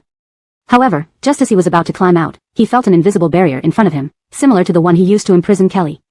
Suddenly, he knew who it was. Outside the door, after finishing knocking, Kelly directly unlocked the door using her divine power, while Hayward stood next to her, silently touching his nose. He didn't understand why she knocked on the door if she could open it directly. In fact, Kelly indeed harbored a strong desire for revenge. She remembered how difficult that time had been for her, so before killing her enemy, she certainly wanted him to experience the same emotions. As soon as they stepped into the room, a gust of wind blew at them. "Get down," Kelly immediately ordered. Hayward and she squatted down almost simultaneously, the door's paint peeling off due to the forceful wind. Had it hit them, they would have been done for. "I didn't expect you to come so quickly, Kelly." A familiar sinister voice echoed, strangely carrying a reverberation despite the small room, making it hard to pinpoint its origin. "I didn't expect you to be so incompetent either. After several days of rest, you still didn't run away," Kelly taunted. Women are indeed sharp-tongued. "If that man hadn't saved you at the crucial moment, you would have been killed already." "Just my defeated subordinate, why mock me?" the man gritted his teeth and said. It was clear he was on the verge of breaking. "Oh, but fortunately, someone did save me, foiling your plots," Kelly replied. Hayward listened silently behind her. He had always thought she was not good with words, being indifferent and avoiding arguments. But now, he realized he was wrong. "Damn it." The man's voice turned shrill and piercing, even with a hint of a woman's voice. "Galen Bing Do Sha," Kelly exclaimed. She pulled out a few soybeans from her pocket, spread beans into soldiers. The soybeans fell on the ground and transformed into small, wobbly human figures. "The spread beans into ice really exists? Isn't that just fiction from movies?" Hayward asked in disbelief. He knew speaking might disturb the battle, but he was truly baffled. "Whether fictional or not, as long as it exists, I can conjure it," Kelly said. Her divine power required no rules. After all, she was a deity. Behind her, Hayward's mouth was wide open, not knowing what to say. He had always considered himself a 1 in 10,000 genius, but now it seemed he was clearly just a fool. Kelly carefully manipulated the small figures, searching the room thoroughly and finally locking onto the area behind the wardrobe door in the bedroom. It turned out that despite sounding confident, the man was actually hiding in such an obscure corner. What a coward. "Let's go kill him," Kelly said. As a deity, speaking of death so casually was indeed gory, but she found it satisfying. Hayward followed closely without blinking, sensing that he would witness something shocking this time. The bedroom door opened effortlessly, and the man inside the wardrobe tried to hide his breathing as much as possible. But Kelly simply swung open the wardrobe door, revealing the hunched and diminutive figure of the man. "So, you're just a dwarf," she sneered. Just one glance told Kelly that this man was not originally so short. Judging by his features, he must have been at least 180 centimeters tall when he was 18. Only by practicing black magic did one have to pay such a price. "I die, and neither will you live well," the man suddenly declared. His face twisted into a grotesque grin as dark chi began emanating from him, spreading across the entire room. Kelly never expected him to do this. He was going to expose himself. She covered her nose and grabbed Hayward next to her, trying to push the door open, only to find that even her divine power couldn't budge it. "Do you think I don't know your identity?" The man's voice echoed again. "Huh, I specially treated this door. I let you in on purpose earlier, and once you're in, you can't get out. You guessed right, this will be your final destination. Before you die, I'll make you experience extreme pain. Kelly, endure my wrath." As soon as the man finished speaking, a painful roar erupted, followed by a loud bang as if something exploded directly, filling the air with the smell of blood. A thin mist seemed to cloud Kelly's vision, making everything around her blurry. Her body went limp as she collapsed, losing consciousness. The same happened to Hayward behind her. Chapter 375, changed overnight. When Kelly regained consciousness again, her head was pounding, and the black mist in the room had completely dissipated. She stood up first and surveyed the surroundings, frowning when she saw the pile of bloody flesh. She hadn't expected the man to actually self-detonate. What was his motive? She was clearly fine. Hayward was still lying on the ground. Kelly squatted down and poked his shoulder with her hand, causing him to open his eyes with a frown. The moment he came to, he mumbled, "What happened? Why did I pass out?" "That person tried to take us down with him using a self-explosion, but his power wasn't enough." "We're both fine," Kelly explained. Hayward nodded, feeling something was off but unable to pinpoint what. Kelly felt the same way. When she tried to summon her divine power, she realized her body was utterly empty, which made her very uncomfortable. "What's going on? Can you use your abilities?" she asked immediately. "No." Hayward's face turned pale. He took out the compass, and even its needle refused to move erratically, indicating that both of them were indeed in serious trouble. Could this be his goal, to trade his death for our powers? Kelly wondered aloud. She genuinely thought it was absurd. If she wanted mutual destruction, she would have made the opponent suffer more. "It's impossible. I've never heard of anyone being able to do this," Hayward shook his head, disbelief evident. Everything that happened today really challenged his beliefs. Kelly looked at him silently, knowing he couldn't accept it right now. Let's go back, she said. Hayward nodded quietly, and they opened the door and walked outside. Upon reaching the bottom of the corridor building, they immediately sensed something was amiss. Kelly frowned as men approached, clenching her fists tightly. Without divine power protection, if these people were planning something, she could only flee or fight them. However, there was always a difference in strength between men and women. Even if she knew some martial arts, she wouldn't stand a chance against so many. Hayward snapped back to reality and immediately said, "Run quickly." They turned around and ran in the opposite direction, only to find people surrounding them from all directions. They could only choose the direction with fewer people. Fortunately, those people stepped aside, allowing them to break through successfully. Kelly glanced back at the people's retreating figures, who seemed very abnormal, moving slowly and stiffly. They looked like zombies from a sci-fi movie. How could this be? Everything was normal when they arrived, and that man's self-explosion shouldn't affect so many people. Pushing away these thoughts, Kelly continued forward. The two hailed a taxi, but as soon as the car doors closed, the Dayton started laughing loudly. He slowly turned his head, twisting his neck a full 365 degrees. Hayward's breathing intensified, while Kelly immediately punched the Dayton in the head. What was there to fear about one person? After successfully stunning him, she got out of the car, opened the Dayton's side door, and pulled him out. What are you all? Which organization? What's going on? She bombarded him with questions. But the Dayton didn't say a word, only staring at her with a sinister smile. Hayward, sitting inside the car, rolled down the window, his cold sweat pouring down. Kelly, get in the car and leave this place. Let's go back to the hotel to see what's happening, he urged. While speaking, he jumped from the back seat to the Dayton's seat. Kelly grabbed the passenger door and climbed into the front seat. As the car was about to start, the knocked-out Dayton suddenly stood up and pounded on the car window, mumbling incomprehensibly. Despite the blood streaming down his face, he was still smiling. What kind of creature is this? Really terrifying, Hayward exclaimed. He immediately accelerated, driving at top speed to the hotel. Fortunately, the cars on the road didn't show any problems. Rushing upstairs, they found the elevator wasn't working. The hotel had 16 floors, so they had no choice but to climb. Thanks to the divine nourishment, Kelly's body held up well, while Hayward panted heavily. As a man, seeing how swiftly the weak-looking woman was climbing, he gritted his teeth and kept up without complaining. Victory desire was indeed strong. Upon reaching the 14th floor, they heard heart-wrenching screams, sending shivers down their spines. They rushed upward with all their might. At the entrance of the 16th floor, they witnessed a scene they would never forget. Lizette was tightly choked by a man, and her hand was being gnawed by an eerie child. Her eyes bulged wide with terror and despair. Suddenly, her body began to convulse oddly, folding inhumanely, until finally, her neck gradually returned to its original position. You finally came. I've been waiting for you for so long. Why didn't you come back to save us? Lizette's lips curled into a smile as she asked calmly. It seemed like she had become one of those creatures now. What is going on? Everything was fine, and suddenly it turned like this, Hayward asked. He had always been composed in front of others before, but at this moment, he couldn't hold it in anymore. He was about to break down. These people should have all turned into zombies. I don't know, maybe that man did this, Kelly said. She looked past Lizette, wondering how Hassan and third brother were faring inside. Just as Kelly was thinking, two people walked out from the inside. From their body movements and facial expressions, they also seemed affected. Hassan's eye sockets had turned grayish-black, with half his face covered in muddy blood from being bitten. A buzzing filled her head. Kelly didn't know how to handle this situation. Without divine power, she was just an ordinary person. Hassan, third brother? Kelly tried calling out to them. Tyra, come over here, Hassan smiled warmly, his voice unchanged. Tyra, third brother has been waiting for you in the hotel for so long. How could you sneak out alone at night? Didn't you know third brother would be worried? Todd added. As they spoke, they walked toward Kelly. Despite their altered appearances, they still sounded as gentle as before. She stood rooted to the spot, not moving or dodging, simply waiting for them. Hassan truly felt frustrated, pulling her along without further ado, leading her away hurriedly. As Kelly ran off, she kept looking back at the two dear ones, feeling a mixture of sorrow and disbelief. She had decided to protect these family members and ensure Hassan's safety, yet everything changed in just one night. Why? She couldn't accept it. The two of them ran straight down the stairs to the basement where no one was. Chapter 376, Death is Rebirth. Hayward panted heavily, turning his head to look at Kelly beside him. She still had a dazed expression, staring off into space. In fact, you don't have to worry so much. Their accidents have nothing to do with you, it's all fate, he said. Actually, these Hopanman people were the most believers in fate, after all, they were different from others since childhood, which was the gift of destiny. But why? I just don't want that, Kelly said. She felt the wetness on her face and wiped her cheeks with her hand, only then realizing they were tears. Hayward watched from the side, feeling heartache recalling the scene just now.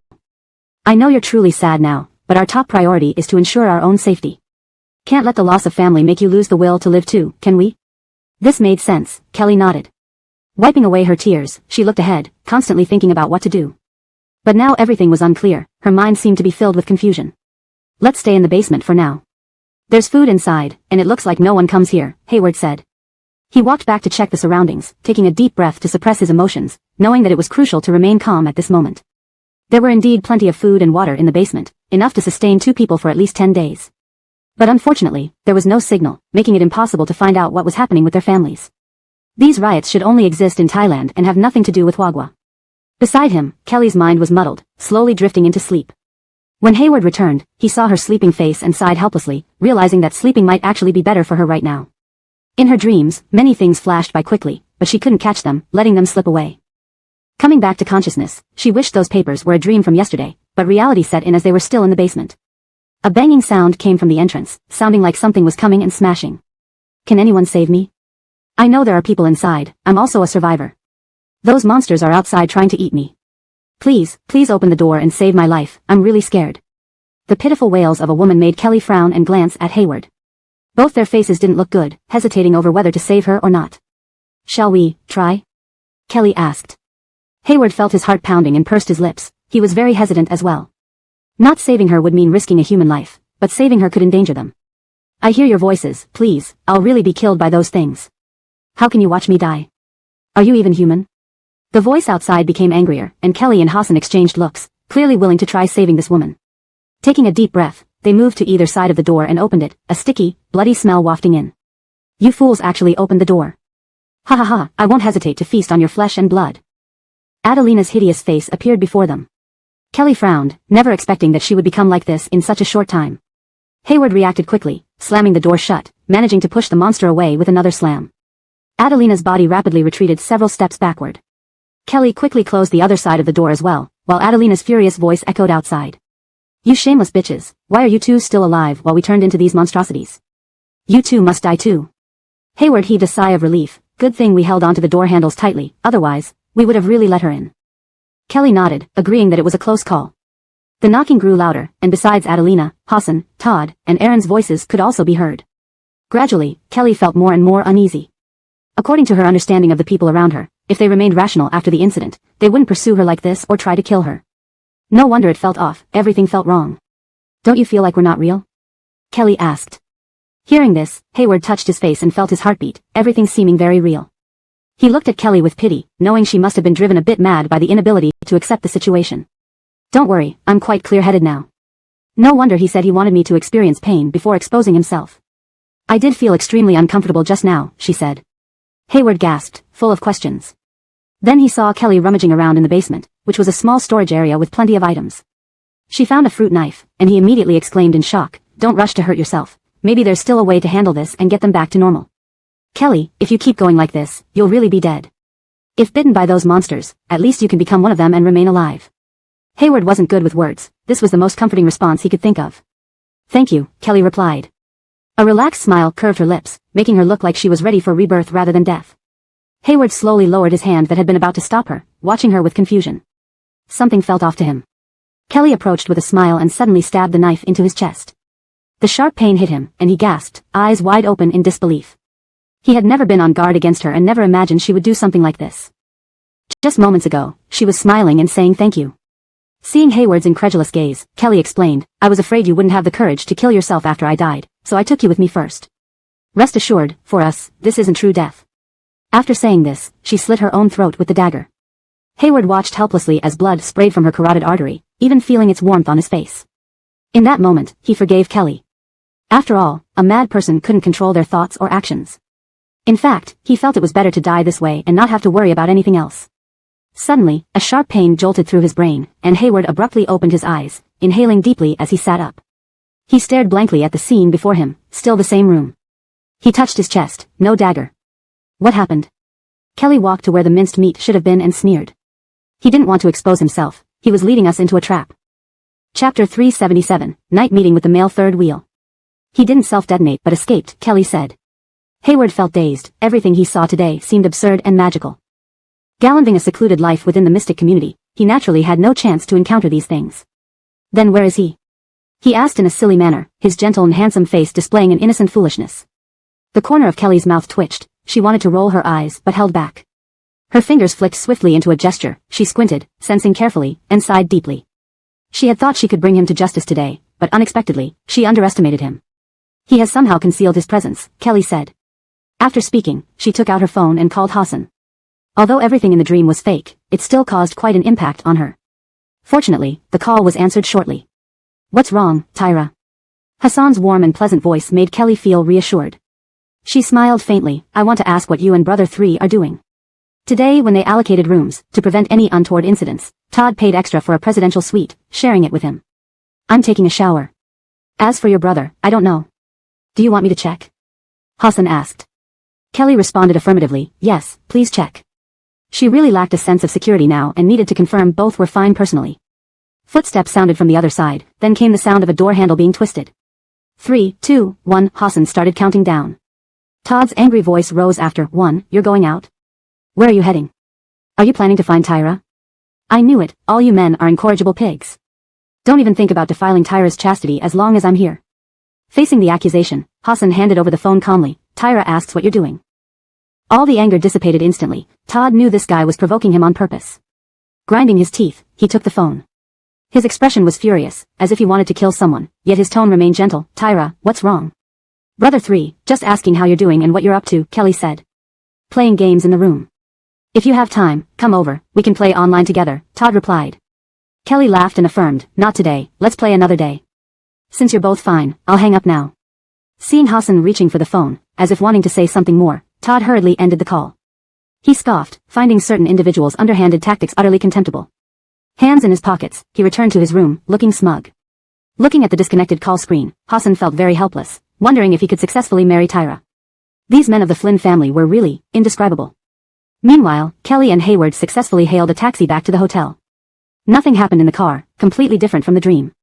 Still, Hayward felt scared. He huddled alone in the corner of the car, constantly recalling the pain as Kelly thrust the dagger against his chest. So real, so terrifying. Did she really kill before? Don't overthink it, I'm a law-abiding citizen, Kelly suddenly said. Hayward stared wide-eyed in disbelief. How do you know what I'm thinking? Can you read minds? He previously didn't believe in such things, but now he felt Kelly was all-powerful, finally understanding why Audrey idolized her. Your expressions are written all over your face, hard to miss, Kelly said. Hayward touched his face, feeling embarrassed. He mumbled, mainly because you were too terrifying earlier, leaving me with psychological trauma. Who knows when I'll be able to forget? Kelly turned to look at him, her phoenix-like eyes serious, staring intently and making him feel very guilty. You are from the mystic department, and the supernatural events you'll face will only increase. You must develop cautionary habits. Those ghosts and spirits have various abilities, appearances, and methods, some can even mimic humans. I hope you truly remember what happened today. Looking at her like this, Hayward's heart raced intensely, not due to romance, but admiration. This trip down the mountain made him realize his many shortcomings. Can you be my master? He asked. Kelly pressed her lips together, not interested, don't want a stupid disciple. Everyone knew Hayward was one of the top geniuses, yet this was the first time someone considered him foolish. Rubbing his nose, he conceded helplessly, if I become smarter, would you take me as a disciple? Kelly cast him a scornful smile, believing anyone who said that would never get smart. Unaware of what she was thinking, Hayward felt elated, thinking there was a possibility. If it doesn't work out, I could just stick to her like Audrey does all day long. As long as I can learn something, it's good. Hayward felt that Kelly was like Pandora's box. She possessed immense power and had many secrets, with countless skills at her disposal. He didn't need to learn everything she knew, just a bit would be enough for him to achieve a qualitative leap. Neither of them knew at that moment that a photo had spread on the internet, showing them leaving the hotel together late at night. The internet erupted in response. What's going on with these two? Are they getting involved romantically? Actually, I think they match quite well.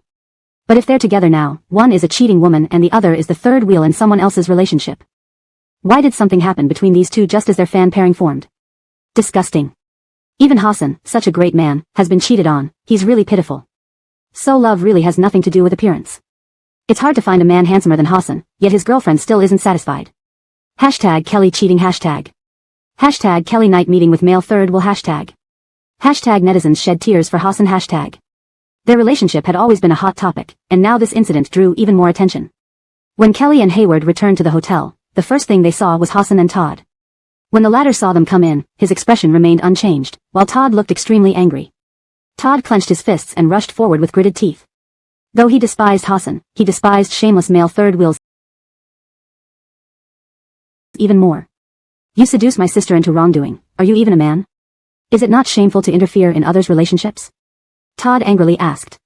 Hayward tilted his neck slightly forward, looking utterly bewildered, with no clue what was happening. It wasn't until Todd angrily punched him in the face that he reacted. Holding his bleeding nose, his body trembling with anger, he didn't retaliate because this person was his future master's elder brother.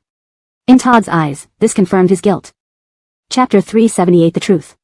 Hugo stiffened his neck, lashing out while cursing. I've had my suspicions about you from the start. You come over to my house for a meal. Do you think you're trying to live off us? And you even showed up on our variety show to woo my sister. What did you take her out for? Someone like you who's a man-third deserves everyone's condemnation. Plus, the Flynn family will never accept you. Don't dream of being a Phoenix man. Hayward covered his head, looking aggrieved and wishing to explain that he hadn't done anything inappropriate, but the beatings left him speechless. Kelly finally reacted and hurriedly pulled Hugo away. Third brother, what do you mean by a man-third? Hugo panted heavily. Of course I'm talking about this guy. Tyra, you have to be vigilant. He is just a Phoenix man. At this moment, Kelly felt more confused. She turned to look at Hassan, wanting to ask him what was going on. This shouldn't be true, he said. Hassan walked beside Kelly, holding her hand, and smiled gently at her puzzled expression. Hugo suddenly felt a bit moved, starting to agree with this future brother-in-law. Seeing how Tyra behaved, yet Hassan still believed in her and spoke up for her, they were absolutely true lovers. Completely unlike that Phoenix man. The beaten Hayward squatted on the ground, afraid to stand up for fear of getting more punches. I'm not a third party, he explained cautiously. Hassan didn't look at Hayward but spoke to Kelly. Just now, the media snapped photos of you two together. After spending so much time in the entertainment industry, she immediately understood what was happening upon hearing this. Seeing quite a few people watching curiously around them, Kelly said, let's talk in your presidential suite. Hugo grabbed Hayward's collar and arrogantly led him upstairs. Those who had taken photos and videos immediately uploaded them online, causing a stir. So this must confirm it, a real man-third. Even the victim's brother attacked him. It shows how enraged Hugo is, taking sides based on principle rather than family ties. Kelly, you're really blind. What does Hayward offer? He can only eat with you? Although they ate together, the person wiping your mouth and passing you water was Hassan. My brother did all that quietly behind the scenes, which you couldn't see, right? Sad, feels like my own story. Netizens split Kelly and Hassan apart, with many fans feeling the other wasn't worthy of their idol. Inside the presidential suite. With a bruised nose and swollen face, Hayward sat on one side of the sofa, while the other three sat opposite him. Hugo itched to hit him again just seeing his cringing form. He couldn't imagine his sister could be fooled by such a person. Noticing her brother's odd behavior, Kelly hastily said, Third brother, calm down. Don't worry, I haven't cheated on anyone or engaged in any inappropriate relationship with Hayward. This is all fabricated by the media. Upon hearing these words, Hugo still doubted their truthfulness, only feeling his sister was defending this despicable man. Tyra, open your eyes. While he looks good, I admit frankly, Arden is definitely handsomer. And you two are well-matched, better suited than these men with unknown backgrounds and ulterior motives, Hugo said. Hassan raised an eyebrow, surprised but pleased to hear praise from the opponent. Hayward looked aggrieved, wishing to defend himself but fearing misinterpretation due to Hugo's fiery temper, so he decided to remain silent for now. Third brother, I really have nothing to do with him. We're barely colleagues, just 8 poles away, Kelly insisted. Seeing the sincerity on her face, without any trace of dissimulation, Hugo started to believe her a little. I went out tonight because I was trying to find the culprit who knocked me unconscious. Hayward is also from the mystery department, so naturally wanted to participate in this matter. We came back soon after. Kelly said. Hayward nodded vigorously. I only respect Kelly, I absolutely have no other feelings towards her. And I don't want to be anyone's third party. Moreover, I am from a respectable family, the Jin Dongxia family. Hearing this, both Hugo and Hassan looked at him in surprise.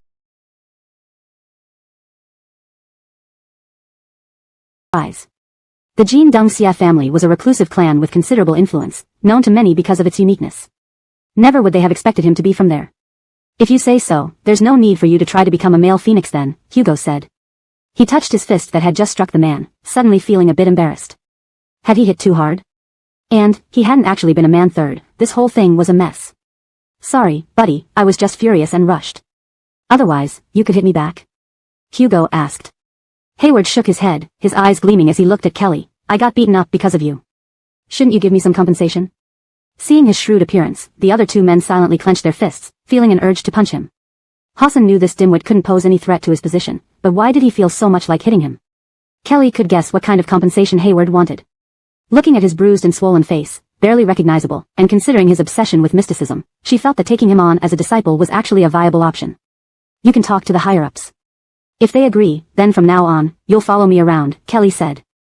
Hearing this, Hayward immediately started contacting his superiors, the smile on his face uncontainable. He couldn't believe getting beat up had resulted in such a reward. Seeing this, Hugo felt embarrassed and apologized to Kelly. Sorry, third brother acted too impulsively without asking clearly before beating him. This has caused you trouble. Kelly shook her head. It's fine. Third brother, you were just worried about me. Seeing her forgiving demeanor, Hugo felt a warm wave of affection. He smiled and nodded. He glanced at his phone a few times. Right now, the internet is buzzing about your nighttime rendezvous with a male third party. Maybe we should say something. One Hang's fans are all cursing you. Hassan nodded. We can do a live stream together. Once they see it, they'll understand. Hugo agreed and stood up, dragging Hayward along. Then you two do the live stream. We won't bother you. With that, the two turned and left into one of the rooms in the presidential suite. Kelly blinked her eyes. Why didn't third brother let Hayward leave? His room was clearly downstairs. Hassan smiled helplessly. He knows he did wrong. Now he's probably trying to make amends. There should be medicine in the room. Kelly nodded. She knew third brother's temper might be fiery, but he wasn't a bad person. Let's do the live stream, she said. Hassan nodded and took out his phone. Chapter 379, Gallon streaming together. Their issues had already been trending online, and when Hassan started a live stream, fans flooded in to see how their beloved idol was doing. Everyone on the internet knew how much he loved Kelly, so when they saw him with another man, they guessed he might be crying under his covers. No one expected to see two familiar faces when they clicked into the live stream. What the heck, weren't they broken up? Why are they still appearing together? Hassan is purely relationship focused. I feel like he might help clarify things for the girl, that's just my gut feeling. People, who understands this?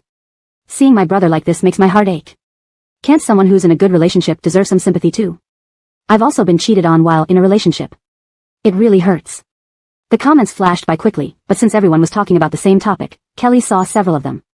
She sighed helplessly, while Hassan acted as if he didn't see anything, directly taking her hand. Hello everyone. We're here to respond to the online rumors. Kelly and I have a good relationship, and she did not cheat, he said. After those words came out, the comments all said it was indeed so. Everyone was convinced there was something wrong with Kelly, and no matter what the two said, no one would believe them. A hint of helplessness showed in Hassan's eyes. I know that Kelly went out alone with Hayward for work. If any local netizens happen to run into them, please post pictures, and we can verify the times. Moreover, I trust Kelly, which is also because I believe in myself. Just as everyone says, I think a girl like Kelly wouldn't miss a guy like me.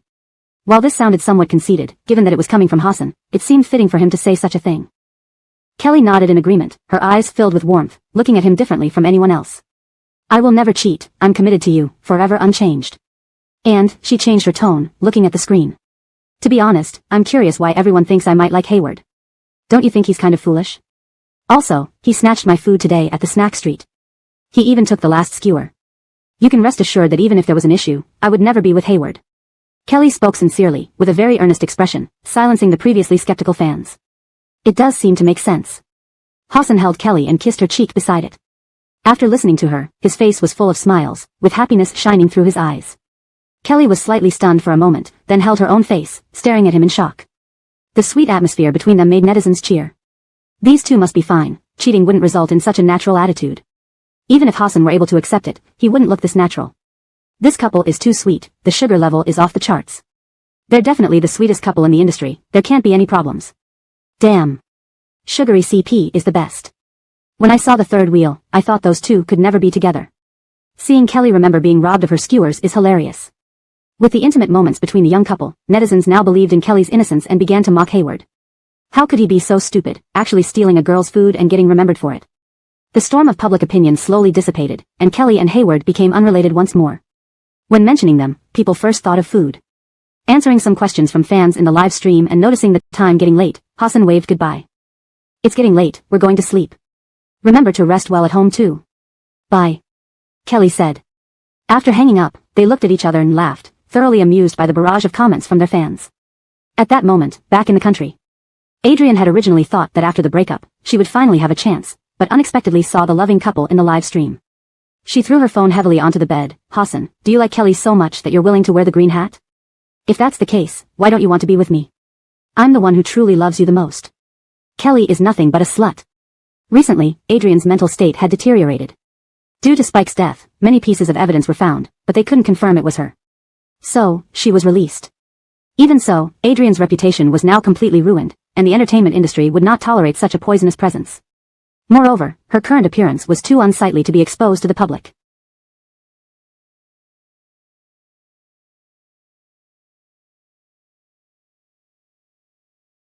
At this moment, Adrian had unkempt hair and sunken cheeks. Her face was covered in freckles, with a prominent nose and thick lips. Compared to the magazine photos she used to shoot, she looked like an entirely different person. She didn't know what happened but felt it was somehow related to the mysterious person. She wanted to call the other party but couldn't get through. Adrian was nearly driven mad.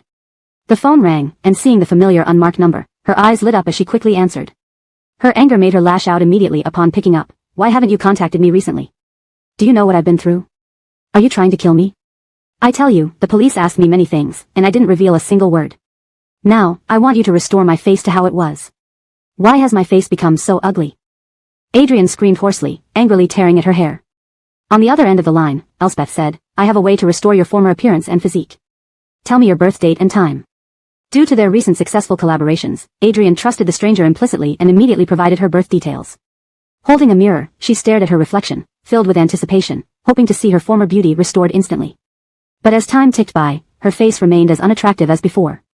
Adrian's complexion grew worse, and the person in the mirror became even more hideous.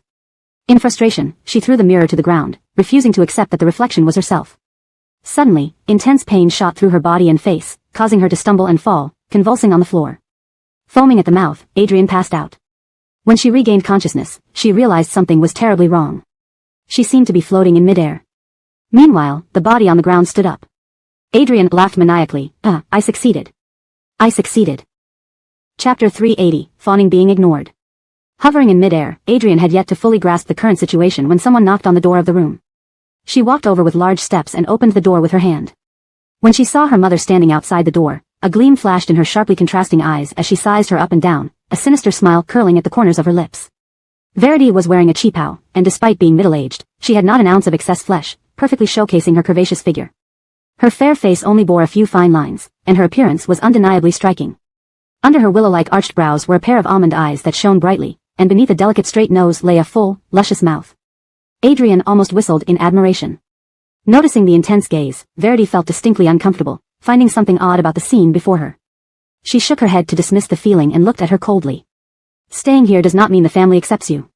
You should leave as soon as possible. A smirk appeared on her face, revealing a complex expression in her eyes. Tamara, how can you say such things?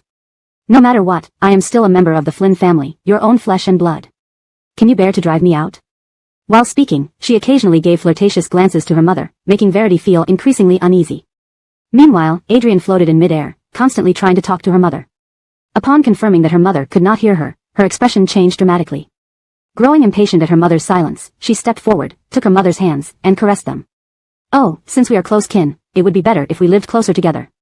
Verity felt goosebumps all over her body. The discomfort made her hair stand on end, and she quickly pulled her hands away. No discussion. With that, she turned and left. For some reason, she felt that there was something strange about Adrian, though everything seemed the same on the surface. The door slammed shut. Seeing her mother flee, disappointment flashed through Adrian's clear eyes. Twisting her slender waist, she slowly walked over and sat down on a chair. Floating in midair, Adrian was filled with anger upon seeing her body under someone else's control. Who are you? Why do you occupy my body? Suddenly, a strange suction force pulled her back into her body. She distinctly felt another presence inside her, causing significant discomfort. Why won't you answer? What do you want to do? Instinctively, she felt that the person inside her couldn't be good, wanting desperately to regain control over her body. Unfortunately, it felt like another soul controlled her movements, making even a slight move incredibly difficult. An eerie laugh echoed from her mouth, filling the entire room. You only need to know that I am a mysterious person. Clenching her fists, Adrian's face grew darker and more menacing. I don't care who you are. Get out of my body right now or I won't let this go. Despite her threats, the intruder showed no signs of leaving, and unease filled her. The mysterious presence spoke again, its tone and posture different from hers. Adrian, wouldn't you like to take revenge on everyone in the Flynn family? Pausing for effect, it continued, none of them genuinely loved or cared for you. Don't you feel heartbroken? If you wish for vengeance, I can help you. All you need to do is let me stay within you. It's not difficult and won't harm you. Adrian hesitated. This person had effortlessly entered her body without permission, showing considerable power. If they wished to stay, their capabilities made it quite possible. Though she desired revenge against the Flynn family, she did not want to risk danger. The mysterious entity quickly understood her thoughts. Don't worry. I'll leave after helping you seek revenge. You don't need to be concerned.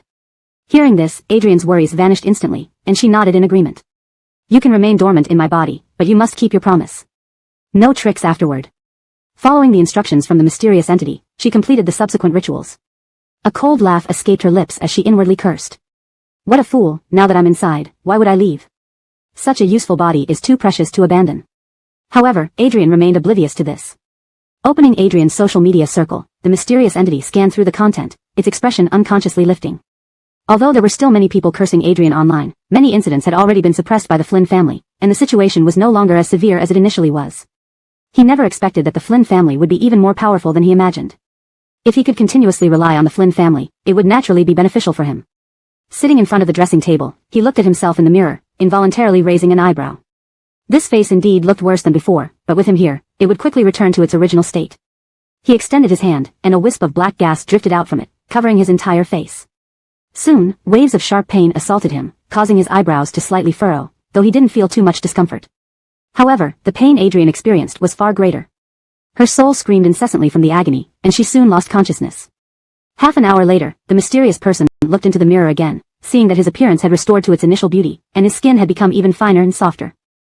Unable to resist, he touched his face gently, tidied up a bit, and changed into a white dress, thinking of going downstairs to ingratiate himself with the Flynn family members. He adjusted his walking posture, imitating Adrian's usual demeanor, gracefully descending the stairs. Just as he went down, he saw Adonis sitting on the sofa. Wasn't this the perfect opportunity to ingratiate himself with the Flynn family? He immediately went to the kitchen, took some fruits from the refrigerator, carefully cut them, and even carved intricate patterns on top, presenting an image full of love. Thinking that no one could refuse this plate of fruits filled with affection, he carried the fruit platter, walking gracefully to Adonis, placing it on the coffee table. Brother, I've cut these fruits for you. Try them, they're very sweet. Adonis gave him a cold glance, his eyes devoid of any emotion. He pulled out his phone from his pocket and lowered his head to look at the screen. Chapter 381 Warning. Seeing this, the mysterious person didn't get angry but picked up the sliced fruits from the fruit plate and directly fed Adonis. Brother, quickly try it. This fruit is really delicious. I didn't lie to you. A hint of disdain flashed across Adonis's eyes. He reached out and swatted her hand away. An immediate red mark appeared on her fair hand. The mysterious person mimicked Adrian's usual mannerism, rubbing her hand and gently blowing on it a couple of times. Adonis moved over to the side. I warn you, don't play any tricks. I'm not falling for your act. He pointed at the fruit plate on the coffee table. Eat these yourself, don't leave them here, polluting my sight. Frowning in dissatisfaction, the mysterious person picked up the fruit plate from the table, popped a grape into her mouth, and walked upstairs meekly. She couldn't understand why Adrian could be considered a beauty, yet Adonis was so unappreciative, treating such a beauty with cold eyes. Truly, he showed no tender feeling toward her, a fate destined for loneliness. After Kelly and others finished filming the variety show, they immediately took a flight back to the country. At the airport, when Kelly and Todd were preparing to take a car directly back to the Flynn family residence, Hayward approached Kelly, blocking her way. Could you just give me your contact information? Kelly was speechless. Before she could respond, Todd stepped in front of her firmly. No way, absolutely not. There's no negotiation on this matter. Ignoring that, Hayward started to act spoiled.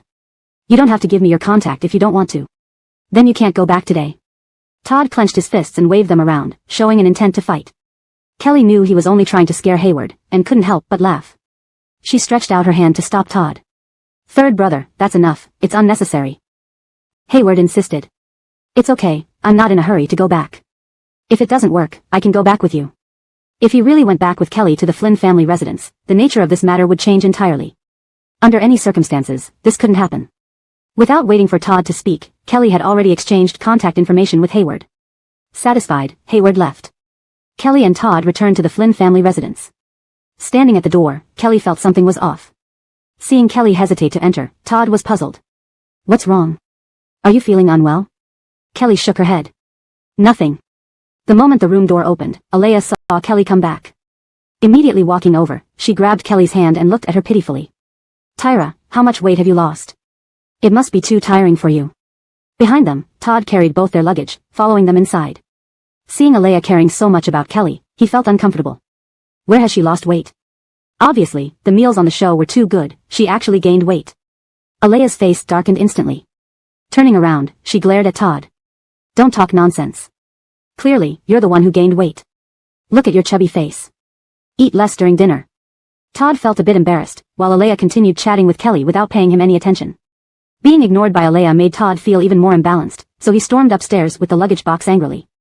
He grumbled inwardly, questioning who she truly regarded as her own child. The bitterness lingered, making him feel irritable. Just as he reached upstairs, he saw Adrian leaning against the staircase, her eyes smiling brightly, looking at Todd. Todd's expression turned grim, his brows furrowed. Glaring at her, he said, "Damn, are you like a ghost, not speaking a word? Scaring people.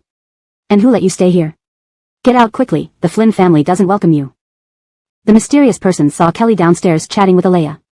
If she discovered him, things would become complicated. Considering this, he ignored Todd, turned around, and went back to his bedroom, composing himself. He continuously pondered over Adrian's usual behavior. In the room, he practiced repeatedly, fearing Kelly might notice anything unusual. Todd hurried down the stairs, ignoring the suitcase beside him, and looked shocked at Alea, who seemed kind. "Tamara, what's going on? Why is Adrian still at home?" Alea didn't expect that Todd would discover this so quickly. She turned her head and glanced at Kelly beside her. Isn't it because she has nowhere to live? After all, she is still a member of the Flynn family. Letting her stay for a few more days won't hurt. And I've already told her that once she finds a place to live, she will move out immediately.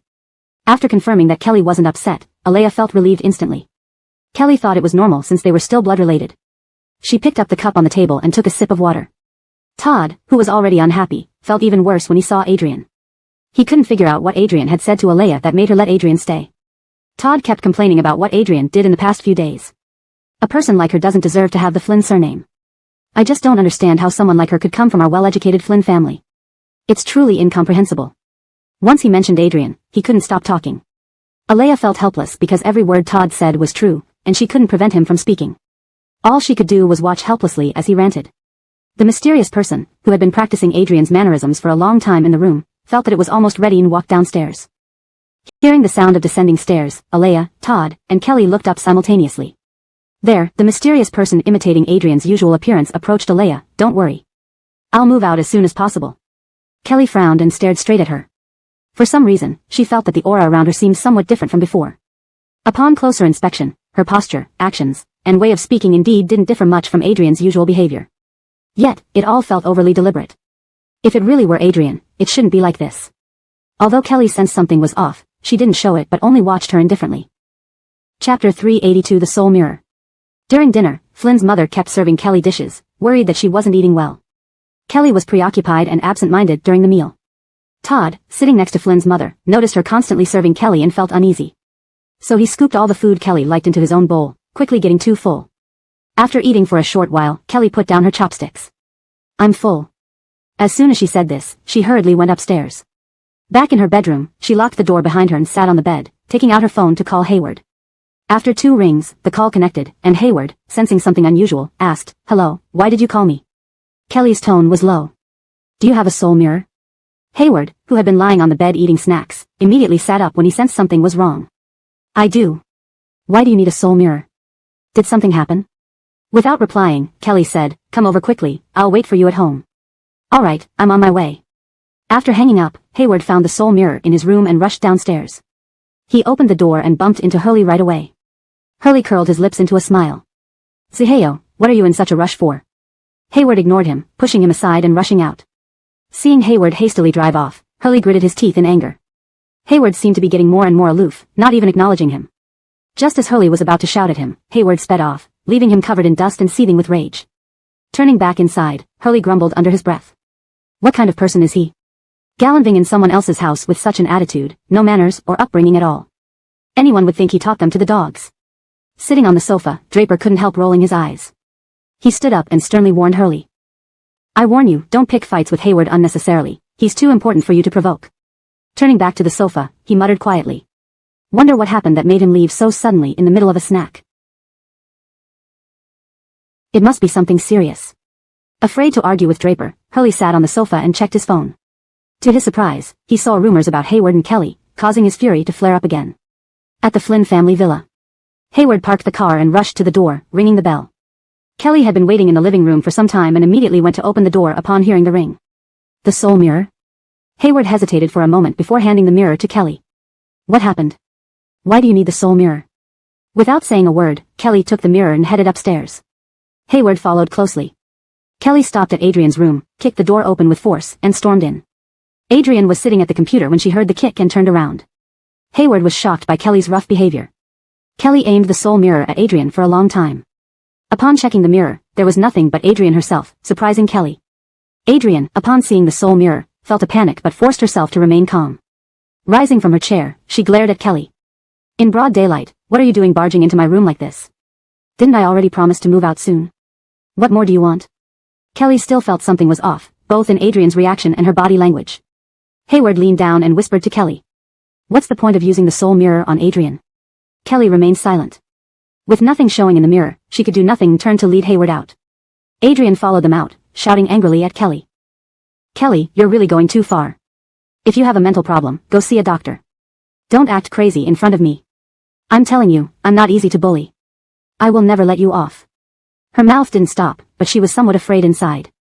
Could it be that Kelly discovered something, so she suddenly ran into her room? It's impossible. She had clearly disguised herself very well, looking exactly like the real Adrian. How did Kelly find out? Todd, upon hearing the sudden kick on the door and the following curses, was startled. He had just opened the door, preparing to see what was happening outside, when he saw Kelly pulling Hayward and walking straight in. As soon as Kelly entered, she closed the door behind her. The cursing voice instantly became much quieter from the outside. If there was really something wrong with Adrian, the soul mirror should have shown something. Why did it only reflect Adrian's appearance without anything else? What was the problem here? Todd looked puzzled at the two people in front of him. What were you doing just now? Hayward also looked puzzled, shrugging his shoulders. I'm not quite sure either. Kelly pulled out a chair, sat down, and kept tapping her fingers on the table, her mind racing. Todd was so curious that he asked urgently. What happened? Can you two tell me? Kelly ignored him and instead looked up at Hayward beside her. When you went to Adrian's room just now, did you feel anything unusual?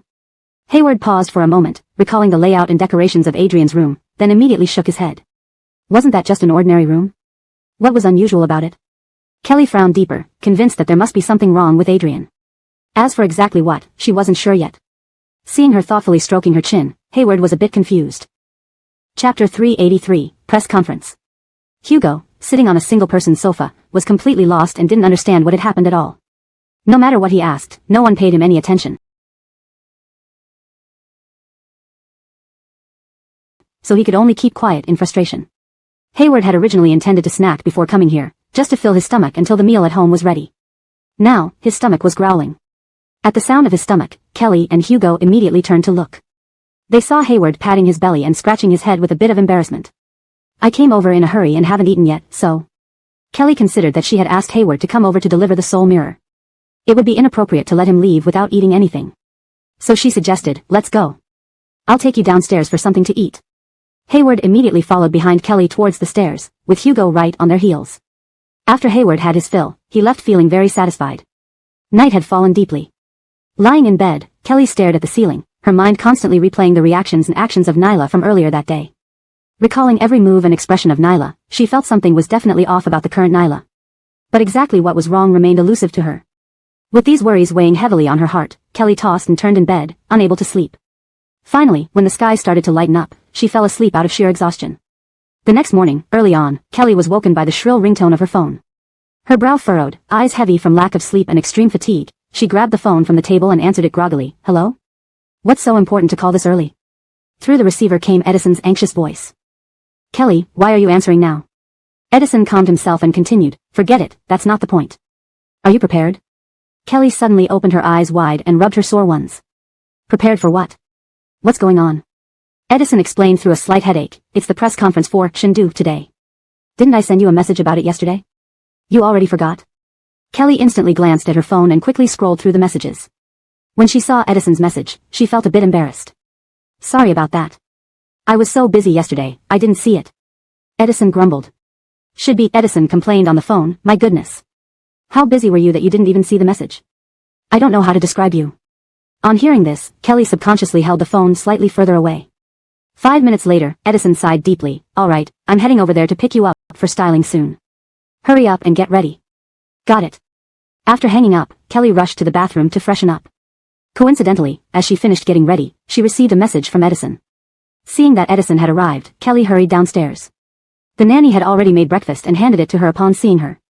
Kelly thanked her and then left. Just as she opened the back door of the car, she saw Hassan. Her eyes lit up, instantly energized, and she smiled. Kept you waiting. Hassan deftly took her handbag and placed it aside, shaking his head gently with warmth in his eyes. Not at all, we're just on time. Closing the car door, Kelly looked down at the breakfast in her hand and then glanced at Hassan. I didn't know you'd be here. I only grabbed a sandwich. Want to split it? Hassan's eyes curved into a warm smile. Sure. As they chatted while eating, Hassan noticed crumbs on Kelly's lips and gently brushed them off, placing them in his mouth. Edison, who was driving, caught this scene through the rearview mirror and instantly felt like he shouldn't be in the car but under it. He felt like there was a huge third wheel flashing in front of him. They soon arrived at a professional styling salon. Kelly and Hassan got out of the car and sat down. The stylist promptly began working on their characters' looks from Chengdu. To better capture the essence, they were also dressed in the costumes from the show. Seeing them both, the stylist couldn't help but praise them. No matter how many times I've done your makeup, I still think your faces are the most perfect in the entertainment industry. Hassan and Kelly exchanged glances and shared a smile, then followed Edison out. Due to the limited time, Edison while driving, and soon arrived at the press conference site for Chengdu, he parked the car in a designated spot, and Hassan and Kelly got out one after another. The fans at the press conference had been waiting for this moment for a long time. Upon seeing Hassan and Kelly walk over together, they raised their light sticks and banners, screaming excitedly. The Brook Jing couple is real. Ah. I can't take it, they are just too perfect for each other. Kipping everything will only make me nutritionally balanced. I don't care, from this moment on, lock the Brook Jing couple tight, never to separate, for life. You guys should just get married now. That way, I can keep shipping you forever. The cheers grew louder, and Kelly and Hassan's smiles deepened. They both reached out to wave at the fans. Hello everyone. This made the fans even more excited. Some fans, overwhelmed by the sweetness of the scene, felt dizzy and almost fainted while holding their heads. Hassan's lips curled into an attractive arc, and his magnetic voice sounded. Excuse us, please move aside so we can go in. Without a word, the fans immediately cleared a path for them. Hassan and Kelly walked in side by side, standing next to the podium. Fans downstairs went crazy taking photos of them and posting them on Weibo. Many fans' Weibo accounts gained numerous followers because of the stunning photos they took, with many people commenting below. No way. Isn't that shot taken with a regular camera? Their beauty is really unbeatable. This picture is so perfect for me. What a pity. I couldn't be there in person. Girls, don't forget to ship harder for my sake. No matter which photo, they're all out of this world shots. No, I must print these pictures now and stick them on my wall. Chapter 384 Gathering for a Meal. The live broadcast of the press conference had only been running for a mere 5 minutes, yet it already attracted 5 million viewers. The host greeted the audience watching on their televisions. Welcome everyone to the live press conference for Divine Fairy. Then, she waved at the fans sitting in the audience below. Today, let's take a look at the much-anticipated Divine Fairy, which has gained popularity even before its release. Let's watch the trailer content. She glanced at the backstage staff, who immediately pressed the play button. All of a sudden, the screen played the contents of the trailer. Watching Hassan and Kelly act in the scenes, the fans immediately became absorbed in the show, forgetting to cheer. Hassan and Kelly also turned to watch. Kelly was particularly satisfied with her acting, her eyes, movements, and expressions. A faint smile involuntarily curved her lips. The trailer soon ended. Coming back to reality, the fans burst into excited applause. This acting is just too good. This can be said to be the best drama I have ever watched, but unfortunately, it's only a trailer. We want to see the first episode. The first episode. Cheering sounds continuously arose, and the host smiled radiantly. It seems like the cheers from the fans are very high. Since that's the case, I'll make an exception for you all and let you watch the first episode of A Divine Fairy. Does everyone agree? Fans in the audience replied in unison, yes. The host signaled to the backstage staff, and soon the first episode played on the big screen. 50 minutes later, fans continually praised the tight plot and the exquisite performances by the actors. Feeling that one episode was not enough, they began clamoring for the second episode. The host was somewhat helpless and could only decline. She turned her head and looked at the crew beside her. Now, please welcome the cast and crew of The Divine Fairy to the stage. Hassan and others walked up together. Fans below clapped vigorously as if their hands would break. Holding the microphone, the host looked at the people in front of her. Did anything interesting happen while filming? Ulrich took the microphone and instinctively glanced at Hassan and Kelly. While filming, there was definitely a lot of CP shipping going on. These two in our crew were quite easy to ship. Then he talked about how Hassan and Kelly showered the audience with sweetness during filming. Fans in the audience screamed wildly, each scream louder than the last. Netizens online commented unanimously, compared to us, the director is the one who really knows how to ship. The host turned her head again towards Hassan. I heard that The Divine Fairy is a female-led drama, and the male lead is almost a supporting character. I'm curious, will this affect actor Hope's psychological balance? Hassan subconsciously looked at Kelly next to him, love in his eyes clearly visible. He shook his head and responded gently, no. The host was somewhat surprised and looked at him in puzzlement. Why? Hassan answered very tenderly, from the beginning, I knew Divine Fairy was a female-led drama. Even so, the perfect plot and roles of this play are extremely attractive. Besides, the success of this script depends on the strong inner qualities of the female protagonist. Being able to be with such a person is a happy thing for the male protagonist. Seeing such a gentle Hassan, the fans in the audience fell for him instantly. The host immediately asked other questions. I heard that shooting Divine Fairy took considerable effort. What happened in between? Mentioning this matter, the director got fired up. During the shooting process, we encountered many difficulties. Some martial arts scenes were filmed without suitable venues available, leaving the staff no choice but to construct sets bit by bit. Moreover, Miss Sue and actor Hope put in tremendous effort throughout the filming process. From start to finish, no stunt doubles were used. Every action was performed by the leading actors and supporting actors themselves. We hope everyone can support Divine Fairy. The host nodded emphatically. For all these years, this is the first time I've seen a film crew complete a drama without using any stand-ins. Divine Fairy is bound to become a hit. Fans in the audience shouted frantically, may Divine Fairy become a hit, #1 drama. The atmosphere instantly became frenzied. The host made a gesture indicating for everyone to stop. Today, we have a small game to test the chemistry between couples. If you win first place, you will receive 10,000 yuan in cash.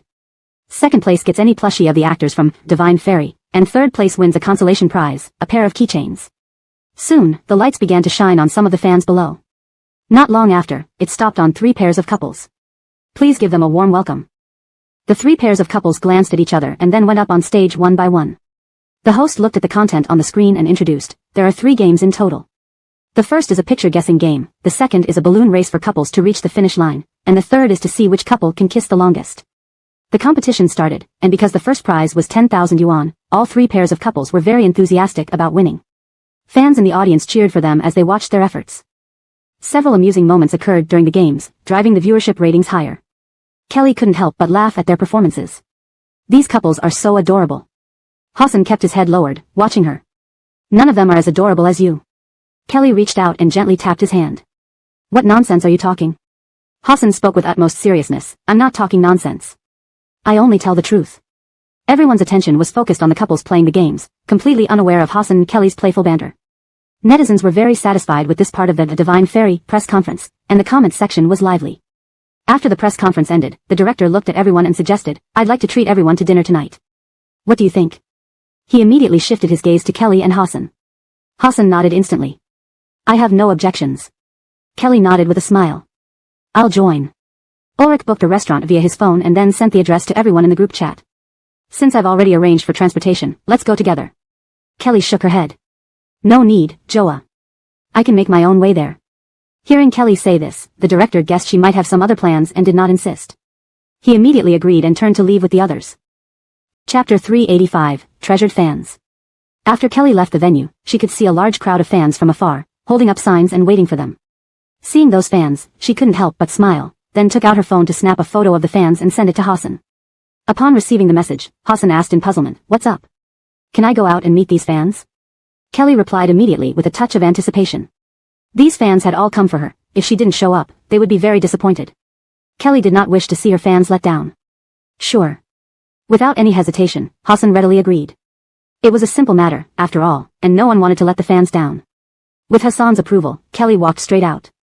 The moment the fans saw Kelly appear, cheers and screams erupted instantly. Kelly. Ah. Ah. Ah. I can't believe I actually got to see her in person, this is such an honor. So beautiful, unbelievably beautiful, even more stunning than on camera. I love Kelly, from this moment on, Kelly is my idol. Various voices filled the air as the fans were barely able to contain their excitement. But they still retained some semblance of rationality and didn't rush forward.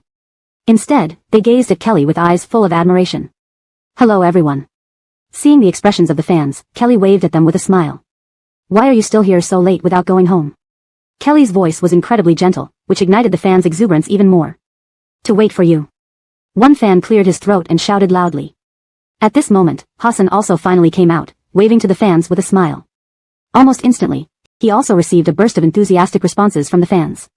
After seeing these fans, Kelly directly called Adonis, asking her to arrange a car for the fans. On the other end of the line, Adonis sounded puzzled. Why do you need a car? Kelly herself didn't seem to have any need for a chartered vehicle. For these special fans who came to welcome me. These fans had traveled a long way just to see her, so of course, she wanted to treat them like family and not disregard their affection. Adonis readily agreed and immediately arranged a special car service. When Hassan walked up beside Kelly, the fans grew even more excited. How do you usually interact as a couple? Someone in the crowd shouted loudly, prompting the fans to look curiously at Hassan and Kelly. Hassan and Kelly treated them like friends, being open and unreserved, chatting easily as if discussing daily life. During their conversation, the chartered car Adonis arranged arrived from the side. The car even bore Kelly's personal logo, making it clear who it belonged to. Hurry back now, it's really late, don't stay outside anymore. Kelly waved at her fans with a smile. The fans looked at Kelly with lingering affection, unwilling to leave. Seeing this, Kelly kept waving. Almost reluctantly, the fans got into the cars, even opening the windows to continue shouting at Kelly once seated.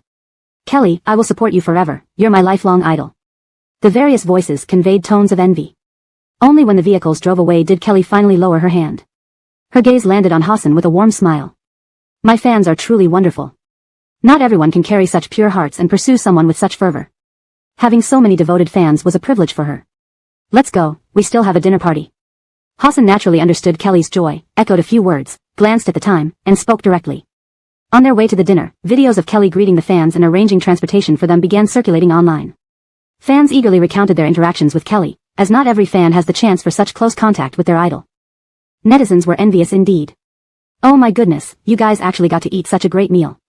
Kelly is truly so kind, how enviable. When will I get the chance to meet an idol like this? Ah, Kelly really treats her fans as friends. After the two arrived at the dinner party, the director smiled at them. You're late, you're late. We met some fans on the way and chatted with them for a while. Kelly said a bit embarrassedly. You must drink 3 cups as a penalty. Ulrich said with a smile. She can't hold her liquor well, let me drink for her. Hassan knew that the director's teasing meant that a few cups of wine wouldn't be much of an issue. Ulrich was just joking around, but drinking 6 cups of wine wasn't a simple matter. He was about to politely decline when he saw Hassan directly pick up the wine glass. Since the two of us are late today, drinking 3 cups is the least we can do. Everyone laughed and cheered. Hassan drank all 6 cups of wine alone, remaining unperturbed, even calmly peeling shrimp for Kelly. When Kelly sensed everyone's gaze, she blushed silently and nudged Hassan slightly. I can do it myself. Hassan spoke earnestly, of course I know you can, but I just want to do more for you. This dose of dog food was too direct, almost filling people up. Are you two here just to feed us dog food? Oh, this dog food is best not eaten after all. The actresses beside them looked at Kelly with extreme envy. Hassan is good-looking, considerate, gentle, and even wealthy. Why didn't such a good man come into their lives? Especially Hassan's actions and words just now, they couldn't help but focus their attention on him. We didn't mean to show off, we do this kind of thing regularly. Seeing that Hassan remained composed, Kelly also calmed down and replied lightheartedly. Chapter 386, Room Booking Rejected. At the dinner gathering, Tanya stood up and walked with a swaying gait to Hassan. She bent down and whispered into his ear. Jeff, can you come out for a moment? I have something I'd like to discuss with you.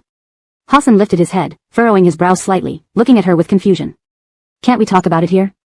Tanya explained sincerely, it's not convenient here, there are too many people. Seeing her polite attitude, Hassan nodded reluctantly. All right. He got up and followed her out. In the corridor, Hassan noticed Tanya continuing to walk forward and stopped, puzzled.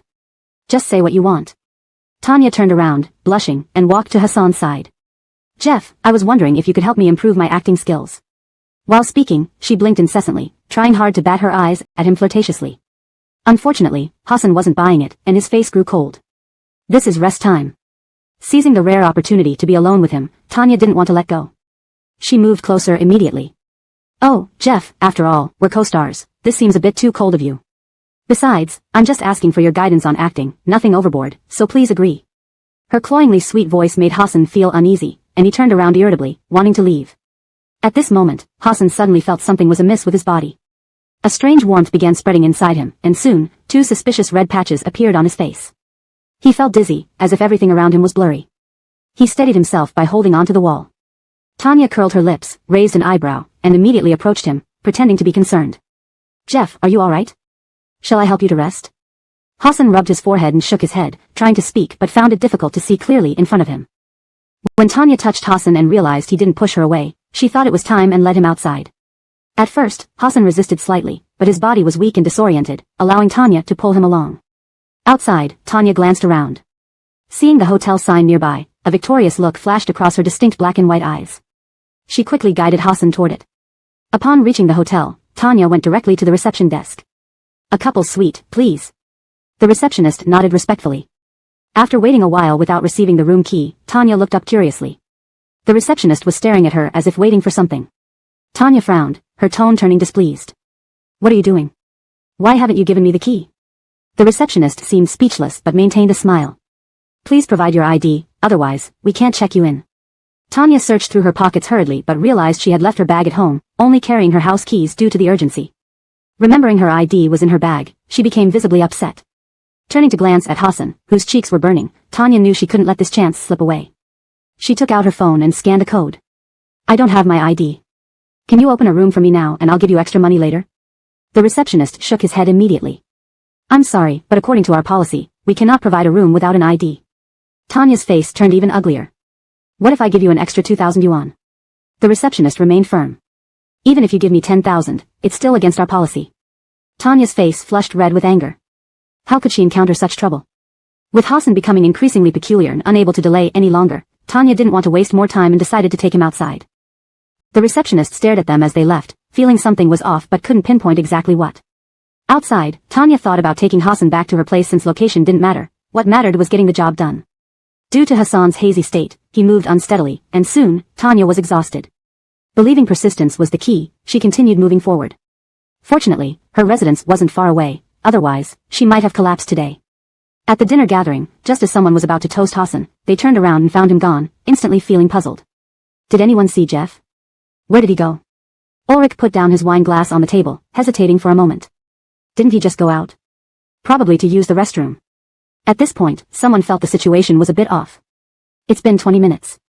How long does it take to use the restroom? This is really strange. A person nearby laughed and teased. Why are you so worried? Jeff is an adult. He hasn't had too much to drink, so it's impossible for him to be sold or anything. Kelly felt something wasn't right and immediately took out her phone to call Hassan. After one unsuccessful call, she tried several more times. Meanwhile, Tanya, who was in a taxi, muttered under her breath as she reached into Hassan's pocket for the ringing phone. Why are you calling now? If it's urgent, why not send a message? Upon seeing Kelly's name on the caller ID, Tanya's lips curled upward, and she quickly answered. When Kelly finally got through to Hassan, she hurriedly asked, Where are you now? Why aren't you back yet? However, it was Tanya's provocative voice that came from the other end of the line. Kelly, what do you want? Jeff and I are busy right now. If it's nothing important, I'll hang up. Kelly remained calm despite Tanya's behavior and calmly questioned, Where are you now? Tanya clearly didn't like the question. I told you, Jeff and I are very busy. Are you deaf? Seemingly remembering something, she quickly added. Oh, right, I almost forgot to tell you. Jeff just said he really likes me. Gotta go, we're busy. Bye. Without giving Kelly a chance to respond, Tanya hung up and silenced Hassan's phone. Chapter 387, A Coincidental Encounter. Sensing something was amiss, Kelly did not hesitate and immediately called Edison's phone. Seeing the caller ID was Kelly, Edison felt puzzled. He thought they were together, so why would she call him now? After answering the call, he said, Is there anything? Can't you come in to talk? Why are you calling? Kelly spoke with a serious tone, Edison, help me investigate Tanya. Before Edison could ask for the reason, Kelly had already hung up the phone. Helpless, he could only get up immediately to conduct the investigation. Everyone saw him leave and felt baffled. Why does everyone leave one by one during a meal? Is something big happening? They may have some urgent matters. Ignore them, let's continue eating. Come on. Cheers, wish our God's fairy success upon release. At this moment, Kelly had already arrived downstairs. Just as she reached the hall, Kelly saw a familiar figure, Hayward. The moment Hayward saw Kelly, he hurriedly approached her, the excitement in his eyes barely contained. Kelly, what are you doing here? Kelly did not answer but walked over and quickly pulled him outside. Once outside, Kelly extended her hand and quickly calculated Hassan's current location.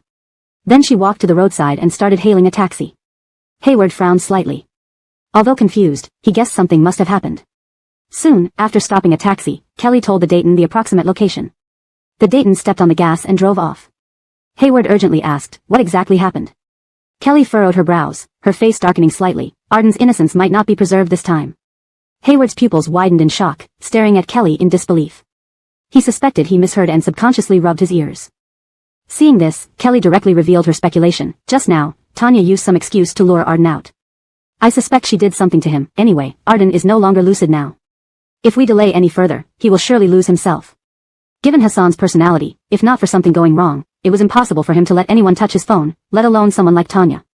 Hayward's mouth formed an O shape. Imagining Tanya possibly taking advantage of Hassan, he couldn't help shivering. Why didn't you say earlier? Kelly looked at him in confusion, unsure why he suddenly said that.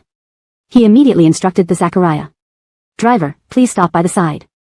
How much is it? I'll pay you now. As they had only traveled a short distance, the Dayton only charged a small amount. Kelly sat dumbfounded in the car, watching Hayward get off. If we delay any longer, it might be too late. The Zachariah, noticing their states, unconsciously frowned. If you want to ride, stay inside. Otherwise, get off and don't waste my time. Hayward pulled Kelly out of the car and apologized to the Zachariah sheepishly. The door closed, and the taxi sped off immediately. Kelly frowned, slightly displeased. Why did you do that? How are we supposed to go without a car? Hayward mysteriously took out 2 talismans from his pocket and handed them to Kelly. When Kelly took them, she was puzzled. But seeing Hayward sticking the talismans to his legs and running forward, she got the idea. Noticing Kelly didn't follow, Hayward turned around. What are you doing? Hurry up. Kelly mimicked him, sticking the talismans to her legs and running forward swiftly. She felt incredibly light, as if her body was feather light, running as fast as flying. She was surprised, never expecting Hayward to have such good items. Where did you get these things? They're pretty useful. This road would definitely take longer if they were in a taxi. After all, the traffic was congested, and there were traffic lights. Hayward glanced at her, smiling proudly. I have plenty of such great items. If you're interested, I'll give you some later. On their way, they ran according to Kelly's directions. Meanwhile, Tanya had just arrived home. She glanced at Hassan, who was still dazed and showing no other reactions, feeling puzzled. Normally, he should have reacted by now. Tanya didn't care much and quickly opened the room door.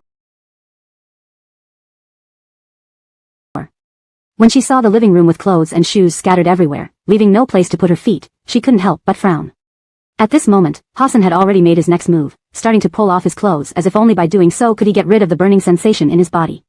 Tanya glanced at Hassan and then at the messy living room. Bringing Hassan back had already been exhausting, and if she were to tidy up the room as well, she would likely be utterly drained today. But she was worried that Hassan might despise her for being untidy when he regained consciousness. After much deliberation, to ensure he viewed her favorably and saw her as a good woman, she chose to clean the room. Using all her strength, she finally managed to place Hassan on the sofa. Looking at Hassan's breathtakingly handsome face, Tanya couldn't help but swallow hard, her Adam's apple bobbing up and down, eyes filled with endless desire. In an instant, Tanya felt all her fatigue vanish, rejuvenated. She reached out and touched Hassan's cheek, whispering softly in his ear. Don't worry, once I clean the room, we'll start. As soon as she spoke, she began cleaning the room diligently. The man lying on the sofa only felt dazed around him. He glanced at his surroundings, images of Kelly continuously flashing through his mind. He felt an urge to forcibly possess Kelly, as if only by doing so could he alleviate his current state. Hassan murmured incessantly, Tyra. His low voice suddenly echoed in the quiet room, evoking various imaginations. Tanya's jealousy surged. She couldn't believe that even at this point, he was still thinking of Kelly. She clenched her fists and stared intently at Hassan, her red lips parting. From now on, you belong to me alone. As soon as she said that, she immediately turned around and continued tidying the room, fearing any delay would cause the drug's effect to wear off. Chapter 388, just in time. A moment later, Kelly and Hayward arrived at the building complex. Since they could only determine the general area, they looked up. Hayward's expression was rather grim. How do we proceed without a specific address? According to what had just been deduced, Kelly was sure that Tanya had probably brought Hassan back not long ago. At this time, the room should be lit. What else can we do but check every lit room one by one? Hayward let out a long sigh, his face contorted in distress. Heavens sake, how long is this going to take? Kelly ignored him, took out her phone, opened the Notes app, and recorded all the floors and units where lights were on. Roughly calculating, there were about 10 households with their lights on, which wouldn't be too exhausting to check. She lifted her leg and strode inside, with Hayward following closely behind.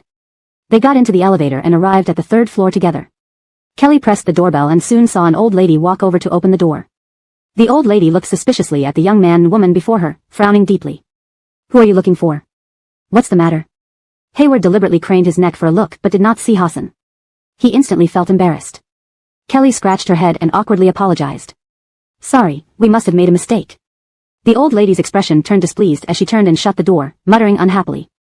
These two must be crazy. Though low, both Kelly and Hayward heard it. They exchanged glances, feeling even more embarrassed. In order to preserve Hassan's innocence from being tarnished by Tanya, they knocked on several more doors. At one doorstep, they heard somewhat intimate sounds. They immediately rang the doorbell. Out came a man in a bathrobe, looking quite displeased. You two are sick or something? Why knock on our door for nothing in the middle of the night? Worried that someone might be inside, Hayward leaned forward and saw a woman lying on the sofa, covered lightly with a blanket, her cheeks flushed suspiciously red. His expression changed drastically. He immediately shook his head at Kelly and kept apologizing to the man. Sorry, we're looking for someone. My friend might have given us the wrong address. Sorry. As he finished speaking, Hayward pretended to make a call, pulling Kelly away hurriedly. Staring at their retreating figures, the man cursed under his breath. After hearing the door close, they headed to another unit. Tanya, who was cleaning, heard voices outside, greatly surprised. How did Kelly find her place? It seemed like Kelly would soon find her. She glanced at Hassan on the sofa, suddenly feeling terrified.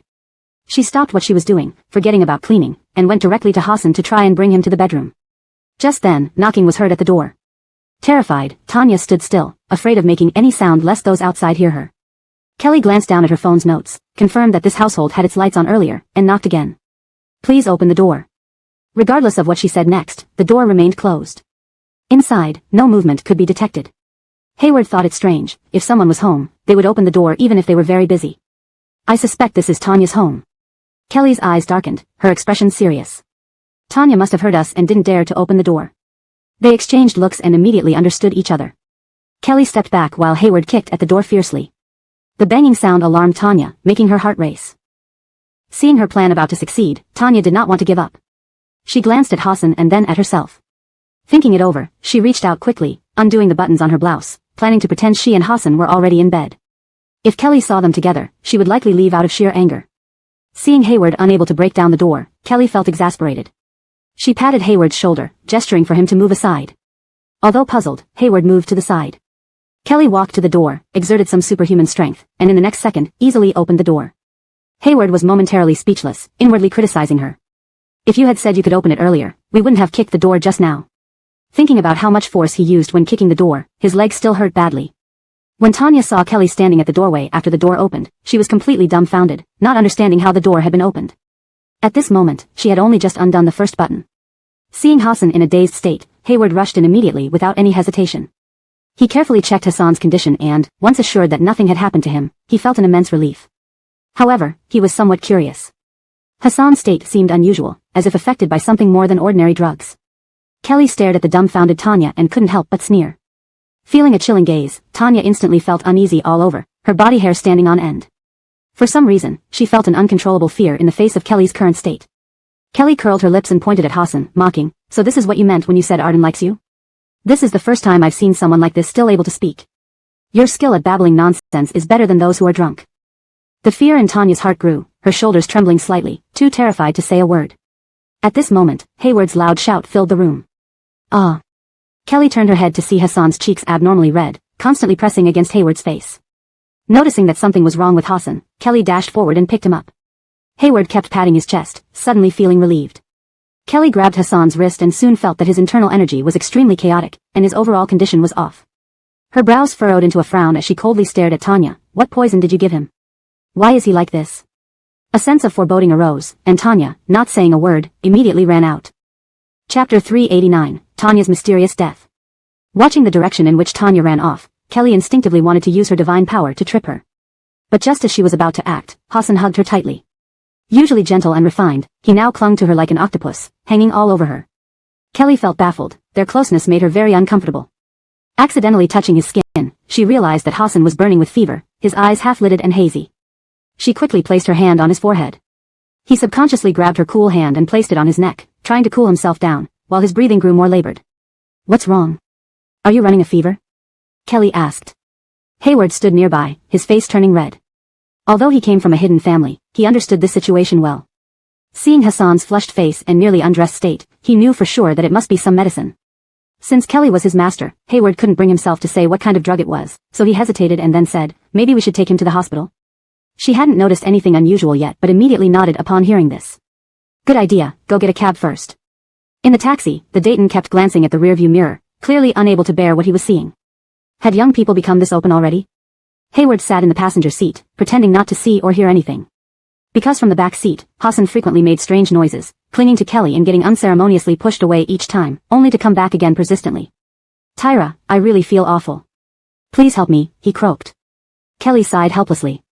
"I can't help you. The doctor will have to do that." If you're feeling bad, try to sleep. Hassan pouted, his tearful peach blossom eyes staring at her as if accusing her of being unreasonable. Looking at his pitiful expression, Kelly's heart softened slightly. She helplessly grabbed his hand and injected divine power into his body, hoping it would alleviate his discomfort. But this had no effect. In fact, after touching his hand, she noticed that Hassan twisted even more and his face became even redder. What exactly is wrong with you? Kelly asked helplessly. In the front seat, Hayward covered his mouth tightly. He hadn't been able to resist peeking at the rearview mirror a few times. He never imagined that the usually gentle Hassan could end up like this because of medication. If his fans saw this, they would definitely lose their minds. Poor Sister Brooke, who knew nothing about this. After waiting anxiously, they finally arrived at the hospital. Hayward immediately arranged for emergency care and explained his suspicions to the doctors, who promptly drew blood for tests. Due to Hassan's poor condition, they also administered a sedative. In the ward, Kelly watched as the flush on Hassan's face finally began to fade. Sighing in relief, she decided she needed to find Tanya. Today's humiliation would be repaid. However, Kelly didn't expect that after performing the divination, she found that Tanya had already died, and she couldn't discern the exact cause of death. At that moment, a news story broke online. Hashtag the female supporting actress of Transcending Gods dies mysteriously, her body swollen. What happened? Hashtag. The accompanying photo showed a blurred face but revealed a severely swollen, pale body, indicating it had been submerged in water for a long time. Yet, according to informants, Tanya had posted photos from the cast party on Weibo today. How could she have been dead for so many days? Ulrich was terrified. After Tanya and Hassan left, they vanished without a trace, leaving no one knowing what had happened. He frantically dialed phone numbers, but got no response, and could only call Kelly as a last resort. Just then, she had finished her divination. Kelly answered the call. Hello? Kelly, is Hassan with you? How is he? There's news online saying Tanya has died. Did you see it? The director asked anxiously. As he spoke, cold sweat dripped from his forehead, recalling Tanya's radiant appearance at the banquet. She seemed perfectly fine, not at all like someone who had died. Could it be something supernatural? She died? All I know is that Hassan brought her home earlier. I don't know what happened. He suddenly fell ill, and we're at the hospital now, Kelly replied. Ulrich breathed a sigh of relief but felt increasingly puzzled. I don't know how she died either. From the photo, it looks like she has been dead for some time. How could she have appeared at the banquet today and taken Hassan with her? Ulrich increasingly believed it might be a supernatural event. Thinking of Kelly's ability to divine, he lowered his voice. Tyra, do you think it's possible that the person at the banquet today wasn't human? Ulrich's skin was crawling at the thought. It's impossible. If it wasn't human, I would have noticed, Kelly immediately denied. Hearing this, the director finally breathed a sigh of relief. If he had dined with a ghost, he would really be driven to madness. As long as nothing happened on your side and with Jeff, everything is fine. Don't worry, the death of a supporting actress won't affect the TV series too much. We will continue airing as usual, the director said. Kelly hummed an acknowledgement and hung up. Afterward, she opened her phone to check the pictures of Tanya's death, frowning deeply. From the lingering energy and ominous aura surrounding the body, it was clear that she had been dead for quite some time. But she knew her divination could not possibly be wrong, so what on earth had happened? The ward door opened, and Kelly looked up. Hayward walked in holding the lab results, followed by a doctor. The only way to flush out this drug is through drinking water. After the sedative, he should feel much better when he wakes up. Just make sure he drinks plenty of water, the doctor explained. His expression was complicated as he looked at Hassan lying in bed, feeling very heavy-hearted. He never imagined being a celebrity could be so difficult. Scenarios often found in novels actually happened in real life. TSK, he must spread this insider information. After giving his instructions, the doctor turned and left the ward, heading straight to the nurse's station with a smile. Master, take a look, Hayward handed the lab results to Kelly. She scanned the professional jargon but shook her head. I don't understand what this means. Just tell me directly what kind of drug he was given. Kelly's expression was very serious because she knew from Hassan's uncontrollable behavior that the toxin must be very potent. Hayward hesitated, torn between speaking and staying silent. But seeing how worried Kelly was, he steeled himself. It's an aphrodisiac. Once consumed, it triggers primal desires. At that moment, Kelly understood everything. No wonder Hassan kept clinging to her, it was due to this kind of junk drug. She coughed awkwardly. It's that. Chapter 390, agreeing to investigate the case. An awkward atmosphere permeated the hospital room, with neither master nor apprentice willing to speak. Mainly due to Hassan's reactions just now, they were too. A cough broke the silence, and both followed the sound.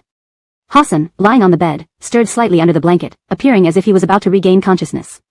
Kelly's heart skipped a beat, she was afraid he might revert to his previous state. Before knowing what happened, it didn't seem like a big deal, but now that she knew, she felt off all over. Hassan slowly opened his eyes, feeling uncomfortable but mentally lucid. Tyra, he said. Calling out Kelly's name was almost an instinctive action. The two of them obviously had a close relationship, and Hayward sat beside them, enjoying their interactions. Seeing that Hassan had returned to normal, Kelly moved a chair to sit beside his bed, her expression serious. Better now? Hassan hummed in agreement, frowning slightly at her distant demeanor. Memories of what had just happened flashed through his mind, and his face turned red again. He had treated Tyra that way, and almost ended up in an intimate position with Hayward. What happened just now wasn't intentional. I didn't know what I was doing. I'm sorry, Hassan explained hastily. It's fine. I know it was because of the medicine, Kelly replied. She took out her phone and opened the news about Tanya's death, handing it to Hassan. Take a look. His long fingers slid across the screen, and his expression grew increasingly grim, especially when he zoomed in on the corpse photos. The body looks like she's been dead for some time, but just now she was clearly alive and tried to do something inappropriate to me, Hassan said, puzzled. Kelly was equally perplexed. Noticing their troubled expressions, Hayward couldn't contain his curiosity and leaned over. What's going on? Hassan handed the phone to him, and Hayward also gasped. This case is getting interesting, Kelly remarked. Tanya's death was suspicious, clearly set up by someone. As soon as she finished speaking, there were 2 knocks on the door, followed by police officers entering, led by familiar Draper. Seeing Kelly, Draper greeted her cheerfully, Tyra, long time no see. If I can help it, I hope never to see you again, she replied. Hayward nodded slightly from the side, acknowledging Draper. The moment the police entered, Hayward's laid-back demeanor vanished, transforming him back into the revered national treasure of the Hopian department. Draper hadn't expected to ever witness these 3 people together. Since we're all old acquaintances, let's be frank, does this case fall under your department or mine? Draper asked seriously. Kelly frowned, and Hayward pondered thoughtfully. They exchanged a glance. We can't be certain, Kelly replied. She recounted the events that had transpired. Draper looked at Hassan several times, surprised by his misfortune. Taking such a drug must have been extremely uncomfortable. But the forensic report has already concluded that Tanya suffocated to death before being thrown into the water. Based on the extent of the body's damage, she must have died at least 3 days ago. Yet you saw her alive just now, and verified that she posted on Weibo recently. How could this be? Draper wondered aloud. In all his years at the police station, he had never encountered such a baffling case. Hassan pondered, perhaps someone killed her and used scientific means to make it appear as if she died 3 days ago. Kelly nodded, that's why we suspect foul play, which is why we can't decide whether to hand this case over to the Hopian department, or handle it ourselves. Draper found himself in a dilemma. This case had caused significant public concern online, and his superiors had given him only a week to solve it. But judging by the current situation, that might not be enough. Tyra, can you help me investigate this? Draper asked cautiously. Kelly now belonged to the Hopian department, and getting her assistance would require approval from higher-ups, which could take several days. Thus, Draper was making a personal request. Of course. I'm also very curious and want to find out the truth. Solving it myself should be more interesting, Kelly agreed. Relieved, Draper's face brightened. He believed that Kelly could resolve any difficulty. To her, those problems were nothing. Then I'll organize the materials and send them to your phone later. You can work independently or join our investigation team, Draper said. Kelly nodded, all right. With that, Draper and another officer left the hospital. Police visit Kelly late at night. Is she connected to the murderer in Hua City? Hashtag Tanya made provocative calls before death. Hashtag Kelly, killing for love, brutal methods. Hashtag online, people only care about the buzz, not the truth. So, as soon as Draper left the police station, various hot searches popped up. Netizens had mixed reactions, some believed it, some didn't. But when the recording of Tanya's call to Kelly was made public, almost everyone started believing she could be the murderer. That recording makes me grit my teeth, let alone you being her official girlfriend. She's so arrogant. Tanya makes me feel that some people deserve their fate, who asked her to act like that. But no matter what, killing is never right, and especially for a public figure. I've heard these upper-class people can always minimize serious matters after committing murder. Will Kelly walk away unscathed this time? I was a fan of the Candy CP before too, but if she gets off scot-free, this world must be absurd. Under Kelly's Weibo, fans firmly refused to believe that such a gentle person would kill, always countering with the fact that the police hadn't confirmed her guilt yet, but they faced heavy backlash from bystanders and haters. Despite this, the fans continued to defend her relentlessly, truly believing in her innocence. These netizens will one day have to apologize for their words. Kelly took Hassan out of the hospital. His physical condition wasn't good, so he could only rest at home for now, detoxing with plenty of water over several days. So even when he insisted on helping with the investigation, she firmly rejected him without hesitation. Hassan couldn't do anything about it, but knowing that Hayward was following Kelly made him feel very reassured. After interacting with him, Hassan sensed Hayward's playful side beneath his aloof exterior and felt that he posed no threat. Therefore, he didn't mind letting him go, acknowledging him as a disciple if he wished. Take care of your master. If you need any help, call me.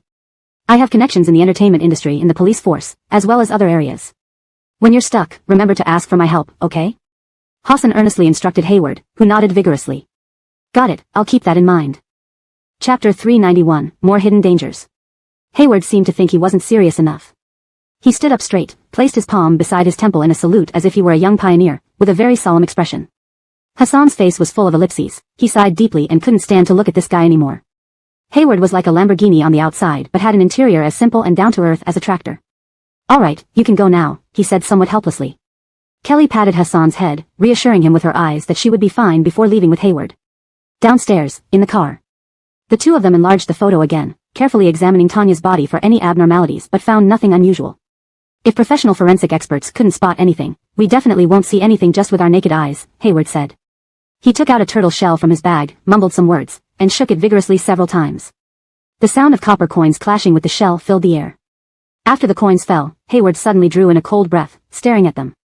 This is a sign of great misfortune, he murmured. There's no telling what might happen. Kelly frowned, picking up a coin and holding it in her hand. With a scoff, she tossed it back onto the dashboard. With me around, what could possibly go wrong, she said disdainfully. She had every reason to be confident. After all, she was a goddess, and throughout history, deities have always symbolized auspiciousness. My calculations won't fail. Master, let's still be cautious, Hayward said, frowning. While he trusted Kelly, everything about this case felt odd, and he believed they should be on high alert. You're right, it's better to be prepared for the worst, Kelly agreed. How should we investigate further, she wondered aloud. Despite her nimble fingers, she still found no useful clues. Tanya's destiny seemed to fade along with her death. How exactly was she killed? Why don't we check around where her body was found? Hayward suggested. Hearing this, Kelly nodded approvingly, pleasantly surprised by him. I didn't realize you've grown so much lately. You become smarter, she commented. Hayward scratched his head, blushing modestly. In fact, he often watched crime dramas and had always wanted to solve cases himself, though he never had the opportunity. The Mysteries Department usually dealt with supernatural incidents or helping national leaders determine good omens. Finally, here was his chance, and he truly needed to thank his master. Hayward drove toward Tingxing Lake. Tingxing Lake, surrounded by scenic spots and popular among couples, made one wonder why the killer chose to dump the body here. Was it simply to attract public attention? I heard there are many trendy food spots around Tingxing Lake, including couple-only delicious meals. Let's check them out after we finish investigating the case, Hayward said casually. In truth, he was almost losing his mind with excitement. Previously, being a loner, he had never had the chance to enjoy those couple-only dishes, even if he passed by. Now things were different. He had his master. By the way, master, rest assured, I have no ulterior motives towards you, Hayward added hastily. He feared that if he didn't clarify this sooner, Hassan might tear him apart. I understand, don't worry, Kelly said coolly. She shared the same interest in food. The car slowly pulled into the parking lot near Tingxing Lake. Kelly and Hayward got out and walked inside, only to find many people gathered, drawn by the incident. I heard someone died here. Is it true? The news reported it, so it must be true. Plus, I heard the dead female celebrity just posted on Weibo. Everyone thinks it's a paranormal event involving another female celebrity. Kelly? Someone in the crowd recognized Kelly, looking incredibly shocked. A live streamer quickly pointed the camera at her, clearly thrilled. Today looks promising. People rushed forward, trying to surround Kelly, but they felt like they weren't moving forward no matter how many steps they took, which puzzled them. Meanwhile, Kelly and Hayward walked through the crowd calmly without acknowledging them. Watching this scene, the online viewers were equally stunned. Why does it look like the streamer is walking in place while the surroundings remain unchanged? What did Kelly do? Didn't everyone forget she practices mysticism? So Tanya's death might really be connected to her. Who would have thought a celebrity scandal could get so intense? It's terrifying. The official statement hasn't been made yet. Tyra is innocent. Which confirmed murderer can still walk outside? Do you people have to spread rumors to live? The live stream comments were buzzing with excitement. The streamer grinned from ear to ear, thrilled by the increasing popularity. This was his first time getting so famous. The streamer's eyes darted around as he asked the audience, do you want a live broadcast of what she's doing here? I can follow Kelly and see why she came back to the crime scene. They say criminals often return to the location where they disposed of the body. This greatly piqued the netizens' curiosity, and they started sending gifts to urge him on. The screen was filled with special effects, making the streamer exceptionally happy. He crouched down and weaved through the crowd, determined to keep up today. Inside the live stream, fans and bystanders continued to argue. If there really wasn't anything suspicious, why would your sister come back to the crime scene? That's strange. Maybe our idol doesn't want to be wrongly accused by people like you who jump to conclusions and wants to check things out herself. I've heard that celebrities' fans in the entertainment industry are all brainwashed. Turns out it's true. This isn't about being brainwashed or not, the problem is that you people spread rumors without a second thought, which is just shameless. Kelly and Hayward had already arrived at the lakeside. There was a police cordon ahead, and officers were searching for any overlooked evidence. Both couldn't help but frown. There's an incredibly strong evil aura here, even stronger than what we saw that day, Hayward remarked. He eagerly took out a compass from his bag, and it began spinning wildly, unable to stop, indicating how dangerous this place was. It feels somewhat familiar to me, Kelly said. She extended her hand slightly, drawing the evil aura toward her. It was a thick black mist tinged with faint red, making her feel unfamiliar again. There are so many people practicing dark magic in China, and they're getting more and more sinister, Hayward mused. Before hanging out with Kelly, he hadn't known about these things, which was terrifying. She nodded. There are more dangers lurking in the shadows. Chapter 392, A Matter of Conscience?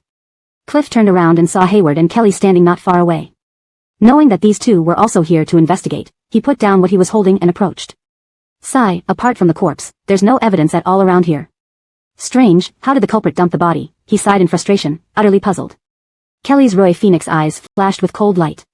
Therefore, this matter should be categorized within the realm of metaphysics. Cliff hissed, hurriedly nodding and taking out his phone to explain the situation to his superiors, urging them to send people over quickly. Hayward frowned. Master, have you noticed something? This place is surrounded by mountains and water, clearly an excellent feng shui location, yet it's shrouded in black qi with a complex aura, which suggests someone has deliberately altered its layout, Kelly explained. She pointed toward the fountain decoration in the middle of Tingqing Lake. One bad apple spoils the bunch. Though Kelly had explained to this extent, Hayward still only half understood. After all, he mainly studied mysticism and hadn't delved into other areas much. Seeing her calm and solemn expression, he didn't dare ask further, fearing it would disrupt her focus. I need to see Tanya's body, Kelly said to Cliff. Cliff immediately put away his phone and nodded. Alright, let's go directly. Kelly and Hayward got into the police car and drove off together. The live streamer, who had been filming from start to finish, smacked his lips in shock. Goodness, it turns out Kelly knows the police chief, and they seem to have a pretty good relationship. This statement sparked many speculations among netizens. So, is there a possibility that Kelly really did something wrong, and the police chief is covering for her? Our country's laws are notoriously strict, even the chief wouldn't dare do something like that. Right, most importantly, this incident has gained so much attention that higher-ups are likely keeping an eye on it. If the chief dared to bend the law, he'd lose his position. Besides, didn't you hear what Kelly said? She wants to categorize this as a metaphysical issue. It sounds like things aren't simple. Could there really be ghosts in this world? As the audience in the live stream speculated wildly, the screen suddenly went dark. The streamer's account had been banned. The authorities' decisive action left everyone more alarmed. By now, Kelly and Hayward had arrived at the police station.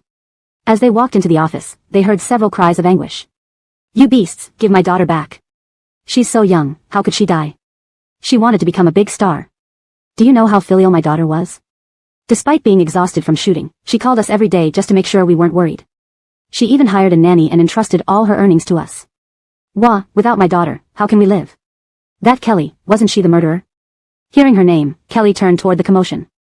Two middle-aged adults wailed and screamed, continuously grabbing at the faces of the police officers restraining them, looking utterly despondent. Cliff sighed and explained, these are Tanya's parents. They've been coming here frequently over the past few days, demanding we return their daughter. They must have believed those online rumors and are determined to get you. Let's leave before they catch up with you. Despite feeling helpless, Cliff empathized deeply with the parents. I'll go talk to them, Kelly said.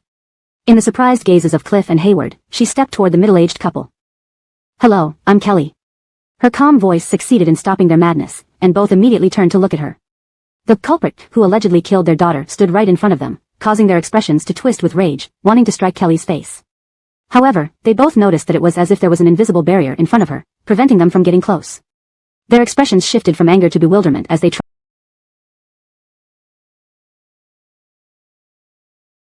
tapping the transparent air, feeling confused. The one who killed your daughter isn't me, Kelly said. Cliff rushed over, assuring the couple with righteous conviction.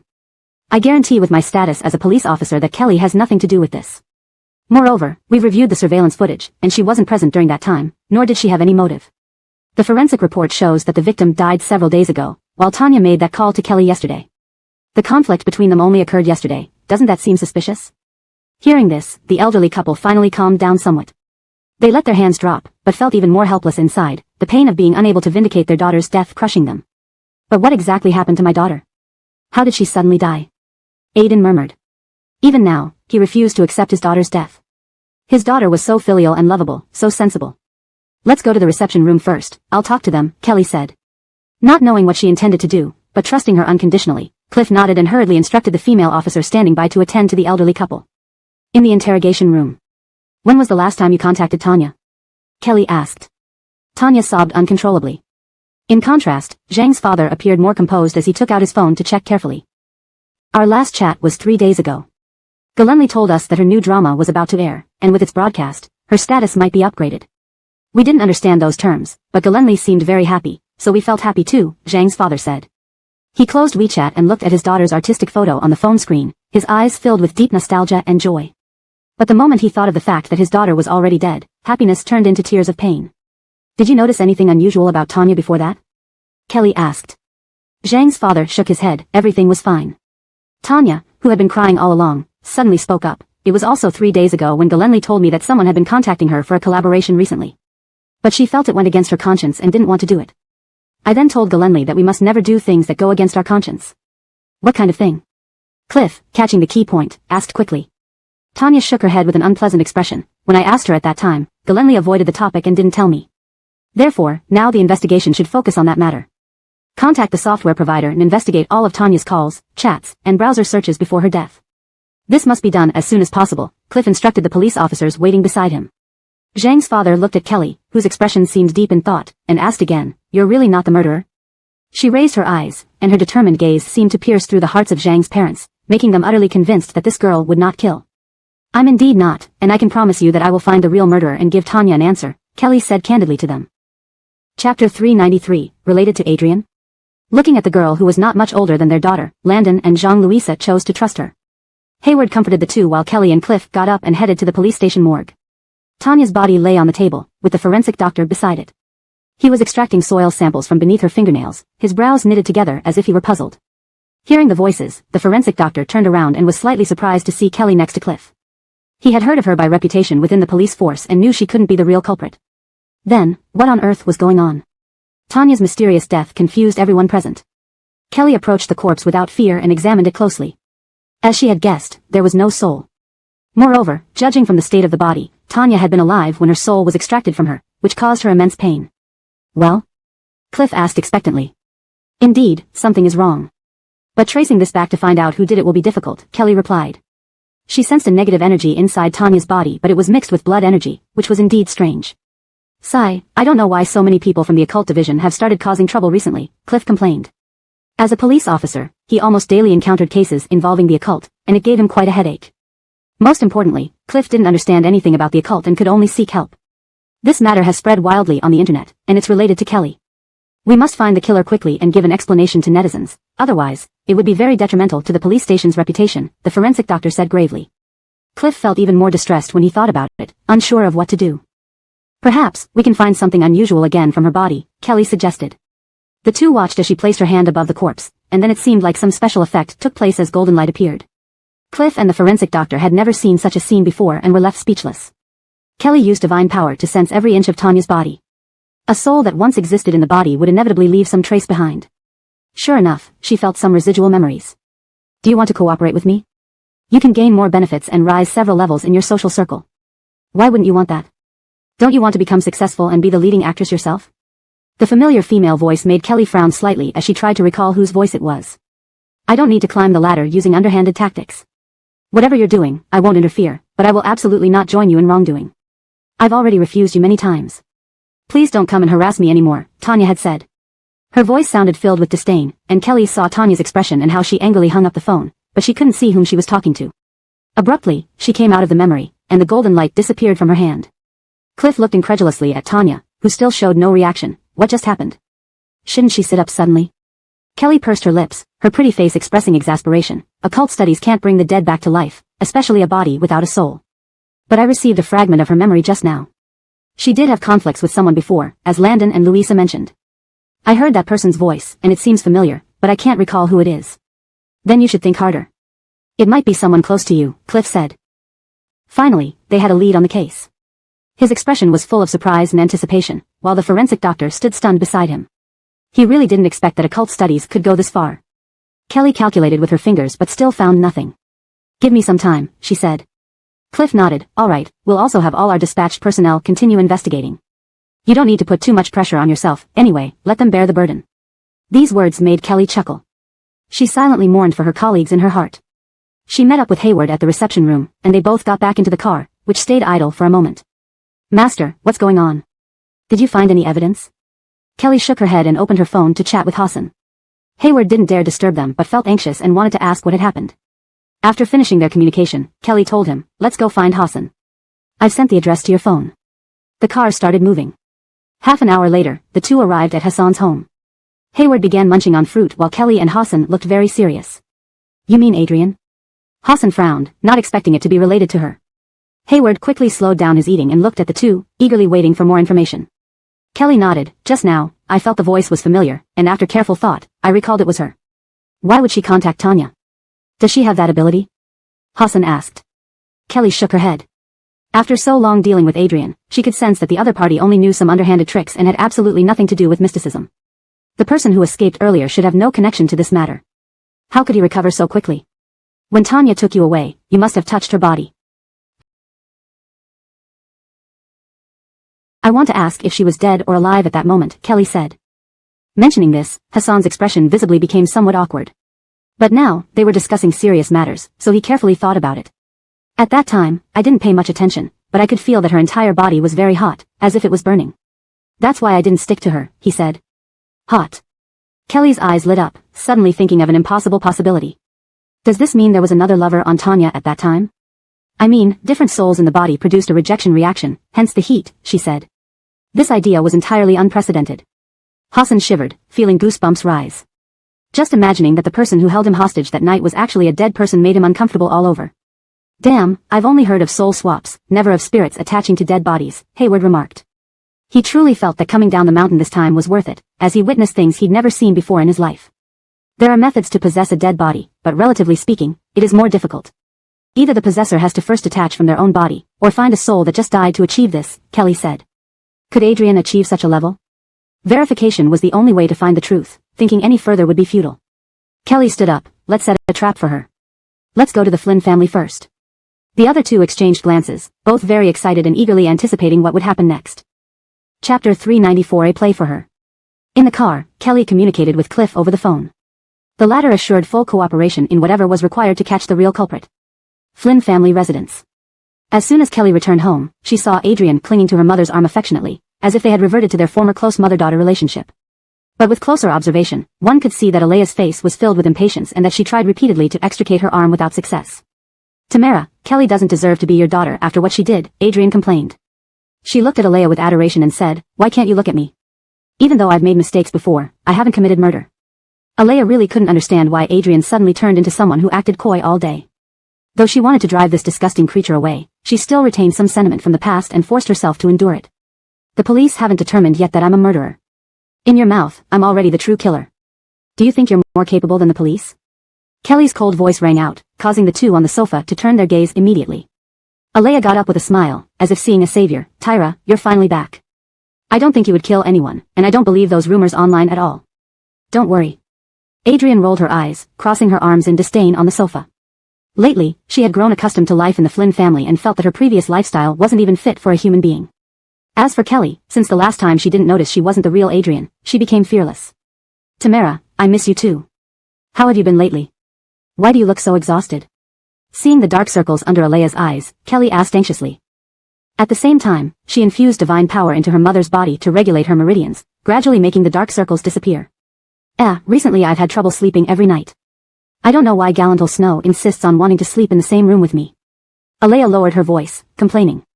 If this happened before, facing an adoptive daughter being so affectionate, she would be delighted.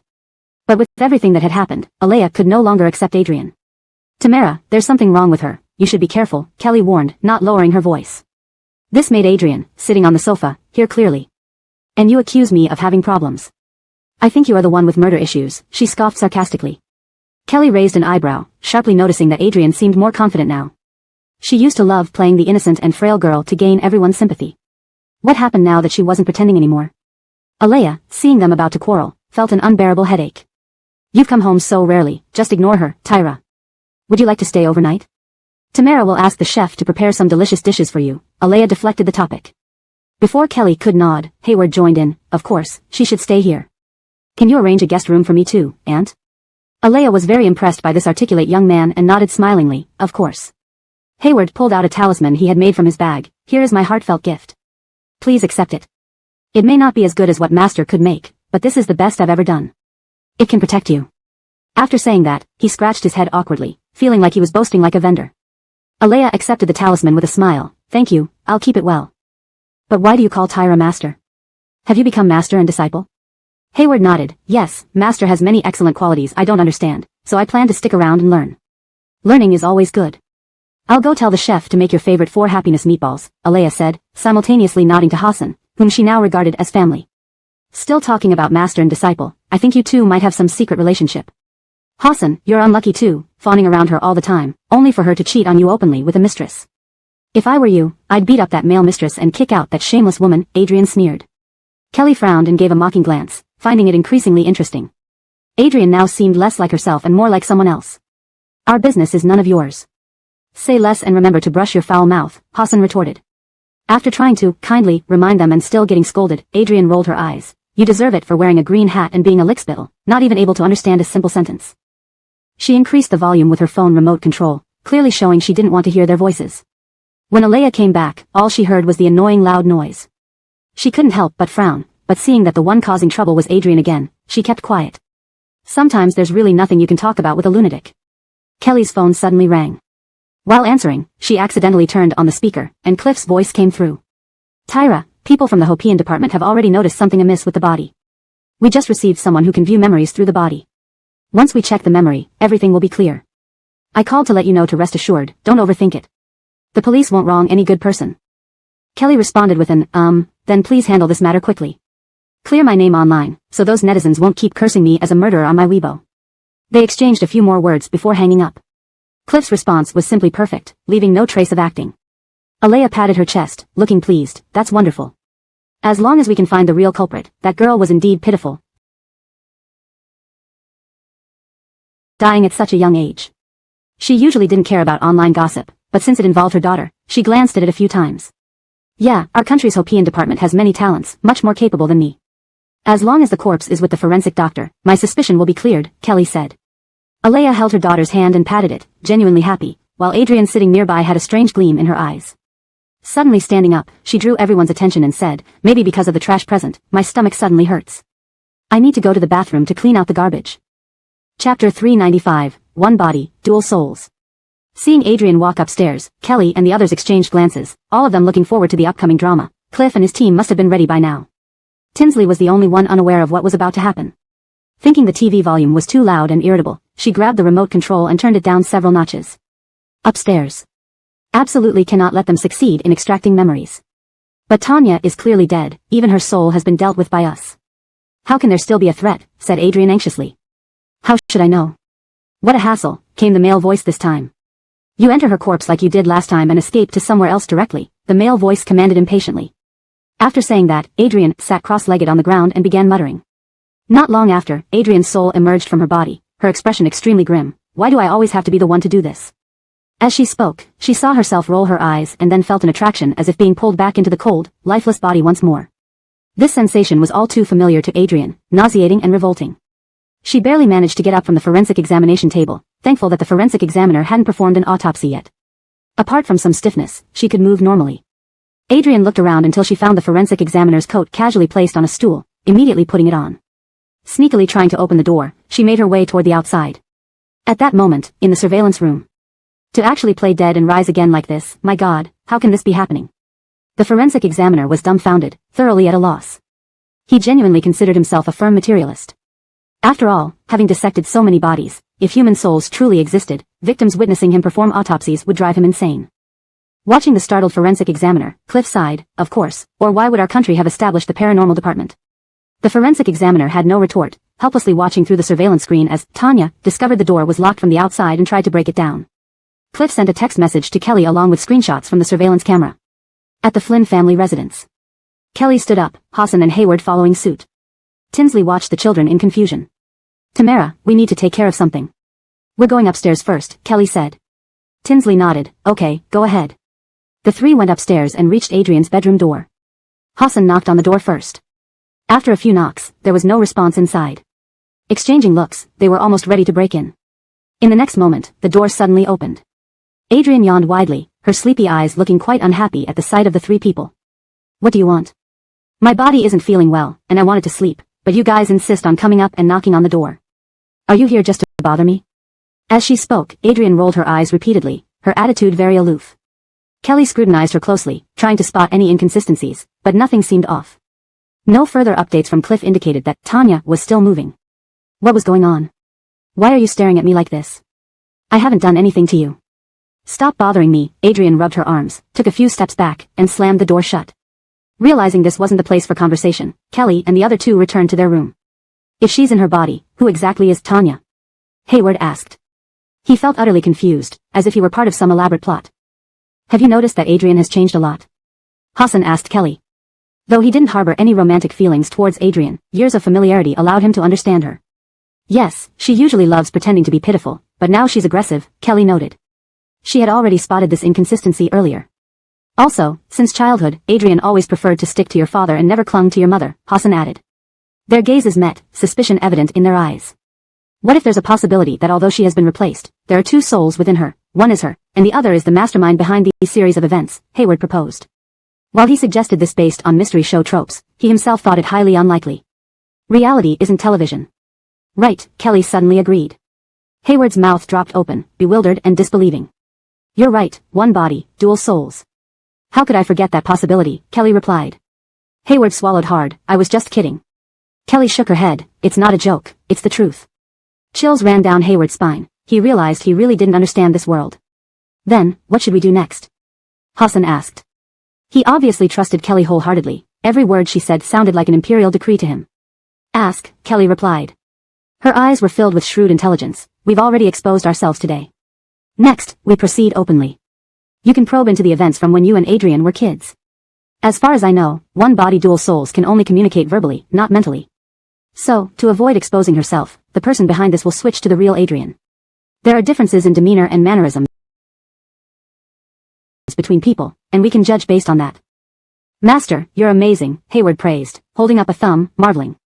He was still in shock over the concept of one body dual souls, yet Master had already figured everything out and even devised a plan. Compared to her, Hayward found his title of genius laughable. He didn't deserve it at all. In Adrian's room, she sat cross-legged on the ground, summoning her soul. The body of Tanya suddenly twitched and then fell to the ground, eyes tightly shut. Cliff hurriedly texted Kelly. She replied with an okay, allowing them to handle the body as they wished. Alright, first, two of you go in and move the body to the bed. Kelly said there won't be any more problems with this body, Cliff instructed. The police in the surveillance room exchanged glances, their faces pale. No one wanted to go in. Mainly because the terrifying scene they had just witnessed left them numb. How could they dare to touch it? A bunch of cowards. Kelly told me that what we lack least as police officers is righteousness. Those ghosts and monsters are the ones who should fear us, not vice versa. Why are you all so cowardly? Cliff muttered to himself and went to lift the body. Seeing that nothing happened to him, the other police officers finally dared to move. Everyone felt embarrassed by their cowardice but couldn't help it. In the evening, Kelly returned home. The Flynn family finally gathered around the dining table, where the dishes laid out almost rivaled a Manchu Han imperial feast. Chapter 396, Dinner in Tumult. Since sitting down, Adrian's expression hadn't been good. On one hand, she felt tricked, on the other, the Flynn family held Kelly in such high regard. The downside of a single body with dual souls was sensing each other's emotions. So even if one thought it wasn't a big deal, they still had to deal with the jealousy in Adrian's heart, making her look miserable. Hayward began eating wildly after seeing the food, completely disregarding his appearance. The brothers of the Flynn family all tried to serve dishes to Kelly, filling her bowl until it nearly overflowed. Hassan slowly peeled shrimp and then fed them to her. This display of affection made the Flynn brothers want to smash their chopsticks, but they dared not with their mother present. Farrell boldly said with sarcasm, "Just eat, will you? Constantly feeding each other, what kind of sight is this?" He gave two loud snorts after saying this to show just how displeased he was. Alea rolled her eyes. It's good that these kids have such a good relationship. Don't be so critical all the time. Even Arden knows to peel shrimp for Wei, why don't you do the same for me? Realizing the fire was directed at him, Farrell quickly became submissive and carefully peeled several shrimps before smiling and feeding them to his wife. Alea humphed and her expression eased slightly. Seeing their father showing no resistance, the Flynn brothers sighed helplessly. Honestly, can people even eat properly?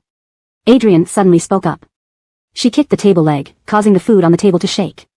Hayward steadied it just in time to prevent any spills. Usually easygoing, Hayward was least accommodating now. Behind him, the compass rose and chanted, "Earth, stabilize." Immediately, a layer of soil enveloped the table leg, rendering it immovable by anyone. This special effect-like scene left the entire Flynn family stunned. Todd swallowed and exclaimed, "Masterpiece," only to be glared at by Alea, prompting him to hurriedly continue eating. "What do you mean? Are you deliberately trying to make me uncomfortable?" Adrian pointed at Hayward, angrily questioning. He replied casually while eating. This nonchalant attitude was enough to drive Adrian mad. She started screaming, "Everyone in this family bullies me. I might as well die, what's the point of living? You knocked on my door intentionally this afternoon while I was sleeping. Do you have any shame?" Adrian unleashed her complaints, unaware that she was merely staying at the Flynn house temporarily, and everyone actually wanted her gone. Her words grew increasingly nasty, finally pushing Todd over the edge. "Are you ever going to stop? Is there something wrong with your brain?" he asked through gritted teeth. "You. What does it have to do with you?" Adrian retorted. "I think you've messed up your mind during your imprisonment. The Flynn family doesn't welcome vicious women like you, so please leave immediately," Todd said in disgust. Adrian seemed deeply wronged as she got up and clung to Alea's arm. "Tamara, see how Brother 3 speaks to me. My imprisonment was an accident, otherwise, why would the police release me? He treats me as a murderer, which is intentional because he hates me, his sister."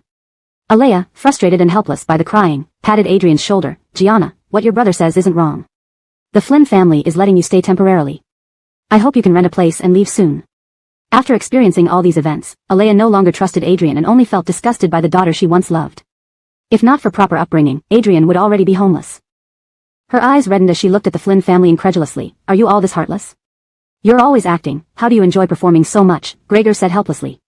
His handsome yet cold face showed deep disgust. If it weren't for Kelly being here, he'd have walked out. "I'll rent a house for you, you can move in right away." "If left to you, who knows when you'd get it done," Adonis declared. The brothers were all deeply hurt by Adrian, so the more they used to dote on her, the more they now wished to retaliate against her. But the Flynn family was too kind-hearted, and the harshest retaliation they could muster was to ask her to leave. Kelly gave Hassan a meaningful look, indicating it was the perfect time. "Adrian, do you remember what happened between us when we were young?" he suddenly asked. The question made everyone in the Flynn family turn to look at him, puzzled, unsure what he meant. Todd, on the other hand, was dangerous, squinting his eyes, feeling that his fists were itching. Was Hassan going to have an affair in front of all the Flynn family members? Adrian's eyes sparkled slightly. "Which one?" Hassan raised his eyes to look at her. "It's what happened on the mountain, have you forgotten?" He chuckled and shook his head. "I originally thought that both of us would be deeply impressed by this matter." Seeing this helpless appearance, Todd clenched his fists even tighter, Gregor squinted his eyes dangerously, and Adonis also looked over. The three brothers exerted huge pressure, but Hassan bore it with a flawless smile still on his face. Adrian lowered her head as if she was lost in thought, maybe reminiscing about the past. She lifted her eyes again, her face full of smiles and surprise. "Brother Arden, I didn't expect you still remembered. At that time, we picked so many flowers together, you said you wanted me to be your future bride, and I agreed." As she spoke, large drops of tears fell from her eyes, looking at Hassan with reluctance. "All these years, I always thought I would eventually marry you. But who would have thought that circumstances have changed, and both you and I have changed. But as long as you are willing to speak up, whenever it is, I will reunite with you again." Her eyes were filled with deep affection, as if containing countless stars, completely different from her previous troublemaking demeanor. "Are you two finished yet? Hassan, you're quite successful now, aren't you?" Todd couldn't help but ask. Adrian drew back in fear. "Third brother, if Brother Arden chooses me, it means he has good taste. He is an independent individual. No matter whom he wants to choose or like, it's his own business. Can you not force him?" This consideration for Hassan felt just right. Todd lost his temper watching this, rubbing the goosebumps on his arms. "How come you seem normal these few days, but now you're acting strangely again?" "I haven't said anything, but you already put the blame on me. Good heavens, do I deserve to be scapegoated by you?" As he finished speaking, Adrian sneered. Chapter 397, Let's Get Along. "Galenis, it seems you're the one putting a tall hat on me," Adrian said coldly. After saying this, she ignored everyone and continued eating her meal, her entire demeanor extremely menacing. It was obvious that Adrian was not someone to be trifled with. Galenis was truly baffled now, suspicion clouded his narrowed eyes. Was she suffering from split personality disorder? Within a short time, she seemed to have turned into a completely different person. Apart from being ill, he couldn't think of any other explanation. Kelly and Hassan had already thoroughly understood the situation. After dinner, the three of them returned to their room. "Now we can pretty much confirm it's a case of one body, two souls. And I suspect the other soul inside Adrian is him," Kelly said. Hayward nodded. "But how could he act so fast?" "That's because they've interacted before. Sometime, Adrian must have fallen for his trick." "Didn't Isabeline fall into a coma because of that person?" Hassan asked. He also hated the person behind the scenes, for losing so many years of fortune didn't feel good. What should we do now? Adrian is a living person. If we take action against her, we'll definitely be arrested by the police, Hayward said worriedly. He never imagined that as a part-time worker at the police station, there would come a day when he would fear being locked up in the station. Ugh, tough problem, Kelly said. Hassan also frowned tightly, his large hand gripping her small hand gently. These two seemed to be showing off their love all the time. Hayward moved his butt aside in distaste. He was absolutely not envious, hump. The priority now is to stop her from causing trouble. I have an idea, Hassan said. Kelly nodded, indicating for him to continue. I can arrange for the Hope family to fund a reality show that live streams the daily life of the Flynn family, keeping Adrian under surveillance, Hassan suggested. But exposing her like that might not be a good idea, Kelly responded. Hassan shook his head. The Adrian who participates in the show will be her true self. During this period, think about what methods we can use to uncover the other soul. There's a simpler method, Hayward suddenly said. He pulled out a book from his bag, flipped through it several times, and handed it to Kelly. This ancient book states that the one body two souls phenomenon only occurs between one strong and one weak soul. We can help Adrian strengthen her soul so that it can willingly push the other soul out of her body, Kelly explained.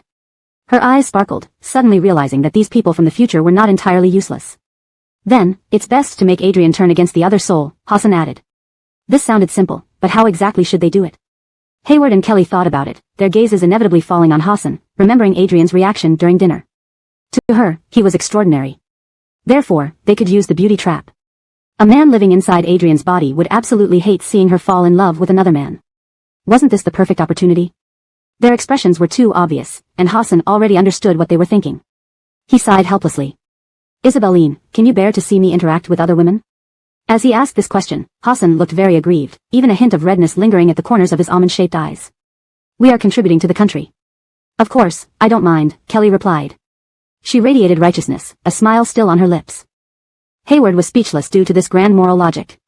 He sighed, lowering his gaze and saying nothing. His demeanor, however, appeared very resistant. Because I trust you, Kelly added. Hassan raised his eyes and saw her clear face adorned with a bright smile. I know your heart is with me, entirely devoted to me, which is why I dare to be so bold, acting without fear. As Kelly spoke these words, their fingers intertwined, her gaze earnest. You win, Hassan conceded. Saying this meant he had agreed to use the beauty trap. Hayward, feeling like the third wheel, silently took out some sunflower seeds. How did he end up feeling redundant? That night, Hassan immediately contacted his family, reached out to Adrian's former agent, and started discussing the show content. Upon hearing that his mediocre artist still had a variety show willing to accept her and pay 5 million yuan for her appearance, he immediately agreed without considering Adrian's well-being. The next day, Kelly, Hayward, and Hassan huddled in the room to write a script for this variety show. Firstly, a breakup between lovers was needed. For the beauty trap to work, Hassan's identity had to be that of a single man. Secondly, Kelly would play the role of an evil female supporting character around the two. She had no problem with it at all and was even eager to try. As for Hayward, he just needed to eat on the variety show. After all, he could just be a mascot. Since they were planning such a major move, doing it at the Flynn family residence wasn't suitable, so they decided to rent a house outside. Anyway, Hassan was completely confident that this variety show would be a surefire profit. Although Adrian was currently a tarnished artist, the broadcasting authorities did not demand her complete ban from ever appearing again. Thus, on the third day, the show had its own Weibo account. The program was named Let's Get Along. When the guest list was released, netizens felt their brains might explode from confusion. Never thought I would see Adrian on a show again. With all the scandal surrounding her, how could the production team think of inviting her? What surprises me more is that the trio involved in the love triangle are now all together. How can anyone understand my feelings? It feels surreal. So, how exactly are these three supposed to get along? Will they blow up the entire world? I told you all before, our fairy is totally fine. Netizens, stop making things up. If there was anything wrong with her, how could the show producers still use her? Besides, after the investigation, she was let go. I hereby declare the most stubborn fans belong to Adrian. Don't you think your idol made mistakes? When asked by passers-by, Adrian's fans remained silent, as the situation was too embarrassing. They knew deep down that their idol definitely had problems but wanted to save face in front of others.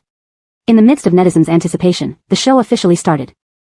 Adrian vaguely sensed something was off with this show but didn't care much. She didn't believe that with so many live streaming cameras, these people could say anything damaging about her. Since they wanted to play, let them play. If anyone accidentally dies during the process, it wouldn't be her fault. Chapter 398, Adrian takes a stand. On the day of the variety show recording, the live stream camera was turned on, and netizens were all very excited. Oh wow, I've been waiting for the live stream to see what those drama queens are up to. Hayward shouldn't be in the live stream, hahaha. He should be under a car. What does their love triangle have to do with him? Sometimes, I really feel this world has gone crazy. As netizens eagerly discussed, a black Cayenne pulled up to the entrance, and Kelly and Hassan got out of the car. Netizens immediately burst into cheers, declaring that they made a perfect couple. But the car door hadn't closed, and Hayward emerged from the back seat. Netizens laughed in unison, mocking him as the third wheel. Unaware of their ridicule, he grinned foolishly. The three entered the villa and chose their rooms. Hayward picked one on the first floor for easy access to the kitchen, while Hassan and Kelly went upstairs, choosing adjacent rooms. 3 hours later, close to noon, Adrian finally arrived fashionably late. She wore exquisite makeup and donned a custom sea house outfit, transforming her rather plain face into that of a glamorous beauty, creating an unsettling contrast. Yet Adrian held her head high, genuinely believing she was the most beautiful woman in the world, which made people laugh. She strutted into the villa with arrogance.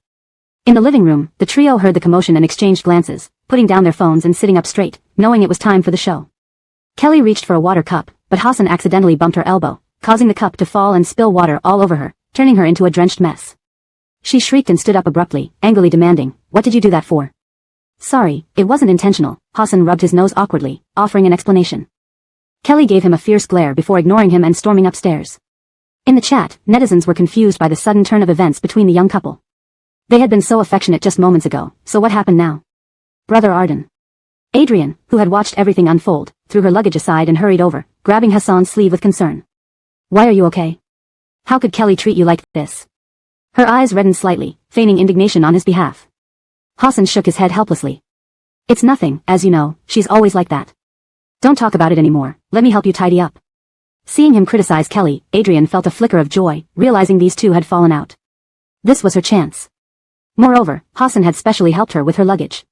Could this mean something? Feeling elated inside, Adrian smiled warmly at him, gazing at him with tender eyes, wishing to ensnare him in her loving embrace. In the chat, netizens were full of questions. What's going on with these two? It feels off. Damn, they're gossiping about Kelly behind her back, but she did seem pretty harsh on her girlfriend earlier. Regardless of the reason, cheating isn't justified by being single. I always thought Hassan was decent and principled. Never expected him to be so despicable. They're both single, how is that cheating? If they break up because they don't get along, why is that a big deal? Our little fairy and Hassan grew up together. Isn't it those fans who don't realize their idol inserted herself into their relationship? It seems the fans of Adrian are the thickest-skinned and most shameless. Haven't they forgotten how their idol tried to seduce actor Hope but got rejected? Fans started arguing among themselves as Hassan finished helping Adrian with her luggage and joined them in the living room to watch TV and snack. Hayward silently munched on snacks nearby, eyeing the two with a mournful gaze. He had little role in the script, so he didn't need to say anything, occasionally giving Adrian a scowl. Later, he would intentionally create conflicts with her to give Hassan opportunities to play the hero. Brother Arden, what exactly is this program about? It seems kind of boring. Should we go out for a bit? Adrian looked at Hassan shyly and invited him. He was finally paying attention to her, and she had to seize the moment. Forget it. I'm not in the mood to move. Hassan sighed deeply, appearing heartbroken. Adrian was inwardly overjoyed but pretended to be resigned. You know how Willow can be. She's always stubborn. When you're with her, you have to be prepared for anything.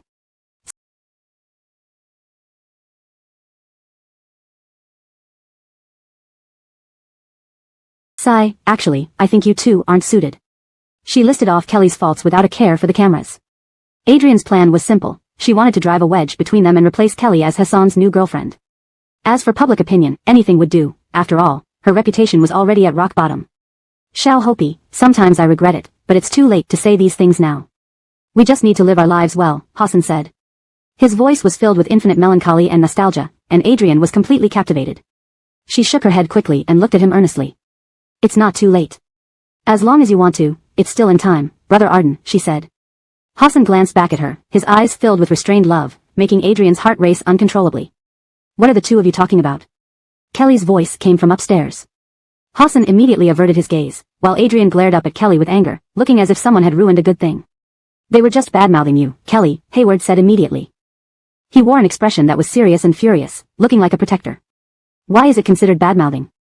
What we said was true, and I dare to say it even with you present, Adrian sneered. She stood up coldly and said, Kelly, you're nothing but an ill-tempered hag who doesn't understand people. Brother Arden doesn't like you anymore. I advise you to leave him alone. Adrian didn't realize she was the other woman, challenging the authority of the rightful one, which made netizens feel physically sick. Is that so? Kelly asked Hassan. His face turned slightly difficult, and he immediately shook his head. No, that's not what I meant. Adrian, who had just believed she was doing justice, couldn't believe what she saw. Hassan seemed very guilty and quickly moved his gaze away. She covered her lips and ran upstairs, looking like she was crying. To allow Adrian and the person behind her to communicate and switch, there were no cameras installed in the room. Kelly sat back on the sofa, a slight smile playing on her lips. Hassan tried to hide his love for her, lowering his eyes and pretending to fiddle with his phone indifferently, but in fact, he was sending messages to her, complaining how uncomfortable it was to act just now. Chapter 399, Lovers Falling Out. Kelly slowly comforted Hassan, promising to go out and have a good time with him for a few days after this matter was over. Only then did he cheer up. The fans of the couple had no idea their idols were having a sweet interaction and were extremely worried. What does it mean? Are they breaking up? Hassan, you chased after Tyra when she was worthless. Why are you doing this now? I barely found the sweetest real couple in the entertainment industry. Can't you guys not break up? Just do it for me. Yesterday I posted a photo of you two on my social media saying I believe in love. Today it's about to be proven wrong. At that moment, upstairs in Nyla's room. I told you to be careful. They invited you to join their variety show. They definitely didn't have good intentions. Why did you stick close to that man? A coarse male voice came from Nyla's mouth. Her facial expression was terrible. In an instant, she became aggrieved. I know Kelly doesn't have good intentions, but Brother Tiger definitely won't, didn't you see? He told me he liked me, wanted to be with me. I had to agree. Nyla said in a pinched voice. The male voice roared angrily, no. I cannot accept dating a man. These are my body, I can't let you leave just like that, Nyla said. She usually listened to the man no matter what, but now she truly didn't want to. Why should she? She wanted to pursue love. Sensing the internal energy fluctuating, the man dared not talk nonsense anymore. He took a deep breath to suppress his anger. Nyla, let's make a deal. After dealing with Kelly, you can date whoever you want, and I will never stop you, the man said. No, I've said it, I need to seize this opportunity, Nyla refused. Immersed in love, whatever Moxie said wouldn't be heard. The man's head buzzed as he tried to speak again, but he was forcibly pushed back into the body. Nyla began to take control. As the owner of the body, if she had her mind set on something, others couldn't do anything about it. Just as Kelly had expected, they had begun to fall out. The man felt particularly suffocated inside the body, not knowing what to do, gritting his teeth, silently cursing the fool. If there were other choices, he would never enter Nyla's body. This ignorant and despicable woman. The man struggled to free himself from the body's restraint, but it was all futile. His soul body grew increasingly weak. Meanwhile, Nyla happily played with her hairstyle in front of the mirror, humming a song. She felt that she was currently the happiest person. But thinking about what the man said, Nyla opened her phone and entered the live stream room to check out what was happening downstairs. Inside the live stream, comments flew rapidly. These two young lovers haven't moved for a long time, and they're not looking at each other. It feels like they really might break up. Just now everyone saw how fierce Kelly was. Breaking up is best, release actor Hope and let him be with our fairy. Yes, I've been a fan of these two for a long time, they match perfectly. They haven't broken up yet, but you're already nagging here. Do you think we CP fans are easy targets? Automatically ignoring those criticizing comments, Nyla could only see netizens saying she matched well with Hassan. Her face was shy with a smile, but alas, she couldn't like the comments. Actually, Nyla always felt that she was suitable for Hassan. After all, they had been together for many years and understood each other. Kelly was merely a passerby in his life. She could be magnanimous enough to tolerate his ex-girlfriend's existence.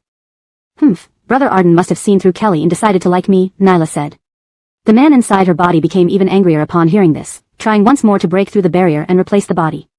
However, he couldn't manage it for the time being and could only wait for an opportunity. He could only come out if Nyla's emotions swung widely.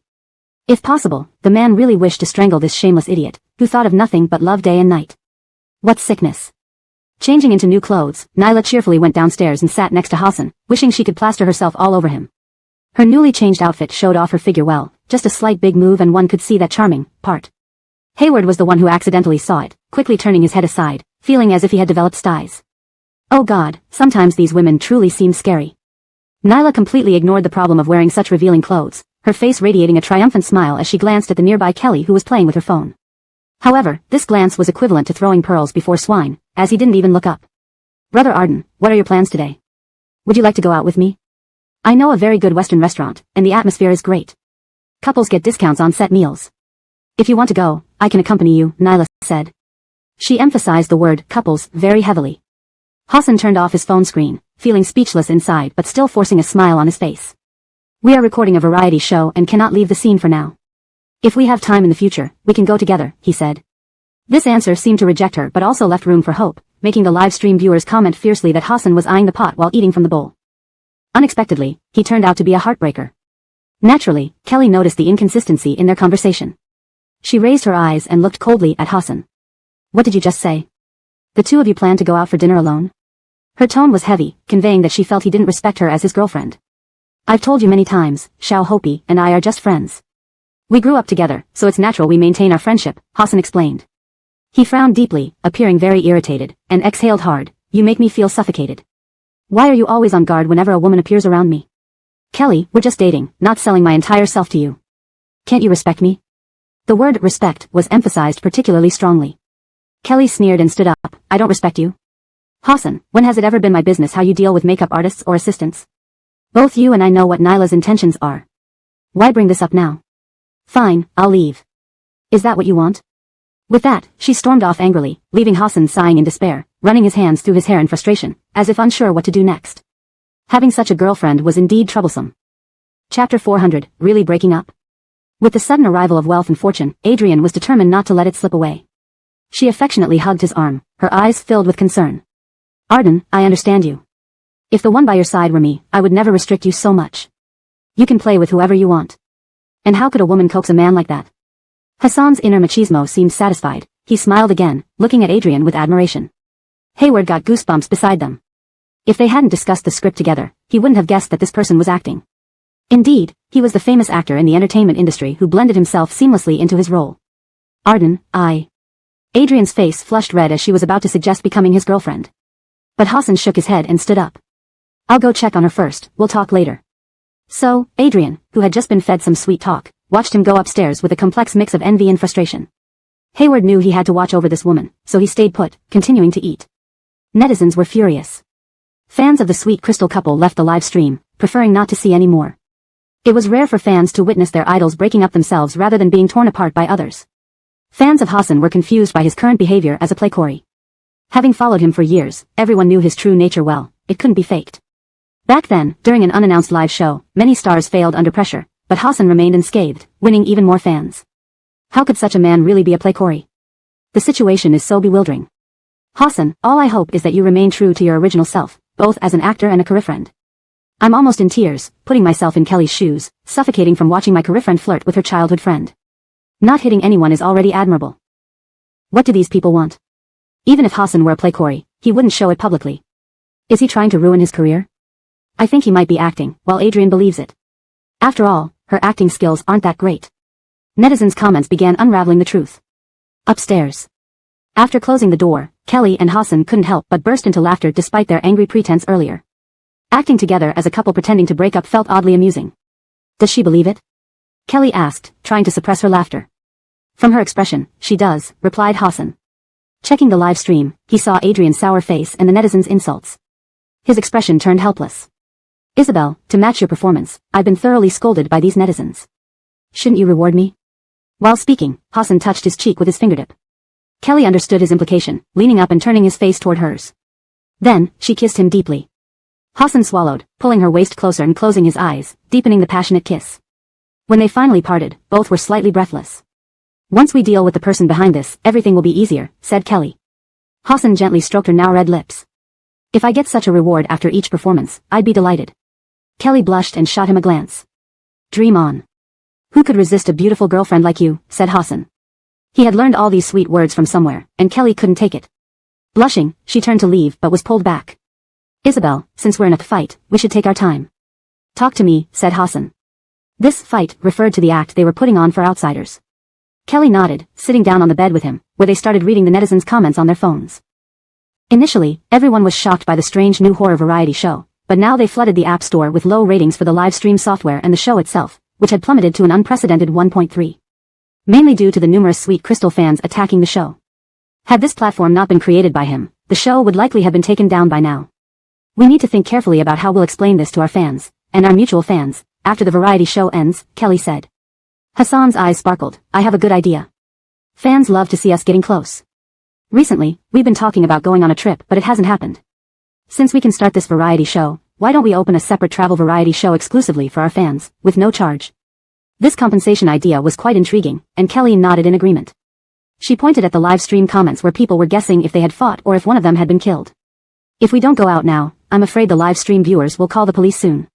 Hassan sighed, Why was it so difficult to get close to his girlfriend? In an instant, their expressions turned cold, and they opened the door, walking out one after another with very intriguing expressions. Downstairs, Hayward had already prepared the meal, of course, all bought ready-made. "You two came down, it's time for dinner," he said. Seeing his happy-go-lucky look like a silly elk, the live stream viewers couldn't bear to watch. This kid looks like his parents divorced but he doesn't even know, somewhat pitiful. I really don't want this CP to end. If you're in dire straits, you could open a payment channel, and I'd pay money to continue watching you act out your romance for me.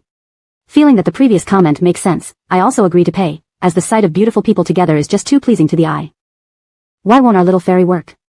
You can donate to her, she's kind-hearted and would fulfill all your wishes. Can Adrian's fans disappear? It seems there are always some of you everywhere. The live stream comments started quarreling again while the four people in the villa sat at the dining table.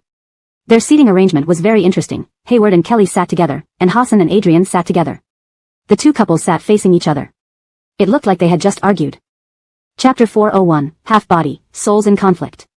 During the meal, Nyla was very attentive, constantly serving food to Hassan with her own chopsticks despite communal chopsticks being readily available nearby.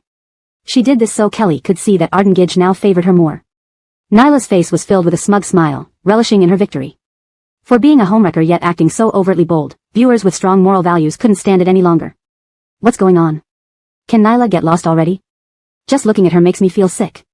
Our little fairy is just bravely pursuing love. Everyone has the chance to pursue love. Why does it make you feel sick? The person above must be a die-hard Kelly fan. Fan community, shut your mouths. You're tainting the word love. Love should be pure, not something you chase after to be a mistress. That's called degrading yourself.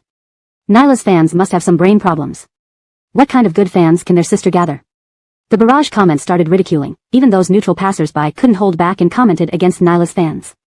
But her fans didn't think there was anything wrong with what happened, and were even as delighted as she was. They believed this meant the Kelly fans had been broken down by the truth, afraid of them taking Hassan away. However, the harsh reality was that actor Hope had clearly fallen for someone else. No one noticed that Nyla's servings were untouched by Hassan, who even placed them disdainfully to the other side of his bowl. He feared he might get mouth diseases from eating them. Are you all done? Kelly suddenly spoke up. She slammed her chopsticks onto the table, anger making her eyes redden. Hassan felt a twinge of concern and wanted to explain but immediately held back, remembering his established persona. Nyla laid her chopsticks on the bowl, smiling at Kelly. Tyra, why are you suddenly acting crazy? After saying this, she chuckled mockingly, we're public figures, after all. If you keep acting up on camera, your fans will hate you, and what would Brother Arden think? Nyla turned to glance at Hassan as if seeking his stance. He nodded coldly in agreement with her words, which made her happier than ever. Kelly's eyes filled with disappointment. She opened her mouth to say something but then seemed to decide against it, turning to leave. Hayward felt a kick under the table and knew it was time for his cue. He lifted his head and angrily stared at Hassan. What's your problem? Then, Hayward pointed at Nyla, berating her, she's a shameless homewrecker trying to gain a position. I don't believe you can't see that. Shut up. Hassan suddenly yelled. Even the grievance-filled Nyla was startled, realizing his anger was on her behalf. Her starry-eyed gaze shifted towards him. I've said countless times, Xiao Hopi is an innocent and kind girl. Words like homewrecker shouldn't be used on her. Seeming genuinely angry, Hassan threw his chopsticks onto the table and stormed off, with Nyla eagerly following behind like a love-struck puppy. Hayward continued pretending to be furious, before sitting back down and furiously devouring his food as if he wanted to eat Nyla whole. This act pleased many fans, who cheered their sister for finally getting through. They praised how well their sister was doing, oblivious to the fact that her actions were seen as wicked. Upstairs. Kelly opened her phone to read the live stream comments. Nodding slightly, everything was unfolding according to plan. That person hadn't appeared all day. Before long, Nyla would completely trap the other soul inside the body. She messaged Hassan, telling him to continue playing along. Meanwhile, in Nyla's room. Thinking about how handsome Hassan looked while defending her, her cheeks flushed with embarrassment. Brother Arden must like her now. Due to her excitement, Nyla's expression suddenly changed drastically, and she scowled while forcefully expelling a deep breath. Finally out, I've had enough of staying in this stupid body, groveling at a man's feet. Disgusting, she cursed bitterly. Her tone reverted to a male's. Give my body back. I need to go downstairs and bake cookies for Brother Cortez to press our advantage. Nyla demanded. No way. The man refused immediately. Her face then alternated between different expressions as if struggling. Ultimately, Nyla controlled half her face, while the other half was taken over by the man. What have you done to me? Get out of my body right now, she shouted shrilly. Don't forget our agreement, it was you who willingly let me into your body in the first place, the man said. Thus, each of them controlled half of the face, and they spoke using only half. If someone were to open the door at this moment and see them like this, they would surely scream in fright, thinking they had seen a ghost. Nyla was furious, her eyes red with tears. If she didn't act quickly, what would happen if those two reconciled? However, the man didn't care about anything, manipulating half of his body to practice his dark methods. He had initially planned to take things slowly, but now he realized that if he didn't act soon, the body might return to its original owner. He could not allow such a thing to happen. Before they knew it, evening had fallen. Nyla's half of the face cried heart-wrenchingly while the other half frowned tightly. Even the most determined person couldn't withstand such noise. The man gritted his teeth and roared in anger, "Can you shut up? It's you who took my body, and yet you have the nerve to say such things?" Nyla retorted. A vicious expression appeared on her face, "Give my body back, or I'll keep crying. If that doesn't work, I'll stab you to death with a knife." With that, Nyla suddenly got out of bed, walked to the table inside the room, and took out a fruit knife from the fruit, waving it menacingly at herself. The man sucked in a cold breath. He hadn't expected this woman to be so crazy. Love's influence was even greater than he had imagined. But to give the body back and continue watching this madwoman fawn over a man? There was no way he could endure it. Suddenly, Nyla grabbed her left hand with her right hand, the left side controlled by the man. Without hesitation, she slashed with the fruit knife. The man screamed in pain, "What are you doing? This is also your body." "Of course, I know it's my body. So, how it's used depends on me. Do you understand what I mean?" Nyla asked. Her expression was icy, with an edge of venom, and the man could only nod to indicate he understood. He lost control of the body again, being suppressed once more. Damn it, what should he do to make this woman abandon love? If this continued, the man feared his soul might be forced to dissipate. Chapter 402, The Toast Dispute. The next morning, Nyla eagerly got up early and came to the kitchen to prepare a special love breakfast for Hassan. She couldn't make anything too fancy, so she settled for 2 slices of toast with a fried egg and cabbage in between. She drew a large heart on the toast with ketchup. Nyla applauded herself after finishing and sniffed the plate by her nose tip, saying, "Brother Arden will surely like it." The live stream viewers were all praising her. To find a girlfriend like our little fairy, one can only be secretly happy. She looks so energetic while making breakfast. How obedient can this baby be? If I had such a girlfriend, I would simply cherish her forever. Comparatively, the official girlfriend Kelly doesn't do anything and is hard to evaluate. It turns out the fans know that she is the official girlfriend. As they kept praising, the chat started to argue again. Nyla put the toast on the coffee table, turned on the TV, and occasionally glanced at the stairs to see if anyone was coming down. In fact, Hassan had seen the entire process of making the toast. When he saw her sniffing the toast under her nose, he felt numb. How could he eat this? To avoid it, Hassan decided to pretend he wasn't asleep and waited in the room until the morning. Nyla, waiting and waiting with no sign of him, carried the toast upstairs, deciding to personally deliver the love breakfast to him. Knocking on the door, Hassan's heart skipped a beat, and he immediately messed up his hair. After opening the door, he indeed saw Nyla's face feigning shyness. "Brother Arden, this is the love breakfast I made for you personally. Do you want to try if it's good?" Her eyes brimmed with anticipation. "Sorry, just woke up without an appetite." "Put it down first," Hassan said. His sleepy look revealed nothing unusual, and although Nyla was disappointed, she understood and turned away dejectedly, putting the toast back on the table. Kelly opened her door downstairs and sat on the sofa, ordering takeout. Seeing her, Nyla rolled her eyes fiercely, unwilling to be around her. Twisting in a cat-like manner, she went back to her own room. "Master, good morning." Hayward yawned as he came down, also sitting on the sofa, preparing to order takeout. After all, he was a contemporary young person who wouldn't cook. But then he noticed the toast on the coffee table and lit up. "Can I eat this?" he asked Kelly. She shook her head. "I don't know who put it here." Hayward swallowed, having not eaten all night, his stomach growling. If he could eat something now, it would definitely help. Since no one knows who put it here, that means that person didn't plan to eat it and might even throw it away. To prevent food waste, I should eat it. With a righteous expression, Hayward picked up the toast and started eating. Tasting a bite, his face instantly changed, and he spat the toast back into the plate. Hayward always cherished food, able to finish even poorly cooked meals, but this time, he really couldn't. After spitting it out, he still felt awful and rushed to the kitchen to drink several glasses of water to relieve the discomfort. Finally feeling better, Hayward slumped back on the sofa. Never eaten anything so terrible. From now on, I will never eat leftovers, he vowed. Saying this, tears welled up in his eyes. Curious, Kelly asked, "What does it taste like?" After careful thought, Hayward replied, "The toast looked okay, but it was actually very hard, like my grandma's shoe sole. The fried egg had too much salt and black pepper inside. And those ketchup tasted strangely off, almost like it had gone bad." After saying this, he began dry heaving again, clearly finding it truly disgusting. "I mourn for you," Kelly said.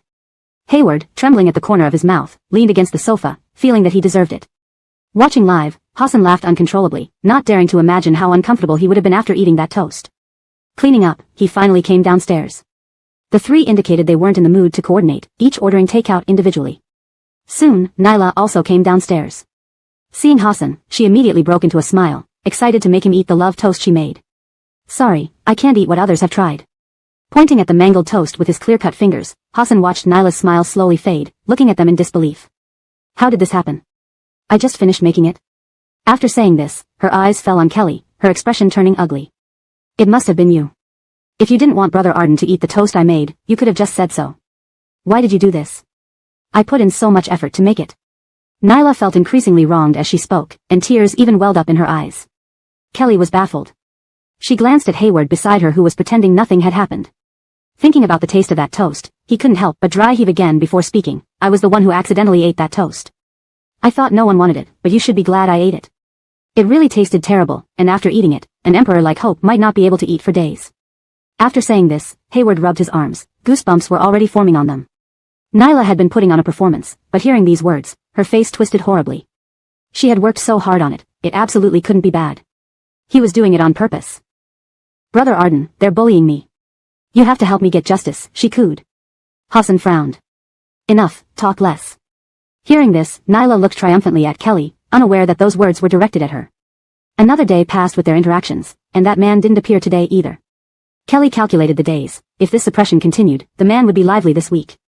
She breathed a sigh of relief. Though she didn't say it openly, she truly detested this kind of performance.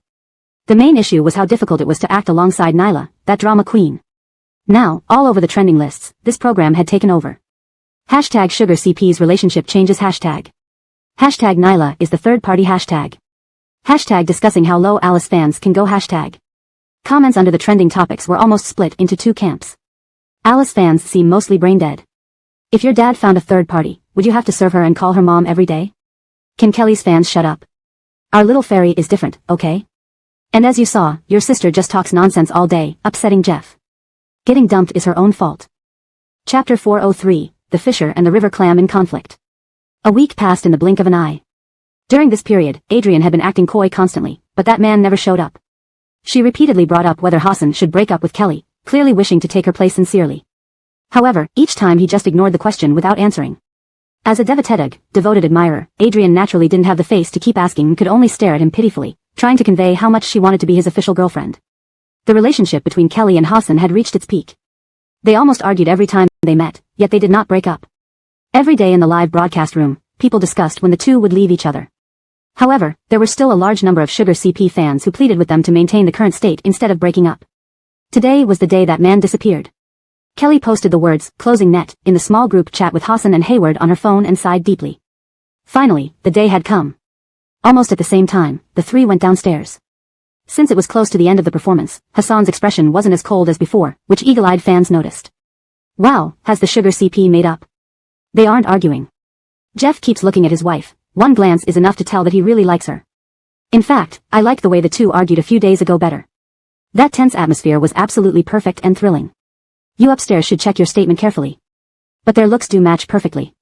After the three came downstairs, Adrian was already sitting on the sofa, playing with her phone with her leg crossed over the other, her eyes cold. Even seeing Hassan didn't elicit any reaction from her. Hey, why didn't you even order food? Adrian asked arrogantly. Kelly frowned. What's going on? In her mind, this man should now be very weak, yet he managed to regain control of the body. What's the point of this show? You all just stay home, making yourselves foolish. Each of you seems to have problems, said Adrian. Her attitude and expression were exactly like that of a senior family member. I want to return to the Flynn family, she stated. Hassan sat beside Adrian with a frown, turning away from her as if avoiding garbage, with a look of disdain. Stay away from me, I have no interest in you, he replied. The guests knew that the man had regained control of the body, but the netizens were clueless. What happened? Why does everything seem different after waking up? Why would Adrian talk to Hassan like that? Does she not want to rise in status anymore? The fairy can do whatever she wants. If she doesn't like someone, she doesn't. What's the point of saying so much? True, the fairy fans are just a bunch of fanatics. It seemed these fans lacked common sense. If you want to eat, order yourself. Before participating in the variety show, we signed contracts. Returning to the Flynn family means paying triple breach of contract. If you insist, transfer the money to the show's account first, Kelly said. Adrian locked eyes with her, both pairs of eyes sparking with tension. Suddenly, the former's expression changed slightly, as if enduring great pain. She clenched her fists tightly, the pain causing veins to protrude on her forehead, a frightening sight. If her face weren't natural, it would definitely be ruined. But the expression was genuinely scary. Then, Adrian's eyes suddenly became clear again. She was back. Brother Arden, I felt unwell at the time, so I talked to you like that. It wasn't my intention. Please believe me, I love you the most, she quickly said. Saying love to the man in front of his actual girlfriend was indeed inappropriate. Hassan knew he needed to give a strong reaction. He frowned and showed disdain. Why did you speak like that earlier? As if you were a different person. It was strange. There was a flash of panic and anger in Adrian's eyes, but she quickly shook her head, insisting she was just uncomfortable. Then take care of your body, Hassan said. He was uncertain about his future acting path and directly acted disappointed as he walked upstairs. Adrian watched him go dumbly. Her eyes gradually turned red, and she abruptly rushed into her room. How could she be so unlucky? Kelly and Hayward exchanged glances and started typing messages on their phones. I think we can't continue as before, said Hayward. Right. Since Adrian firmly believes that Hassan likes her, we need to change our strategy. From now on, we'll express disgust towards the man inside her body, Kelly replied. The only one I truly like is Tyra. Adrian is nothing but a nauseating act, Hassan declared. When Hassan's message was sent, Hayward rolled his eyes wildly, feeling like he had drawn the short straw. Why did he have to see it? Kelly's cheeks flushed slightly, and she felt too embarrassed to turn off her phone, pretending as if nothing had happened. But Hayward's teasing gaze was too obvious. She could only glare at him fiercely, warning him not to go too far. Upstairs. Tears and snot flew from Adrian's face as she cried. She had only taken a nap, and she didn't know why the man would possess her body. Severe pain struck again, and her body was once more partially controlled. Stupid girl, if someone likes you, they will like all of you.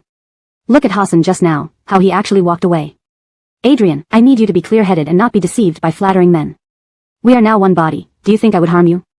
Hearing such calm and harsh words coming from her own voice, Adrian nearly burst into tears. If you don't want to harm me, then leave my body, she said. However, the man remained silent for a long time. I hate you, get out. Adrian roared in anger. Fueled by fury, she forcefully pushed the man away, looking down at her phone and searching for the screen recording of when the man possessed her body. Seeing her ugly half-face on camera and the disgusting image of her loss of composure, Adrian completely broke down, unsure of what to do. Brother Arden, none of this was intentional. Please forgive me, I truly love you with all my heart.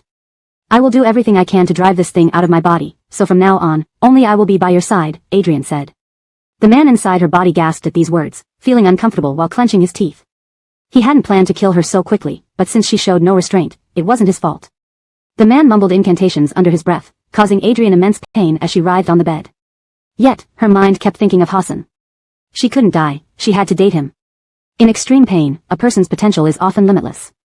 Chapter 404, Nyla seeks help proactively. Nyla, who knew nothing about mysticism, actually managed to break free from the man's spiritual hold on her and sat up breathlessly. You were trying to kill me just now, she said through gritted teeth. The corner of the man's lips curled as he weakly replied, isn't that what you thought too? As a parasitic soul, it was naturally not easy for him to harm the host body, so that attack had cost him a great deal of energy. In the end, he failed to kill anyone but exposed himself instead. This time, he suffered greatly. Nyla was almost driven mad. Get out of my body. The man snorted coldly. Since things have come to this point between us, I might as well be honest with you. Between the two of us, only one can live. Upon hearing this, Nyla felt utterly devastated. If she had known this would happen, she would never have allowed the man to enter her body. What could she do now? It was over. Nyla, I will get this body, you wait and see, the man's voice echoed again. Then, Nyla sensed that she regained full control over her body. He had left. She curled up, hugging her legs with her arms, silent tears streaming down her cheeks. She had never felt this helpless before. Death loomed ominously close. I can't just sit here and wait for my end. Since he couldn't kill me this time, it means I also have a chance to fight back, Nyla murmured. A fierce and cold gleam flashed in her eyes, filled with hatred for the man. She wouldn't let him off easily. But what could she do? Almost instinctively, Nyla thought of Kelly. She wasn't an ordinary person and must know a way. However, given their deteriorated relationship and Hassan's involvement, there was no way Kelly would help, and might even side with the man against her. So Nyla thought of Hayward, who was always by Kelly's side and called her master. He also knew about these matters. Determined, she felt less afraid than before. The man had already fallen into unconsciousness. If he knew how she planned to involve someone like Hayward, he would surely be furious. Nyla wiped her tears and opened her phone, entering a live stream. She saw that Hayward was not downstairs yet, so she waited. Sure enough, as she expected, she soon saw him opening the door and heading downstairs, rubbing his belly, looking hungry. Nyla, sitting on the bed, immediately got up and dashed downstairs. At that moment, Hayward was taking out toast from the fridge to eat. Seeing her rush towards him, he was startled, fearing she had gone crazy again. Quietly putting the toast aside, he offered it to her.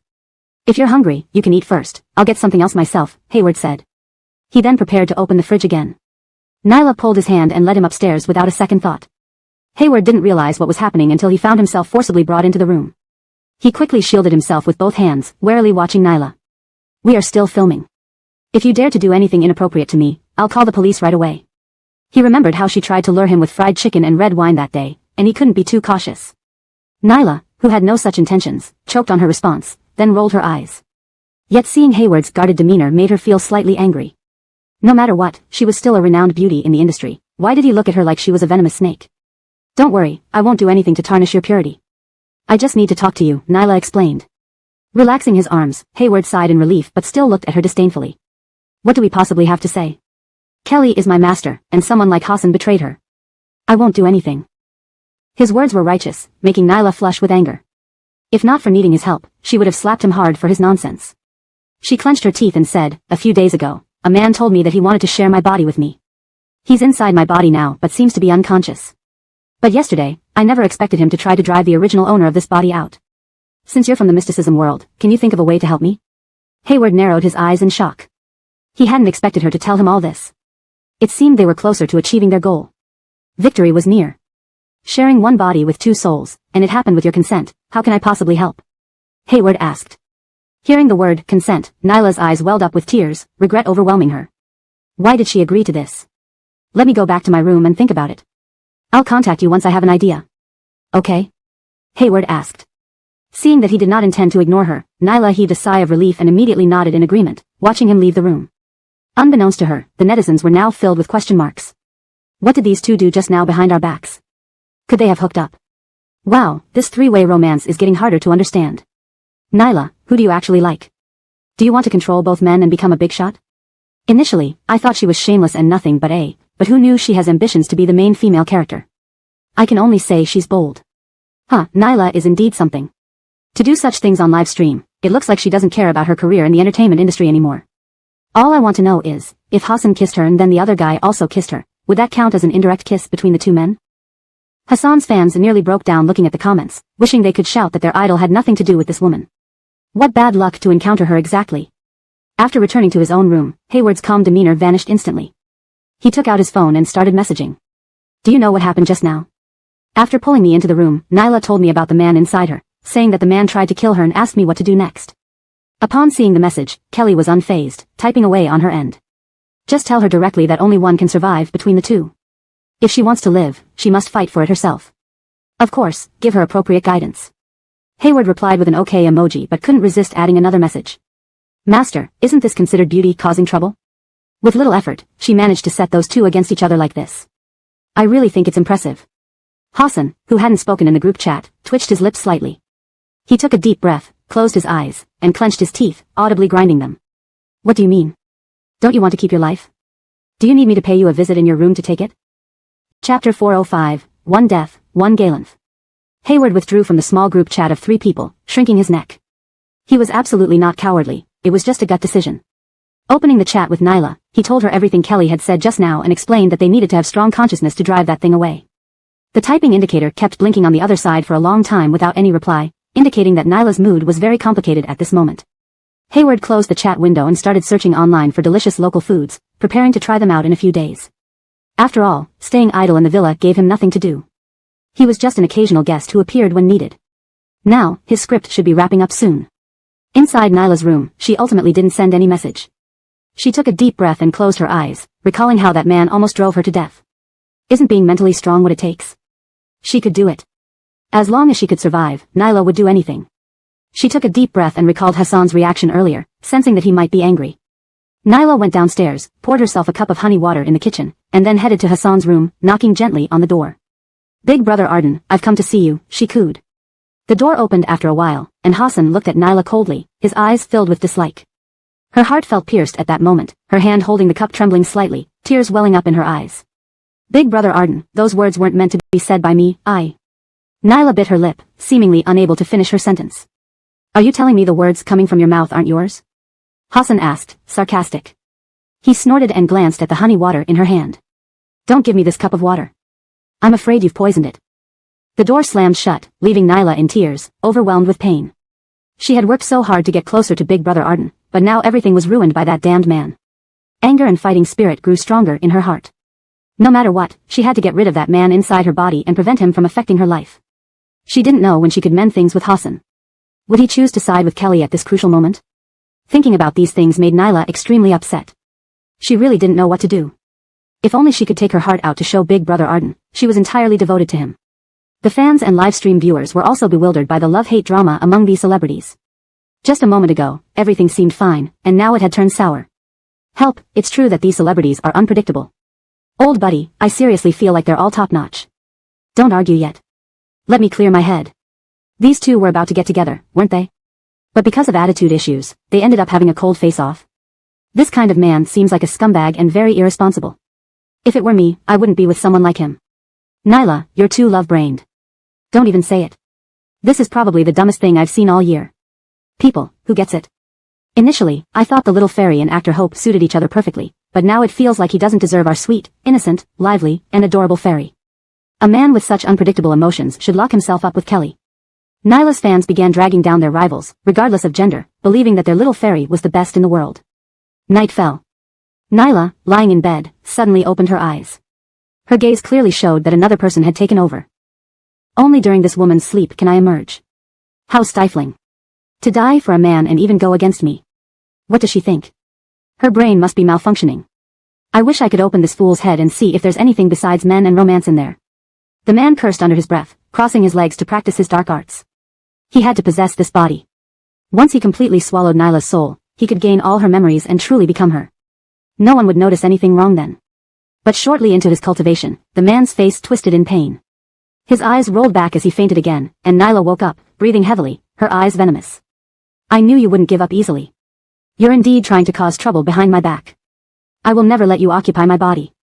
Nyla finished fiercely before falling back asleep. She wasn't afraid anymore, for she now had enough conscious strength to protect herself. Next day.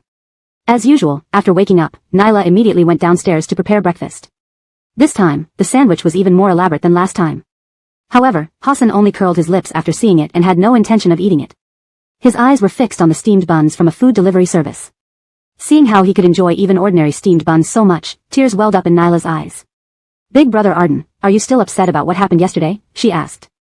Her expression was pitiful. If the man really cared for her, he would definitely feel heartache. But Hassan just nodded calmly. I've told you before that I like gentle women, and I want my future girlfriend to be graceful. But I didn't expect you to say those words yesterday, and your expression made me feel you looked ugly. It left a mental scar on me. So after careful thought, I feel that since I already have a girlfriend, I should keep my distance from you to prevent her from being jealous. While saying this, Hassan wore a faint smile and turned to look at Kelly, who cooperatively blushed and looked shy. Did the two of you make up? Nyla's pupils dilated in disbelief. We just had a misunderstanding at the time. Of course, we made up once it was resolved. Moreover, you wouldn't think Arden would like someone like you, right? Kelly held her head high and looked down coldly at the dejected Nyla. It's impossible, how can the two of you make up? Big Brother Arden, you clearly also had feelings for me, why are you doing this now? Nyla sobbed as she looked at Hassan, hoping for an answer, but he only glanced indifferently and shifted his gaze away, ignoring her completely. From this demeanor, it seemed he genuinely disliked her. She clutched her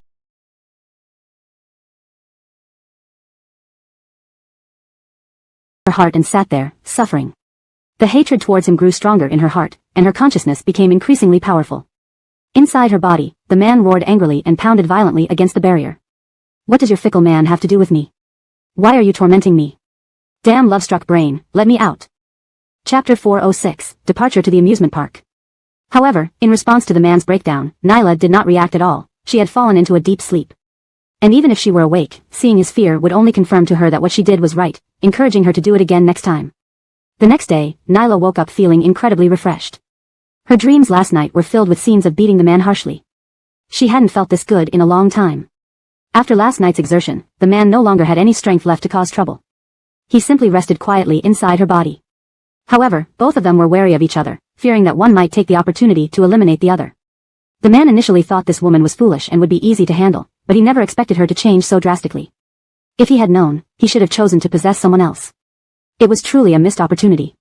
Today, Hassan maintained his indifferent attitude and even became more extreme. He actually wanted to go to the amusement park with Kelly. To Nyla, this was an immense provocation, a disaster. Why are you two going out alone? Didn't we agree to live stream from the villa? Nyla asked dumbfounded. Of course, because the two of us are the main attractions. Moreover, we'll still live stream while we're out, Kelly smiled. Her beautiful features shone brightly as she smiled, stunning the fans watching the live stream, who marveled at her beauty. How could anyone be so exceptionally beautiful? But Nyla only felt the challenge in her smile, a severe challenge. She felt like she was about to lose her mind. No way, if you're going out, you must take me with you. Otherwise, don't go, I won't allow it, she declared. Kelly looked at Hassan helplessly. You brought this sister upon yourself, you deal with her. Her tone was dismissive, as if she were throwing away something useless, which made Nyla feel even more miserable. She couldn't believe how much people could change. Fine, if you want to come along, then come, Hassan replied. He pulled Kelly toward the door, leaving Nyla momentarily stunned before she gritted her teeth and followed. Hassan tightened his grip on Kelly, satisfied to finally be able to hold his girlfriend openly. Moreover, this allowed him to distance himself from Nyla. Today's script was truly wonderful. How can anyone tell that actor Hope really likes Kelly? The way he holds hands is just too undignified. Even though they argued a few days ago, they seem incredibly sweet now. Isn't that true? When everyone was pairing actor Hope with Nyla, all I saw was forced smiles and disdain. A person's eyes cannot lie. No matter how skilled an actor is, when faced with someone they dislike, they inadvertently reveal their true feelings. I'm so confused. Why are you criticizing our fairy? You should be blaming this scumbag. If he doesn't like her, why does he flirt with her? Don't you know that the one who initiates the flirtation is the lowest? Or do you all like trash like Wally? The fans started arguing online again. This time, Alice fans no longer defended Hassan but began to fiercely condemn him for fairness. Yet, Nyla shamelessly trailed behind the couple, her face clearly saying, I want to intervene. There wasn't a hint of embarrassment on her face. Such a person is truly disgusting. It was nerve-wracking for Alice fans to argue with others when they themselves had no principles. The three got into a taxi. Nyla originally wanted to sit with Hassan, but the couple insisted she sit in the front passenger seat, or they would take two separate taxis. To prevent them from being intimate, she reluctantly sat in the front, watching the loving couple in the back seat through the rearview mirror. On the drive to the amusement park, Nyla, either self-torturing or for some reason, kept staring at the rearview mirror. Miss, what's your relationship with them? They seem to be a couple, right? The Dayton couldn't help but ask. His northeastern accent revealed that he was likely a warm-hearted local. Nyla's expression turned very awkward as she glared. What's my relationship with them got to do with you? Mind your own business. Though the Dayton spoke kindly, her hostile response was unbearable for anyone. So the Dayton's expression changed immediately, and he retorted without mercy, you, young lady, sure are interesting. Someone as shameless as you would probably get beaten up back in Northeast China. And don't think I can't see through you. You're trying to be the third party, sending covert glances to the guy several times. But he's been playing with his girlfriend the whole time. Who would ever look at you? Frequent wrongdoing will lead to one's downfall.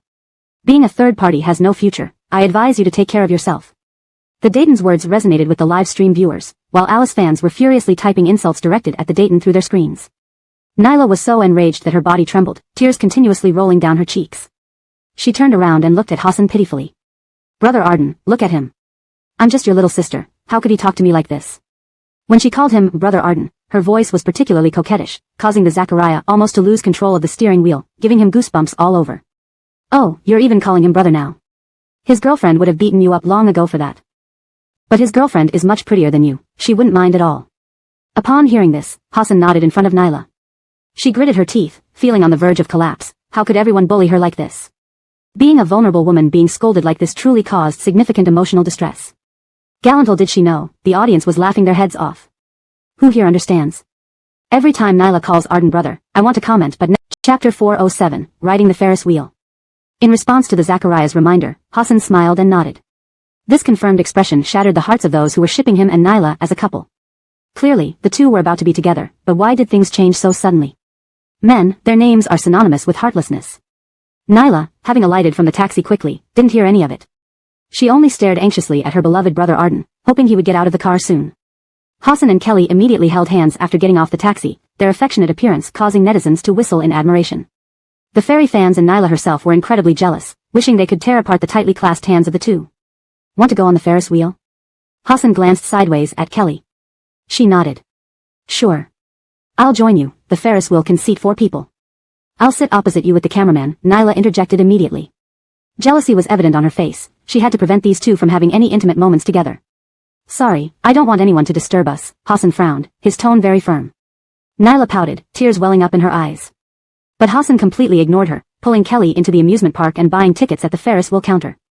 Then, the cameraman and Nyla watched helplessly as the two got onto the Ferris wheel. Actually, the cameraman really wanted to go up and capture some footage. It would definitely gain a lot of attention. But Hassan was the show's sponsor, so he couldn't do it. He focused the camera on Nyla, who was silently weeping, looking quite beautiful despite her tears. Oh, poor little fairy, it's clearly a movie for 3 people, yet she doesn't even have a name. My heart breaks for her. Hassan, how can you be such a jerk? Didn't you initiate contact with the little fairy before? So much for women not being too invested in love. When men want to withdraw, they won't care about past feelings. Don't make third-wheel relationships sound so grandiose. Normal relationships aren't like that. You just failed to become a third wheel, so now you're hurting. Besides the sentimental fans, more people were cursing Nyla, questioning why she belittled herself for someone else's relationship. From beginning to end, Hassan has only one legitimate girlfriend, and that is Kelly. And aren't they perfectly matched? All this third-wheel nonsense should just scram. The Ferris wheel slowly ascended, revealing the amusement park's various attractions below. This sensation of being aloft was familiar to Kelly, given her past experiences flying through the skies. She retracted her gaze to look at Hassan, noticing that he had been staring at her. What? Kelly asked. Hassan's smile deepened. Tyra, I once heard a rumor. If couples kiss when the Ferris wheel reaches its peak, they will be together forever. Is that okay? His words caused Kelly's ears to blush. She thought he just wanted to kiss her, and she nodded. Okay. Since they were already a couple, kissing was nothing unusual or improper. Hassan shifted his position, moving from across to beside her, waiting tensely for the Ferris wheel to ascend. When they reached the highest point, he turned his head to look at her deeply, placing a light, tender kiss on her lips, making her heart flutter uncontrollably. Kelly swallowed, her face flushing red, her heartbeat accelerating. She had to admit, this man really attracted her. So will we be together forever? She asked. Hassan smiled and nodded. Of course. He was certain that as long as he took the initiative, Tyra would never leave him. If she didn't understand love, he would teach her through actions, telling her and loving her properly. I don't know what happiness feels like, but right now, I feel really happy, Kelly said. It might sound amusing if said by someone else, but she was dead serious. I also feel incredibly happy. With Tyra by my side, I am the happiest person in the world, Hassan smiled. The romantic atmosphere between them grew thicker, showing that they liked each other even more. This feeling didn't fade even as they left the Ferris wheel, everyone could see it. Gallon stream viewers were shouting excitedly, especially the CP fans, who were nearly driven crazy. So what did these two do on the Ferris wheel? Did they kiss? Why couldn't we see the process? Am I missing VIP access? I'm willing to spend a lot for these young lovers, but the production team isn't giving us the chance. Kelly's ears were red, she looked really shy. I'm sure they kissed. Did anyone notice Nyla's terrifying gaze, like she wants to kill someone? The live stream viewers shivered upon seeing this comment. Indeed, it was frightening. However, the young couple was doing just fine with their strong relationship, she shouldn't even entertain thoughts of being a third party. Big brother Arden, let's ride the carousel. When we went to the zoo when I was little, you always took me on it and said I was a little princess, Nyla smiled, positioning herself between the couple. Hassan frowned slightly and ignored her, instead turning his head to Kelly. Do you want to ride the carousel? Nyla's face immediately turned extremely awkward. Her teeth were tightly biting her lip, almost bringing tears to her eyes. Sure. Kelly nodded in agreement, wanting to see what the carousel was like. When she lived on the mountain as a deity, she had never come across such things. Do you remember this place, Big Brother Arden? Nyla continued undeterred, attempting to bridge the gap between them through conversation. However, Hassan completely ignored her, as if he hadn't heard anything at all. Even with her thick skin, she felt rejected at that moment. Tears welled up in her eyes, and she silently bowed her head, feeling wronged. If she could, Nyla really wanted to kill Kelly right then and there, Moxie who lured away Big Brother Arden. Why did she return to the Flynn family? According to the marriage contract, Tiger Brother once belonged to her. Aren't you feeling very upset now? You can give your body to me, and I will help you get rid of Kelly. She doesn't deserve to be by Hassan's side. The two of us together are the most powerful. He already doesn't like you anymore. Can't you see that he never really had feelings for you from the beginning? A man's voice tempted her from within her heart. Nyla's eyes began to become slightly dazed, hatred surging like towering waves in her chest. She realized she wanted to kill someone, but... Go away. Nyla suddenly shouted out loud. Everyone looked at her in shock. Passers-by in the amusement park backed away, not wanting to get close to this potentially unstable person. Nyla felt the disdainful gazes and quickly waved her hands. I didn't mean to do that just now, I was talking with. Chapter 408, Capable of Swallowing Men. Unspoken words abruptly stopped. Nyla knew she absolutely could not expose the man to outsiders, she might be apprehended as a lunatic. Moreover, Hassan already despised her enough because of what the man had said. If he found out that there was something like this inside her body, he probably wouldn't want to see her for the rest of his life. Out of options, Nyla could only endure everyone's disdain and anger without saying anything. Alright, this trip wasn't fun. Let's go back, Kelly said. She had been closely observing Nyla and noticed that after several changes in expression, Nyla shouted, "Get lost," which must have been directed at the man inside her body. This only confirmed that she was determined to get rid of the man and didn't need any further provocation. Sometimes, pushing too hard would have the opposite effect. Hassan felt somewhat disappointed but knew Kelly's every move had its reason. He nodded and booked a taxi on his phone app. Nyla didn't say a word from start to finish, even secretly relieved. She wanted to leave this embarrassing amusement park more than anyone else. The taxi pulled up, and as the window rolled down, a familiar face appeared. It was the same northeastern Dayton. "Let's change cars," Nyla frowned, refusing immediately, full of disdain. "At this hour, it's not easy to get a ride. Besides me, who else has time?" the northeastern Dayton said. His face was full of smiles, but they held a bit of maliciousness. His ethnic bloodline made him excited. He could again toy with this woman trying to be a mistress. With no choice, Nyla sat in the passenger seat with a cold face, saying not a single word, afraid of being targeted by the Zachariah. But the Dayton obviously wasn't going to let her off easily. He whistled and, at a traffic light, opened his phone, then placed it nearby. A voice narrating a case came from the phone. This woman was thrown away by the original party just for being a mistress. Her unborn child, not fully formed, was forcibly removed from her womb and smashed in front of her. Is it a distortion of human nature or a moral collapse? Should one harm an innocent child? Follow me into this case. The male voice on the phone was calm and serious, accompanied by music that stirred the heartstrings. Nyla's face grew increasingly pale. Of course, she knew the Zachariah was intentionally letting her listen. However, since no one had named her, even if Nyla was angry and wanted to order him to turn off the phone, she couldn't do it. Gallant stream viewers were amused. Didn't expect Nyla to be so humiliated this time, still thanks to our northeastern Dayton. To me, people from northeast China have proper values. I'm dying laughing at the Dayton. How does he come up with these stunts? How can you all laugh when this Dayton insults our little fairy? Have none of you any compassion? The little fairy's fans are joking. The Dayton was playing cases about mistresses being killed. What does it have to do with your little fairy? Are you admitting she is a mistress? Amidst the ridicule, the taxi stopped outside the villa. After the guests got out, the Dayton cheerfully rolled down his window. Remember to give a good review. After saying this, he cast a sly glance at Nyla, closed the window, and drove away. Big Brother Arden, give him a bad review. Playing such things in the car was really disgusting. I almost threw up from fear. On top of my motion sickness, Nyla covered her chest, looking weak and sickly. Those cases played on the road were all about mistresses, instilling deep fear within her. She knew she was impure at heart.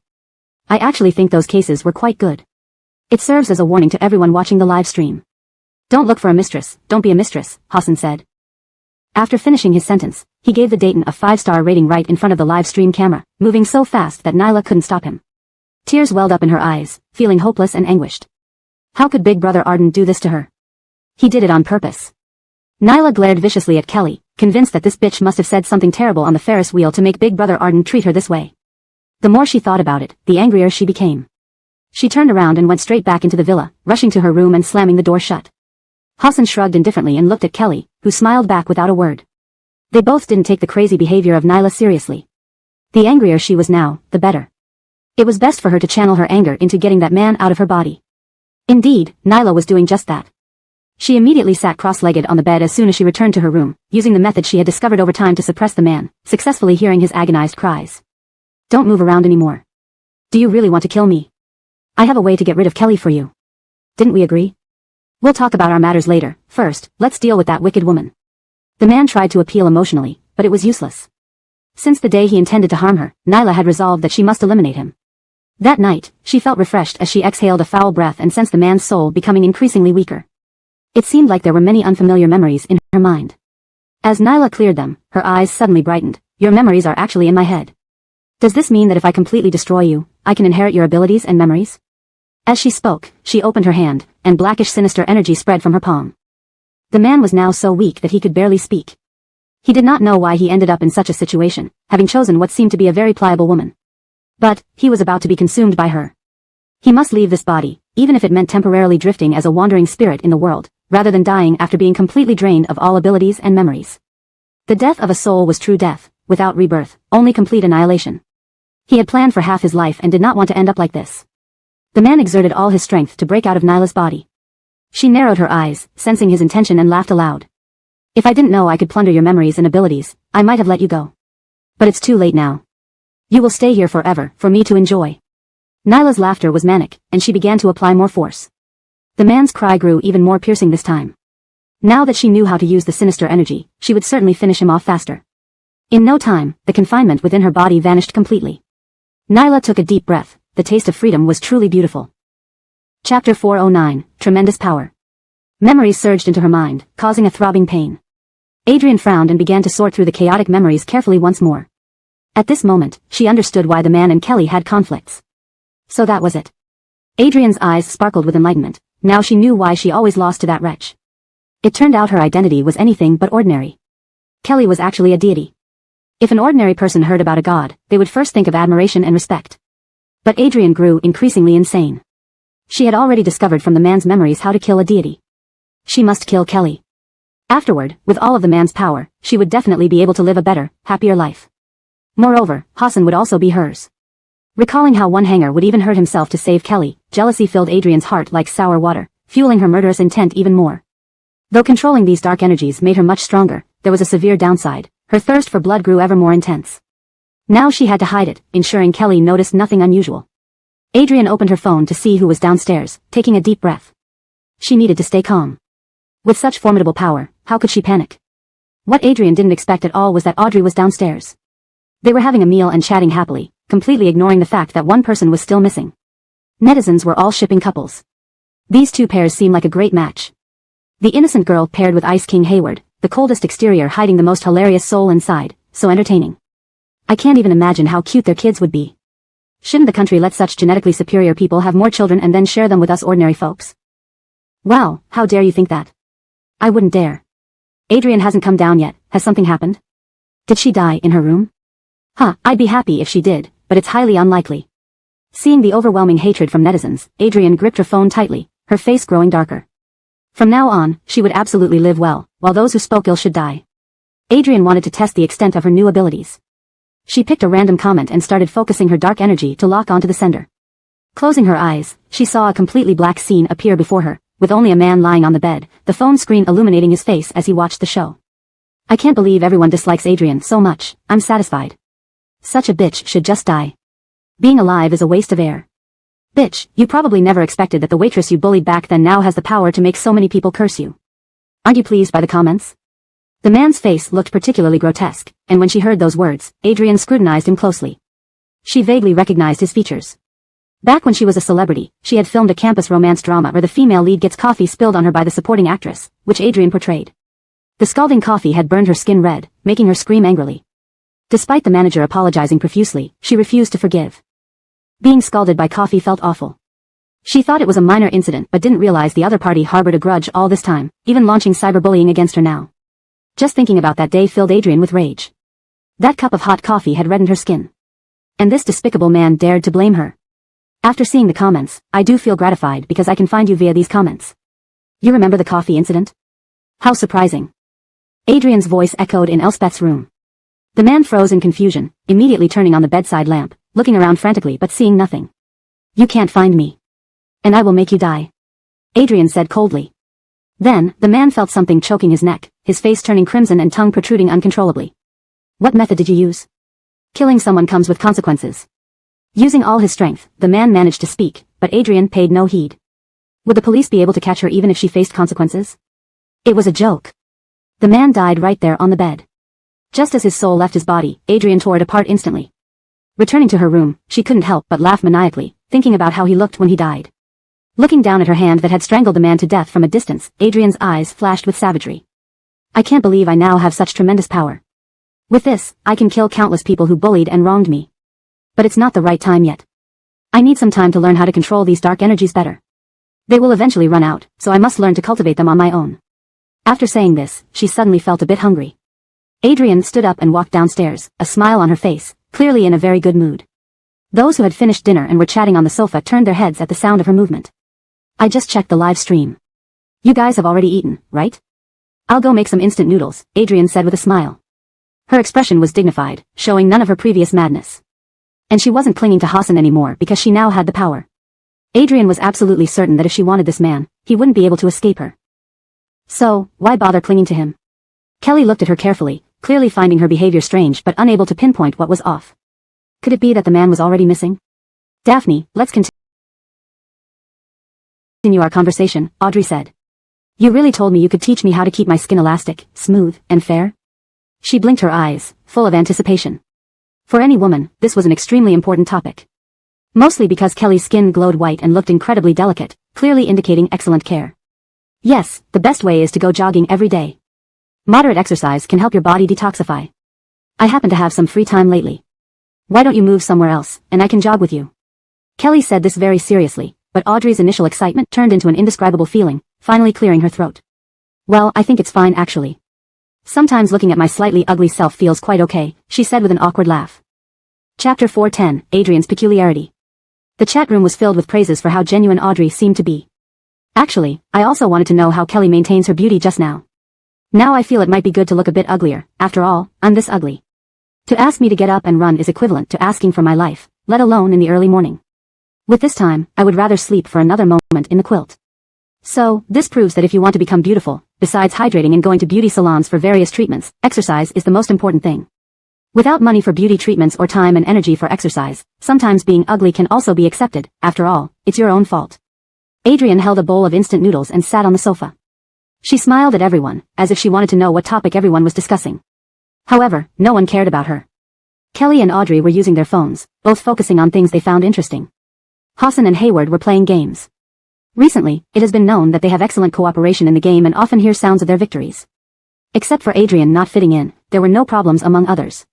The fairy fans were still standing up for her, saying it was bullying. How dare they do this in front of the live stream? Who knows how they treated little fairy in private? However, due to Adrian's frequent breakdowns, netizens didn't feel pity for her, nor did they have the energy or spirit. If there is time to pity her, wouldn't it be better to watch more TV series? By the way, Kelly, I want to apologize to you, Adrian suddenly said. She put down the bowl of noodles and looked very sincere. My mind wasn't clear these days, and I did many bad things to you. I admit my mistakes honestly here. Tyra, actually we too are sisters. Tamara always hopes we can live in peace. From now on, can we make peace? Tears shimmered in Adrian's eyes as she looked deeply moved. In contrast, Kelly showed no emotion on her face. Hearing those words, Kelly knew Adrian must be planning something nasty again. Anyway, it was never something good. That man in her body should have vanished, otherwise she shouldn't be so idle. But how come she felt like she had changed? Tyra, can't you forgive me even now? Must you remain hostile towards me forever? Adrian asked in sadness, sniffing her nose, acting aggrieved. I don't want hostility, nor do I want any intimacy with you. Besides, the Flynn family has already made it clear that you are no longer the foster daughter of the house. Therefore, it's unnecessary to talk these things to me, Kelly replied. These words directly defeated Adrian. Her lips twitched slightly and her face turned pale. Her fists clenched tightly. Since the other party does not want to mend the relationship, then don't blame her for being ruthless. Adrian wiped away tears slowly from the corner of her eyes, feigning a helpless sigh. Okay, Tyra, with you around to accompany Tamara and Beck, I can be relieved, but years of feelings, in fact, I cannot still let go. Everyone seems to move forward while I stop at the original place. After saying these words, Adrian looked upward and fanned herself with her hand, as if she could not cry out.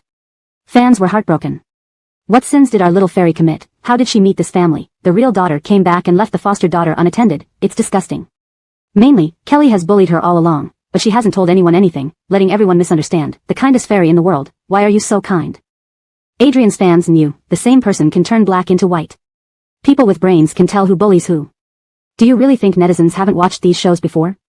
Yes, and initially the brothers were siding with Adrian. Kelly was ignored and disliked by everyone, but she used her charm to gain favor from the brothers. It's her talent. Fans, stop envying please. Kelly did not want to see Adrian's hypocritical face anymore, nor did she want to pretend. She went upstairs directly.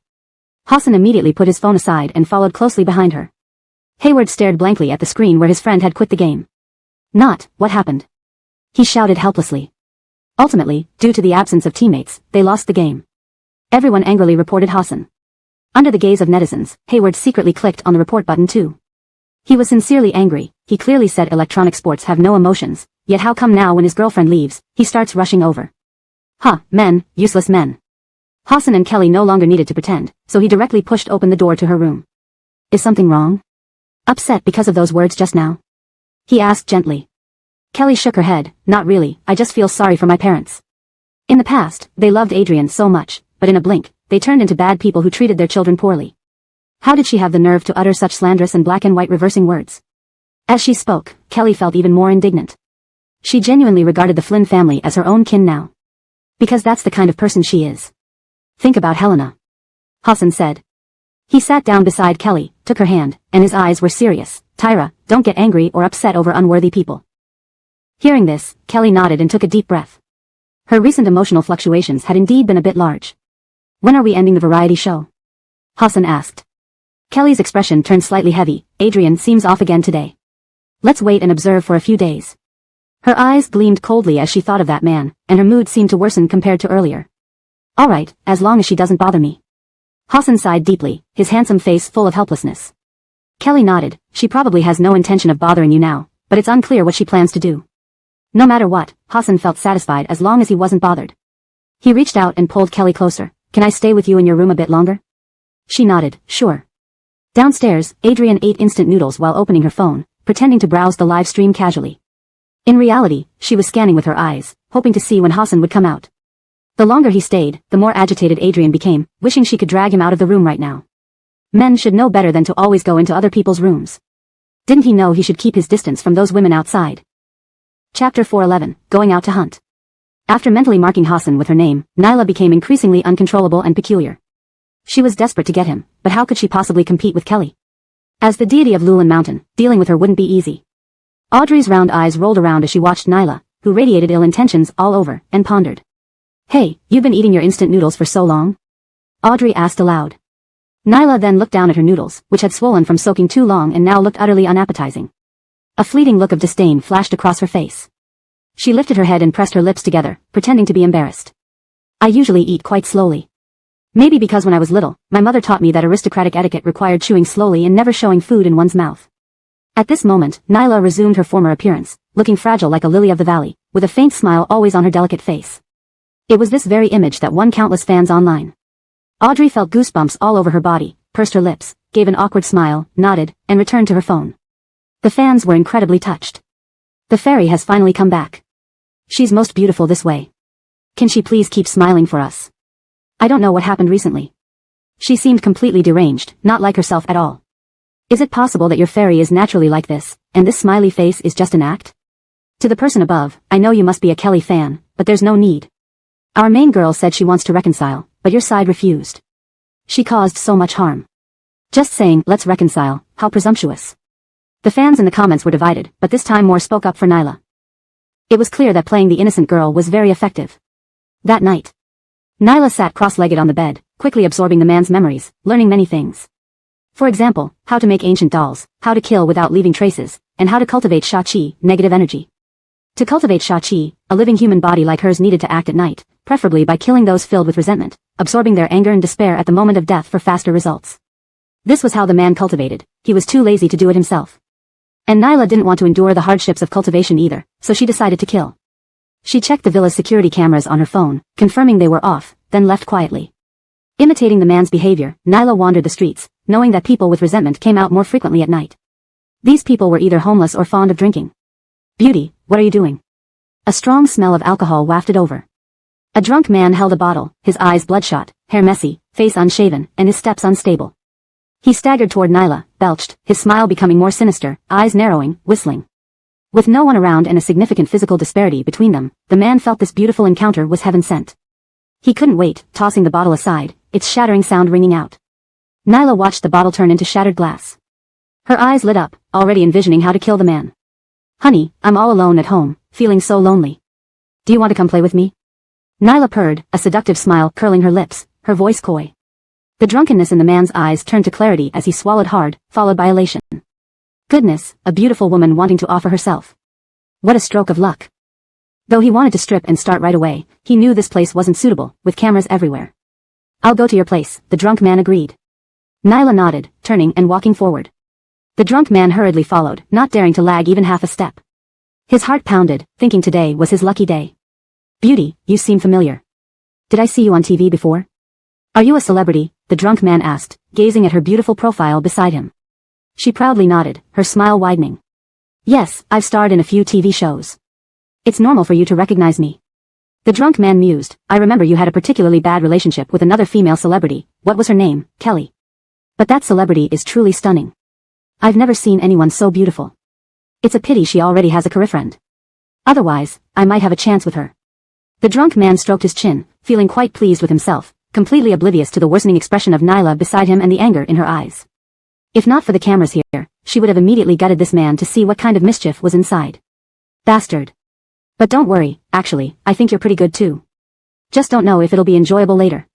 The drunk man said absent-mindedly as a make-up line. His hand rubbed his chin, with a truly sinister smile on his face. He became increasingly impatient and couldn't resist wanting to touch her waist. Nyla's face darkened as she slapped his hand away. The drunk man immediately froze, frowning. What do you mean? Didn't you offer to play with me willingly? Now you're putting on airs? He had drunk quite a lot, even with some regained sobriety. He couldn't possibly act like his old self. In his mind, since this celebrity had invited him, she must have been interested in him. But she dared to reject him by slapping his hand away, which was simply too much. And these women shouldn't be pampered at all. The more they are, the more uncontrollable they become. So, the drunk man started cursing loudly. Do you really think you're something great? From your appearance, I can tell you've slept with countless men. Still putting on an act here? Pa. I'm telling you, if you piss me off, no matter how good you are, I will never lay a finger on you. The insults from the man poured into Nyla's ears one after another until she could bear it no longer. She glanced around. It was pitch black here, not like there were any cameras. So, it was the perfect time to act. Nyla's lips curled into a cruel smile. You won't touch me, but how about I touch you? Her voice sounded almost sinister in the night, but the man was so clouded by desire that he forgot everything. He swallowed hard, thinking this woman in front of him was truly desperate. Thus, the drunk man lunged forward. He thought he was going to spend a pleasurable night with a beauty, but when he felt intense pain in his chest, he was instantly dumbfounded. Chapter 412, Perverted Murderer. Adrian pulled her hand out from the drunk man's body, his heart still pulsing on the tip of her fingers. She looked at it thoughtfully. So, even someone as nasty as you has a red heart. How annoying, she remarked. With that, she tossed the heart under her foot and ground it with her fingertips, laughing wildly as if enjoying herself immensely. Without a heart to sustain him, the drunk man fell limp to the ground, gasping for breath uncontrollably. He never imagined he'd be in such a miserable state. What's going on? What happened to the romantic encounter? Adrian remembered that to gain more negative energy, she needed to make him suffer before death, but being inexperienced, she didn't quite grasp the method. Suddenly, her eyes brightened as they focused on the area between the drunk man's legs. For a man, injury there would cause the most unbearable pain. While the drunk man was still breathing, not yet dead, Adrian stomped down hard, grinding relentlessly. She successfully heard his cries of agony that shook the heavens. The louder he screamed, the more intense her interest became. Her foot pressed down even harder until she felt the object beneath crumble into mush. Finally, the drunk man closed his eyes in pain, and Adrian immediately began to absorb his soul to replenish her own. This time it went very well. She could feel her energy rapidly growing stronger. If she could find a few people every day like this, she could soon surpass Kelly. Unfortunately, this is China. If she killed too many people, the police would definitely notice. Adrian's expression turned troubled as she considered whether she should temporarily go abroad until she was powerful enough to return. Just as she was thinking about this, she turned around and saw a terrified girl holding a phone, filming their direction. The moment their eyes met, the girl screamed and quickly fled with her phone. But how could she outrun Adrian now? It took almost no effort to catch up to her. She enjoyed watching the terror and despair on the girl's face and asked, "Were you recording me? Did you film my killing spree? Can I see what the video looks like? Did it have beauty filters applied?" Adrian smiled as she spoke, making her look even more terrifying. Milagros felt like she was facing a ghost. She knew she couldn't run anymore, so she stopped and looked sincere. "Sis, I'm your fan. I didn't record anything. I've been following all your shows since your debut. I'm absolutely a die-hard fan. I won't tell anyone what I saw. Please let me go, my mom is waiting for me to have dinner." Tears welled up in the girl's eyes, showing extreme fear. Had she known she would witness such a scene today, she wouldn't have left home. It was Sunday, and the girl had planned to sing karaoke with friends, but ended up arriving late. Passing by the alley entrance, she heard the drunk man's screams for help. Thinking it was an emergency, she intended to check and then call the police. But she ended up seeing Adrian. That scene was too disgusting for her to react, just standing there dumbfounded. "Since you like me so much, why don't you offer yourself to me? I need your soul to become stronger and avoid being bullied by Kelly. Can you help me?" Adrian blinked curiously, wanting to see how the fan would respond. But after hearing these words, the fan's tears flowed more intensely, wishing she could kneel right there and then. "My mom will be devastated if she knows I'm gone. Sis, please let me live tonight, I'm still so young." Milagro sobbed. Adrian detected the unspoken refusal. Refusing to sacrifice her soul meant nothing as a true fan. She laughed coldly, not reaching for the heart this time but kicking the girl down. Then, dragging her into the dimly lit alley. "Sis, I beg you to let me go, I'm still so young." Milagros kept kowtowing and apologizing, but to no avail. Adrian beat her mercilessly. She hated how the girl claimed to be a fan yet refused to pay any price or do anything. Not everyone can be my fan. You aren't worthy. Don't hate me when you're dead, it's your stupidity that led you here. No, it doesn't matter if you resent me after you die because you won't have a soul anymore, ha ha ha, your soul will be completely devoured by me. Adrian laughed maniacally, her expression grotesque. Milagros was terrified to the point of nearly fainting. She never imagined her idol could be like this behind closed doors. In fact, she said all this because she wanted the girl to become even more terrified so she could gain more energy. I'm going to take out your heart now, Adrian informed her. Milagros could only watch helplessly as her heart was sliced open and extracted with long, sharp nails. She panted heavily, filled with regret and fear. If she had known this would happen, she wouldn't have left home today. Tamara. Before leaving, she had asked her to come back early and cook her favorite dish. She would never get to eat it again. Closing her eyes, the girl muttered Tamara unconsciously as her soul was devoured upon its departure. Having consumed 2 souls in a row, Adrian felt the overwhelming surge of murderous energy within her. Smiling broadly, she licked her lips, feeling absolutely delighted. However, disposing of these 2 corpses seemed a bit challenging. She decided to just leave them there, seeing who would have the bad luck to find them and call the police. Returning to the villa satisfied, Adrian glanced at her phone to ensure no one was around before entering her blood-covered room to tidy up. Kelly woke abruptly from her dream, sensing the pervasive stench of blood. She immediately got up and opened her door to see what was happening outside. But no one was there, and the smell of blood seemed to emanate from Adrian's room. What's going on? The next day. Indeed, an unlucky individual found the bodies, and many people saw them. 2 such brutal deaths made headline news. The live stream began, and fans were discussing the incident. Did you see the news nearby? Is there some kind of perverted killer here? Oh my god, that's terrifying. I hope the guests are safe. It feels really close. Chapter 413, A Turn of Events. It should be fine. The production team must have security measures in place, but I wonder if the show can continue to be filmed after something like this happened. Speculations varied, yet none of these reached Kelly, nor would she be interested even if they did. What piqued her interest was Nyla. Last night, she had smelled blood emanating from Nyla's room, feeling puzzled at the time without making much fuss. But now, recalling it, she found last night's incident quite suspicious. Thinking of this, Kelly frowned and knocked directly on Nyla's door. Nyla had devoured 2 souls last night, then rested beautifully all night long.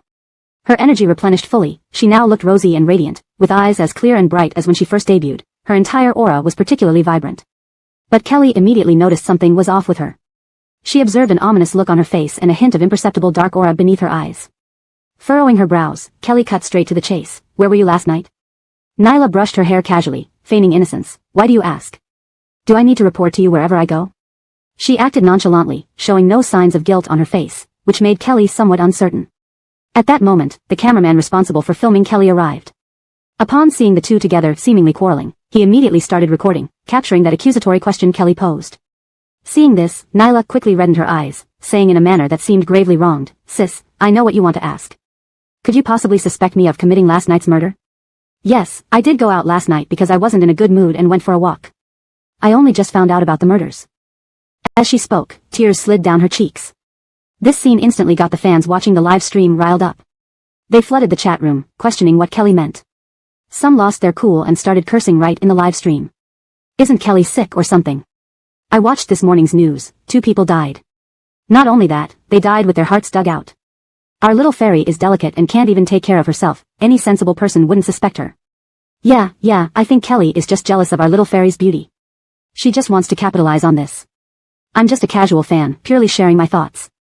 Nyla looks like the kind of frail neighbor girl who couldn't harm a fly. How could she kill anyone? I say the murderer is likely a habitual criminal. Cops should find the real killer and clear Miss Flynn. These comments quickly gained support. Kelly was about to say something when Hassan came over upon seeing the chat messages. He glanced deeply at the melodramatic Nyla, then pulled Kelly away from the scene. Back in the room, Hassan told Kelly everything about the chat messages. She pursed her lips tightly, looking rather upset. Hassan held her hand, his expression serious. Tyra, I believe you wouldn't accuse someone without reason. However, didn't you notice how skilled Nyla is at acting? Kelly sighed, her voice filled with helplessness. To be honest, I woke up startled by a heavy smell of blood last night. Worried, I went out to check but found nothing. How did you? But following the scent led me to where it disappeared outside Nyla's door. Although I have no concrete evidence, I just feel this murder has something to do with her. Kelly did not mention the odd things she noticed this morning on Nyla, neither the ominous air nor the dark aura, for no one else could see them. If she mentioned it, she might be labeled as crazy or stirring up trouble. So, she indeed is a suspect. What do you plan to do next? If there's no evidence, it's best to stay quiet and not confront Nyla again. If she did commit the murders, further probing might alert her, and she might turn the tables on us. If she didn't, the netizens will definitely unfollow you. Hassan carefully analyzed the current situation and gave sincere advice. Kelly nodded, knowing it was true. Though still reluctant, she decided not to act rashly. On the other side. Though Hassan's appearance temporarily resolved Nyla's crisis, she realized she might have been exposed to Kelly. Worried Kelly would uncover more, she reluctantly abandoned her plan to kill again and devour souls. Having devoured 2 souls yesterday, I'll refine their memories today and wait for the heat to die down before going out to find suitable people again. With that decision made, she immediately sat cross-legged on the bed and began to refine the memories of the 2 souls from last night. After a while, she suddenly thought of something and laughed maniacally. Kelly, just wait. I know how to take away Brother Arden. The next morning. Due to the unpleasantness the previous day, the atmosphere between Kelly and Nyla was somewhat awkward, with less interaction between them. To Kelly, it didn't matter. In fact, she even enjoyed the filming process where they had no interaction. But for Nyla, she couldn't afford to have bad blood with them. Not only did she need to maintain her persona, but she also had to find a way to get closer to Hassan and obtain what she needed. Sis, are you still suspecting me for what happened the other night? What can I do to make you believe me? Nyla tried to make conversation, approaching Kelly with a sandwich in hand. Apparently trying to mend their relationship, she even pushed the sandwich towards Kelly. Sis, this is specially made for you. Although you misunderstood me, after all, you are my sis. Netizens watching the live stream were instantly touched by this scene. Oh my god, our little fairy is so kind. If I were slandered like that, not cursing would be the greatest mercy. Making breakfast? That's like a dream. What can I say? I'm a loyal fan of Daphne, but yesterday, she really shouldn't have questioned Nyla like that. Such a delicate girl couldn't possibly be a heartless murderer. Disappointed in Daphne. Look, Kelly isn't even grateful and is looking at our little fairy with such hostility. She's so undisciplined.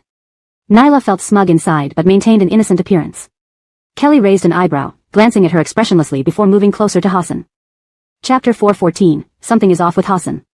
Seeing this, a smile flickered in Nyla's eyes, and she moved over as well, but this time, she sat on the other side of Hassan. Brother Arden, please help me persuade sister. She has misunderstood me too deeply. As she spoke, her eyes reddened, and she clung to Hassan's arm. Hassan's expression changed, and almost instinctively, he tried to shake off her hand. However, unbeknownst to him, Nyla had already taken advantage of hugging his arm to pick up several strands of his hair from his back. The moment he shook off her hand, tears streamed down her cheeks like broken beads. Before anyone could react, she covered her face and ran away. Hassan's expression turned unpleasant as he glanced at Kelly, finally gritting his teeth and lowering his head. He truly didn't understand what Nyla was up to.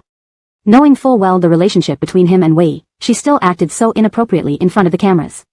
Compared to Hassan's displeasure, Kelly only felt that Nyla's behavior was somewhat unusual but couldn't quite pinpoint why. In the end, it was left unresolved. No one knew that after returning to her room, Nyla wrote down Hassan's birth data on a piece of paper, used that paper to wrap his hair, and muttered something under her breath. At the same time, Hassan, who had been angry and unwilling to speak, suddenly showed a slight change in his expression, his eyes slightly unfocused. But in the next second, he returned to normal. His transformation happened so quickly that no one noticed, including Kelly. Afterward, Nyla seemed to have calmed down and came out herself. But it appeared she hadn't learned from her previous mistake. Instead, she sat beside Hassan again. What surprised everyone was that this time, not only did Hassan not move away in disgust, but he even turned to look at Nyla with a smile. Kelly furrowed her brows, feeling that his gaze was different from usual but unable to put her finger on why. Nyla had never been treated this specially by Hassan before. Although it was obtained through deceitful means, she couldn't help blushing. Brother Arden, I accidentally burned my hand while making a sandwich for sister today. It really hurts. Whether to test Hassan or for some other reason, Nyla leaned into him, nearly lying directly in his arms. In the past, Hassan would have stood up with a scowl and distanced himself long ago, but now. He frowned slightly and almost instinctively showed concern. How could you be so careless? Also, there are crew members available. You don't need to handle such trivial matters yourself. Upon hearing this, Kelly immediately realized what was off. It was Hassan's attitude. Her expression changed, and her brows knitted together unconsciously. However, she couldn't identify the issue immediately, so she didn't expose it publicly and decided to observe further. Soon, Hayward, bored, sat on the other side of Hassan with his phone. He nudged him with his elbow and mumbled, "So boring, how about a game?" "No." Without raising his head, Hassan kept his deep black eyes focused on the fair-skinned hand of Nyla. Nyla giggled and then tugged at Hassan's arm coquettishly. "I haven't played a game in a long time either. Can Brother Arden take me for a round?" As she spoke, she glanced provocatively at Kelly, whose expression remained unchanged. Her gaze turned dark. What infuriated Nyla most was Kelly's seemingly indifferent demeanor. Why should everything come so easily to her without any effort, while she had to strive continuously just to get what Kelly effortlessly obtained? Why? Hassan nodded without hesitation. Of course. What games do you like? I'll check if they're downloaded on my phone. As soon as these words were spoken, Hassan himself felt something was wrong. Yet, seeing Nyla's smiling face, the last thread of his rationality snapped. Nyla smiled and told him she wasn't skilled and could only play simple role-playing games. Not wanting to embarrass Hassan, she still wished to team up with him in-game. Hassan did not refuse but silently took her phone, helping her find and download the game. Seeing this, Hayward was flabbergasted. He had never known Hassan to be so doting toward Nyla. Glancing sideways at Kelly and seeing no reaction, Hayward swallowed hard before weakly raising his hand. I want to play too. Bored, he wanted to start a game session, regardless of whom he teamed up with. Kelly watched from the sidelines all along without showing any dissatisfaction or hysteria, even when chat messages supported her. This made everyone feel puzzled. Aren't they a couple? How can she be so calm? Actually, she wasn't really indifferent, she was just hiding all her thoughts deep inside. Kelly felt uncomfortable and strange about the outcome that the three of them were going to play together. During this time, she also deliberately observed Nyla's expressions and actions, hoping to find the problem from these little things. As the game progressed, Nyla kept making mistakes, almost driving Hayward crazy, but unfortunately, Hassan kept defending her, even saying he would ever follow him and protect her from dying again. Hayward stared at him in shock, raking his hair in frustration. He couldn't understand what was wrong with Hassan. Whenever he died more than 3 times before, Hassan would definitely sneer, but now, he not only tolerated Nyla's incompetence throughout but even protected her. Damn. So frustrating. After one round of the game, Hayward not only didn't feel relaxed or happy but was mentally and physically exhausted, feeling like he would never love again. On the other hand, Nyla, blushing and her eyes sparkling, kept praising how amazing Hassan was. Brother Arden, I had so much fun playing, thank you. If you're happy, I'm happy too. Hassan smiled gently, and this smile instantly caused countless fans to scream online. Ah. I'm dying, brother's smile is really something else. Wait, isn't there something off? With Jeff and Brooke already being public, now getting cozy with Nyla, doesn't that make him a player? Yeah, look at Kelly, sitting alone, how pitiful. Such comments kept popping up, and even if Kelly tried to ignore them, she couldn't truly pretend not to see. Only, the strange feeling in her heart grew stronger. She inexplicably felt that Nyla must have done something. Do you want to play more? Hassan looked at Nyla affectionately, his voice unusually gentle. Chapter 4:15, Change. Adrian shook her head shyly and muttered, let's not play anymore. My skills are too poor, always holding Brother Arden back. Maybe Brother Arden should continue with Hayward instead. I won't either if you don't. With that, Hassan put his phone directly into his pocket. This action once again drew envy, screams, as well as sympathy and outrage for Kelly. I say, what's going on between you and this guy, Hassan? Hayward finally sensed something was off. He frowned and leaned over to Kelly, asking in a lowered voice. As you see. Kelly didn't know how to respond, so she gave an ambiguous answer. Honestly, she wanted to know what was wrong with Hassan more than Hayward did. Hayward furrowed his brow even tighter, his gaze changing. Did that guy do something to you? Trying to date 2 girls at once? I don't think so. Kelly knew his temper. If she had answered affirmatively, he might really punch Hassan. Hayward took a deep breath and then said awkwardly, although I don't like him, I absolutely can't tolerate his behavior of dating 2 girls at once. Even if we break up, it has to be us who initiate it. His master is the best girl in the world, he wouldn't allow anyone to hurt her, not even his good friend. Kelly nodded appreciatively, telling him that she would handle it and asked him to calm down. He calmed down, but the netizens in the live streaming room couldn't remain calm, especially those fairy fans. TSK, I told you, there's no good outcome when 2 incompatible people are together. I call on Kelly to return Actor Hope to our little fairy quickly. Actor Hope must have been blind before when he was with Kelly. Now he has finally come to his senses. Our little fairy is still the right one for him. These comments didn't affect Kelly's emotions, but it was getting late, and she decided not to watch Adrian perform anymore. Hassan, come with me for a moment. Hassan frowned, clearly unwilling, but ultimately followed her back. As soon as they entered the room, Kelly immediately glanced cautiously outside the door. Seeing Adrian hadn't followed, she instinctively locked the door. What happened just now? Was it to investigate Adrian that he deliberately pretended to be close to her? What happened? Hassan frowned in response, with an involuntary flash of impatience in his eyes. Kelly was taken aback for a moment, suddenly realizing that his earlier actions towards Adrian weren't feigned. Taking a deep breath, she tried to stay calm and said, I mean, what's going on between you and Adrian? Did you fall for her? A trace of discomfort flashed across Hassan's face. He rubbed his nose and told her not to overthink things. Kelly had never seen him avoid her gaze or sound so perfunctory. Almost instinctively, she reached out to check his forehead temperature. In the past, Hassan wouldn't have dodged but instead held her, teasingly making her test for longer. But now, he instinctively turned his head away, even brushing aside her hand. Cough, I have something to do, I'll go out first. For some reason, after these actions, Hassan felt uncomfortable inside, as if pricked by needles, struggling to catch his breath. So, he could only make excuses about having business to attend to, trying to divert his attention. Kelly stretched out her hand to stop him but failed. He had already opened the door and left. The moment Hassan left Kelly's side, he instantly felt much better. Then, he returned to the living room and sat naturally next to Adrian. For some reason, sitting beside her made him feel relaxed and comfortable, as if he belonged here. Brother Arden, are you okay? Sure, why? Hassan didn't understand, yet Adrian's concern brought him immense comfort. Just worried sister will give you trouble. After all, you two are dating. Adrian's voice became soft and pitiful, tugging at Hassan's heartstrings. You also said, we're just dating. Doesn't that mean I can have my own private space? Can't I have my own social circle? No, Adrian waved her hands, showing genuine care. I'm just worried about misunderstandings. I don't want Brother Arden to be in a difficult situation. Gianna, you're too kind-hearted. Hassan looked at her gently, his words filled with sweet sincerity. Then, they kept chatting, seemingly having endless topics. Others found it hard to interject. Seeing this, Hayward's face turned completely dark. If not for Kelly saying Hassan hasn't cheated, he would have punched him awake. Hassan completely ignored his silent anger, not even sparing him a glance throughout the whole time. This situation continued until noon. Before lunch, Audrey came to find Kelly. If not for Kelly's deep understanding of her, she would have thought, like others, that Audrey was here to freeload on meals.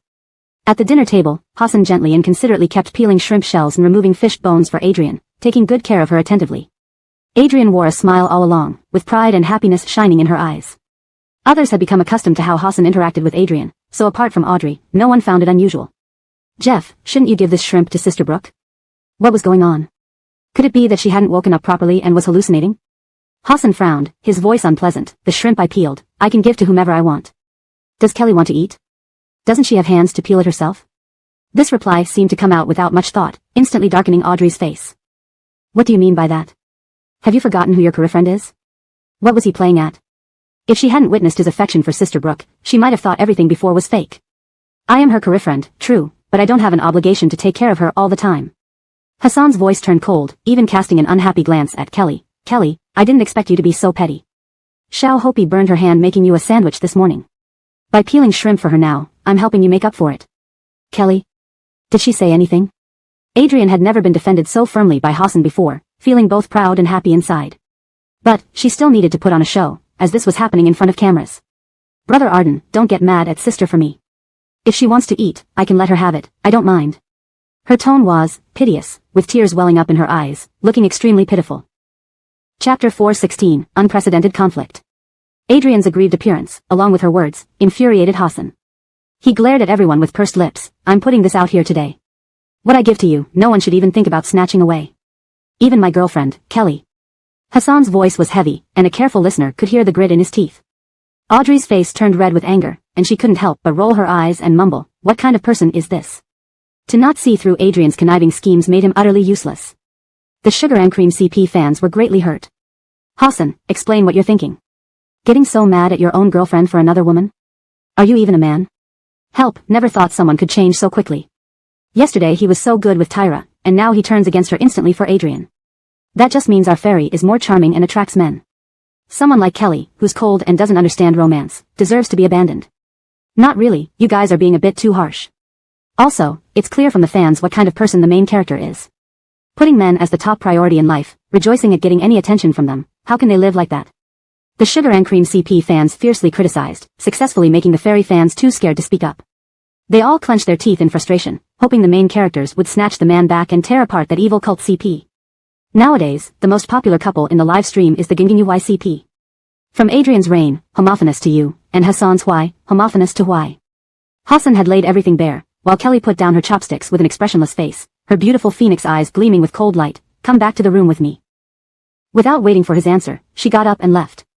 Adrian frowned and pouted, Big Brother Arden. Hassan felt very troubled in his heart. His subconscious told him to follow Kelly and not let her feel sad or upset. Yet, for some reason, facing Adrian felt like there was always a voice in his head telling him to do everything she said. She was the one who loved him the most in the world, the one who matched him best. Dizziness and pain accompanied him. Hassan shook his head and cast a comforting glance at Adrian. It's fine, eat the shrimps I've peeled for you first, I'll be right back. With that, he left and went upstairs in front of her. Audrey's doll-like face showed a look of anger, Humph, those two lovebirds are definitely closing the door to have a private talk. Certain scheming third-wheel women, you'd better recognize your place. As a veteran of the Sugar and Cream CP fans, she had been supporting the pair for a long time. Now, someone dared to try to break up the CP in front of her, unforgivable. With Hassan gone, Adrian didn't need to pretend to be pitiful anymore. She calmly played with the peeled shrimps in her bowl. Is that so? Then let's see who will win in the end. Adrian speared a piece of shrimp with her fork, placed it in her mouth, and chewed slowly. The shrimps peeled by Big Brother Arden tasted so good. This was the best food she had ever eaten in her life. Without exception. When someone gains power, they gain confidence. Adrian was a clear example of this, which made Audrey look at her suspiciously. She felt this woman had changed a lot, exuding an inexplicable malevolence. What was going on? Hayward, however, continued eating his rice. As the two women bickered, he had already polished off half a basin of shrimp. Joking aside, arguing wasted time, he preferred to finish things in one decisive move. Upstairs. Kelly crossed her arms, a disappointed look on her icy beauty. I hope you can give me an explanation regarding Adrian. Hearing this, Hassan's heart pounded wildly, realizing he was feeling guilty, yet anger surged within him. In your eyes, is there no pure friendship between men and women? Must it always be the way you think? Fine, then I'll make you happy. There's a problem between me and Gallantal Snow. Satisfied? Hassan's voice was loud, almost shouting. Apart from earlier, this was the first time he spoke to Kelly so loudly alone. This behavior made her feel very alien. How could someone change so suddenly? Let me check you, Hassan, Kelly said. Her divine power rushed into his body at lightning speed, but found no issues after a thorough inspection. Retrieving her power, Kelly's expression became slightly confused. Do you ever stop being paranoid? Is this meaningful? Hassan said grimly. I'm worried about you, Kelly explained with a frown.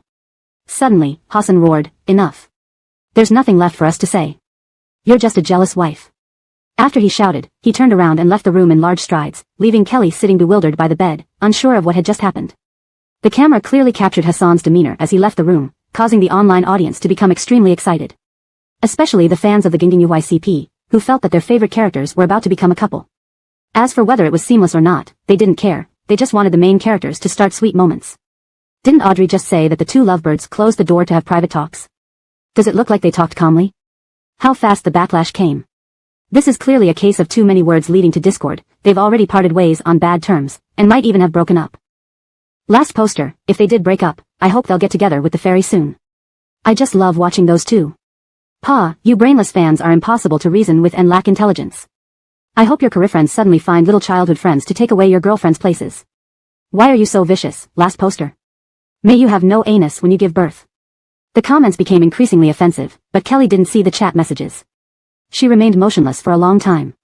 Since divine power couldn't detect any problems, it proved that his actions and thoughts were genuine. So, he was tired of her and wanted to break up. Or perhaps, Hassan just wanted an excuse to indulge himself, regardless of who it was. Neither reason was acceptable to Kelly, yet it hadn't been easy supporting each other through this period. She chose to give him one more chance and wait for now. If he could return to normal, she wouldn't hold today's incident against him. Kelly wasn't sure if she was compromising, but at this moment, she felt like crying. So, she opened her phone and initiated a video call in the Flynn family chat group. Soon, Todd, the busy man, immediately appeared in the call.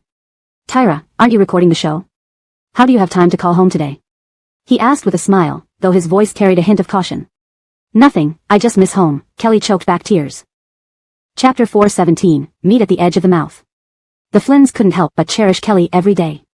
Of course, they watched her live streaming reality show as a family. However, none of them expected to see Hassan's cheating evidence in it. Todd really wanted to go to the production team right away to fight for poor Waiwitang. He wanted to tell them that his sister isn't someone to be bullied easily. But he was forcefully stopped by his two older brothers just as he was about to leave. This mad dog shouldn't be let out to embarrass Wei. Isabel, if you have anything bothering you, tell us. Don't keep it bottled up. Our family business is vast, even more so than the Hope families, and my eldest brother has been expanding overseas recently. Flynn family's wealth can never be spent out in our lifetimes. What's important now is nurturing you well and making sure you're happy, Todd said earnestly. He used to be the one being consoled, but who would have thought he'd be consoling others one day? This felt pretty good to him. Family members entered the livestream chat room one after another, all caring about Kelly's current emotional state. I know, Kelly nodded. She took a deep breath, forcing a smile on her face as she looked at her family, showing with actions that there was no need for them to worry so much. Meanwhile, after returning to his room, Hassan felt restless and irritable all over.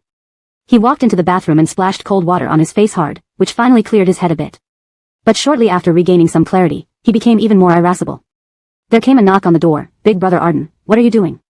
Can I come in? Nyla's deliberate sweet voice sounded like a cool spring in scorching heat, instantly relieving Hassan immensely. He got up immediately and opened the door, smiling at her. I heard some noise earlier, so I checked my phone and found out you had returned to your room. Why didn't you say more just now? Was it because you had some misunderstanding with Daphne? Nyla's eyes flickered slightly. She clearly had ulterior motives. But Hassan didn't notice at all. He sighed helplessly. I really don't understand how people can differ so much. A girl like you is sensible, obedient, and gentle, while she only knows how to argue with me. It's all your fault. After hearing this, Nyla's smile widened even more. Gianna, sometimes I feel that if two people aren't suitable for each other, it's better to break up directly rather than torture each other, Hassan said. Hearing his realization, Nyla nodded immediately. Right, a wrong relationship is bad for both parties. If I were unhappy with my career friend, would break up right away without causing any trouble. You are such a good girl, Hassan marveled. He placed his large hand on her head affectionately. Nyla's eyes welled up as she shook her head. I'm not good. I've just gone through too much and was forced to make choices. I know no one will firmly choose me, so I said what I did just now. Hassan's heart pained upon hearing this. Seizing the moment, Nyla tiptoed and aimed for his lips, wanting to taste him after talking for so long. But Hassan immediately stepped back several steps, causing Nyla to almost stumble forward. Looking at him in disbelief, she asked, why did you dodge? Gianna, you might have misunderstood. I truly regard you as a younger sister and nothing else, Hassan said. His handsome face displayed caution and indifference. I hope you understand your place and don't get so close suddenly, or it makes me uncomfortable. Hearing this, Nyla nearly exploded in rage. She could hardly contain herself from slapping him. After all her scheming, she finally got him, yet the meat in front of her couldn't be eaten. How could she feel good? Nyla turned and left, slamming the door heavily. Hassan sighed again, feeling lost as he sat at the edge of the bed. He originally thought Gianna understood him. Who knew she'd act like this today?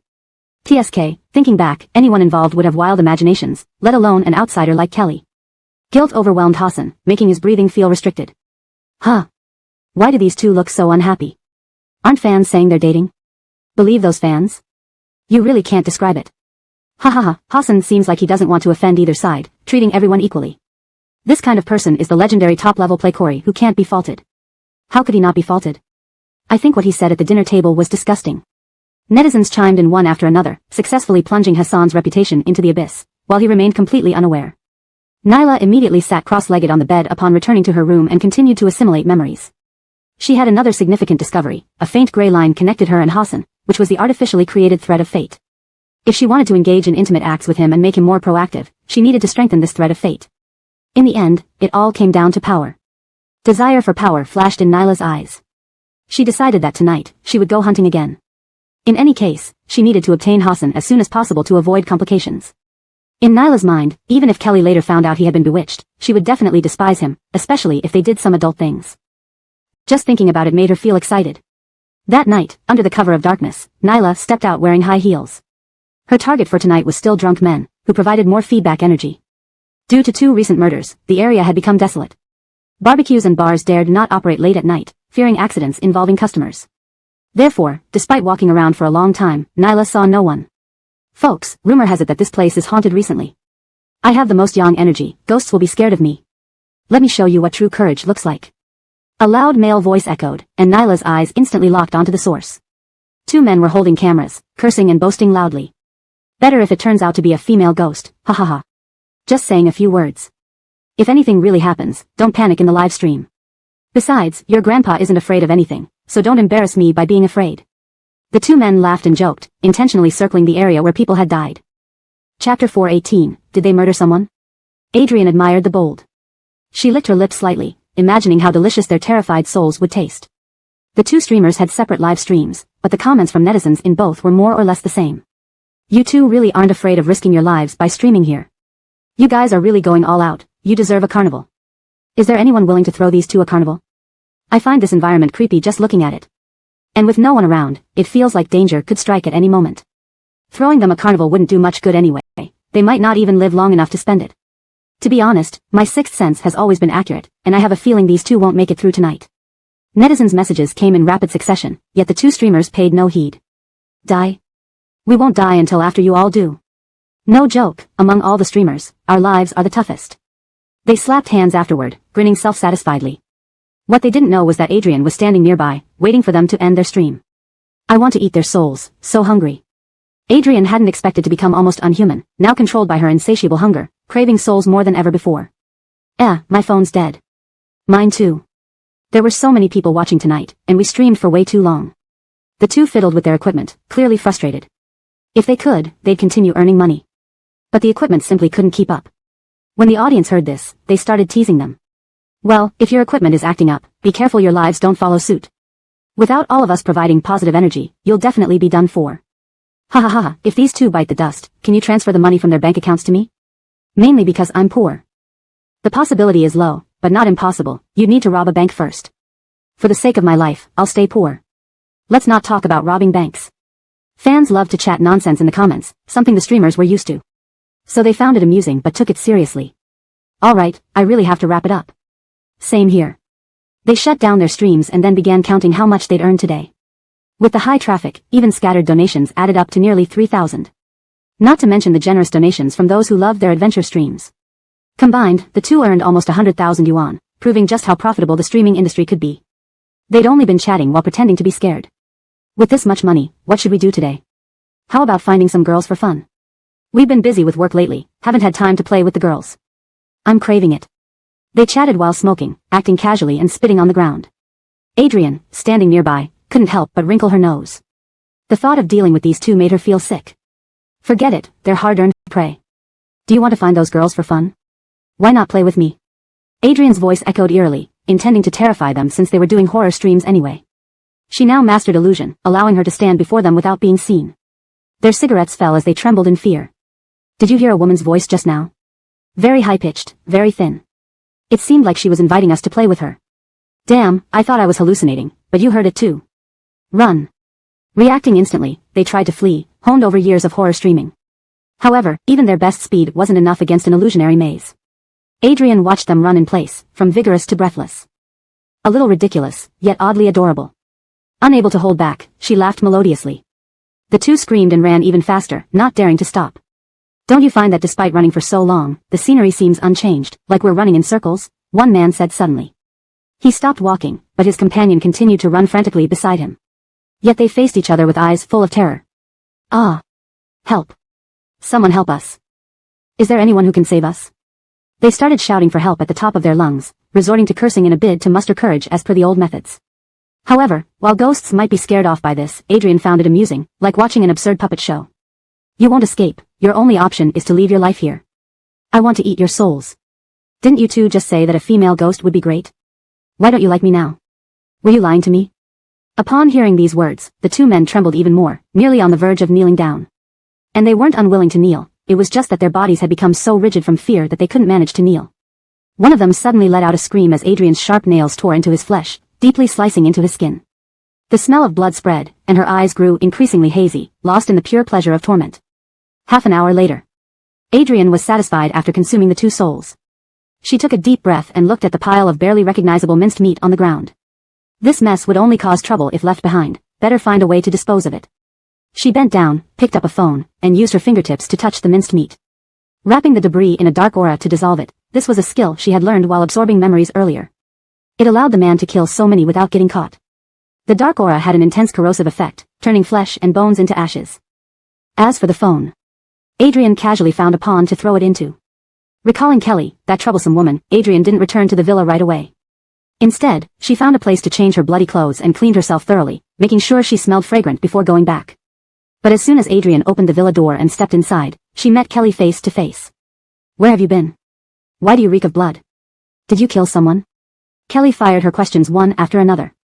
A flash of ruthlessness flickered in Adrian's eyes, but on her face was an expression of pitiful denial. What are you talking about? I don't understand. Chapter 419, The Truly Suitable Person. Looking at Adrian putting on an act, Kelly's phoenix eyes were filled with anger. As a deity, she naturally did not wish to let these malicious practices harm and take lives. Why are you still killing people when the man in your life is gone? What exactly are you doing? Kelly directly confronted her. Adrian's panicked expression vanished, and she sneered at Kelly. What I do has nothing to do with you. Kelly, I know you're the spirit of Mount Galingshan, indeed very powerful, but I advise you to meddle less in human affairs, Adrian said. Kelly frowned, not expecting that person to have told her such private matters. Now what was going on? Could it be that Adrian and he were in a symbiotic state? The deity descended from the heavens and actually found someone to date. Saying this out loud is truly laughable. Do you think you're acting in a TV drama? Adrian laughed. She covered her lips with her hand, her uncovered eye full of mockery. Kelly remained calm, her serene face exuding divine essence. Throughout history, evil can never overcome righteousness.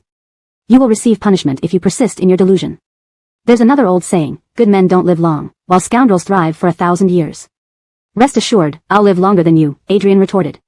The two women looked at each other, their expressions grim.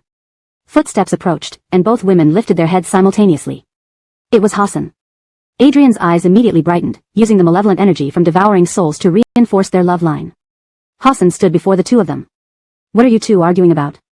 Wani-chan. Adrian pouted and moved close to him, looking at Kelly with fear. I don't know what's wrong with Sister Kelly. I just went downstairs to get a glass of water, and she started accusing me of murder, saying I smelled of blood. Adrian placed her hand under Hassan's nose, looking pitiful.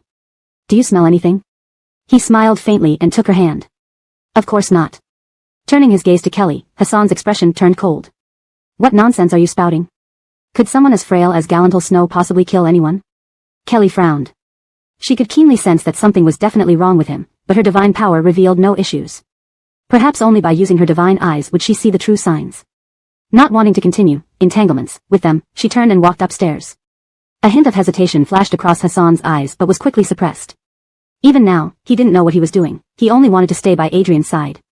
Seeing the love line deepen, Adrian's eyes became deep, and she swallowed. She shook his hand gently. Wani-chan, Kelly keeps saying I'm a killer, I'm so scared. Can you stay with me tonight? Hassan frowned. That wouldn't be appropriate. It seemed it wasn't enough yet. Knowing she couldn't force it for now, Adrian nodded. Then can you tell me stories and lull me to sleep, she asked. Hassan hesitated slightly before agreeing. All right. That night, Adrian fell asleep listening to his magnetic voice, her face full of happiness. She believed that continuing like this, she could soon deepen the love line to its maximum, ensuring he would remain devoted to her forever. Maybe, she could become his wife. The next morning at breakfast, Adrian propped her chin in her hand, gazing at Hassan. Her eyes brimmed with intense affection. Wani-chan, thank you for telling me stories last night. I slept so well. I'm glad you liked it, Hassan smiled, his gentlemanly demeanor impeccable. Previously, his charm had been reserved only for Kelly, but now it was given to another woman, leaving the official girlfriend neglected on the side. This love triangle left everyone baffled. What does Hassan mean? It feels like he changes his mind every day, completely confusing me. Maybe this is what they want to see, liking it when you all guess, thus making money off the space traffic. Kelly and Hassan are scripting this, their popularity is already huge. So why can't these insiders ever be satisfied? I don't feel like this is a scripted drama. An affair during a relationship with a homewrecker, what kind of plot is that? Netizens made various speculations, while Kelly was nearly having a heart attack. No matter how magnanimous she was, she couldn't bear seeing her career friend being so intimate with another woman. Kelly took a deep breath and asked coldly, Hassan, what do you mean? She didn't leave this time. Since they had already been openly flirtatious in public, it was better to confront him on camera directly. Finally, Hassan focused on her, coldly scoffing, frustration written all over his exquisite features. That strikingly handsome face, for the first time showing this expression in front of the camera. Especially toward Moxie he loved the most. What did I do now? Hassan asked. Kelly pressed her lips together. Are you really unaware? Hassan nodded. Unaware. The atmosphere between the two grew increasingly tense, and no matter how much Adrian tried to suppress it, the smile at the corner of her mouth wouldn't fade. On the surface, she pretended to mediate. Is it because of me again? Arden brother, maybe I should keep my distance from you. After all, Tyra is your girlfriend. If we continue like this, people might misunderstand us. The more Adrian spoke, the worse Hassan's expression became, while Kelly sneered mockingly. The one who should keep a distance is her. As soon as Hassan said this, he paused suddenly, his handsome features twisting into an unpleasant expression as if realizing something irretrievable he was about to say. Arden brother, she reminded him. This voice immediately brought Hassan back to his senses. He shook his head, casting off the strange feeling, and looked at Kelly with cold eyes as if looking at a stranger. Let's make things clear in front of the camera, let's break up, he said without mercy. Adrian covered her mouth in surprise, her eyes revealing undisguised amusement. Audrey and Hayward were stunned, they had seen how Hassan used to adore Kelly and could hardly believe how quickly he had changed his mind. Kelly stood there, a hint of confusion and sadness visible in her eyes. She finally closed her eyes. At that moment, her usually composed face appeared fragile, evoking immense pity. All right, let's break up, Kelly said shakily. She turned and walked upstairs. Hassan took a step forward, but Adrian immediately pulled him back. Right now, she wanted to ask immediately if he would be willing to be her career friend, but she knew it wasn't appropriate in front of the cameras. While she didn't fear backlash, too much criticism could still become uncomfortable eventually. Arden brother, don't be sad. A breakup just means you two aren't suitable for each other. In the future, you'll definitely meet someone more suitable for you, Adrian said sincerely. Anyone who heard this might think Kelly had dumped Hassan, but the truth was quite the opposite. He had broken up with her without regard for their relationship. Yes, I believe the truly suitable person is already by my side, perhaps right in front of me, Hassan replied earnestly. Chapter 420, Departure.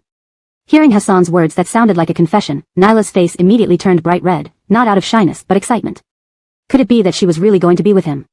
This time, it wasn't acting, it was real. Hassan, are you still human? Hayward roared, clenched his fists tightly and rushed to him in a few strides, exuding an intimidating presence.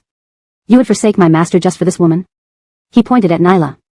Audrey also stepped forward, nearly fuming to death. In her heart, Kelly had always been the most beautiful and outstanding woman. Never did she expect such a drastic breakup. Hassan, he truly deserved to die. Someone who didn't cherish what they got should receive the severest punishment.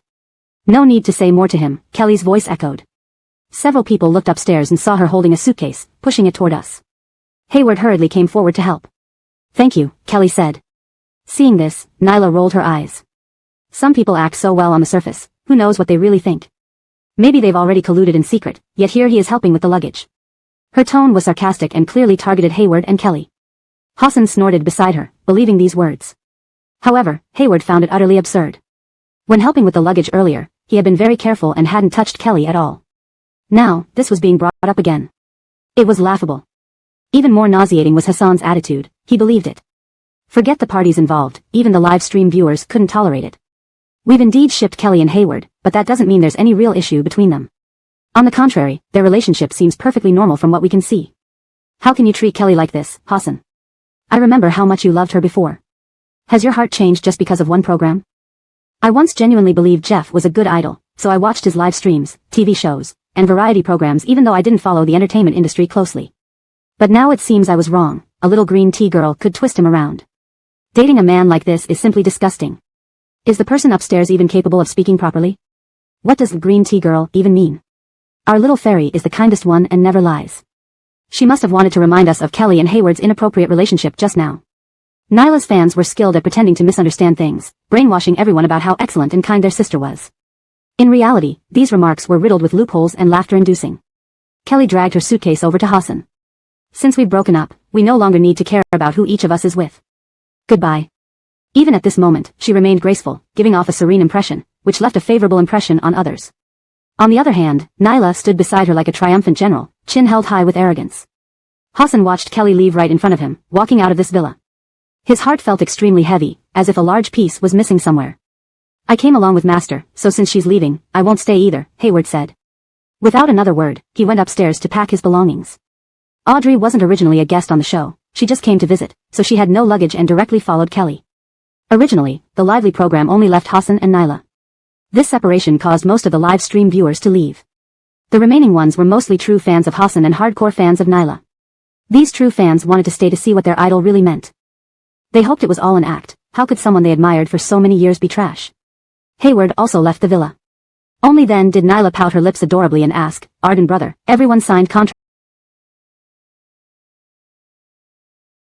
for this show. Will they have to pay breach of contract penalties for leaving early?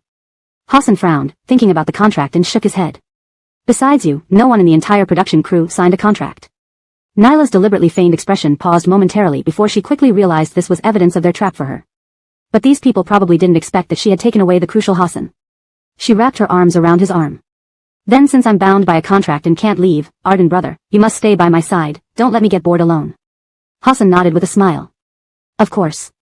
In the live stream, even more people left, finding the scene of the two interacting physiologically unbearable. Hold on, does Nyla actually enjoy being coquettish? And isn't it disgustingly tacky? I've never seen a female celebrity pretend to pout for effect. Does she think she looks cute that way? She's acting like a complete idiot. You guys must be jealous of our little fairy. When she pouts, she really looks beautiful, especially her cupid's bow. It looks so kissable. You fans are really disgusting without any limits. I almost threw up the food I had today, but luckily I swallowed it back. You're amazing. After leaving the villa, Kelly chose a ride-hailing car to go home. Brooke's sister, don't mind that despicable couple. Fortunately, you two didn't date long enough to get married. If you realized their true nature at that point, that would have been truly unlucky. Audrey tried to console her with all her effort. Kelly shook her head, her expression serious. I don't think Hassan is really in love with Nyla. There's something wrong with him now. I left the villa to make Nyla drop her guard so we can investigate further. Audrey let out an ah, obviously not comprehending what happened at first. When did Hassan ever speak like this? Kelly asked. Audrey shook her head, never. Hassan was raised by a wealthy family and was always very polite, leaving no room for criticism. So, he's acting very restless now, Kelly guided. Audrey suddenly understood, right, I also thought how could someone change so much? Jeff used to love you so much, every time he looked at you, his eyes were filled with tenderness, as if drowning you in love. Only after saying this did Audrey realize she had just bad-mouthed Hassan in front of him. She felt very complicated. Brooke's sister, if Jeff regains his senses, will he remember these things? Kelly shook her head, I don't know either. Help me contact the Hopian department and ask if one soul being consumed in a dual-soul entity provides any benefits to the other soul. Okay, Audrey nodded and took out her phone to start typing. The coexistence situation had troubled Kelly all night. Chapter 421, Hurry Home. Kelly had been with that man before and naturally knew he was a sharp-tongued, self-centered person. He would never be content sharing a body with another and would try every means to take it over. However, Nyla was still in control. The ride-hailing car pulled up, and Hayward dragged his suitcase, panting heavily. Wait for me, I'm coming too. The three got into the car, which then headed towards the Flynn residence. In the car, Kelly didn't speak. Audrey was busy asking about people from the department and didn't open her mouth either, while Hayward looked out of the window, lost in thought. He felt that at this moment he should say something, but he couldn't find the right words. Even he, who had always been single, knew how hard it must have been for someone going through a breakup, especially when he had seen how good their relationship used to be. Hayward could only look at Audrey. She was completely engrossed in her phone, oblivious to his gaze. Hayward was really getting a bit angry. How could she not show any concern for Kelly at this critical time? He decided he had to do something himself. In a short time, Hayward's brain churned out countless thoughts, almost overheating. Big Sister Brooke, after we get home today, you should have a good sleep and a big meal. All the fatigue will surely be gone. I remember there's a saying that four-legged frogs are hard to find, but two-legged men are easy to come by. With your excellent conditions, you can find several when the time comes.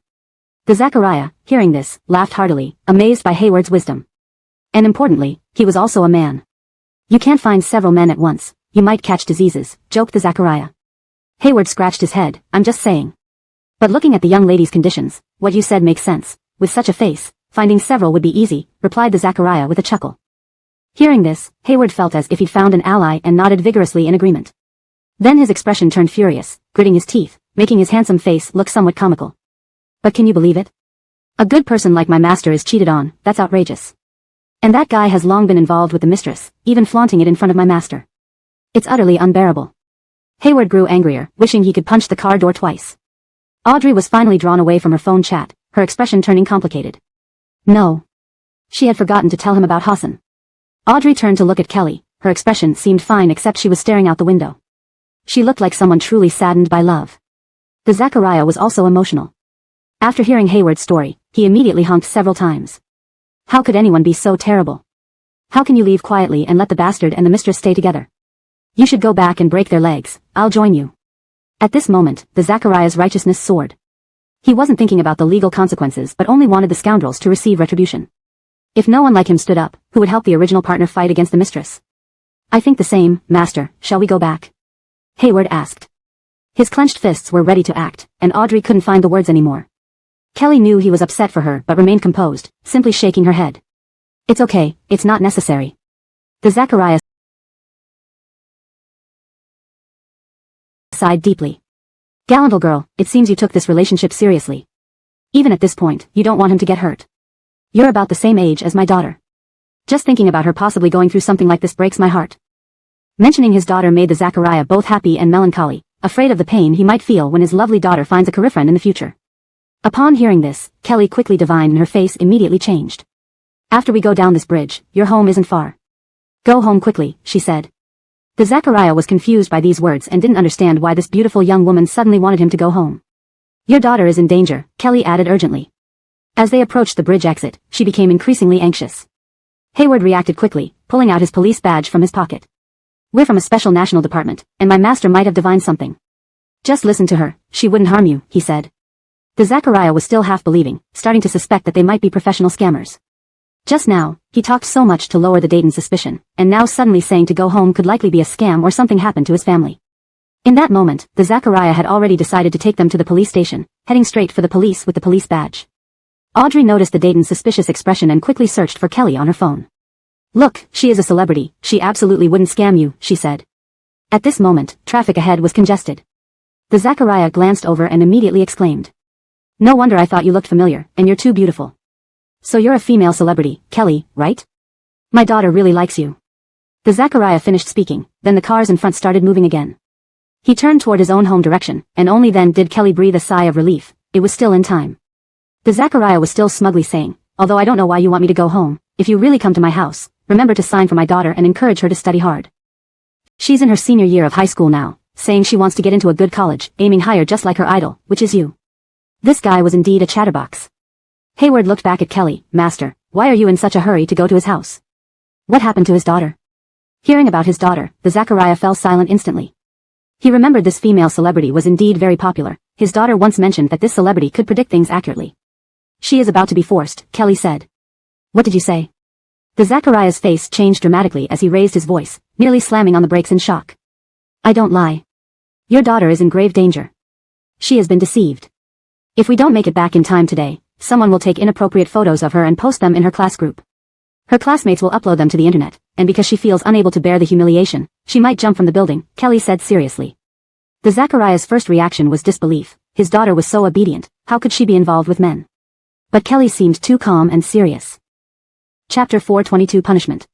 Worried about his daughter's current condition, the Zachariah increased the speed of the car considerably. Fortunately, they encountered green lights all the way. Upon arriving at the building where he lived, he immediately rushed upstairs, with Kelly and others following closely behind. As they ascended, guided by sounds, the Zachariah was already banging on the door forcefully. Open up. Open this door for me now. There was no response from inside. He turned to look at Kelly, his expression very distressed. It's locked from the inside. His daughter never locked the door, so he knew something was wrong. Let me handle it, Kelly said. In such an urgent situation, as soon as she spoke, the Zachariah immediately moved aside, waiting beside her. Now, he truly believed in this celebrity. Kelly placed her hand on the doorknob, twisted it forcefully twice, and used her superpower to destroy the internal lock mechanism, opening the door. The Zachariah was momentarily stunned but then angrily stormed into the room, fearing his daughter had been taken advantage of.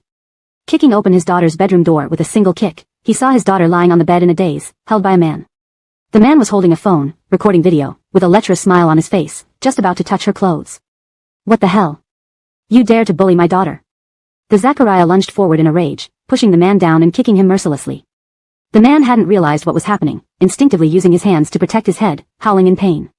Kelly glanced at the bed. The girl's flushed cheeks clearly indicated something abnormal, and the air was thick with the smell of alcohol. That's enough. You might kill him, and it's not worth going to jail for someone like this. Hayward saw that it was time to intervene and tried to calm the Zachariah down.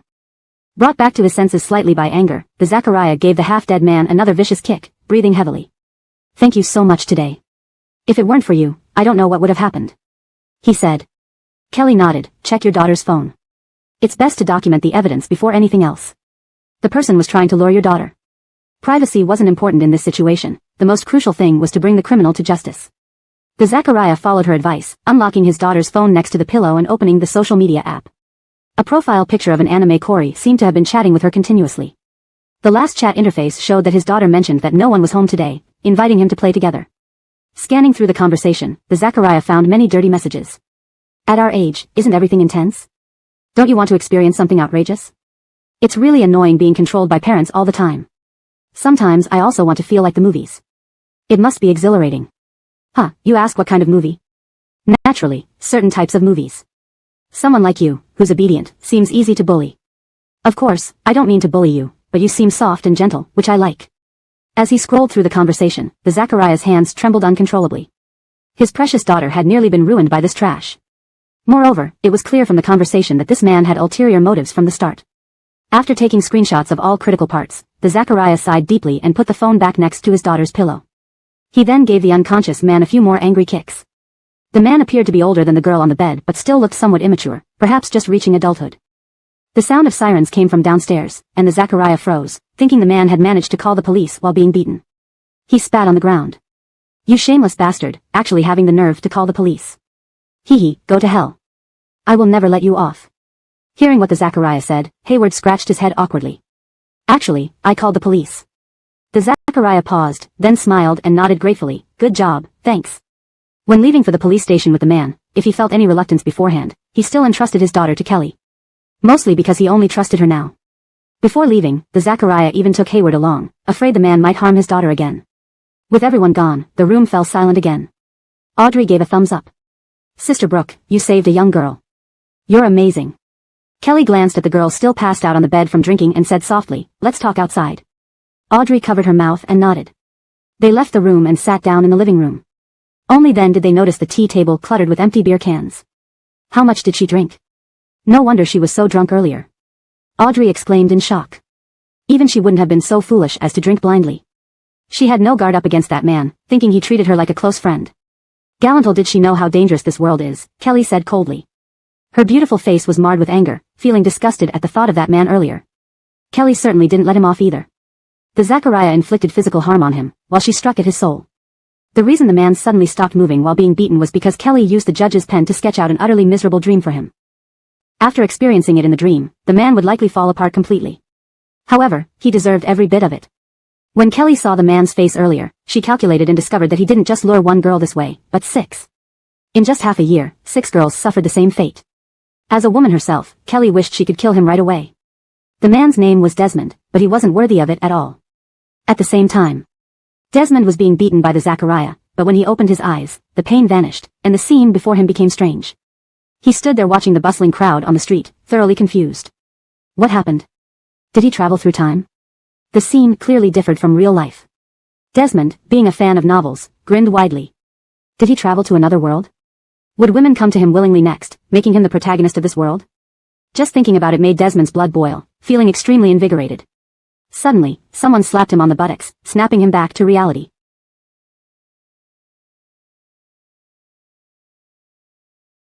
He frowned at the rough-looking woman standing in front of him, smoking. Handsome, are you alone? Don't you know it's dangerous for a man to be alone outside? Didn't your parents teach you? The woman spoke arrogantly. Desmond scowled. He preferred gentle women and detested the kind of hooligans standing before him. Chapter 423, Into the Mental Hospital. What does it have to do with you whether I am alone or with someone? Moreover, how could a man possibly get into trouble when he's out alone? It's you who should be careful, Missy.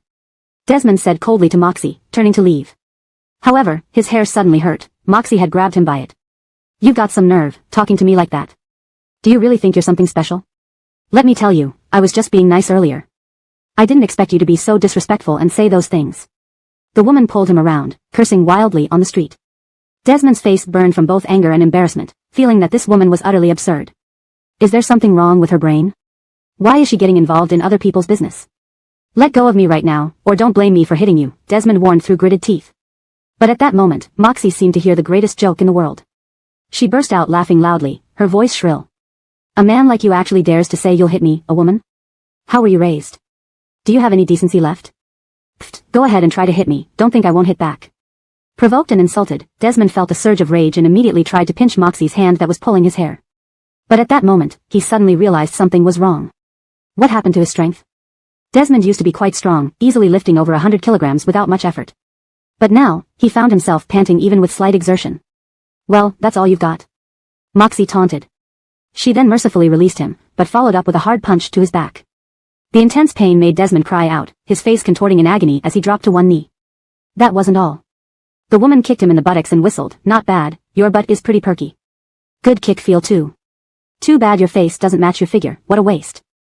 At that moment, quite a few onlookers gathered, pointing and whispering about the spectacle. This guy really doesn't have male dignity. Being treated like this by a woman in public, such a disgrace. And didn't you notice how strange this guy looks? I think there might be something wrong with his head. Should we call the mental hospital to see if anyone escaped? TSK, you didn't see how arrogant he was just now, daring to hit a woman and was about to do it. He doesn't know his place at all. Ha ha ha, a man trying to hit a woman? The funniest thing in the world. Feeling dizzy and confused, Desmond heard these words, finding it unbelievable. What's going on? Why can't men hit women? Throughout history, men beating their wives has been natural. Are all these people crazy? With that thought, Desmond couldn't hold on any longer and passed out. Seeing this, Moxie who had just beaten him waved her hands defensively, this has nothing to do with me. He must have had some health issues already. Also, a man only needs to stay home to take care of the family, why come out and argue with me? After saying this, Moxie hurried away from the scene. The other onlookers also scattered, fearing being accused, and ran off quickly. Desmond was left alone, thoroughly humiliated. Eventually, a psychiatric hospital vehicle arrived and took him away. In the van, the nurses whispered among themselves.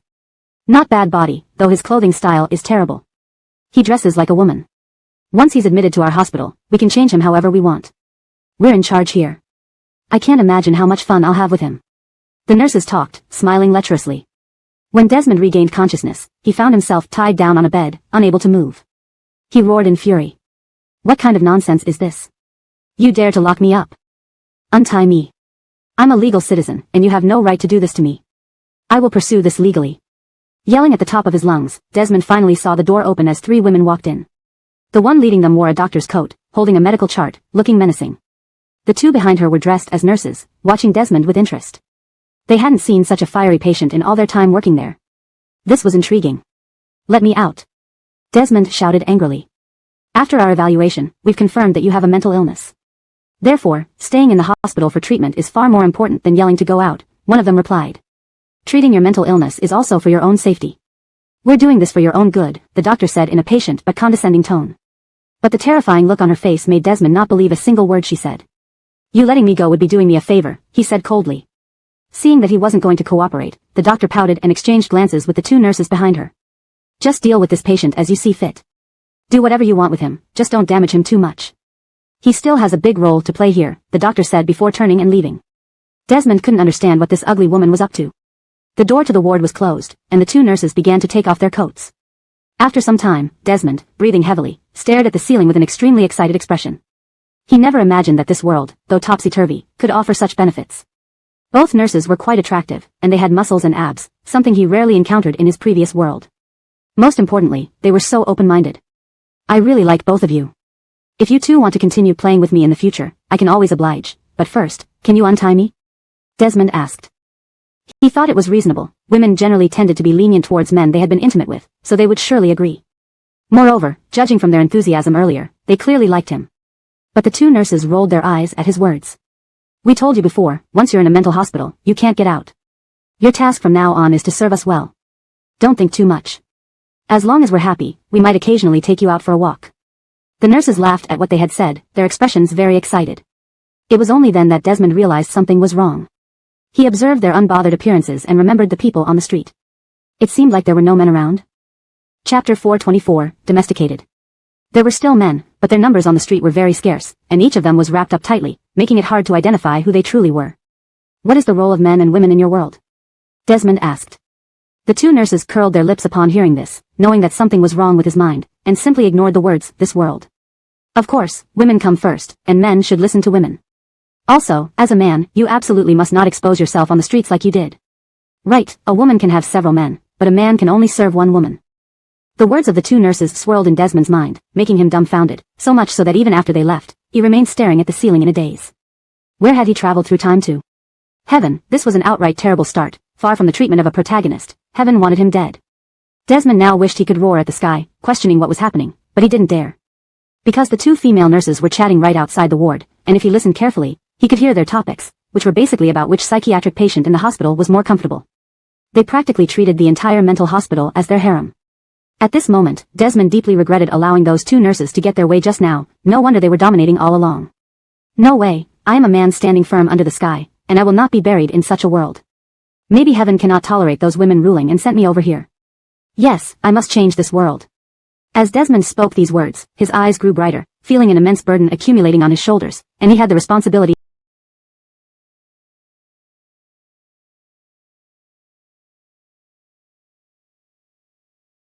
to enlighten all humanity. Moreover, he believed that winning over the wild women of this blissful world was far more challenging than taming modern-day rabbits, but also more impactful. You wait, I will make all women bow down before me, Desmond said ferociously. In the following days, he behaved very obediently, taking the medicine handed by the female nurses on time and in full dosage. However, he always kept the pills under his tongue, spitting them out secretly after the nurses left. Of course, he couldn't possibly take drugs that would genuinely affect his mental state. He did not want to become a man in this society. Finally, the doctor and nurses let down their guard against Desmond, granting him the privilege of dining with other patients in the open air. In the first few days, he showed no sign of any ulterior motives. But as time passed, Desmond found himself increasingly irritated by the sight of those men, and he no longer wanted things to continue like this. Breaking free from those women's constraints, now was the best time. Today, for some reason, all the doctors and nurses in the psychiatric hospital were having a meeting, and the patients were locked in a large room together. Each played with whatever was in their hands, looking vacant, their mouths curved into wide smiles. Everyone, listen to me. Desmond stood at the front, eyeing everyone fiercely. All the men looked at him, giving him the sense of being followed eagerly. Do you think it's normal that we strong men are overshadowed by women? Those women treat us like nothing, our attitude towards us is casual as if we're livestock. Why should they get to go shopping happily on the streets, go out to do what they like while we stay at home? If we continue like this, we'll be ruined by those women. I believe you all feel resentment just like me. Why don't we join forces and teach those women a good lesson? After Desmond said this, his blood boiled, believing he had stirred up a huge uproar. Yet, the men continued to look at him blankly, as if not comprehending what he said. Galank feudal women in ancient times, society had imposed shackles on them. If someone wanted to remove the shackles, they would find it strange and unacceptable. Habit is truly terrifying. So that's what you think? A cold voice sounded from behind him. Desmond felt his body hair stand on end and turned around to see the doctor smiling at him. Ignoring the syringe in her hand, she seemed rather approachable. I think what you said makes sense. Why should men be oppressed by women like us? But it's your own fault for being incompetent, and you deserve it. No matter how much you talk, these people won't understand you, you're only hurting yourself, the doctor remarked. Having said that, she plunged the syringe into Desmond's arm and pushed the clear liquid in. He tried angrily to escape, but because of the physical strength disparity between them, he was powerless, only able to endure passively. Before long, he fell into a deep sleep. When Desmond regained consciousness again, his mind was muddled. He only remembered his name, with a vague feeling that he had forgotten many things, but couldn't pinpoint what they were. How are you feeling now? Are you feeling any better physically? Have those peculiar thoughts in your head gone away? The nurse's gentle and caring voice sounded, prompting Desmond to turn his head, his cheeks flushing red. He didn't know why he felt shy, but his body told him so. Upon seeing this, the nurse immediately understood, smiling as she patted his head. You're behaving very well now. If you continue like this, I'll give you rewards in the future. What kind of reward? Desmond blinked his eyes, showing a confused and innocent look on his face, akin to a naive and pure young girl. The nurse smiled. Anything you like, I can give you. Desmond's cheeks turned even hotter, beaming with joy. He nodded. Okay, you promised me. The nurse turned away, her expression instantly turning icy and mocking. And Desmond would spend his dream life in agony, immersed in this delusion. Every day in his dream was real, but when he woke up and returned to modern society, would the domesticated version of him still adapt? The answer was no. Days had passed in Desmond's dream, but in reality, it had been mere moments. Brooke, should we buy some hangover medicine or honey water for that girl? Audrey asked worriedly. She felt helpless, standing there watching wasn't doing any good. Kelly nodded. Sure, let's check. The two picked up the Zachariah's key, locked the door and confirmed it couldn't be opened before heading out to the convenience store for hangover medicine and honey water. Back in the house, kitchen novice Kelly handled the hangover medicine while Audrey prepared the honey water. She filled a cup with warm water at the right temperature, entering the room softly. Wake up, take the hangover medicine first. Milagros on the bed mumbled unhappily. Beck, don't bother me, let me sleep a bit longer. Chapter 425, Dreaming? I'm not your dad, wake up, Kelly said again. Hearing the unfamiliar voice, the girl slowly opened her eyes. At this moment, her head was throbbing with pain as she saw someone who absolutely shouldn't be there. Am I dreaming a beautiful dream, Kelly? Milagros sat up abruptly, staring closely at the flawless face. Sure enough, she's the celebrity I adore. So beautiful. She's still gorgeous even this close, with no flaws on her face, looking good even without makeup. She chuckled, feeling proud of her discernment. Touched by the girl's genuine compliment, Kelly's lips curved into a smile. Audrey entered the room at this moment and gasped upon seeing how close the two were. What are you two doing? She hurriedly asked. Turning around upon hearing the voice, the girl immediately recognized Audrey, who often appeared alongside Kelly. Hee, I didn't expect the CP I shipped to be here too. This dream is so beautiful, please don't let me wake up, the girl said. Audrey and Kelly exchanged glances, both bewildered. What was wrong with today's youth that they were shipping a same-sex couple? Yet somehow, it felt exciting. Milagros continued babbling. Kelly, don't feel upset about that jerk breaking up with you. We modern women should get rid of scoundrels quickly and live happily ever after with other girls. It's more important for you and Audrey to have a good life. If I have time, I'll go online and curse that man. With all the fans together, we'll surely drive him crazy. Audrey's face turned beet red as the girl went on. Did she and Daphne really need to be concerned about their life together? Clearing her throat to interrupt, she said, cough. Just as she spoke, the girl's eyes lit up. Since this is my dream, you two should listen to me, right? Can you two kiss? Boom, something seemed to snap inside Audrey at that moment. It was her self-control. She yelped and set down the honey water before leaving. In contrast, Kelly remained remarkably calm. She's blushing. Shouldn't you chase after her? The girl asked. You're not dreaming now. We're both real people, Kelly said as she pushed the cup forward, letting the girl feel its warmth. Milagros was truly puzzled. Is a dream this caring? Can I even feel it? But even in her drunken state, the girl sensed something amiss. Staring dumbfounded at Kelly, she reached out and touched her, warm and soft. You. Ah. Milagros screamed, lying back down quickly and covering her head with the blanket, unable to believe how foolish she had acted in front of her idol. Moreover, she had shipped an unconventional CP and now the real deal knew. Get up and drink your medicine first, along with the honey water. We can talk about other things later, Kelly reassured her with a smile. Only then did the girl get up, dazedly drinking the sweet honey water and taking the sobriety pill. How are you both in my house? She asked. Then she remembered she had been drinking with classmates. How did she end up alone and in bed? Seeing the girl's puzzled expression, Kelly thought for a moment and decided to tell her the truth. After all, women face too many risks in this world. She needed to learn to identify and avoid them. As they say, experience teaches once learned. I took your father's taxi and figured you were in danger. He took your classmates to the police station, Kelly explained. She recounted what she had deduced. Milagros shifted from confusion to disbelief, then anger. Her whole body trembled. I never expected him to be that kind of person. He told me he considered me a true friend, a brother. That's why I agreed to drink with him. Tears streamed down her face as she struggled to comprehend. Though what Kelly described hadn't happened to her, could it be happening to another version of herself in a parallel world? Milagros felt her heart bleed. Just take men's words lightly, don't trust them, Kelly advised. Wiping her tears, the girl nodded. I'll definitely be more cautious from now on. I won't fall for this trick again. Thank you so much. If it weren't for you, my life would be ruined. I can't imagine what my father would do if I jumped off a building. He would certainly follow me. Milagros grew up in a single-parent family, raised only by her father since childhood. People always say stepmothers bring stepfathers, but her father chose not to remarry. Despite his good character, neighbors and relatives kept introducing potential matches, but he never agreed. From a young age, the girl knew she had to repay her father when she grew up. He had only her, and she had only him.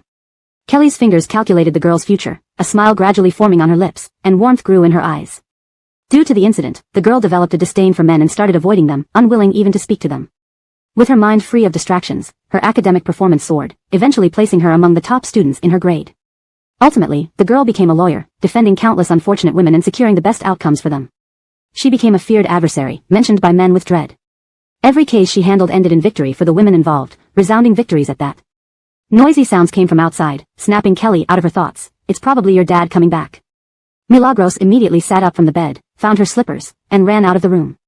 Kelly followed her, watching as she dove into her father's arms like a fledgling sparrow. Beck, I really didn't think he was such a scumbag. I almost put both of us in danger. How could I be so stupid, she sobbed. Seeing his daughter in such a pitiful state, the Zachariah couldn't bear to blame her. Initially, he hadn't intended to blame her either because, as a man himself, he understood how vile some men could be. Sometimes, these situations were unavoidable for girls. In the end, it was his failure as a father, not teaching her well enough about the dangers in society. It's okay, sweetheart. Let's just put this behind us. We'll be more careful in the future. That man has been sent to the police station. Our living room has surveillance, which caught him talking on his phone with those people. The evidence is clear. That scoundrel has no shame. Even in the police station, he dared to act crazy and foolish. Honestly, whether he's pretending or not, he deserves prison, even if he dies there today. The Zachariah clenched his teeth, genuinely angry at the existence of such a menace in society. Kelly touched her nose, a trace of helplessness flashing through her eyes. Milagros nodded, that's great. A despicable man like him should spend his life in prison and never see the light of day again. Chapter 426, Waking Up the Love-Addled Brain. After the father and daughter exchanged pleasantries, they finally remembered that there was someone else with them. Milagros's face was flushed red as she looked at Kelly. I really like you a lot. It's such a rare opportunity to meet you, could you give me an autograph? Besides being her favorite female celebrity, Kelly was now also her rescuer. She felt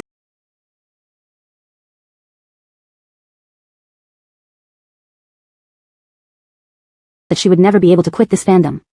Sure, Kelly nodded in agreement. Milagros ran back to her room and brought out a postcard she had bought along with a marker pen, handing them over to Kelly.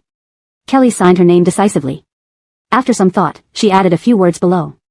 Wish you peace and safety, may all your wishes come true. Thank you so much, the girl exclaimed in surprise. Looking at the postcard, she smiled genuinely, feeling like the happiest person in the world at that moment. How could her idol be so kind? Why don't you stay for dinner? My cooking isn't bad, the Zachariah said cheerfully. Faced with the savior of his daughter, besides expressing gratitude, he felt even more grateful.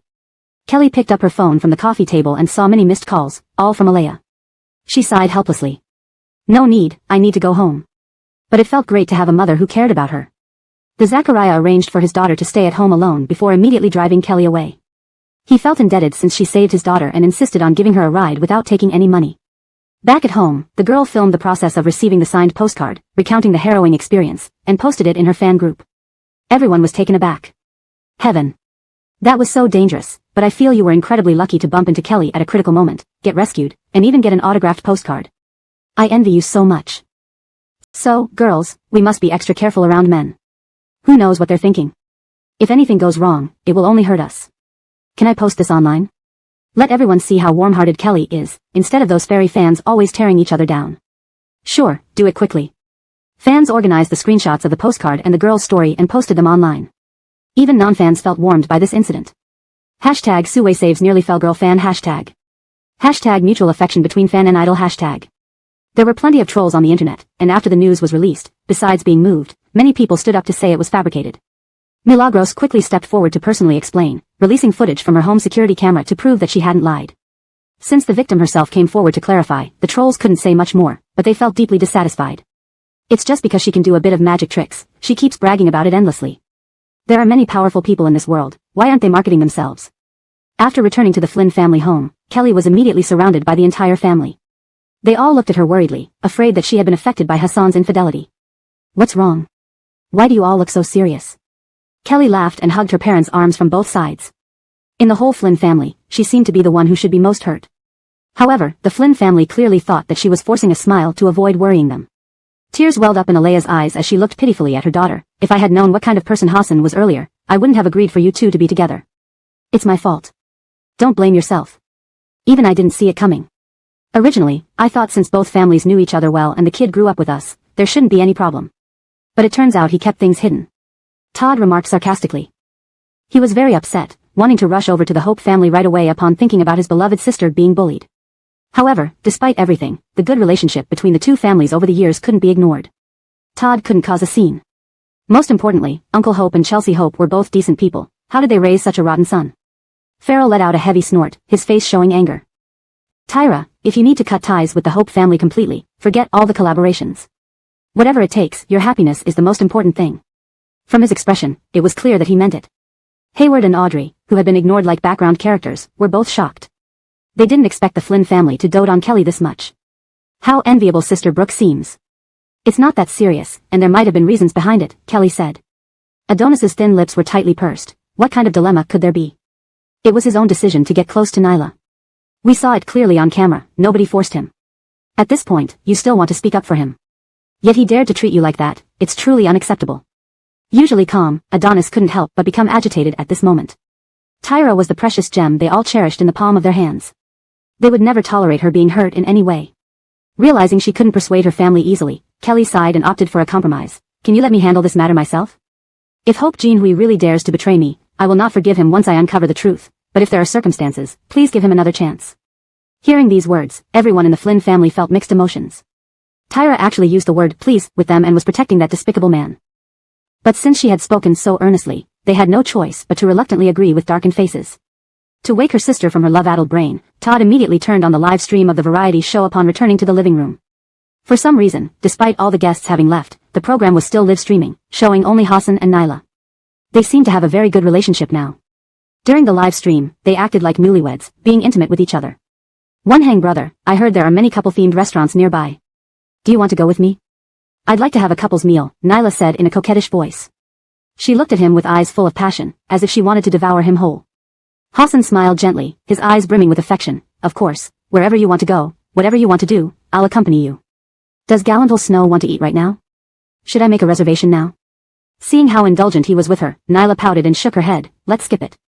I just want to stay at home with you. One hang brother, let's stay together forever, growing old together, side by side. Chapter 427, Father and daughter are both gone. Hassan looked at Nyla, who said she wanted to grow old with him. He originally intended to agree but felt inexplicably distressed. He held his chest with a complicated expression and muttered two words, Tyra. At this moment, the live broadcast captured Hassan's extremely pale face, and he was biting his teeth as if enduring something. TCH, calling out Tyra at this time, useless, what a pretentious act. Todd commented sarcastically. Kelly's eyes were profound as she watched Hassan on the screen. From an observer's perspective, she was sure there was something wrong with him. He must be controlled by something, but how did Nyla manage to do this? Big brother Arden. Nyla shrieked. Hassan blinked in confusion as he looked at her and heard her ask, "What were you saying just now? Why did you mention that woman? Clearly, we are together now, yet you still think of her?" After angrily shouting these words, Nyla immediately ran upstairs as if she no longer wanted to be with Hassan. He watched her back and sat there, frowning without following her. The comments section buzzed with varied reactions. What's going on between these two? They seem like two lunatics. They get along 1 minute and fight the next. I came here to see the jerk and his mistress duo, but now it looks like they really belong together. Stay away from Kelly, she is the emotionally stable one. Our little fairy has every right to be angry. Talking about the ex-girlfriend when being with the current girlfriend isn't exactly making things pleasant for anyone, is it? You guys use current girlfriend and current girlfriend so casually. Clearly, it's a third party who has risen to power. Next time, remember to play it correctly. I feel Kelly alone is the best, and everyone should go check the trending topics to see how our darling interacts with fans. Kelly's fans flooded the comments, while Nyla, who had gone upstairs into the live stream to watch Hassan's reaction, frowned and exited the app to check Weibo and the trending topics. Her face grew worse. She hadn't expected that bitch to cause so much trouble in such a short time. Helping fans?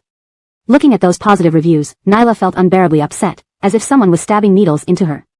Why did everyone call her the mistress now, while Kelly managed to win over a large number of fans and became a beauty idol praised by all? What if this fan dies? At this moment, her murderous intent couldn't be controlled anymore. Nyla immediately found a hacker and paid a hefty sum to find out the girl's address, planning to visit tonight. She already imagined some very painful deaths for them. Surely the girl and her father would be happy too. Fully focused on the girl, Nyla ignored Hassan downstairs and didn't even come down for dinner. Everyone speculated that she was sulking. It wasn't until nightfall that she silently left her room and took a taxi to the place investigated by the hacker. An old-fashioned residential building where those two trash lived. Nyla sneered, feeling her status drop as she stepped inside, especially knowing Kelly stayed in this kind of place for so long. Indeed, a small-town person, maybe her environment growing up wasn't even as good as this, but naturally adapted. Humbling a song, Nyla climbed the stairs happily. At that moment, the girl was on a voice call with a friend. I don't know what I was thinking when I sobered up. My face was so hot, and I made such a fool of myself in front of my goddess. But you know what? The goddess is really gentle and kind-hearted. She even brought me medicine to sober up. I feel like this incident will give me something to brag about forever. Milagros's face glowed red with excitement. When someone knocked on the door, she thought her dad, who worked as a Zachariah all day, was home. She opened the door with her phone in hand. But what the girl never expected was to see a familiar face, Nyla. Why is she here? What are you doing at my house? Milagros frowned, asking. Because the person in front of her was a celebrity, she sensed no danger.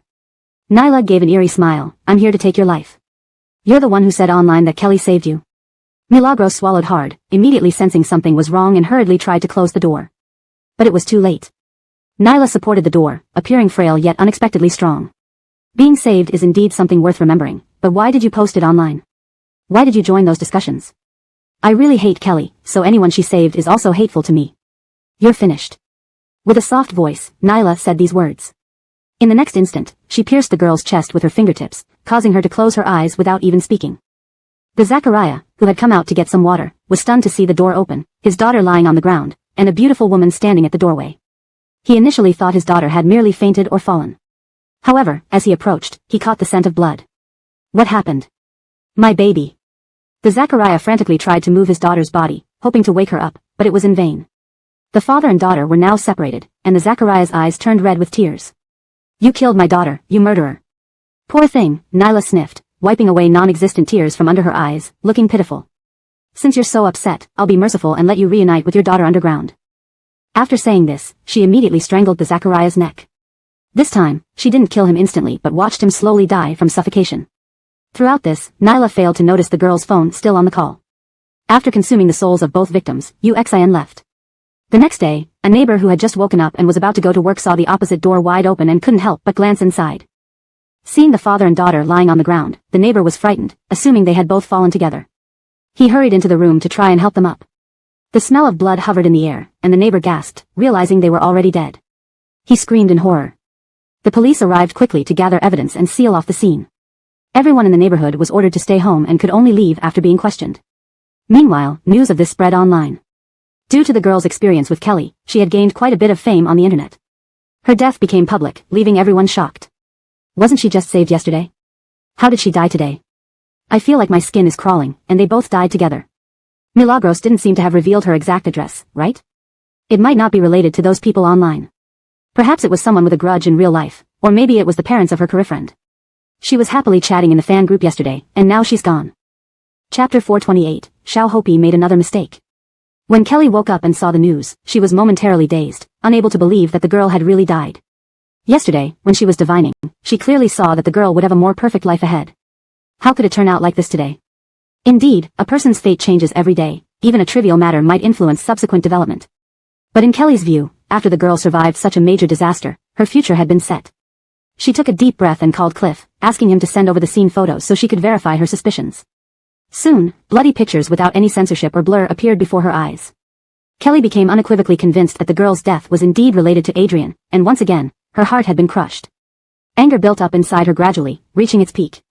Unable to tolerate this demon causing havoc in the human world any longer, she heard her phone ding as several messages from Cliff came through.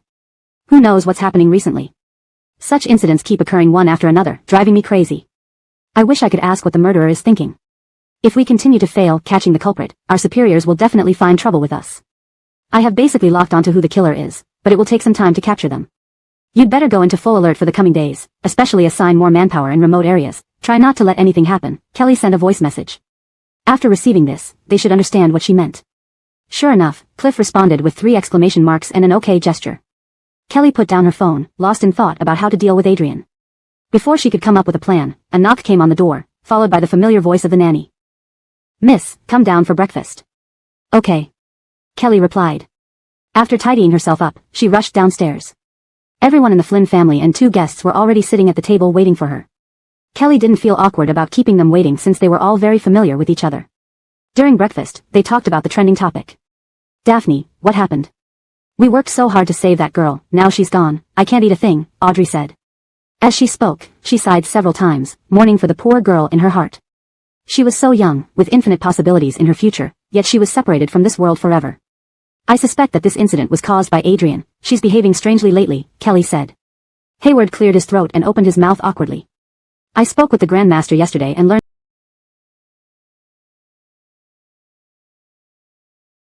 that the book I showed you wasn't the complete version. In the case of dual souls in one body, if one soul is killed by the other, the remaining soul will inherit the memories and abilities of the deceased." The faces of Audrey and Kelly turned pale immediately. No wonder Adrian seems so strange. "You idiot, this is the most crucial information, and you omitted it. Do you know how many people have died because of this?" Audrey threw down her chopsticks, almost breaking down. The rest of the Flynn family didn't know what she was talking about, and they looked at her in shock. "I didn't do it on purpose. I've never read much about this, but I admit it's my fault. After this matter is resolved, I'll report my mistake to my superiors," Hayward said apologetically. Thinking of the people who had died, and the girl who was so adorable just yesterday, Audrey covered her face and sobbed bitterly. Apart from being angry at Hayward, she was also furious with herself for being powerless. Why didn't she know these things? There's no point in regretting now. What we need to do most is seize the opportunity to solve the problem with Adrian, Kelly said. Hayward nodded. Grandmaster told me there's a way to purify the remaining ordinary soul. Just have another living soul enter her body and assimilate it. I can do it. He didn't mention that entering the body also posed danger. Because Hayward had decided to sacrifice himself. Why would a man go into a woman's body? I'll do it. I know it's dangerous, but it doesn't matter. Consider it as my penance for those who died. Audrey wiped away her tears. She became a police officer because she had a sense of justice, and she sincerely felt guilty towards those people. She had the chance to save their lives but failed to do so. Compared to your ordinary souls, my soul is more suitable, Kelly said. The 3 of them looked at each other, none willing to agree to let the others risk themselves. But Kelly was telling the truth. Of course, an ordinary person's soul cannot compare to a divine soul. Even if Adrian devoured countless souls, she could not match it. However, Audrey and Hayward were unaware of how special she was and silently persisted. Let's eat first. After the meal, I'll show you something, Kelly said. Perhaps it was time to reveal some truths to them. After this period of interaction, she clearly considered them true friends, the kind she could speak honestly with. After eating, the 3 of them went upstairs. The others in the Flynn family watched in shock, not understanding what they were doing. Weren't those kids just saying that this matter is related to Xiao Hopi? Has she made another mistake? Alea murmured. No matter how you look at it, her daughter had been raised under her guidance. How could she not feel distressed? Alea had always paid close attention to this daughter from childhood, providing the best education and even consulting psychological experts. Why did her daughter turn out like this now? Was it her as a mother who had failed? Did she raise her daughter poorly? Honey, haven't you forgotten what Tyra told you before? Farrell held Alea's hand, his face filled with sympathy. Some people have inferior genes embedded in their bloodline. No matter how we educate them, it won't make any difference. If our education really had problems, why would all our sons be fine? They've never done anything seriously wrong since childhood and are even more outstanding than one another. This sounded reasonable, and Alea nodded with a smile. You're right. But Xiao Hopi used to be our daughter no matter what. I hope she can improve in the future and not make mistakes after this incident ends, Alea said. If Kelly were present, she definitely wouldn't dare to say such things. Todd rolled his eyes. Tamara, expecting that kind of person not to make mistakes is like expecting a pig to climb a tree. Don't even think about it. This sarcastic tone made Alea grit her teeth. Chapter 429 Attempting Refinement. I don't expect Gianna to be mistake-free, but I do hope that you can become more accomplished in the future and not stay idle at home all day long. What about your piano career? It seems like you haven't played much lately. Are you planning to let it go to waste? Should you start handling company affairs? Enraged, Alea shifted her attention to her younger son. Todd, inwardly questioning why he had opened his mouth just now. He forced a smile through a mouthful of bread. Tamara, if you're going to talk to me like this, you might as well continue worrying about Nyla. As for my own career, I've got my own plans. I'm heading upstairs to play some games. After saying this, Todd dashed up the stairs as if fleeing for his life, leaving Alea so furious that she rolled her eyes. She glanced sideways at her smirking husband and pinched his soft abdomen. Look at your good-for-nothing son. If this keeps up, he'll be ruined. Moreover, our son isn't only mine. When I criticize him, you should at least say something too. Isn't it supposed to help make our son better? Farrell scratched his head. Well, every generation has its own blessings. No matter what you say, it won't help. Besides, we have a big family business. Supporting an aimless son is entirely manageable. Alea felt dizzy at the sight of her useless husband and finally understood where Todd got it from. Though Farrell was not yet retired, he immediately handed over the company to him once Adonis grew up and could shoulder the burden alone, choosing instead to enjoy his twilight years. Thinking of this, Alea oddly felt sorry for her elder son. Upstairs. As Kelly flipped her hand, divine power surged forth, the golden holy light blinding the two men present. In the past, she had only used strands of divine power at a time, never like today. Master, your spiritual energy seems different from ours, Hayward said. Audrey's eyes gleamed, feeling inexplicably weak-kneed, wanting to kneel and submit. I indeed differ somewhat from ordinary people, which makes my soul extremely powerful. Matters like the one you mentioned earlier can be left to me, Kelly replied. Upon hearing this, both men exchanged glances and nodded in agreement, finding it reasonable. Compared to her, they truly were unworthy. But if your soul wants to intrude, it must catch the target off guard, which is hard to control, Hayward added. Kelly nodded, and the three fell silent again, unsure how to proceed. Suddenly, Kelly's phone rang. It was Cliff calling. Upon answering, her eyes lit up with the news.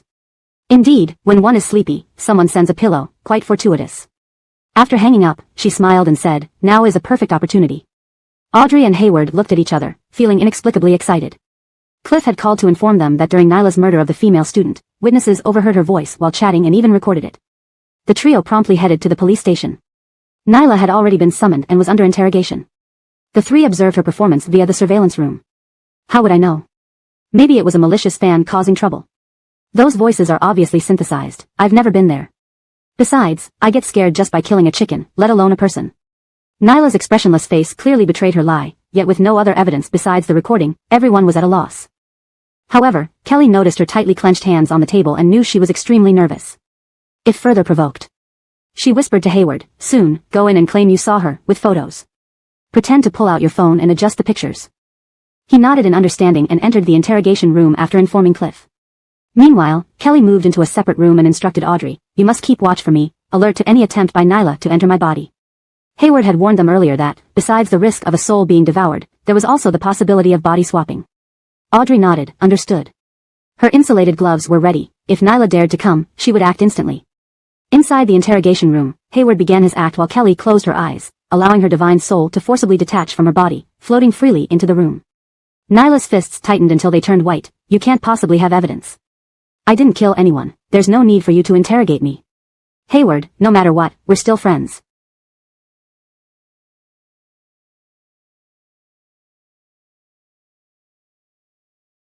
There's no need for you to do this.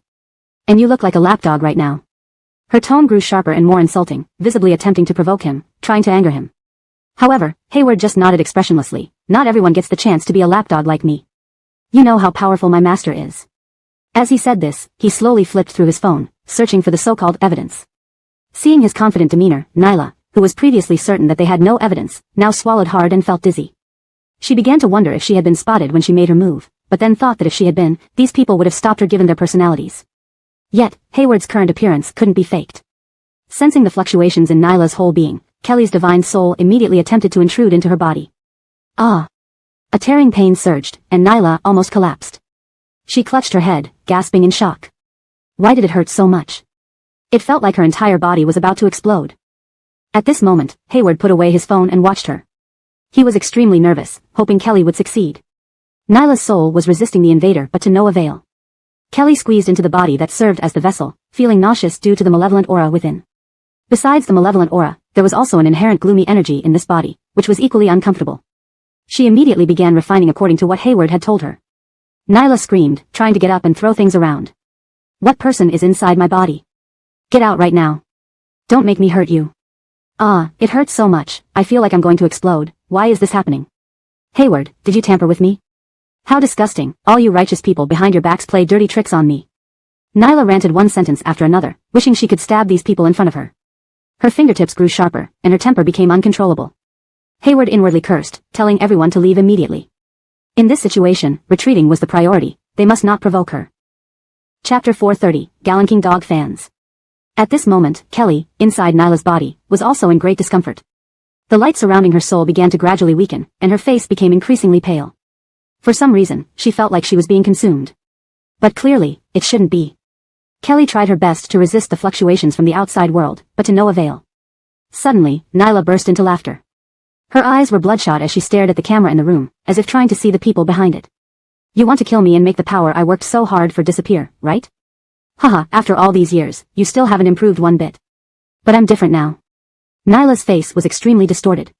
Through the surveillance, it seemed as if her face had changed into that of a man's. I will take this delicious soul, she said. Audrey watched Kelly's body become paler and paler, unnaturally white, like a ghost. She shivered and hurriedly called Hayward, wanting to ask what was going on, but he didn't answer because he was also panicked. He was calling the patriarch, damn it, don't mess up Sister Gwilbrook. Cliff was dumbfounded, not understanding what these Hopinbu people were doing. He always felt that these Hopinbu people were quite crazy, but he didn't expect them to get even crazier now. Kelly realized she had been tricked. She quickly used her divine power to envelop her surroundings and attempted to leave the body, but it was impossible. However, this body couldn't harm her either. She could see the outside world through Nyla's eyes. Time passed, and everything around her returned to normal. Nyla sat with her leg crossed, full of defiance, daring anyone to do anything to her.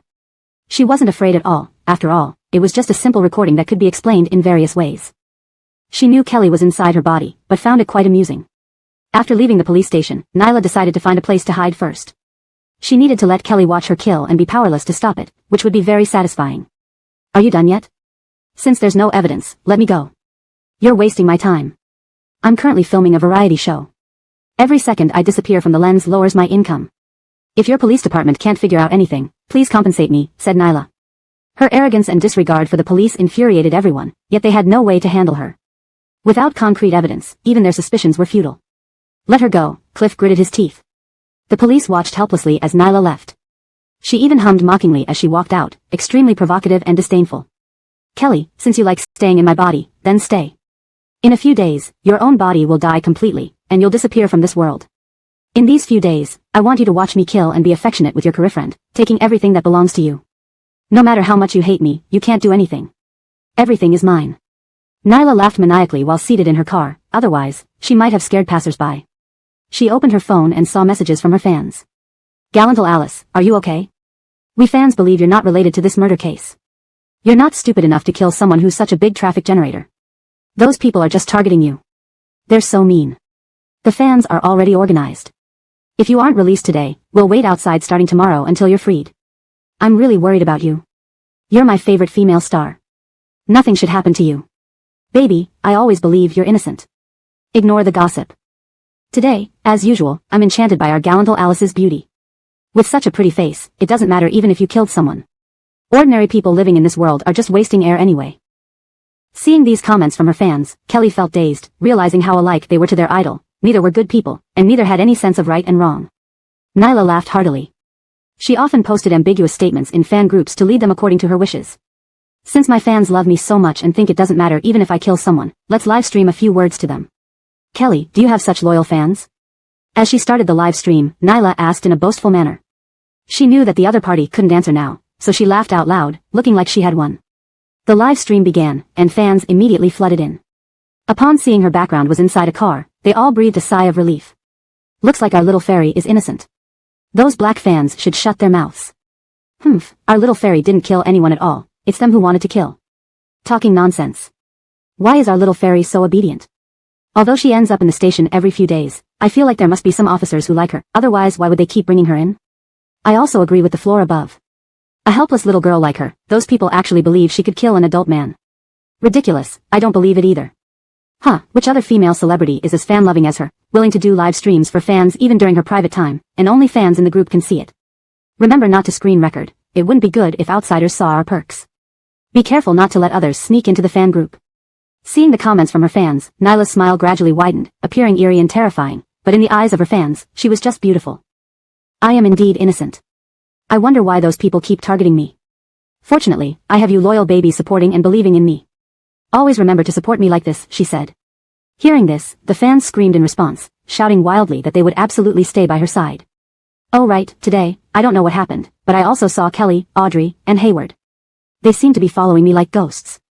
Nyla pouted, feigning distress. If only there were a way to make these three disappear completely, it would be so much less troublesome now. Chapter 431, Help the Gallant Alice. Nyla's leading words successfully whipped up the fans into a frenzy. Right, those shameless people who hurt the gallant Alice should be made to disappear from this world. There's a saying that laws cannot deal with the masses. If everyone acts together, even murder might go unpunished, right? Suddenly, I have a bold idea. How about we help the gallant Alice and get rid of those she dislikes? The person above me, it seems like we're on the same wavelength. Want to set a time to talk in detail? I happen to be free recently, and I'm not yet an adult. Yeah, that's right. As minors, we don't bear any legal responsibility. Any babies among the fans, contact me, I'll take you on some thrilling adventures. Do we plan to finish off those sluts? Count me in. Seeing the fans' words aligning with her wishes, Nyla felt very satisfied but pretended to be shocked and afraid. What are you talking about? Absolutely don't do that, we are all law-abiding citizens. I know you care about me, just speaking up for me online is enough. Never do anything wrong in real life. Nyla repeatedly warned them. However, while praising the gallant Alice as kind, the fans still discussed forming a group chat. Trapped inside Nyla's body, Kelly was seething with anger but powerless to act, utterly dejected. She sat cross-legged, cultivating divine power to make her soul stronger. If it were Kelly when she was the deity of Deer Spirit Mountain, this mere body with ominous energy wouldn't affect her at all. But now, she was barely a fraction of her former self. There will always be a chance, just need to become stronger. Seeing the fans had already created a chat group and were eager to act, Nyla ended the live stream and drove to the villa where the show was being recorded. At the police station. Watching Kelly with her eyes tightly closed, Audrey and Hayward looked worried and anxious. What can we do? Why hasn't Sister Brooke woken up? Did she fail? Is something wrong? Audrey, teary-eyed, looked at Hayward, unwilling to think the worst but faced with the reality before her. If she could wake up, Kelly would have opened her eyes long ago. I don't know either. Logically, there shouldn't be a problem, but Nyla seemed perfectly fine and still in control of her body when she left, Hayward murmured. He didn't know what to do either. Give me back my Sister Brooke. Audrey was on the verge of breaking down, shouting angrily at Hayward. She knew this wasn't entirely his fault, but she needed someone to vent her anger on. I'm sorry, I shouldn't have suggested this, Hayward murmured. His voice choked a few times as he wiped away tears, trying to look more manly. Seeing him so pitiful, Audrey wasn't as angry with him anymore. She tried to calm herself down. What matters now is to keep the Flynn family in the dark. They'd panic if they knew Sister Brooke was in danger but can't help. Then, let's take Sister Brooke to the hospital for intravenous nutrition to maintain her bodily functions. We'll also ask the other bigwigs if they know how to handle this situation. Hayward nodded. Okay, let's do as you say. He was incredibly grateful that Audrey was sharing the burden of this matter. She usually seemed stupid and cowardly but turned out to be quite useful. Neither of them knew that unseen dangers awaited them. Kelly followed Nyla back to the villa, forced to see Hassan again. She suddenly froze, noticing the black line connecting the two of them. Using Nyla's eyes, she saw exactly what Nyla could see. This black line must be the key reason why Hassan was acting abnormally. 1GE, those people online say I killed someone. How could that be? Nyla said in a pitiful tone. Facing her, Hassan's expression was grave. Think with your head, you're innocent. I can't understand those people's minds. Xiao Hopi, don't take crazy people seriously. The word crazy coming from his mouth was ironic.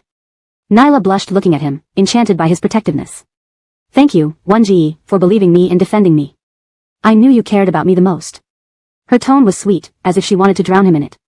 Hassan nodded, hesitated slightly with a somewhat stiff movement, then lifted his hand to pat her head. Don't take what those people say to heart. I only want you to be happy, he said. Hearing this, Nyla almost burst into joy, feeling extremely satisfied due to Kelly inside her body. In the live stream room, seeing her safely back in the villa, the fans' stance changed. Actually, some people are just crazy. No matter how you think about it, Nyla could never really kill someone. Those people were so absolute in their statements, now they've been proven wrong, right? Actually, when I first heard she was suspected of murder, I thought it was absurd. Now I just want to laugh. She's out of the police station after all. But didn't you hear that recording? It was clearly Nyla's voice. Gallensteining to it once made me feel really creeped out and very uncomfortable. With modern technology, anything is possible if you want it to be. Stop spreading such fear-mongering nonsense here, okay? Kelly remained inside Nyla's body, watching her interact with Hassan. Though their words were somewhat sweet, their actions stayed completely appropriate. It wasn't that Nyla didn't want to get closer, it was that Hassan simply wouldn't allow it. Every time she approached him, he would instinctively move away. To avoid raising suspicions among the live stream viewers, she had no choice but to behave properly. Night fell, and the live stream camera was turned off. In Nyla's room, she put down her phone after checking the fan group chat, then closed her eyes with interest. Kelly, how do you feel being inside my body? Don't you think Hassan and I are quite affectionate? He will soon be my man, she said proudly. Deceiving others can work, but deceiving yourself, don't you find it pointless? Kelly replied coldly. Her tone carried a mocking laugh. Nyla, even though you use schemes to get close to Hassan, my eyes tell me he still strongly resists you. It seems your methods aren't good enough yet. Those harsh words made Nyla's face twist with anger. Gnashing her teeth fiercely, she wanted nothing more than to kill Kelly who was inside her body at that moment. But she couldn't. You actually say that? Then I'll show you how your man will be with me. Nyla spoke in a coarse voice. She got up from the bed and hurried to the door, stopping outside Hassan's room and banging on it forcefully. Chapter 432 Hassan's Refusal. The door opened, revealing Hassan's slightly weathered yet still handsome face. Xiao Hopi, is there something wrong? He asked. Nyla nodded, her eyes sparkling as she looked at him. Brother Arden, can I come into your room and chat with you? I was really scared today at the police station. All I could think about was you, and I need some comfort from you. With what she had said, even out of friendship, Hassan couldn't refuse her. He nodded and stepped aside. Nyla's face lit up with a victorious smile as she immediately slipped in. Inside her body, Kelly clenched her fists, feeling an inexplicable complexity in her emotions.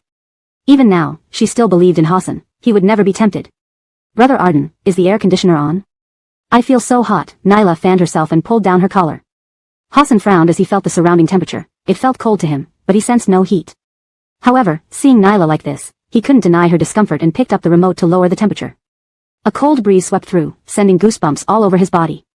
Is the temperature better now? He asked warmly. The corners of Nyla's mouth twitched slightly, filled with regret. She shouldn't have rushed over out of impulse, after all, Hassan wasn't truly willing to get close to her. But the words were already out, and with Kelly present, there was no turning back. The temperature is perfect now, thank you, Brother Arden. Nyla gave a sweet smile. As a girl, it's better for your health if the room is warmer, Hassan said. In that moment, he acted like an older brother, completely unaffected by Nyla. She gritted her teeth. She had noticed that when Kelly was around, Hassan treated her better, otherwise, he became distant. Perhaps it was because of the comparison. Brother Arden, will you be my career friend? Nyla gathered her courage and finally asked. Hassan hadn't expected this question and immediately frowned disapprovingly. Xiao Hopi, I don't think we're that kind of relationship. Although Kelly and I did break up due to some conflicts, there will likely be a day when we reconcile. Please don't bring this up again, I don't want it to affect our relationship. His words were harsh, and Nyla's face flushed with both anger and embarrassment. She had hoped to make Kelly jealous, but the outcome was quite the opposite.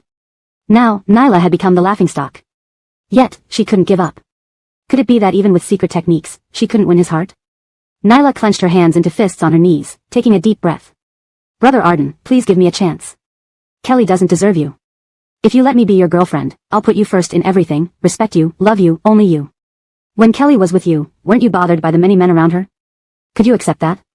Hassan pursed his lips. When Nyla said this, he felt anger, not towards Kelly, but at her. My relationship with my girlfriend is something only the two of us can understand. We don't need outsiders to judge it, he said solemnly. Then, looking at Nyla, he issued a clear dismissal. I think it's late. You should get some rest. Can you leave my room now? Of course, if you don't leave, I can sleep in another room. His words were cold and ruthless, leaving no room for hope. As he refused, Nyla watched helplessly as the black threads built up from their interactions slowly faded. Nyla was certain that if the threads of fate disappeared entirely, he wouldn't even glance at her anymore. Back in her own room, she sat on the floor and cried bitterly. Thinking of Kelly inside her, Nyla choked on her tears. Are you proud of yourself, making him love you so much that he's even willing to abandon me? I've tried so hard to get him, even paying 1,000-fold efforts, yet his eyes only see you. Kelly thought about Hassan's reaction and sincerely replied, yes, I'm proud. Having such an understanding and loving career friend made one's heart feel lighter. Of course, Kelly didn't quite understand why, when they were in the villa, Hassan had always been confrontational with her. Nyla was nearly driven mad. Neither Hassan nor Kelly were easy to deal with. As the saying goes, forcing something never turns out well. But she would twist it anyway. Her gaze became increasingly fierce as she wiped the tears from her face. Kelly, I won't let you have your way.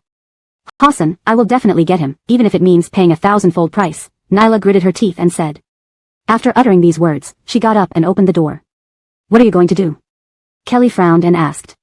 She could sense that Nyla's emotions were very unstable now, and her heart was filled with intense murderous intent. What else can I do? Of course, I'm going to kill and feed on souls to strengthen the threads of fate with the chi produced from refining them. Tonight, I'll deal with that audacious woman who dared to play a recording for the police. Kelly, remember this forever, these people die because of you. If it weren't for you, that man wouldn't have come to me, allowing me to turn the tables. Nyla laughed maniacally as she spoke, looking completely deranged. She herself didn't realize that her state was off, nor did she notice the person following behind her. It was Hassan. He had been sitting in his room reflecting for a while, feeling that his words were indeed too harsh. He wanted to make things clear again with Nyla about not wanting another girlfriend and hoped she would start considering other men. But when he opened the door, he saw her walking out, seemingly talking to herself, so he followed her without thinking, only to overhear these words unexpectedly. There wasn't anyone around. Who exactly was she talking to? Moreover, Hassan thought he heard Kelly's name from Nyla's mouth. He had an ominous feeling that something was waiting to be uncovered, and the truth was right before his eyes. Nyla mumbled to herself, walking faster and faster. She had already located the girl who leaked the voice message, who lived nearby and was in the same class as the Zachariah's daughter whom Kelly had saved. Nyla, if you dare to kill in front of me, I'll never let you off easily. Kelly's voice was cold, expressing unprecedented anger. However, Nyla didn't take it seriously at all, finding it extremely amusing. Chapter 433, discovered by Hassan. Don't think I don't know. You can't get out of my body, no matter how angry you are, you can only rave in despair. Nyla said with a mocking tone. Her mood was much better now, and she even hummed a song. Nyla, it's not too late for you to turn back. Otherwise, don't blame me for being ruthless. Kelly warned again. At the same time, she accelerated her cultivation of the divine soul, hoping to leave this body within half an hour. Hey, do you think your Brooke sang, preaching about the sea of suffering and the path to redemption? Nyla mocked. As she spoke, her steps became even quicker. The more Kelly did this, the more it proved that she was uncertain and scared. Nyla imagined how entertaining it would be when she strangled that meddling girl, and how Kelly would react. It took 20 minutes to reach the girl's home, and the whole journey was silent except for footsteps. Hassan had been following at a distance, unnoticed by Nyla. Seeing her pull open the locked entrance door, he was stunned, amazed by her newfound strength. Incredulous, Hassan slipped inside before the door closed. Nyla climbed the stairs loudly, deliberately making a lot of noise. This made it easier for Hassan to follow her.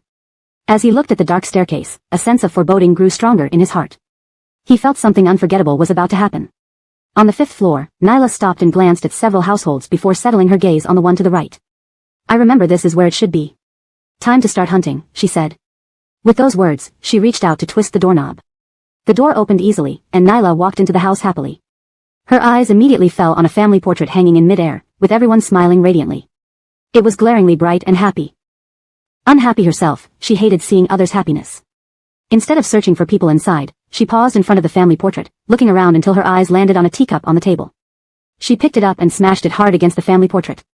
Glass shattered instantly, bringing the picture down to the ground, where faces were obscured, much to Nyla's satisfaction.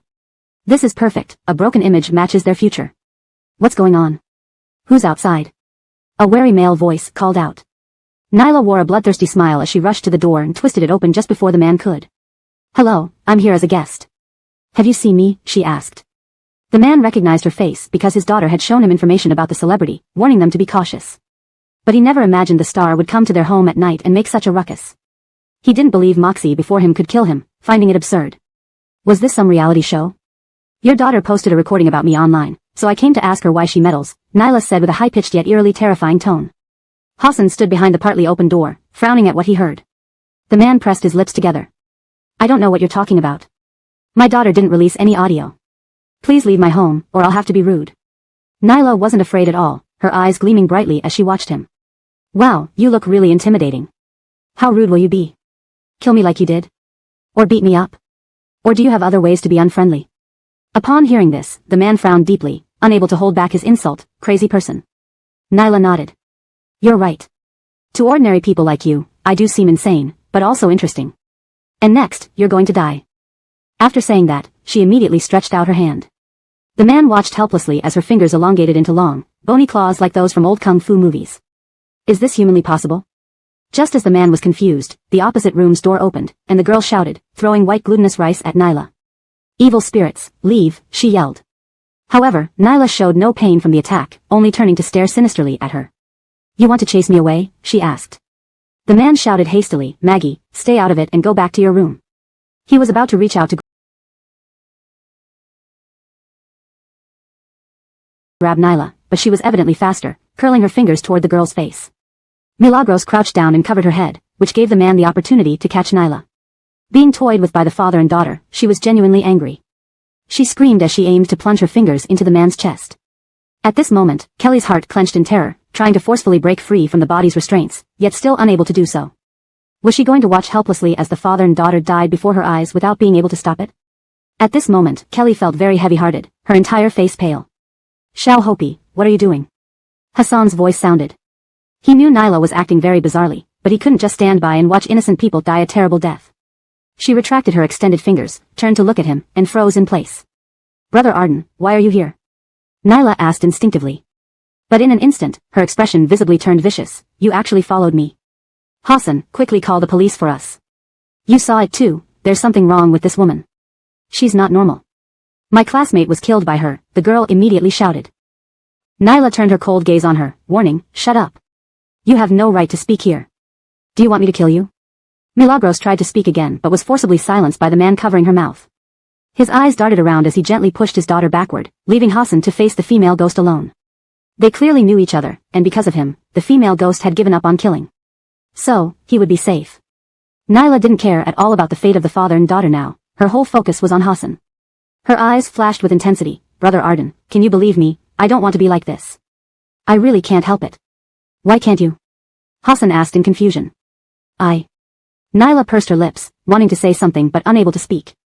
Deciding to give up on trying to explain, she wiped away her tears, her demeanor turning resentful in an instant.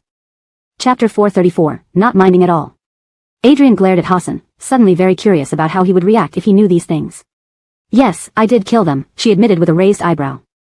Hassan's brows furrowed, his mind hazy. Beyond shock, there was more confusion. It seemed like he had forgotten something important. Perhaps, deep down, he already knew what kind of person Adrian was. My head hurts, Hassan murmured, unconsciously cradling his head as he crouched on the floor, breathing heavily. Inside Adrian's body, Kelly noticed that his emotions were very unstable and might be on the verge of regaining consciousness. But clearly, regaining consciousness at this moment would be extremely dangerous. In her current state of rage, Adrian could very well kill him without a second thought, behaving like a madwoman who couldn't control her sanity. Gradually, Hassan's emotions began to stabilize. He took a few deep breaths, lifted his head, and looked at her with eyes filled with confusion. Gianna, how could you do such a thing? You've always been so pure, he said. Never in a million years did she expect this reaction from him. Stunned, Adrian's eyes welled up with tears as she gazed at him. Hang, is that really what you think of me? Of course, Hassan replied with a gentle smile, nodding slightly at her, showing nothing but indulgence and trust. Seeing him like this, Adrian couldn't help but feel her heart stir again, all thoughts of killing vanishing into thin air. But then, looking at the black thread connecting their wrists, her expression cleared. It's because of the marriage thread that you think this way, isn't it? If the real you were standing in front of me now, you'd only find me repulsive and terrifying, never wanting to come near me again. The more she spoke, the more agitated Adrian became. Hassan stepped forward, his large hand enveloping hers, his gaze burning intensely. Gianna, don't overthink it. I know, even if you hurt those people, you must have your reasons. I'm willing to live happily with you, but will you promise not to kill anyone else? Her heart swelled with joy and gratitude, and Adrian smiled, nodding. All right. Originally, she had killed just to get him. Now that his entire heart belonged to her, and with Kelly nearly dead, what reason did she have to harm those ordinary people? But I need to deal with this family, or they'll expose my identity online, and the police will come after me again, Adrian said, pointing to the room, her face troubled. Hassan felt a knot in his stomach but tried to remain calm. But I don't want you to kill. At this, Adrian pouted, looking helpless. If anyone else had said these words, she wouldn't hesitate to kill them. But Hassan was always the exception. Then, Hang, can I make them sleep? Adrian asked, her eyes lighting up. Doing this was still a form of killing, but the method was relatively gentler. Hassan knew Adrian wouldn't back down any further. He nodded lightly. All right. She extended her fingers, making 2 gestures toward the bedroom doors, then smiled sweetly. All done, no one will know what I did. Let's go back. This time, Adrian took the initiative, slipping her hand into his. He didn't hesitate to hold it. After returning to the villa, they both went back to their respective rooms to rest. Closing the door, Adrian seemed like a little girl immersed in love, unable to stop thinking about Hassan. Her heart was full of happiness, and she even hummed a song. Thinking of Kelly inside her body, she laughed and asked, "Did you see that? Hang really loves me and indulges me so much. He doesn't even mind that I killed, and he's willing to help me hide it. When you were together before, he didn't treat you like this, right?" Pride and joy radiated from her voice. She even picked up a mirror to show her expression to Kelly. Kelly pondered. Knowing Hassan well, she could tell from his actions that he was fully awake and had been pretending earlier. It seems the father and daughter would be safe. Why aren't you saying anything? Are you crying silently inside me? Adrian frowned. There's nothing worth saying, Kelly replied coolly. Hearing this, Adrian gripped the mirror tightly and threw it forcefully to the ground, shattering it into pieces. Through gritted teeth, she said, "Kelly, I hate your high and mighty attitude, as if nothing is worthy of your attention. It's really disgusting. You're facing death yet you don't show any fear?" However, Kelly had no intention of answering that question. As a deity, her perception of human emotions had always been weak. Adrian waited for a while, then found it boring, humming a couple of tunes. "Indeed, you're about to die, so being scared won't do any good. Humph, in these few days, I'll let you watch me and Brother Arden getting closer and closer, he can only be mine." Every sentence she uttered revolved around men. Sometimes Kelly genuinely didn't understand how Adrian thought. Was love really that important to humans? To Kelly, she did like Hassan, but if she had to choose between her power and a man, she would unhesitatingly choose the former. Maybe, this was what people referred to as not being in love enough. Putting all sorts of random thoughts aside, Kelly continued to refine her divine soul with divine energy, sensing her soul body becoming increasingly powerful. Almost there, soon she could leave this body. In another room. As soon as Hassan returned to his room, he locked the door and called Kelly. The usual calm and gentle look on his face was now full of anxiety, guilt, and fear. What should he do? Would Tyra really think he wanted to break up? Kelly's guess was right. Hassan had already fully regained consciousness just now. He kept calling for a long time, but no one answered. His heart sank to the bottom. After finally winning back his girlfriend, was he going to lose her again because of this mess? Helpless, Hassan had no choice but to dial Audrey's number, also asking why he couldn't control his emotions and actions a few days ago. This time, the other side answered quickly. "Hello? Mr. Big Actor Hope? What's the matter? Trying to flaunt your romance with the little fairy before me?" Audrey's tone was very unfriendly, full of sarcasm. She knew Hassan didn't mean to conflict with Sister Brooke, but since Sister Brooke was now in life-threatening danger, she couldn't be polite to this shameless scum. Even if it was forced, the one who did those things was still him. It was all recorded online. "Elspeth, where is Tyra? Why isn't she answering my call?" Hassan asked urgently. Chapter 435, 2 people kidnapped. Hearing Tyra's name, Audrey was first stunned, then shockingly asked, "You're back to normal?" Hassan responded. Audrey coughed lightly twice, feeling quite embarrassed about her previous words, but it seemed that the Emperor.A, Hope, did not intend to hold it against her. Now, talking about Sister Brooke was the most urgent matter. She hurriedly said, "Jeff, Sister Brooke is now in danger." Upon hearing that Kelly was in a dangerous situation, Hassan's face turned pale, nearly losing his grip on the phone. "So your meaning is, Tyra is very likely inside Adrian. Is there any way I can help?" he asked. While saying this, Hassan felt like he was in some sort of strange state as if asking, "Who am I and where am I?" "I don't know, just make sure you watch over Adrian carefully. I'll have my superior send someone to deal with that father-daughter duo. If we have any plan for Sister Brooke, I'll let you know," Audrey replied. "All right," Hassan nodded in agreement and hung up the call. He stared at the mobile phone, his expression unrelieved. Recalling how he held hands with Adrian, even pretended to be affectionate, all under Kelly's watchful eyes, Hassan felt goosebumps all over. However, Audrey mentioned on the call that Tyra understood his predicaments from start to end and trusted him. Hassan took a deep breath, caressing his heart area murmuring, "Tyra, how can I save you?" His chest seemed to thump more violently. He pressed on it while experiencing waves of pain in his head. The red thread planted by Adrian did have quite an effect on him. Inside the Hopian department, Audrey and Hayward were yawning, flipping through various classics to see if they could find a way to rescue Kelly. They hadn't closed their eyes since yesterday. "It's all my fault. If I hadn't misjudged, Sister Brooke wouldn't be in this mess.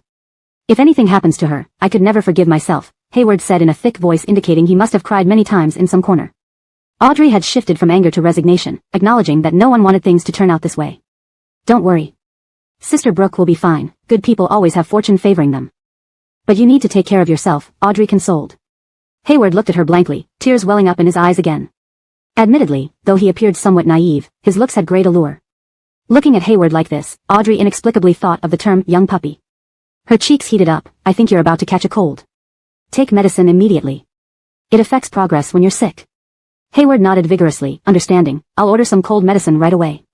Do you need anything? No, thanks, Audrey declined. Hayward operated his phone, ordering not only cold medicine but also coffee to keep both awake. Then, silence prevailed in the Hopian department except for the sound of turning pages. After about several minutes, Hayward's phone rang. He answered immediately. Hello, your delivery has arrived. Should I deliver it or wait outside? Surprisingly, this time the courier was a young-sounding girl. Hayward yawned. I'll come out to get it. Wait by the door.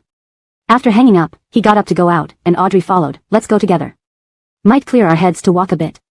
Hayward agreed, and they walked out swiftly. A short, slim figure wearing a bright yellow delivery suit and cute helmet greeted them at the entrance. Female delivery couriers were rare, and Audrey approached smilingly, intending to pull the fluffy ears on the helmet. Hayward accepted the cold medicine politely. Thank you. You're welcome. Besides the medicine, my primary mission tonight is to escort you two to heaven. The girl's voice sounded innocent yet eerie in the silent night. Audrey's instincts warned her something was off, so she attempted to drag Hayward away. But as she had the thought, a handkerchief covered her nose. A pungent smell soon made her mind blurry. Hayward was treated similarly. Both bodies fell heavily on the ground. Milagros removed her helmet, revealing a young face. She grinned brightly to her accomplice. Let's take these two to our prepared place. Don't blame us for being cruel. Blame them for being too foolish to offend Alice Xiao. However, it's a bit thrilling for my first time killing. As we discussed, let's leave these two aside for a few days, starve them, and see if they would eat their own excrement or each other's flesh. Several young girls spoke with delight, genuinely happy smiles on their faces. A minivan approached from not far away, driven by another young girl. Together, they carried the two onto the van and drove toward a pre-selected location. It wasn't until morning that they arrived at an abandoned warehouse on top of a hill. They tied up the two and locked them inside.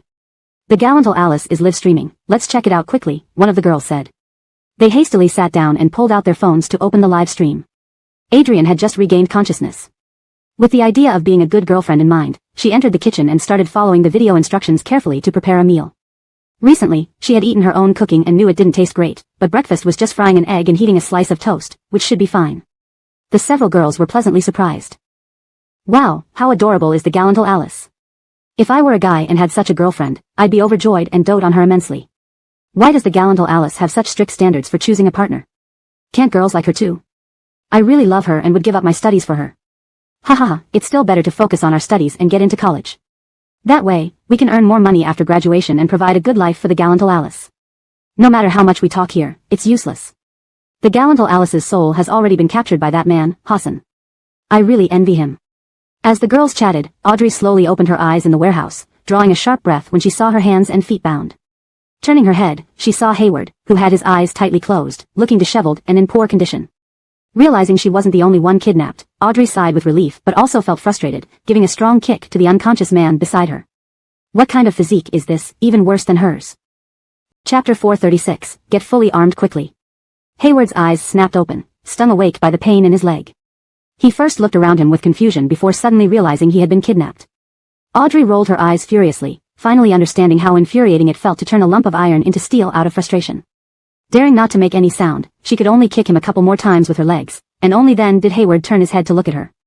At the moment their gazes met, she watched helplessly as he visibly relaxed. How could gallant Alice be so cute? I feel like I can't get enough even after watching her countless times. A mere gesture from her has me entranced, even girls would go crazy over her. Outside, fans were heard praising excessively, the words, gallant Alice, quickly catching Hayward's attention. These were Nyla's fans. Audrey's big eyes stared straight at him, seemingly asking what they should do now. Seeing this, Hayward blinked a few times, indicating that he was equally helpless and could only let things take their natural course. Audrey rolled her eyes again, furrowing her brows fiercely. To them, letting things take their natural course equaled certain death. Being kidnapped with such people left no hope of survival. She could only shift her gaze to scan the surroundings for anything that might save them. The warehouse was eerily clean, nothing but mud on the ground, not even a pebble. With her mouth covered, unable to speak, Audrey chose to lie down with despair, and Hayward followed suit, staring up at the ceiling. Outside. Fans watched as Nyla prepared a loving breakfast, Hassan very obligingly taking a bite, praising it profusely with a smile spreading across his face. Can't believe how considerate Hassan is now. He finally appreciates how good our gallant Alice is to him. Kelly never treated him with such care. Don't compare that bitch to our gallant Alice, they are worlds apart. Yes, Kelly always uses men for her benefit while our gallant Alice genuinely cares for others. They're completely different. Inside the warehouse, forcibly hearing such vile words, Audrey angrily pressed her tongue against the tape, trying to push it away. Damn it. Compared to Nyla, Daphne was a world apart. The former was in heaven, the latter on earth. Yet her fans dared to spew such nonsense here, truly shameless. Inside the villa. Seeing Hassan's cooperation, Nyla felt happy, increasingly convinced he now liked her. Her eyes curved into a smile. Big brother Arden, sometimes I miss the past. When you used to pull my ponytail and said we'd be together forever, refusing to let me marry anyone else. Every time I think of those moments, I can't help but laugh, finding it adorable.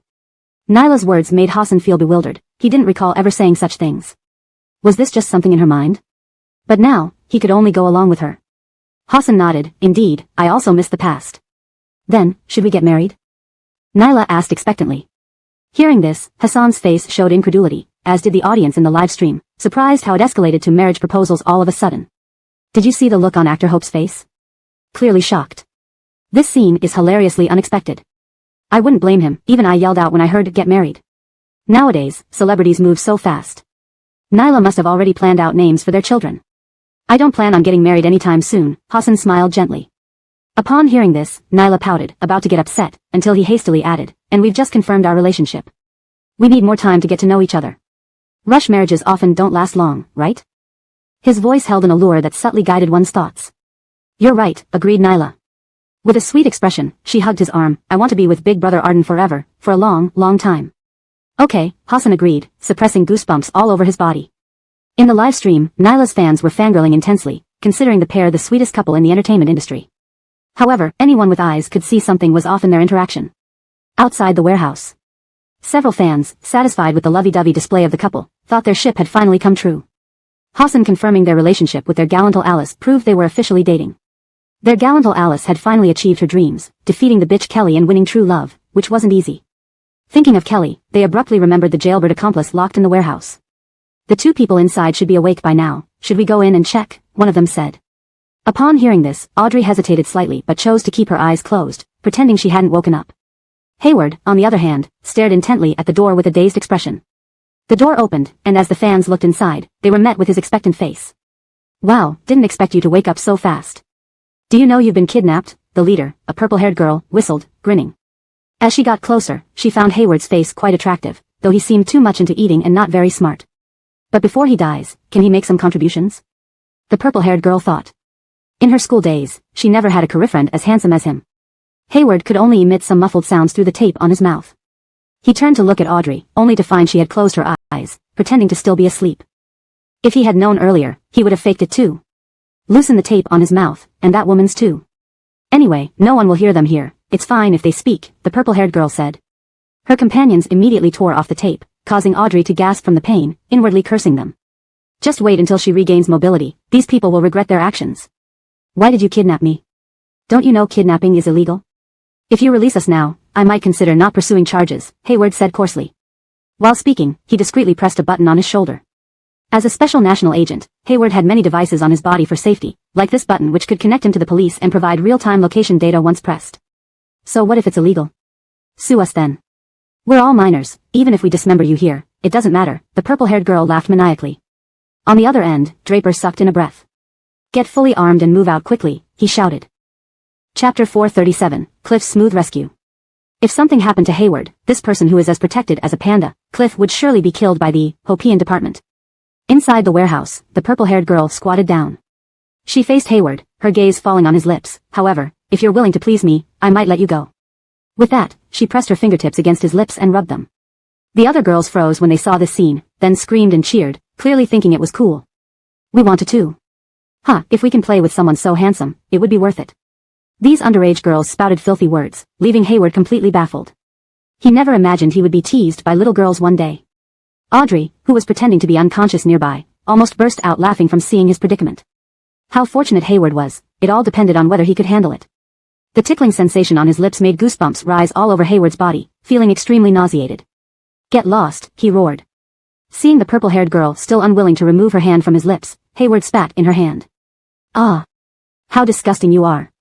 The purple-haired girl immediately stepped back a few paces, fiercely wiping saliva off her clothes, her face twisted. You're no better than us. Trying to hook up with men at such a young age, even forcing yourselves. Hayward retorted. Hearing this, the girls turned pale and glared at him angrily. Audrey gave Hayward a mental thumbs up. She didn't expect him to be so tough, fighting for his integrity even in such a disadvantageous situation. But the consequences wouldn't be good, she guessed. The purple-haired girl gritted her teeth, eyes flashing with malice, and slapped Hayward hard across the face. I forced myself on you because I think you're worthy. And you dare to comment? At first, I wasn't sure if I must have you, but now, ha ha ha. From her laughter, Audrey already sensed Hayward's impending doom and mourned for him silently. Just tear off his clothes and show him that anyone can talk nonsense, but not just anyone can do so without consequences, the short-haired girl instructed the eager sisters around her. What are you going to do? Hayward shouted in alert. However, the girls ignored him and went ahead with their actions. They were sheer bandits. Audrey heard the sound of clothing being torn and couldn't help but open her eyes to peek. She sucked in a sharp breath upon seeing Hayward's current state, how miserable he looked. It seemed he noticed Audrey watching him and met her gaze, shouting instantly, Elspeth, save me. At this moment, the girls glared at Audrey unfavorably. She muttered deadbeat teammate under her breath, wondering what help he thought she could provide. On the surface, she forced a pleasing yet awkward smile. Well, just pretend I haven't woken up, and I haven't seen anything. Do whatever you want, it has nothing to do with me. Under Hayward's accusing gaze, Audrey tried her best to extricate herself from the trouble. However, the purple-haired girl and her companions had stopped their actions and watched her with interest. If I remember correctly, weren't you this bitch who always treated our gallant Alice poorly and targeted her on the variety show, repeatedly supporting Kelly? The purple-haired girl sneered. Insulted as a bitch, Audrey's face darkened slightly, but heroes don't show bravery all the time. She shook her head. You know filming variety shows needs drama. What I said was actually required by your gallant Alice. After all, stars need to tease fans, she deflected. Upon hearing this, Hayward couldn't help but widen his eyes. He didn't expect Audrey to be so shameless. The purple-haired girl and her companions exchanged glances, unsure whether to believe her. She's lying, Hayward declared loudly. He hadn't forgotten that she didn't try to save him earlier. Everyone's gazes fell back on Hayward again, who indignantly said, Actually, I also disapprove of Audrey bad-mouthing Nyla and have advised her privately many times to tone down her words, but she refused to listen. This strategy successfully shifted attention, making several girls flush with anger. Audrey was stunned, mouth agape, not expecting Hayward to betray her like that. The purple-haired girl crossed her arms, eyes cold. You bitch, almost tricked me with your smooth talking. Hearing this, Hayward genuinely smiled and gave Audrey a meaningful look, signaling her to stall for time. She understood, gritting her teeth, calling someone a bitch at such a young age? You aren't much better either. Is this the upbringing of gallant Alice's fans? Proclaiming online how kind you and your idol are, yet in reality, you make me sick. You actually dare to insult us. The purple-haired girl couldn't tolerate it any longer and raised her hand to slap Audrey. Wait. Hayward stopped her. Being angered again and again, the purple-haired girl was so furious that her chest ached. She breathed heavily. What do you want now? Hayward gritted his teeth. I've thought it over. You can come at me. Though he said this, he looked like a chaste and loyal man, which made one lose all interest. Damn. You two are both bitches, the purple-haired girl roared in anger. Milagros beside her nodded in agreement and started giving suggestions. Why not just beat them up together? This guy indeed looks good, but he's crazy. Okay, let's beat them up. The purple-haired girl concluded. Hayward and Audrey exchanged glances, seeing disbelief on each other's faces. How did they end up here? At that moment, the warehouse door was kicked open, and everyone turned toward the entrance. Cliff rushed in with many police officers, quickly controlling the few girls and untying Audrey and Hayward. Relieved that nothing was wrong with the two, the police all sighed with relief. The moment she was untied, Audrey kicked Hayward, who had anticipated it and dodged by twisting his hips. That was just a temporary plan, don't take it to heart. I didn't mean it, he explained. Audrey sneered, laughing so happily and telling me you didn't mean it? If I don't knock some sense into you today, my name isn't Galen. Then why don't you just take my last name, Sia, Hayward suggested earnestly. Ah. I'll kill you.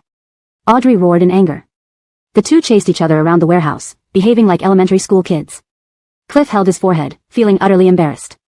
Look at those young girls daring to kidnap people, while these two were fooling around here. Alright, let's take them back to the station, Cliff ordered. Thus, Audrey and Hayward were separated and placed in two different police cars. In the car, the former harshly cursed the latter's 18 generations of ancestors, genuinely hating him enough to want to kill him. Chapter 438, Severe Punishment. Inside the police station. Audrey and Hayward, the two victims, were in the reception room with the 5 girls who had kidnapped them. Cliff threw his notebook heavily on the table with a thud. Explain yourselves, he said coldly. The 5 girls swallowed hard, glancing at each other cautiously, none daring to speak. It was as if the arrogance they displayed in the warehouse belonged to someone else. We just wanted to play with them, it wasn't intentional. The purple-haired girl blinked her eyes, forcing out a few tears. She looked pitifully at Audrey and Hayward, suddenly standing up and bowing deeply to both of them. I'm sorry, I realize my actions today were rash and over the line. But I'm still young, I hope you can give me another chance to reform myself and start anew. Her words sounded almost flawless, evoking sympathy. Audrey scoffed, Cliff, send them to the juvenile detention center if necessary. Don't pity them. Upon hearing this, the girls' faces turned slightly pale, but with the police present, none dared utter a word. You shouldn't judge them by their current appearance. They actually tried to. Hayward gritted his teeth but stopped short of describing what they did. He felt embarrassed. Cliff, who had been listening to the recordings from the beginning, cleared his throat and lowered his head, pretending to think while barely holding back laughter. You're lying through your teeth. We are just kids. How could we do what you say? Even if you want the police to punish us severely, there's no need to defame us like this. The purple-haired girl rebutted sternly. She wiped away her tears, looking as if she had suffered an enormous injustice. Yes, we did kidnap them, but that doesn't mean they can slander us at will. I'm going to sue him for ruining my reputation. The purple-haired girl pointed at Hayward, looking both pitiful and defiant. Without the recording, one might have believed her. Cliff reminded them sternly, the person sitting opposite you is a public official under second-level protection. This means he has a recording device on him. Everything you've said and done has been recorded. Do you want me to play it back? His words left the purple-haired girl stunned. She hadn't anticipated this. Hayward crossed his arms and raised his chin triumphantly. Audrey couldn't stand his smugness and slapped him on the chest, causing him to groan in pain. The purple-haired girl's face darkened. Now, even if she tried to lessen her punishment, it was futile. No matter how much they calculated, they never imagined Hayward would have such a background. What should they do now? Just now, I heard you mention being minors, so you don't have to worry about criminal penalties. Cliff continued. He looked at the 5 girls and added, but since you targeted public figures, this incident cannot be settled easily. You should understand what I mean. At this point, the 5 girls finally began to feel afraid. They had intended to seek justice for Gallantal Alice and warn others. If anyone dared to attack their idol again, they would suffer the same fate. But they never expected to face legal repercussions, something they couldn't bear, especially as students. The purple-haired girl suddenly knelt down and bowed several times to Cliff. The thudding sound indicated that it hurt. Uncle Police, I was wrong. I truly recognize my mistake. Please let me go. My mom will kill me if she finds out. After saying this, she looked tearfully at Audrey and Hayward, no longer showing any trace of her earlier arrogance, only regret and fear. Brother, sister, I'm really sorry. I got too carried away with fandom. Please forgive me, she sobbed. Seeing this, the other girls also knelt down and started banging their heads on the ground, conveying that they wouldn't stop until forgiven. Hayward turned his head away, refusing to look at them, while Audrey simply stared without a word. Cliff wouldn't comment either. After all, he wasn't one of the victims, he followed the law. After knocking their heads for a long time, the 5 girls eventually stopped due to dizziness. The purple-haired girl looked at Audrey with disbelief and anger, not understanding why she wouldn't let it go. The moment you decided to do harm, you should have considered the consequences. Being a minor isn't your bargaining chip. Moreover, looking at your mature appearances and speech, I can already treat you as adults, Audrey said firmly, refusing to forgive. How could my daughter possibly harm anyone or kidnap someone? You're lying. She's always been the most obedient and sensible child in our village. The noise suddenly came from outside. The purple-haired girl's expression changed from anger to terror, embarrassment, and finally settled on bewilderment. The door was opened, and Edith wearing a headscarf rushed in immediately.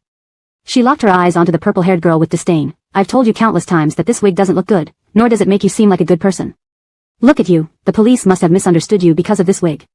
Take it off right now. As the Edith spoke, she yanked the wig off the purple-haired girl's head, revealing her real hair which was still caught in a net before she could react. My daughter is truly a good person, the Edith said apologetically to the policeman who had brought her in. Facing such disbelief, the police always went straight to presenting evidence. Cliff nodded, and the officer beside him promptly spoke up. This is the evidence of your daughter kidnapping these 2 victims, along with the recording. The photos taken at the scene and the recording were played. As the Edith watched and listened, her face turned extremely grim. Seeming unable to tolerate any more, she abruptly slapped her daughter across the face. I've told you so many times to focus on your studies and not get involved in nonsense. Wasn't it hard for your father and me to send you out of the countryside? Galen Yen, is this how you repay us? Kidnapping? And what you tried to do to that Cory? Some words, even the Edith felt too embarrassed to say. She couldn't understand how her daughter could speak them out loud. Galen Yen held her stinging cheek, remaining silent, but her eyes were filled with icy coldness and anger. She hated and resented everything.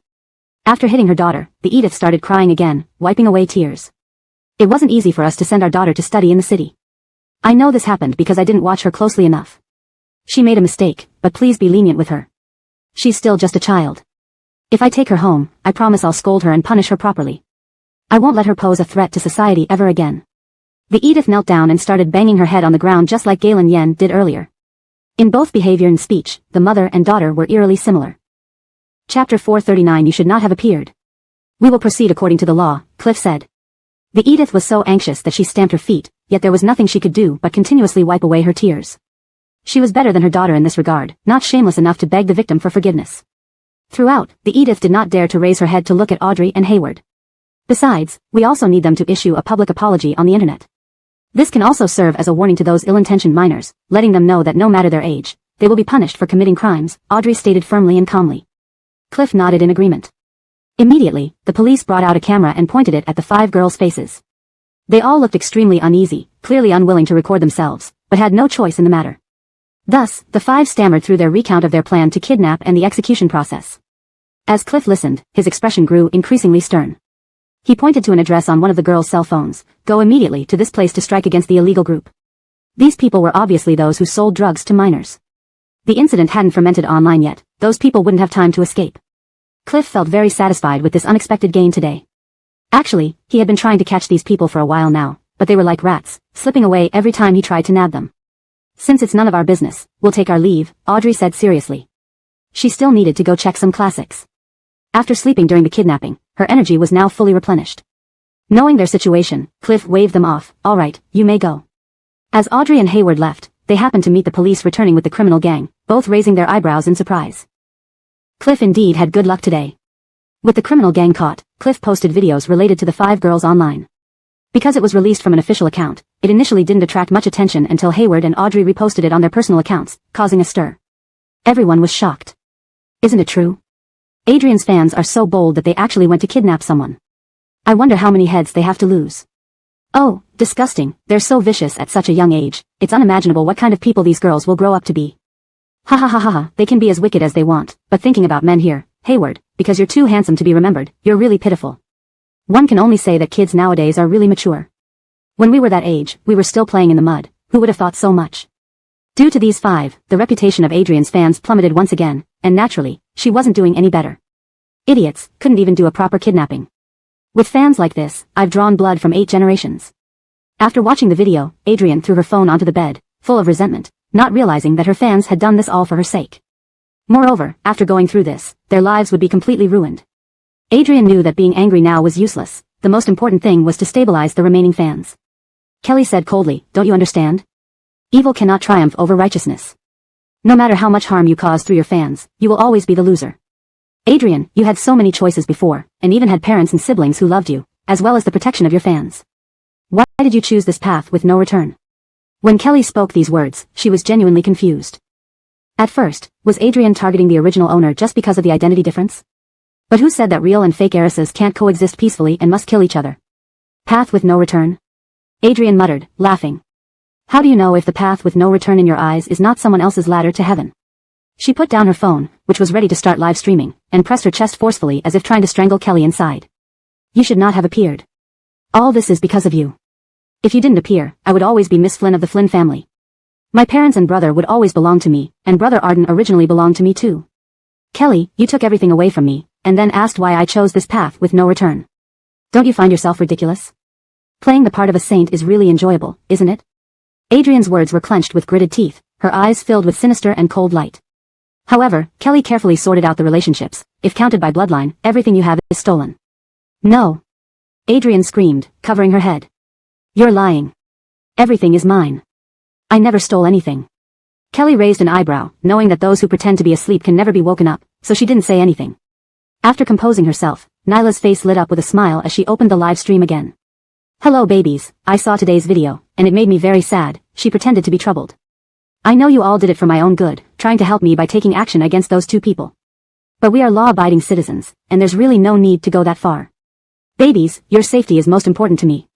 No matter how wronged I feel, it's my own business and has nothing to do with you. I will handle it myself. These words sounded noble and proper, vastly different from her inciting words of the past few days. However, the fans completely missed the discrepancy. To me, those 5 people are just brain dead. Now that they've been caught, they should have just been eliminated. Why waste time talking nonsense when they got caught? If it were me, I definitely wouldn't be so stupid. Alice, don't try to persuade us. We fans can't stand by and watch you get bullied. Those 2 still need to be dealt with by us.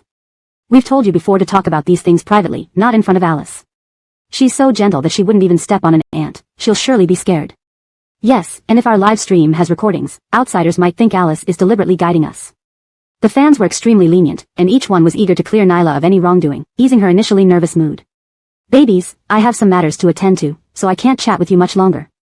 But I hope you truly listened to what I said. Don't put yourselves in dangerous situations anymore, okay? Nyla asked gently, like a kind-hearted big sister.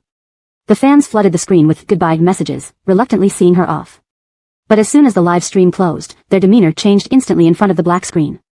Those 5 pawns are useless. Who's going to take action with me next? Chapter 440, Who will be the bait? Adrian logged out of Weibo and turned off her phone screen. She looked at the face reflected on the screen, a twisted and distorted smile creeping across her features. Kelly, I will make you watch as I slowly destroy those around you, one by one. And perhaps even kill them. You can't do it. Kelly replied firmly with conviction.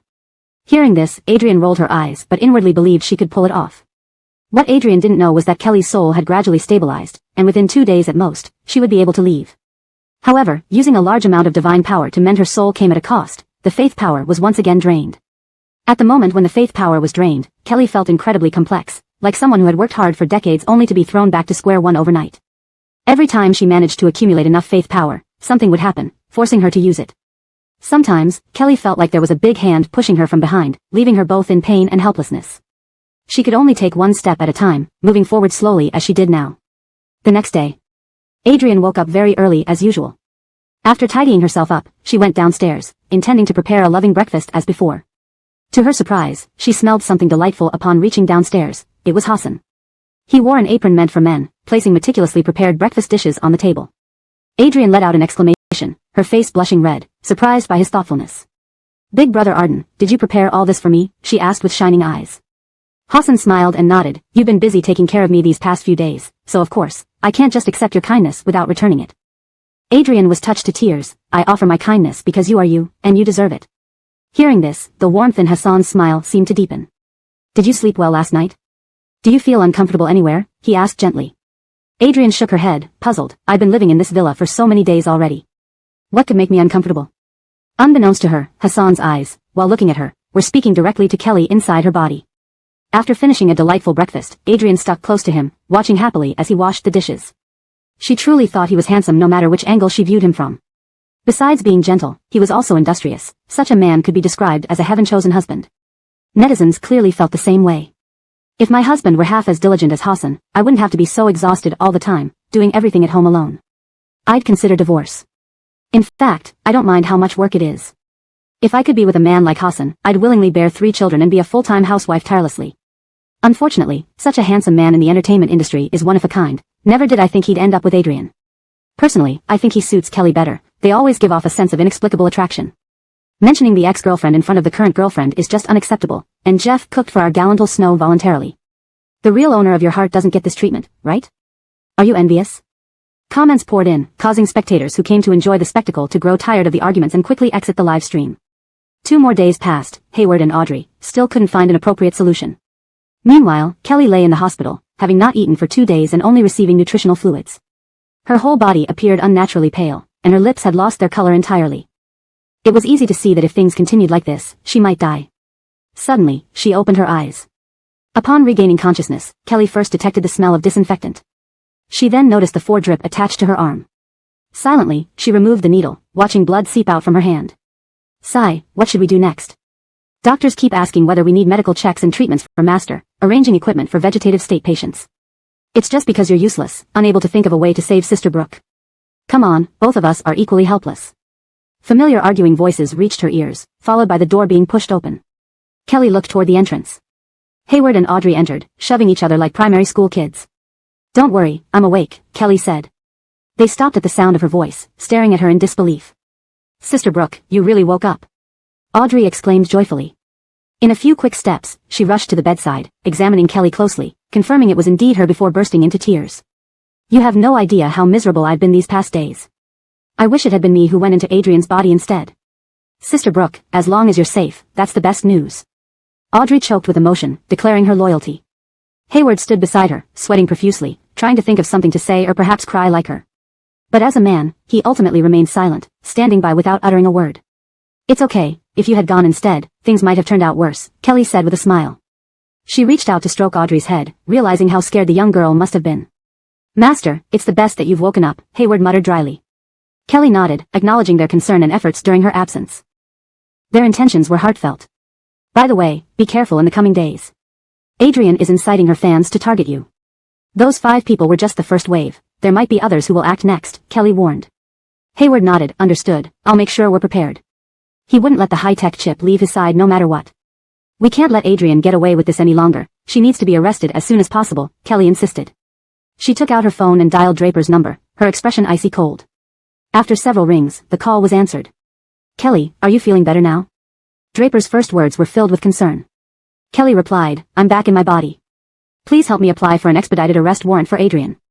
All the recent bizarre murders are her doing. If we don't act soon, who knows what else she'll do. On the other end of the line, Draper's smile faded. He gave a solemn response, I'll discuss this with the higher-ups. With your word, it should go smoothly, but we need solid evidence to prove she's responsible. Kelly then recalled the meticulousness of the law. After some thought, she proposed, I have a plan. If we lack evidence, we'll create it. Such actions might be dishonorable in general, but in dealing with someone like Adrian, it made perfect sense. Draper responded with surprise, and Kelly immediately explained her idea. After finishing, she added, the biggest issue now is who would be the most suitable bait. Chapter 441 Provoking her first. A bait. Cliff's eyes twinkled as he suddenly thought of a very suitable candidate, his son, Hurley, who had been unemployed and staying at home recently. Ever since Kelly found a career friend, this guy had truly fallen into a slump for quite some time. Now, seeing the overwhelming online reports that Kelly's career friend was with another woman, Cliff thought it was a good opportunity for his son to seize the moment. As for the potential dangers hidden behind such an action, he didn't care, real men were fearless. I'll take care of the bait. After I talk to him, I'll let him call you back, then you can give him instructions, said Cliff. Kelly responded with a hum, and they ended the call. Seeing how she quickly discussed how to deal with Nyla in just a few words, Hayward and Audrey couldn't help but admire her deeply. Sister Brooke is really cool, they still have a lot to learn from her. After hanging up the phone, Kelly saw the two looking rather dejected and couldn't help but frown. Why do you both seem strange, she asked. Audrey blinked a couple of times and immediately shifted the blame. Actually, I also think Hayward seems strange. I looked at him a few times just now, probably got infected by him. Hayward gritted his teeth, cursing silently. What a shameless woman. Can you guys buy me something to eat? It feels like my stomach is empty after being on 4 for so long, Kelly said helplessly. Audrey nodded immediately and dragged Hayward to a nearby restaurant to pack food. Meanwhile, Hurley was immersed in his music creation. He had finally managed to get some days off from work and wanted to adjust his mindset and state, aiming to create even better songs. He softly hummed, feeling inspired, but just as he was about to capture the idea, there came 2 knocks at the door. Open the door, Beck needs to talk to you, said Cliff. The hard-won inspiration vanished instantly. Hurley was ready to kill someone but knew he couldn't do that to his father. He took a deep breath, stood up with a forced smile, and opened the door. Cliff was grinning broadly, oblivious to the murderous intent in his son's eyes. I've got some good news for you. Want to hear it? Cliff teased. Seeing his father's playful attitude, which was nothing like his serious demeanor at the police station, Hurley rolled his eyes. Not interested. Go away. He tried to push his father out, clearly not wanting to deal with him. Under normal circumstances, Cliff would have gotten angry, but today he remained cheerful, even sounding sarcastic. Oh, I thought you'd be interested in working with Kelly. Fine, I'll tell her you're not cooperating. Looks like those people online are right. She and her career friend have broken up. TSK, certain people can't even catch a break. Isn't that true? This pointed comment made Hurley blush fiercely, but hearing the word breakup stirred something within him. After all, Kelly was the only girl who had ever made him feel love. How could he possibly give up?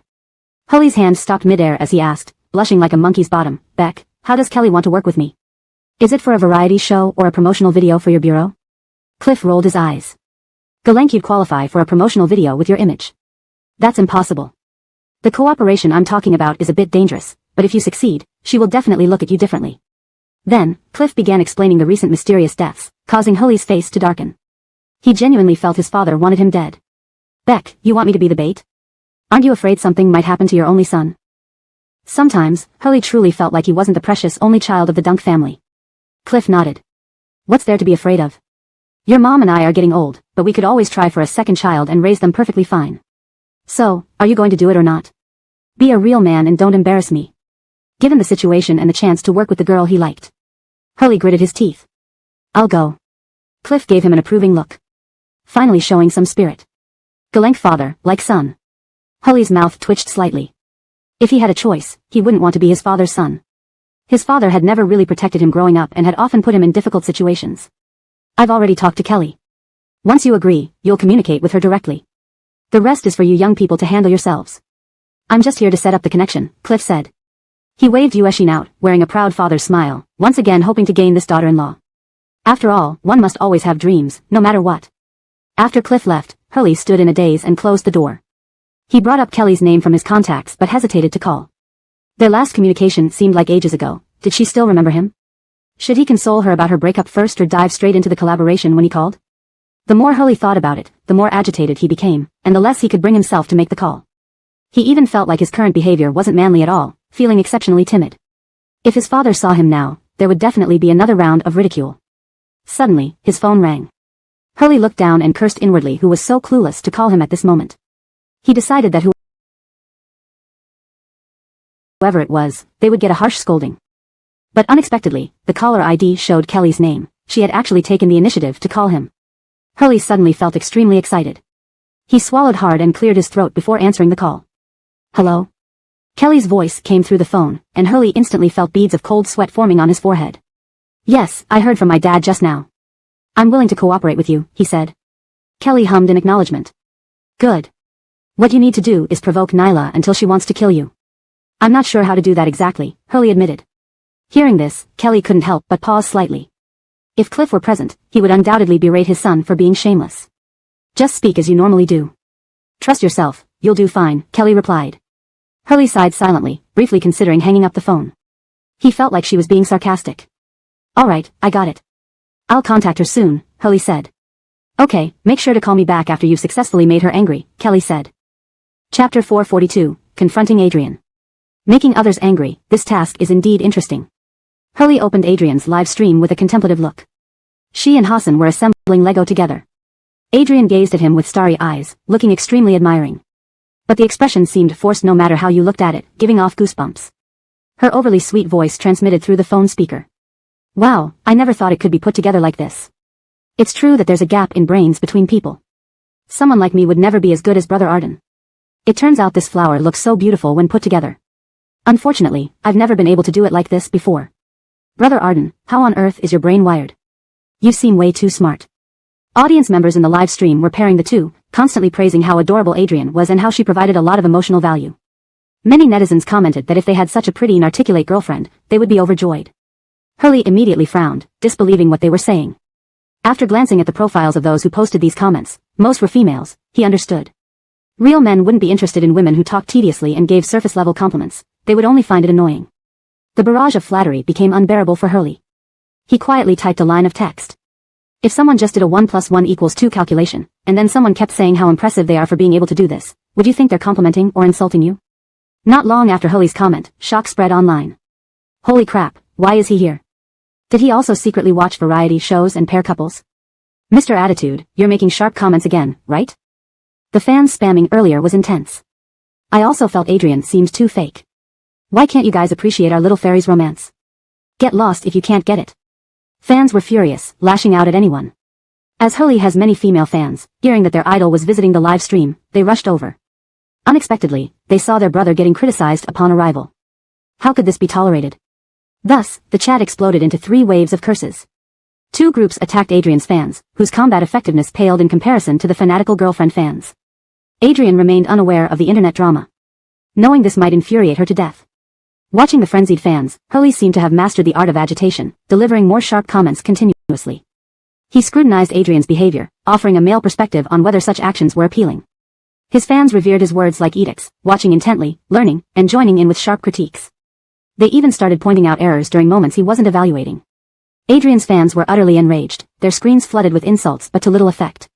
They finally knew what it felt like to break down, genuinely speechless. Ultimately, they chose to provoke Hurley. Organized and calculated, they cursed him for not being a real man. To denigrate a female celebrity in front of everyone, don't you feel ashamed? We're all in the same industry, why do this? A guy like you would never let male celebrities farm at home, right? Scum dog, probably couldn't even farm properly. What do Adrian's fans mean? Our brother is famously slim in clothes and muscular out of them, okay? Ooh, so some celebrities' fans are really panicking now because they think our brother's comments are too true. Seeing the mutual comments from his fans, Hurley felt the time was right. A sardonic smile curved his lips as he picked up his phone, ready for the most infuriating move. In the variety show, Hassan's phone rang. Seeing the caller, a person he hadn't contacted in ages, he froze briefly, recalling that this person once tried to seduce his girlfriend. After brief deliberation, he answered, holding the phone to his ear. Hassan, turn on the speakerphone now, said Hurley. For what? Hassan frowned, sensing this guy didn't have good intentions. Just do it, don't question me, Hurley replied irritably. If it weren't for Kelly, he wouldn't want to speak to this fickle man anymore, mainly out of disgust, fearing contamination by being associated with a scoundrel. Hassan turned on the speakerphone, and Hurley lit up, beginning his unilateral attack. Adrian, can you control your fans? Don't you know they're notorious troublemakers in the industry? I'm not like other stars who tolerate anything. Whoever messes with me will see what they get. Also, your pretentious and obsequious act is really ugly. No man would like it. Hassan is a normal man too, I'm sure he shares my thoughts. Lastly, I want to remind you, what you steal or snatch won't last long. You may have lured this man into your trap, but other women can do the same. One day, you'll be replaced by a mistress. After venting his feelings thoroughly, Hurley hung up the phone. Ordinary people wouldn't dare bully a female celebrity in public like that, but he had no fear. After all, his reputation in the industry was never very good. Mainly because his mouth was so foul, and few in the circle were willing to get close to him. Staring intently at Adrian's facial reaction, Hurley knew he had hit his mark. The raging hatred in her eyes indicated her desire to kill him. Her lips twitched slightly, as if trying hard to hide her emotions. Because it was live streaming, she couldn't really show anger. Am I really that bad as he said? Adrian looked pitifully at Hassan. He shook his head, no. These two words sounded hollow, not entirely sincere. But Adrian seemed greatly encouraged and nodded emphatically, her smile returning to her face. However, the flames deep in her eyes only grew fiercer. She was determined to kill Hurley. That despicable man must be defending Kelly, that pathetic dog. In the hospital room. Not only did Hurley shock Adrian and his fans with his actions, but also Audrey and Hayward. Their eyes lit up when he started cursing. So this is the art of language. Not a single dirty word, yet it sounds so filthy. I feel enlightened today. Mr. Dunk, you are truly talented, Audrey remarked. Do you people in the entertainment circle play such advanced games? How can his insults flow so smoothly? Every word was perfect, Hayward marveled. Kelly, lying on the hospital bed, raised an eyebrow. Based on her understanding of Adrian's vindictive nature, Hurley was probably now on her death list. Chapter 443, Adrian appears. However, this was all part of their previously discussed plan. If Hurley hadn't aroused Adrian's resentment, they would indeed have reason to worry. Sister Brooke, what should we do next? Audrey looked excitedly at Kelly, as if she couldn't wait to apprehend Adrian immediately. Kelly thought for a moment and ultimately decided to wait for Hurley's call. After all, his continued cooperation would still be needed. Before long, Hurley's call indeed came through. Audrey immediately handed the phone to Kelly and listened in on their conversation. Kelly, did you see the live stream? How did I do? As soon as the call connected, Hurley's excited and proud voice came through. It was clear he was genuinely happy about helping Kelly take revenge. The corners of Kelly's mouth twitched slightly, she was somewhat speechless. But she didn't withhold her praise. You did well, better than expected. Did he not see all those harsh comments cursing him in the chat? If he had, could he still be so nonchalant?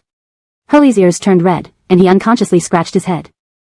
With the task you gave me, I definitely had to do my best. Being annoying was his forte, and now with Kelly's approval, he felt even more honored by it. Alright, let's get serious. Kelly then became serious and earnestly reminded him to pay attention to his safety. Your words just now must have infuriated Adrian. If my guess is right, she has already developed murderous intentions towards you. Don't go wandering around, check into the hotel we previously arranged and wait patiently. Remember, prepare yourself well and ensure your safety. Adrian was a madwoman, and there was no telling what she might do or when she would strike. They could only act quickly to ambush and protect Hurley. Hurley nodded, but there was not a trace of fear in his eyes. He did all this for Kelly. Even if real danger occurred, he would take pride in it rather than blame anyone. But to receive genuine concern from her was enough satisfaction. After hanging up, Hurley immediately packed his things and set out. He wasn't afraid of trouble along the way. He feared that if he didn't reach the designated place, it would delay Kelly and the others' plans. He was even more worried that Adrian, that shameless third party, would escape legal punishment and continue to wreak havoc. On this side, as Kelly put away her phone, she saw Audrey looking at her with shining eyes. She frowned and asked subconsciously, what? Is there something on my face? Sister Brooke, haven't you reconsidered Hurley yet? Oh my god, such a perfect puppy dog. She had heard every word that guy said over the phone, so obedient and loyal. How could Sister Brooke not see it? Kelly's lips twitched, and she glared at her. Think about how to catch Adrian instead. If she escapes, it will be much harder to catch her again. Upon hearing this, Audrey immediately put aside her gossiping heart and helped Kelly find clothes. After putting on her clothes, Kelly led Audrey and Hayward towards the pre-arranged hotel.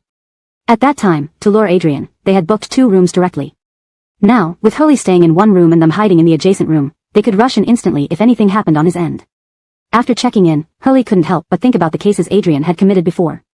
Just thinking about the photos of the murder scenes where hearts were gouged out that he had seen from his father made him shudder and break out in goosebumps.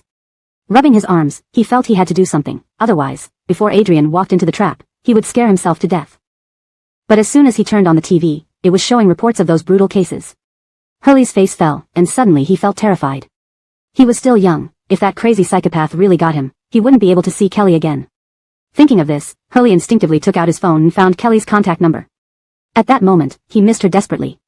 But before pressing the call button, he hesitated and closed the contact list with a pout. If he called now, Kelly would surely think he was a coward, perhaps even question his manhood.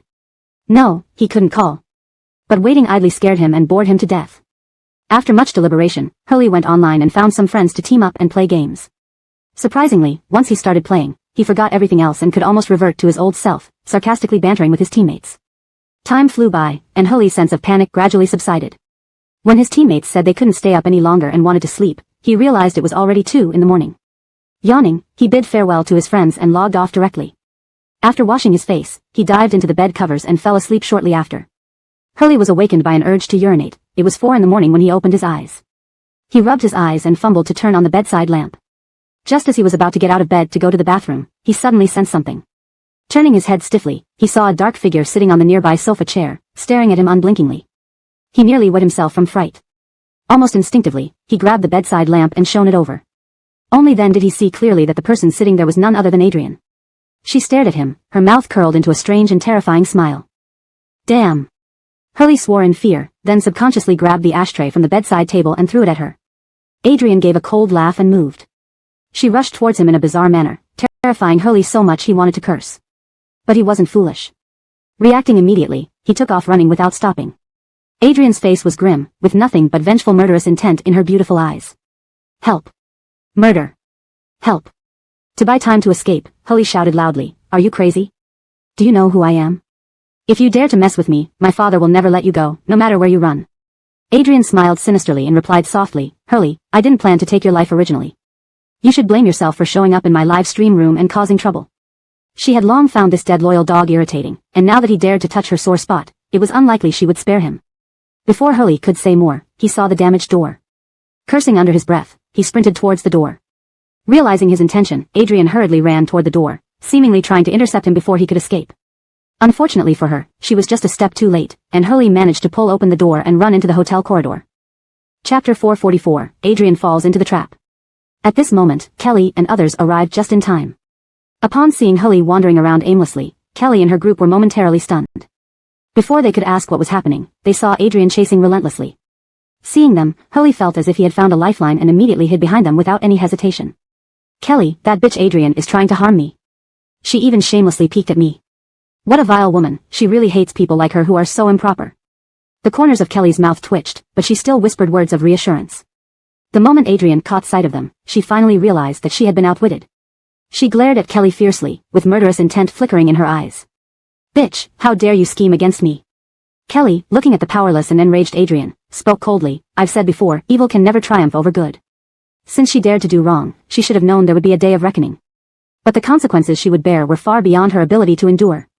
Without waiting for Adrian to say more, Kelly directly channeled divine power and began forcefully extracting the negative energy within her body. Feeling the negative energy being slowly drawn out, Adrian felt both despair and excruciating pain all over her body. She wailed in agony and pleaded for mercy, almost on her knees. Sister, please spare me, sister. I promise I won't dare to do such things again, really, I won't ever commit evil again. Seeing that Kelly remained unmoved, Adrian's eyes darkened, and she lunged toward her with fury, Kelly, you bitch. If not for you, I wouldn't be in this state. You are the one who did this to me, why are you taking away my spiritual energy? Kelly's expression didn't change, but a hint of mockery flashed in her eyes.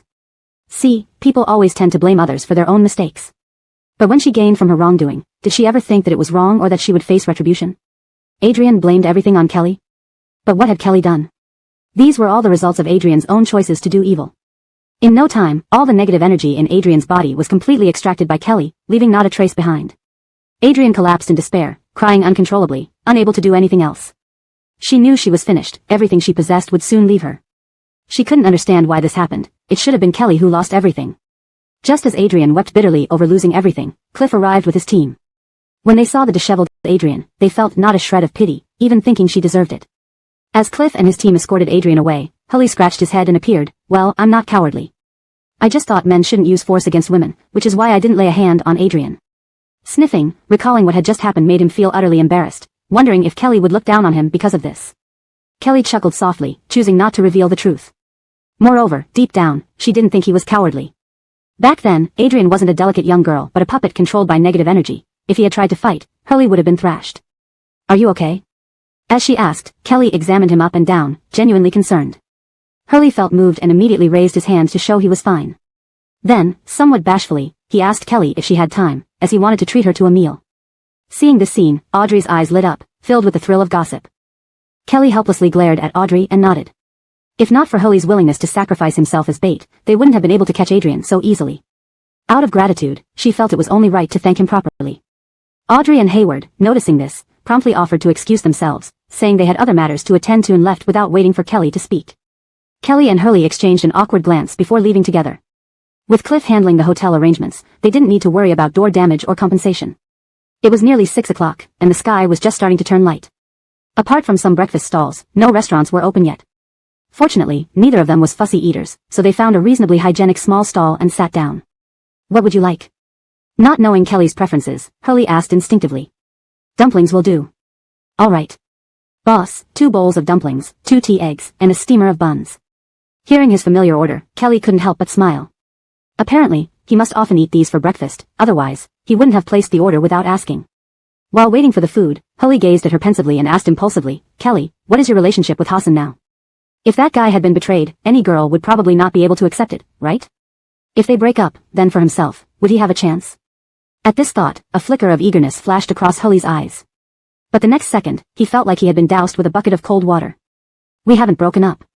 Kelly took relationships seriously and never deliberately kept things hidden, especially not from Hully, who harbored feelings for her.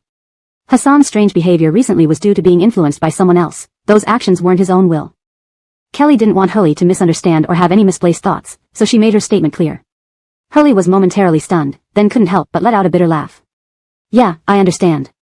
Was he sad? Yes, he was. After all, he had only ever been moved by Kelly. But despite this, he would respect all of Kelly's decisions, especially when it came to relationships.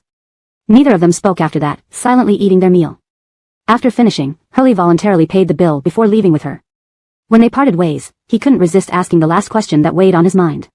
"Kelly, if you had met me first, would there be even the slightest possibility, 1 in 10,000, that you would consider me?" Hully's head hung low, his voice as light as a breeze, yet Kelly heard him clearly. She stopped walking, looking at him seriously with a firm yet harsh tone, "No." Hully was a good person, and such a friend was very precious to her. However, she didn't like him. Every moment spent with him didn't make her heart race, something she couldn't lie to herself about. Since she had no feelings for him, she wouldn't give him false hope, as that would only hurt him and ruin their friendship. For some reason, after hearing this answer, Hully paused, then a faint smile of relief appeared on his handsome face. He liked the real her, the one who wouldn't lie to him just because of his efforts. This was good. Chapter 445, Beaten. "Hully, thank you for your help this time. Hassan has come to pick me up." Seeing the familiar sedan, Kelly looked at him again, but this time with a hint of apology in her eyes. Hully tried to appear nonchalant and nodded firmly, "Kelly, goodbye." He was saying farewell to her and also to his past self. With Hassan by her side, he might still watch her silently as before, but he would move on and find someone suitable for himself. At that moment, the car stopped in front of them, and the window slowly rolled down, revealing Hassan's handsome face. He didn't say anything, but his narrow, sharp eyes seemed to speak volumes. Kelly said goodbye and got into the car. The car started and slowly disappeared from Hully's sight. As soon as the car was gone, Hully's eyes reddened uncontrollably. They probably wouldn't meet again for a long time. After returning home, Cliff patted his shoulder with a smile and teased, "Son, you did well this time. I'll get you a Good Citizen award." Hully laughed weakly and turned to go back to his room. He had just broken up and wasn't in the mood to joke around with his father. But Cliff didn't know about him and Kelly. He winked at him and laughed, "You finally made an impression on Kelly. How does it feel to win the beauty?" Hearing this, Hully's eyes reddened again. "Beck, they haven't broken up at all. Your son hasn't even held on to scraps." Cliff paused awkwardly, rubbing his nose. "Well, don't lose heart. There are many flowers in the world. Why don't you try looking at other girls? If not, your mom and I can help find someone for you." He was quite confident in his son's qualifications, it was just that comparing to a movie star still left something to be desired. So, minimizing losses was the wisest choice. Hurley choked and stomped angrily back to his room. Elsewhere. The moment Kelly got in the car, Hassan kept apologizing. He said he had been in a daze recently, unaware of what he had done, and occasionally when he felt something was wrong, he couldn't control his thoughts or actions. Kelly smiled and looked at him seriously. You don't need to explain, I understand. Feelings are personal experiences. She knew Hassan's affection for her and understood that he had been manipulated by Adrian during this period. Therefore, she wasn't angry at all. Hassan didn't expect her to be so magnanimous and didn't even quarrel with him. His eyes reddened, and he hugged her tightly, feeling as if needles were stabbing his heart, then whispered in her neck, Tyra, please don't be so understanding. Kelly didn't understand why he suddenly choked up. In the next second, he lifted his head and kissed her red lips. The sudden warmth made her blush, and she instinctively closed her eyes. Soon, the car stopped steadily in front of the Flynn residence. The moment the gate opened, Todd rushed out upon hearing the news that Adrian had been arrested. Seeing Hassan come back with Kelly, his expression darkened. Without hearing any explanation, he stormed over and punched Hassan in the face. Third brother. Kelly's face turned pale with shock and quickly stood in front of him. Don't stop me. How could he have the nerve to step foot in the Flynn residence after what he did? Todd had a fiery temper and despised cheating, especially when his own sister was betrayed. He was so angry he wished to beat the bastard to death. Hassan, how dare you return to Tyra? How dare you be with her again? Worried that Todd might cause trouble, Gregor hurried out upon hearing the commotion. Indeed, everyone was standing in a tense standoff. Minchin, calm down, he said on the surface but then coldly looked at Hassan. Why does the great movie star bother to visit the Flynn residence? And why do you have time to see Tyra? His voice was clear and calm, yet full of mockery that couldn't be ignored. Hassan smiled bitterly but felt he deserved the punch. Although his previous actions weren't voluntary, he had hurt Tyra. Being scolded by both brothers was justified. We've known each other for a long time. You should know Minchin's temper. I apologize for him. Please don't take it to heart. Gregor maintained a neutral expression but his words were distant. I know, I won't. The Flynn family doesn't welcome you. Please leave now and don't make things difficult for us. Without waiting for Hassan to speak, Gregor began to coldly usher the visitor out. He had betrayed his sister and still dared to show his face. If he hadn't shown some restraint for old time's sake, he would have chased him out with a broom. If Hassan didn't leave now, they wouldn't hold back. Kelly frowned and instinctively tried to explain for Hassan, second brother, third brother, there's a long story between Arden and me. This isn't his fault. Tyra. Before she could finish, Todd pulled her behind him. There are plenty of men in this world, you need to wake up. Gregor also had a stern expression, his brows furrowed deeply. What was wrong with his sister? A man like him could never be rehabilitated, yet she still defended him. It was truly shameful for the Flynn family. Kelly sighed, her tone heavy. This is a long story. I hope you two can calm down and listen to my explanation. Seeing this, although Gregor and Todd were still puzzled, they weren't as resistant as before. After all, they knew Kelly's capabilities, and perhaps there really was something they didn't know. Thinking of this, they stopped their harsh words and stepped aside. Come on, let's go inside and talk. Seeing her brothers soften their stance, Kelly breathed a sigh of relief and then led Hassan into the house by the hand. But as soon as Hassan entered, he was intimidated by the cold faces of Mr. and Verity. It was clear that if not for their upbringing, they would have charged at him like Todd did. Uncle, aunt. Hassan swallowed, greeting them awkwardly. All he received in return was icy indifference. Hassan wasn't mistaken, they were suppressing their anger. If not for propriety, they would have beaten him too. The atmosphere in the room was unbearably awkward. Hassan had never felt so nervous. However, considering he had been manipulated and wouldn't even know where to start explaining, he could only helplessly edge closer to Kelly. Chapter 446, Adrian being researched. Kelly held Hassan's hand, showing her support. The Flynn family members saw this and their expressions turned very subtle. Halston clenched his teeth so hard they almost cracked. What kind of love potion did this scoundrel give to his sister? Beck, Tamara, Kelly spoke up, looking at them earnestly. The performances of Arden and Adrian on the variety show were all scripted. She calmly explained the whole situation. The Flynn family didn't expect this turn of events. Their anger slowly turned into surprise. So your meaning is, Adrian has already been arrested by the police? Halston asked hastily. Kelly nodded, yes, if there's no accident, she should be directly sentenced. The faces of the Flynn family brightened. Adonis, who hadn't spoken, revealed a pleased smile, satisfied with this outcome.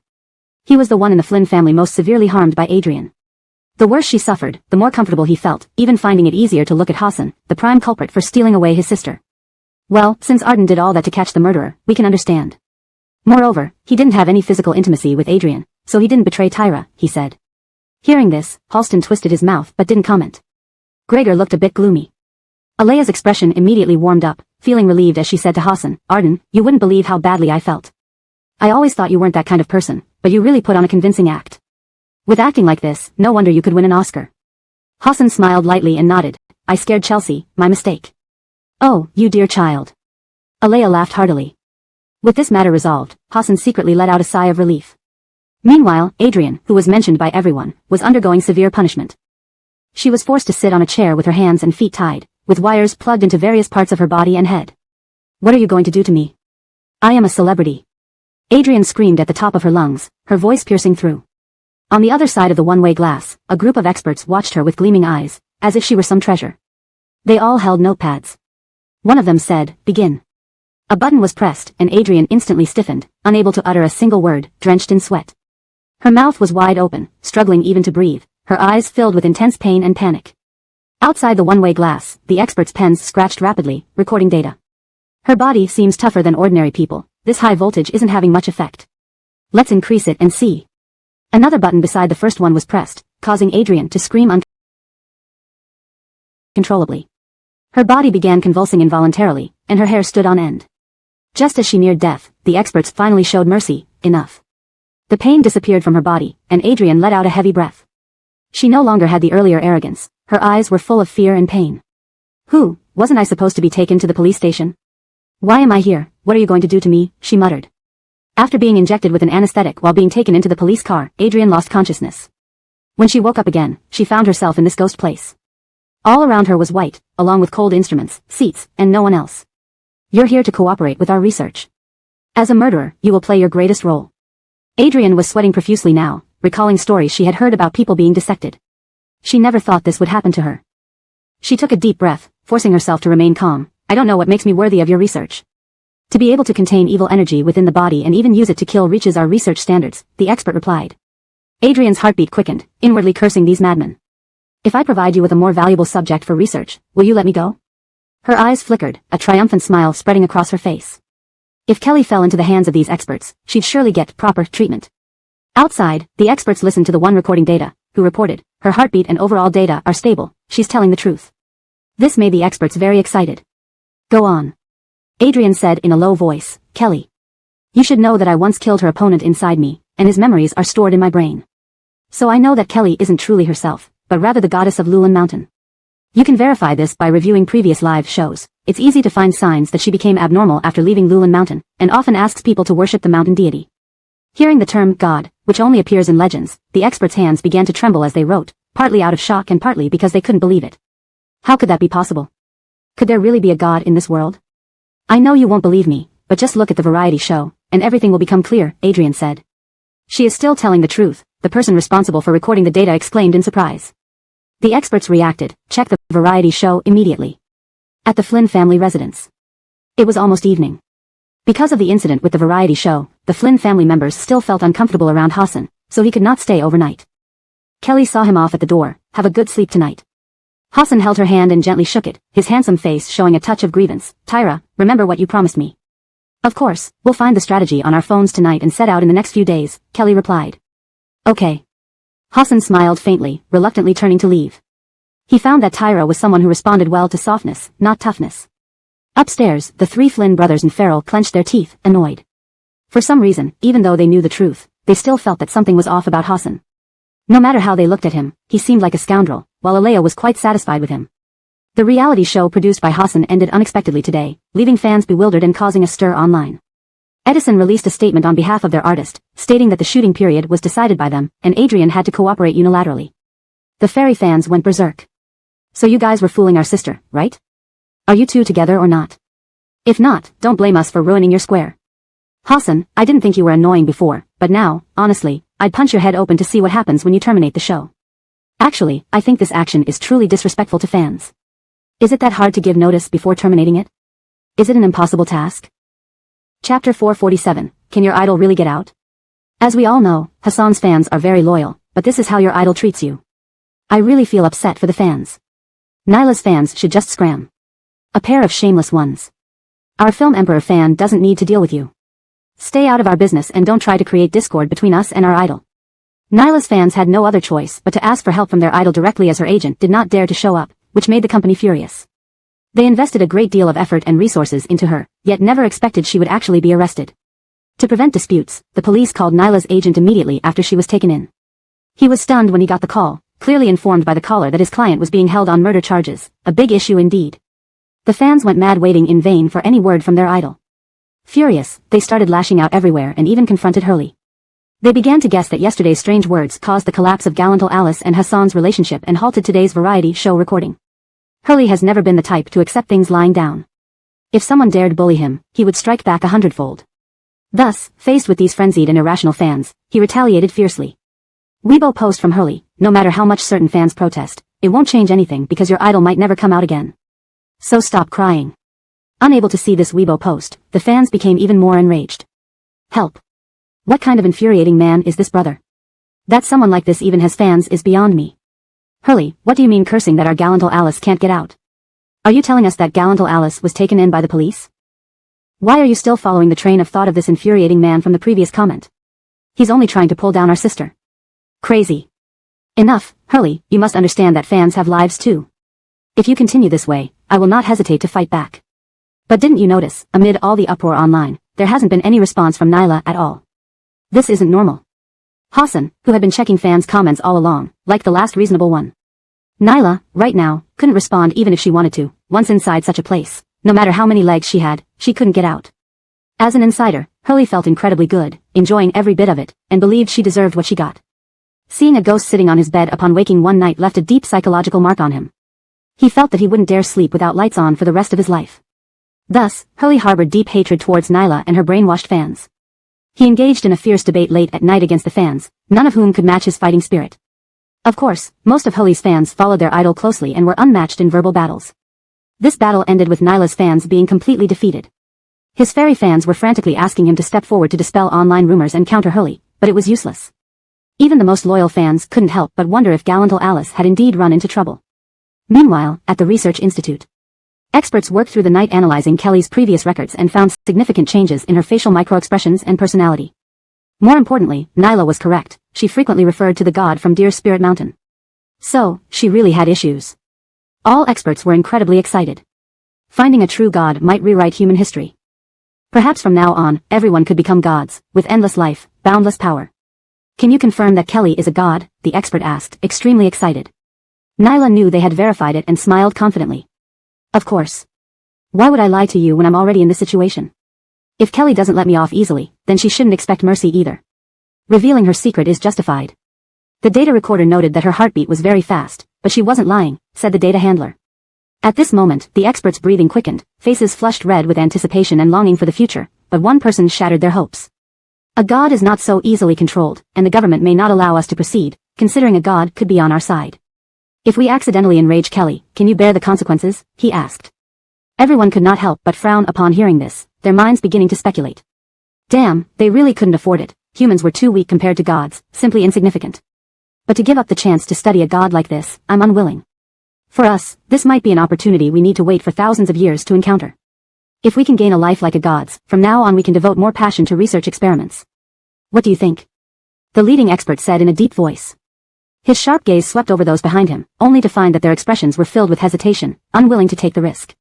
The expert snorted coldly. I didn't expect you all to be cowards. What is most important in scientific research is determination and courage. Being timid and fearful, you will never achieve successful research results in your lifetime. True talents are crazy, just like Madame Curie. As he spoke, the madness in his eyes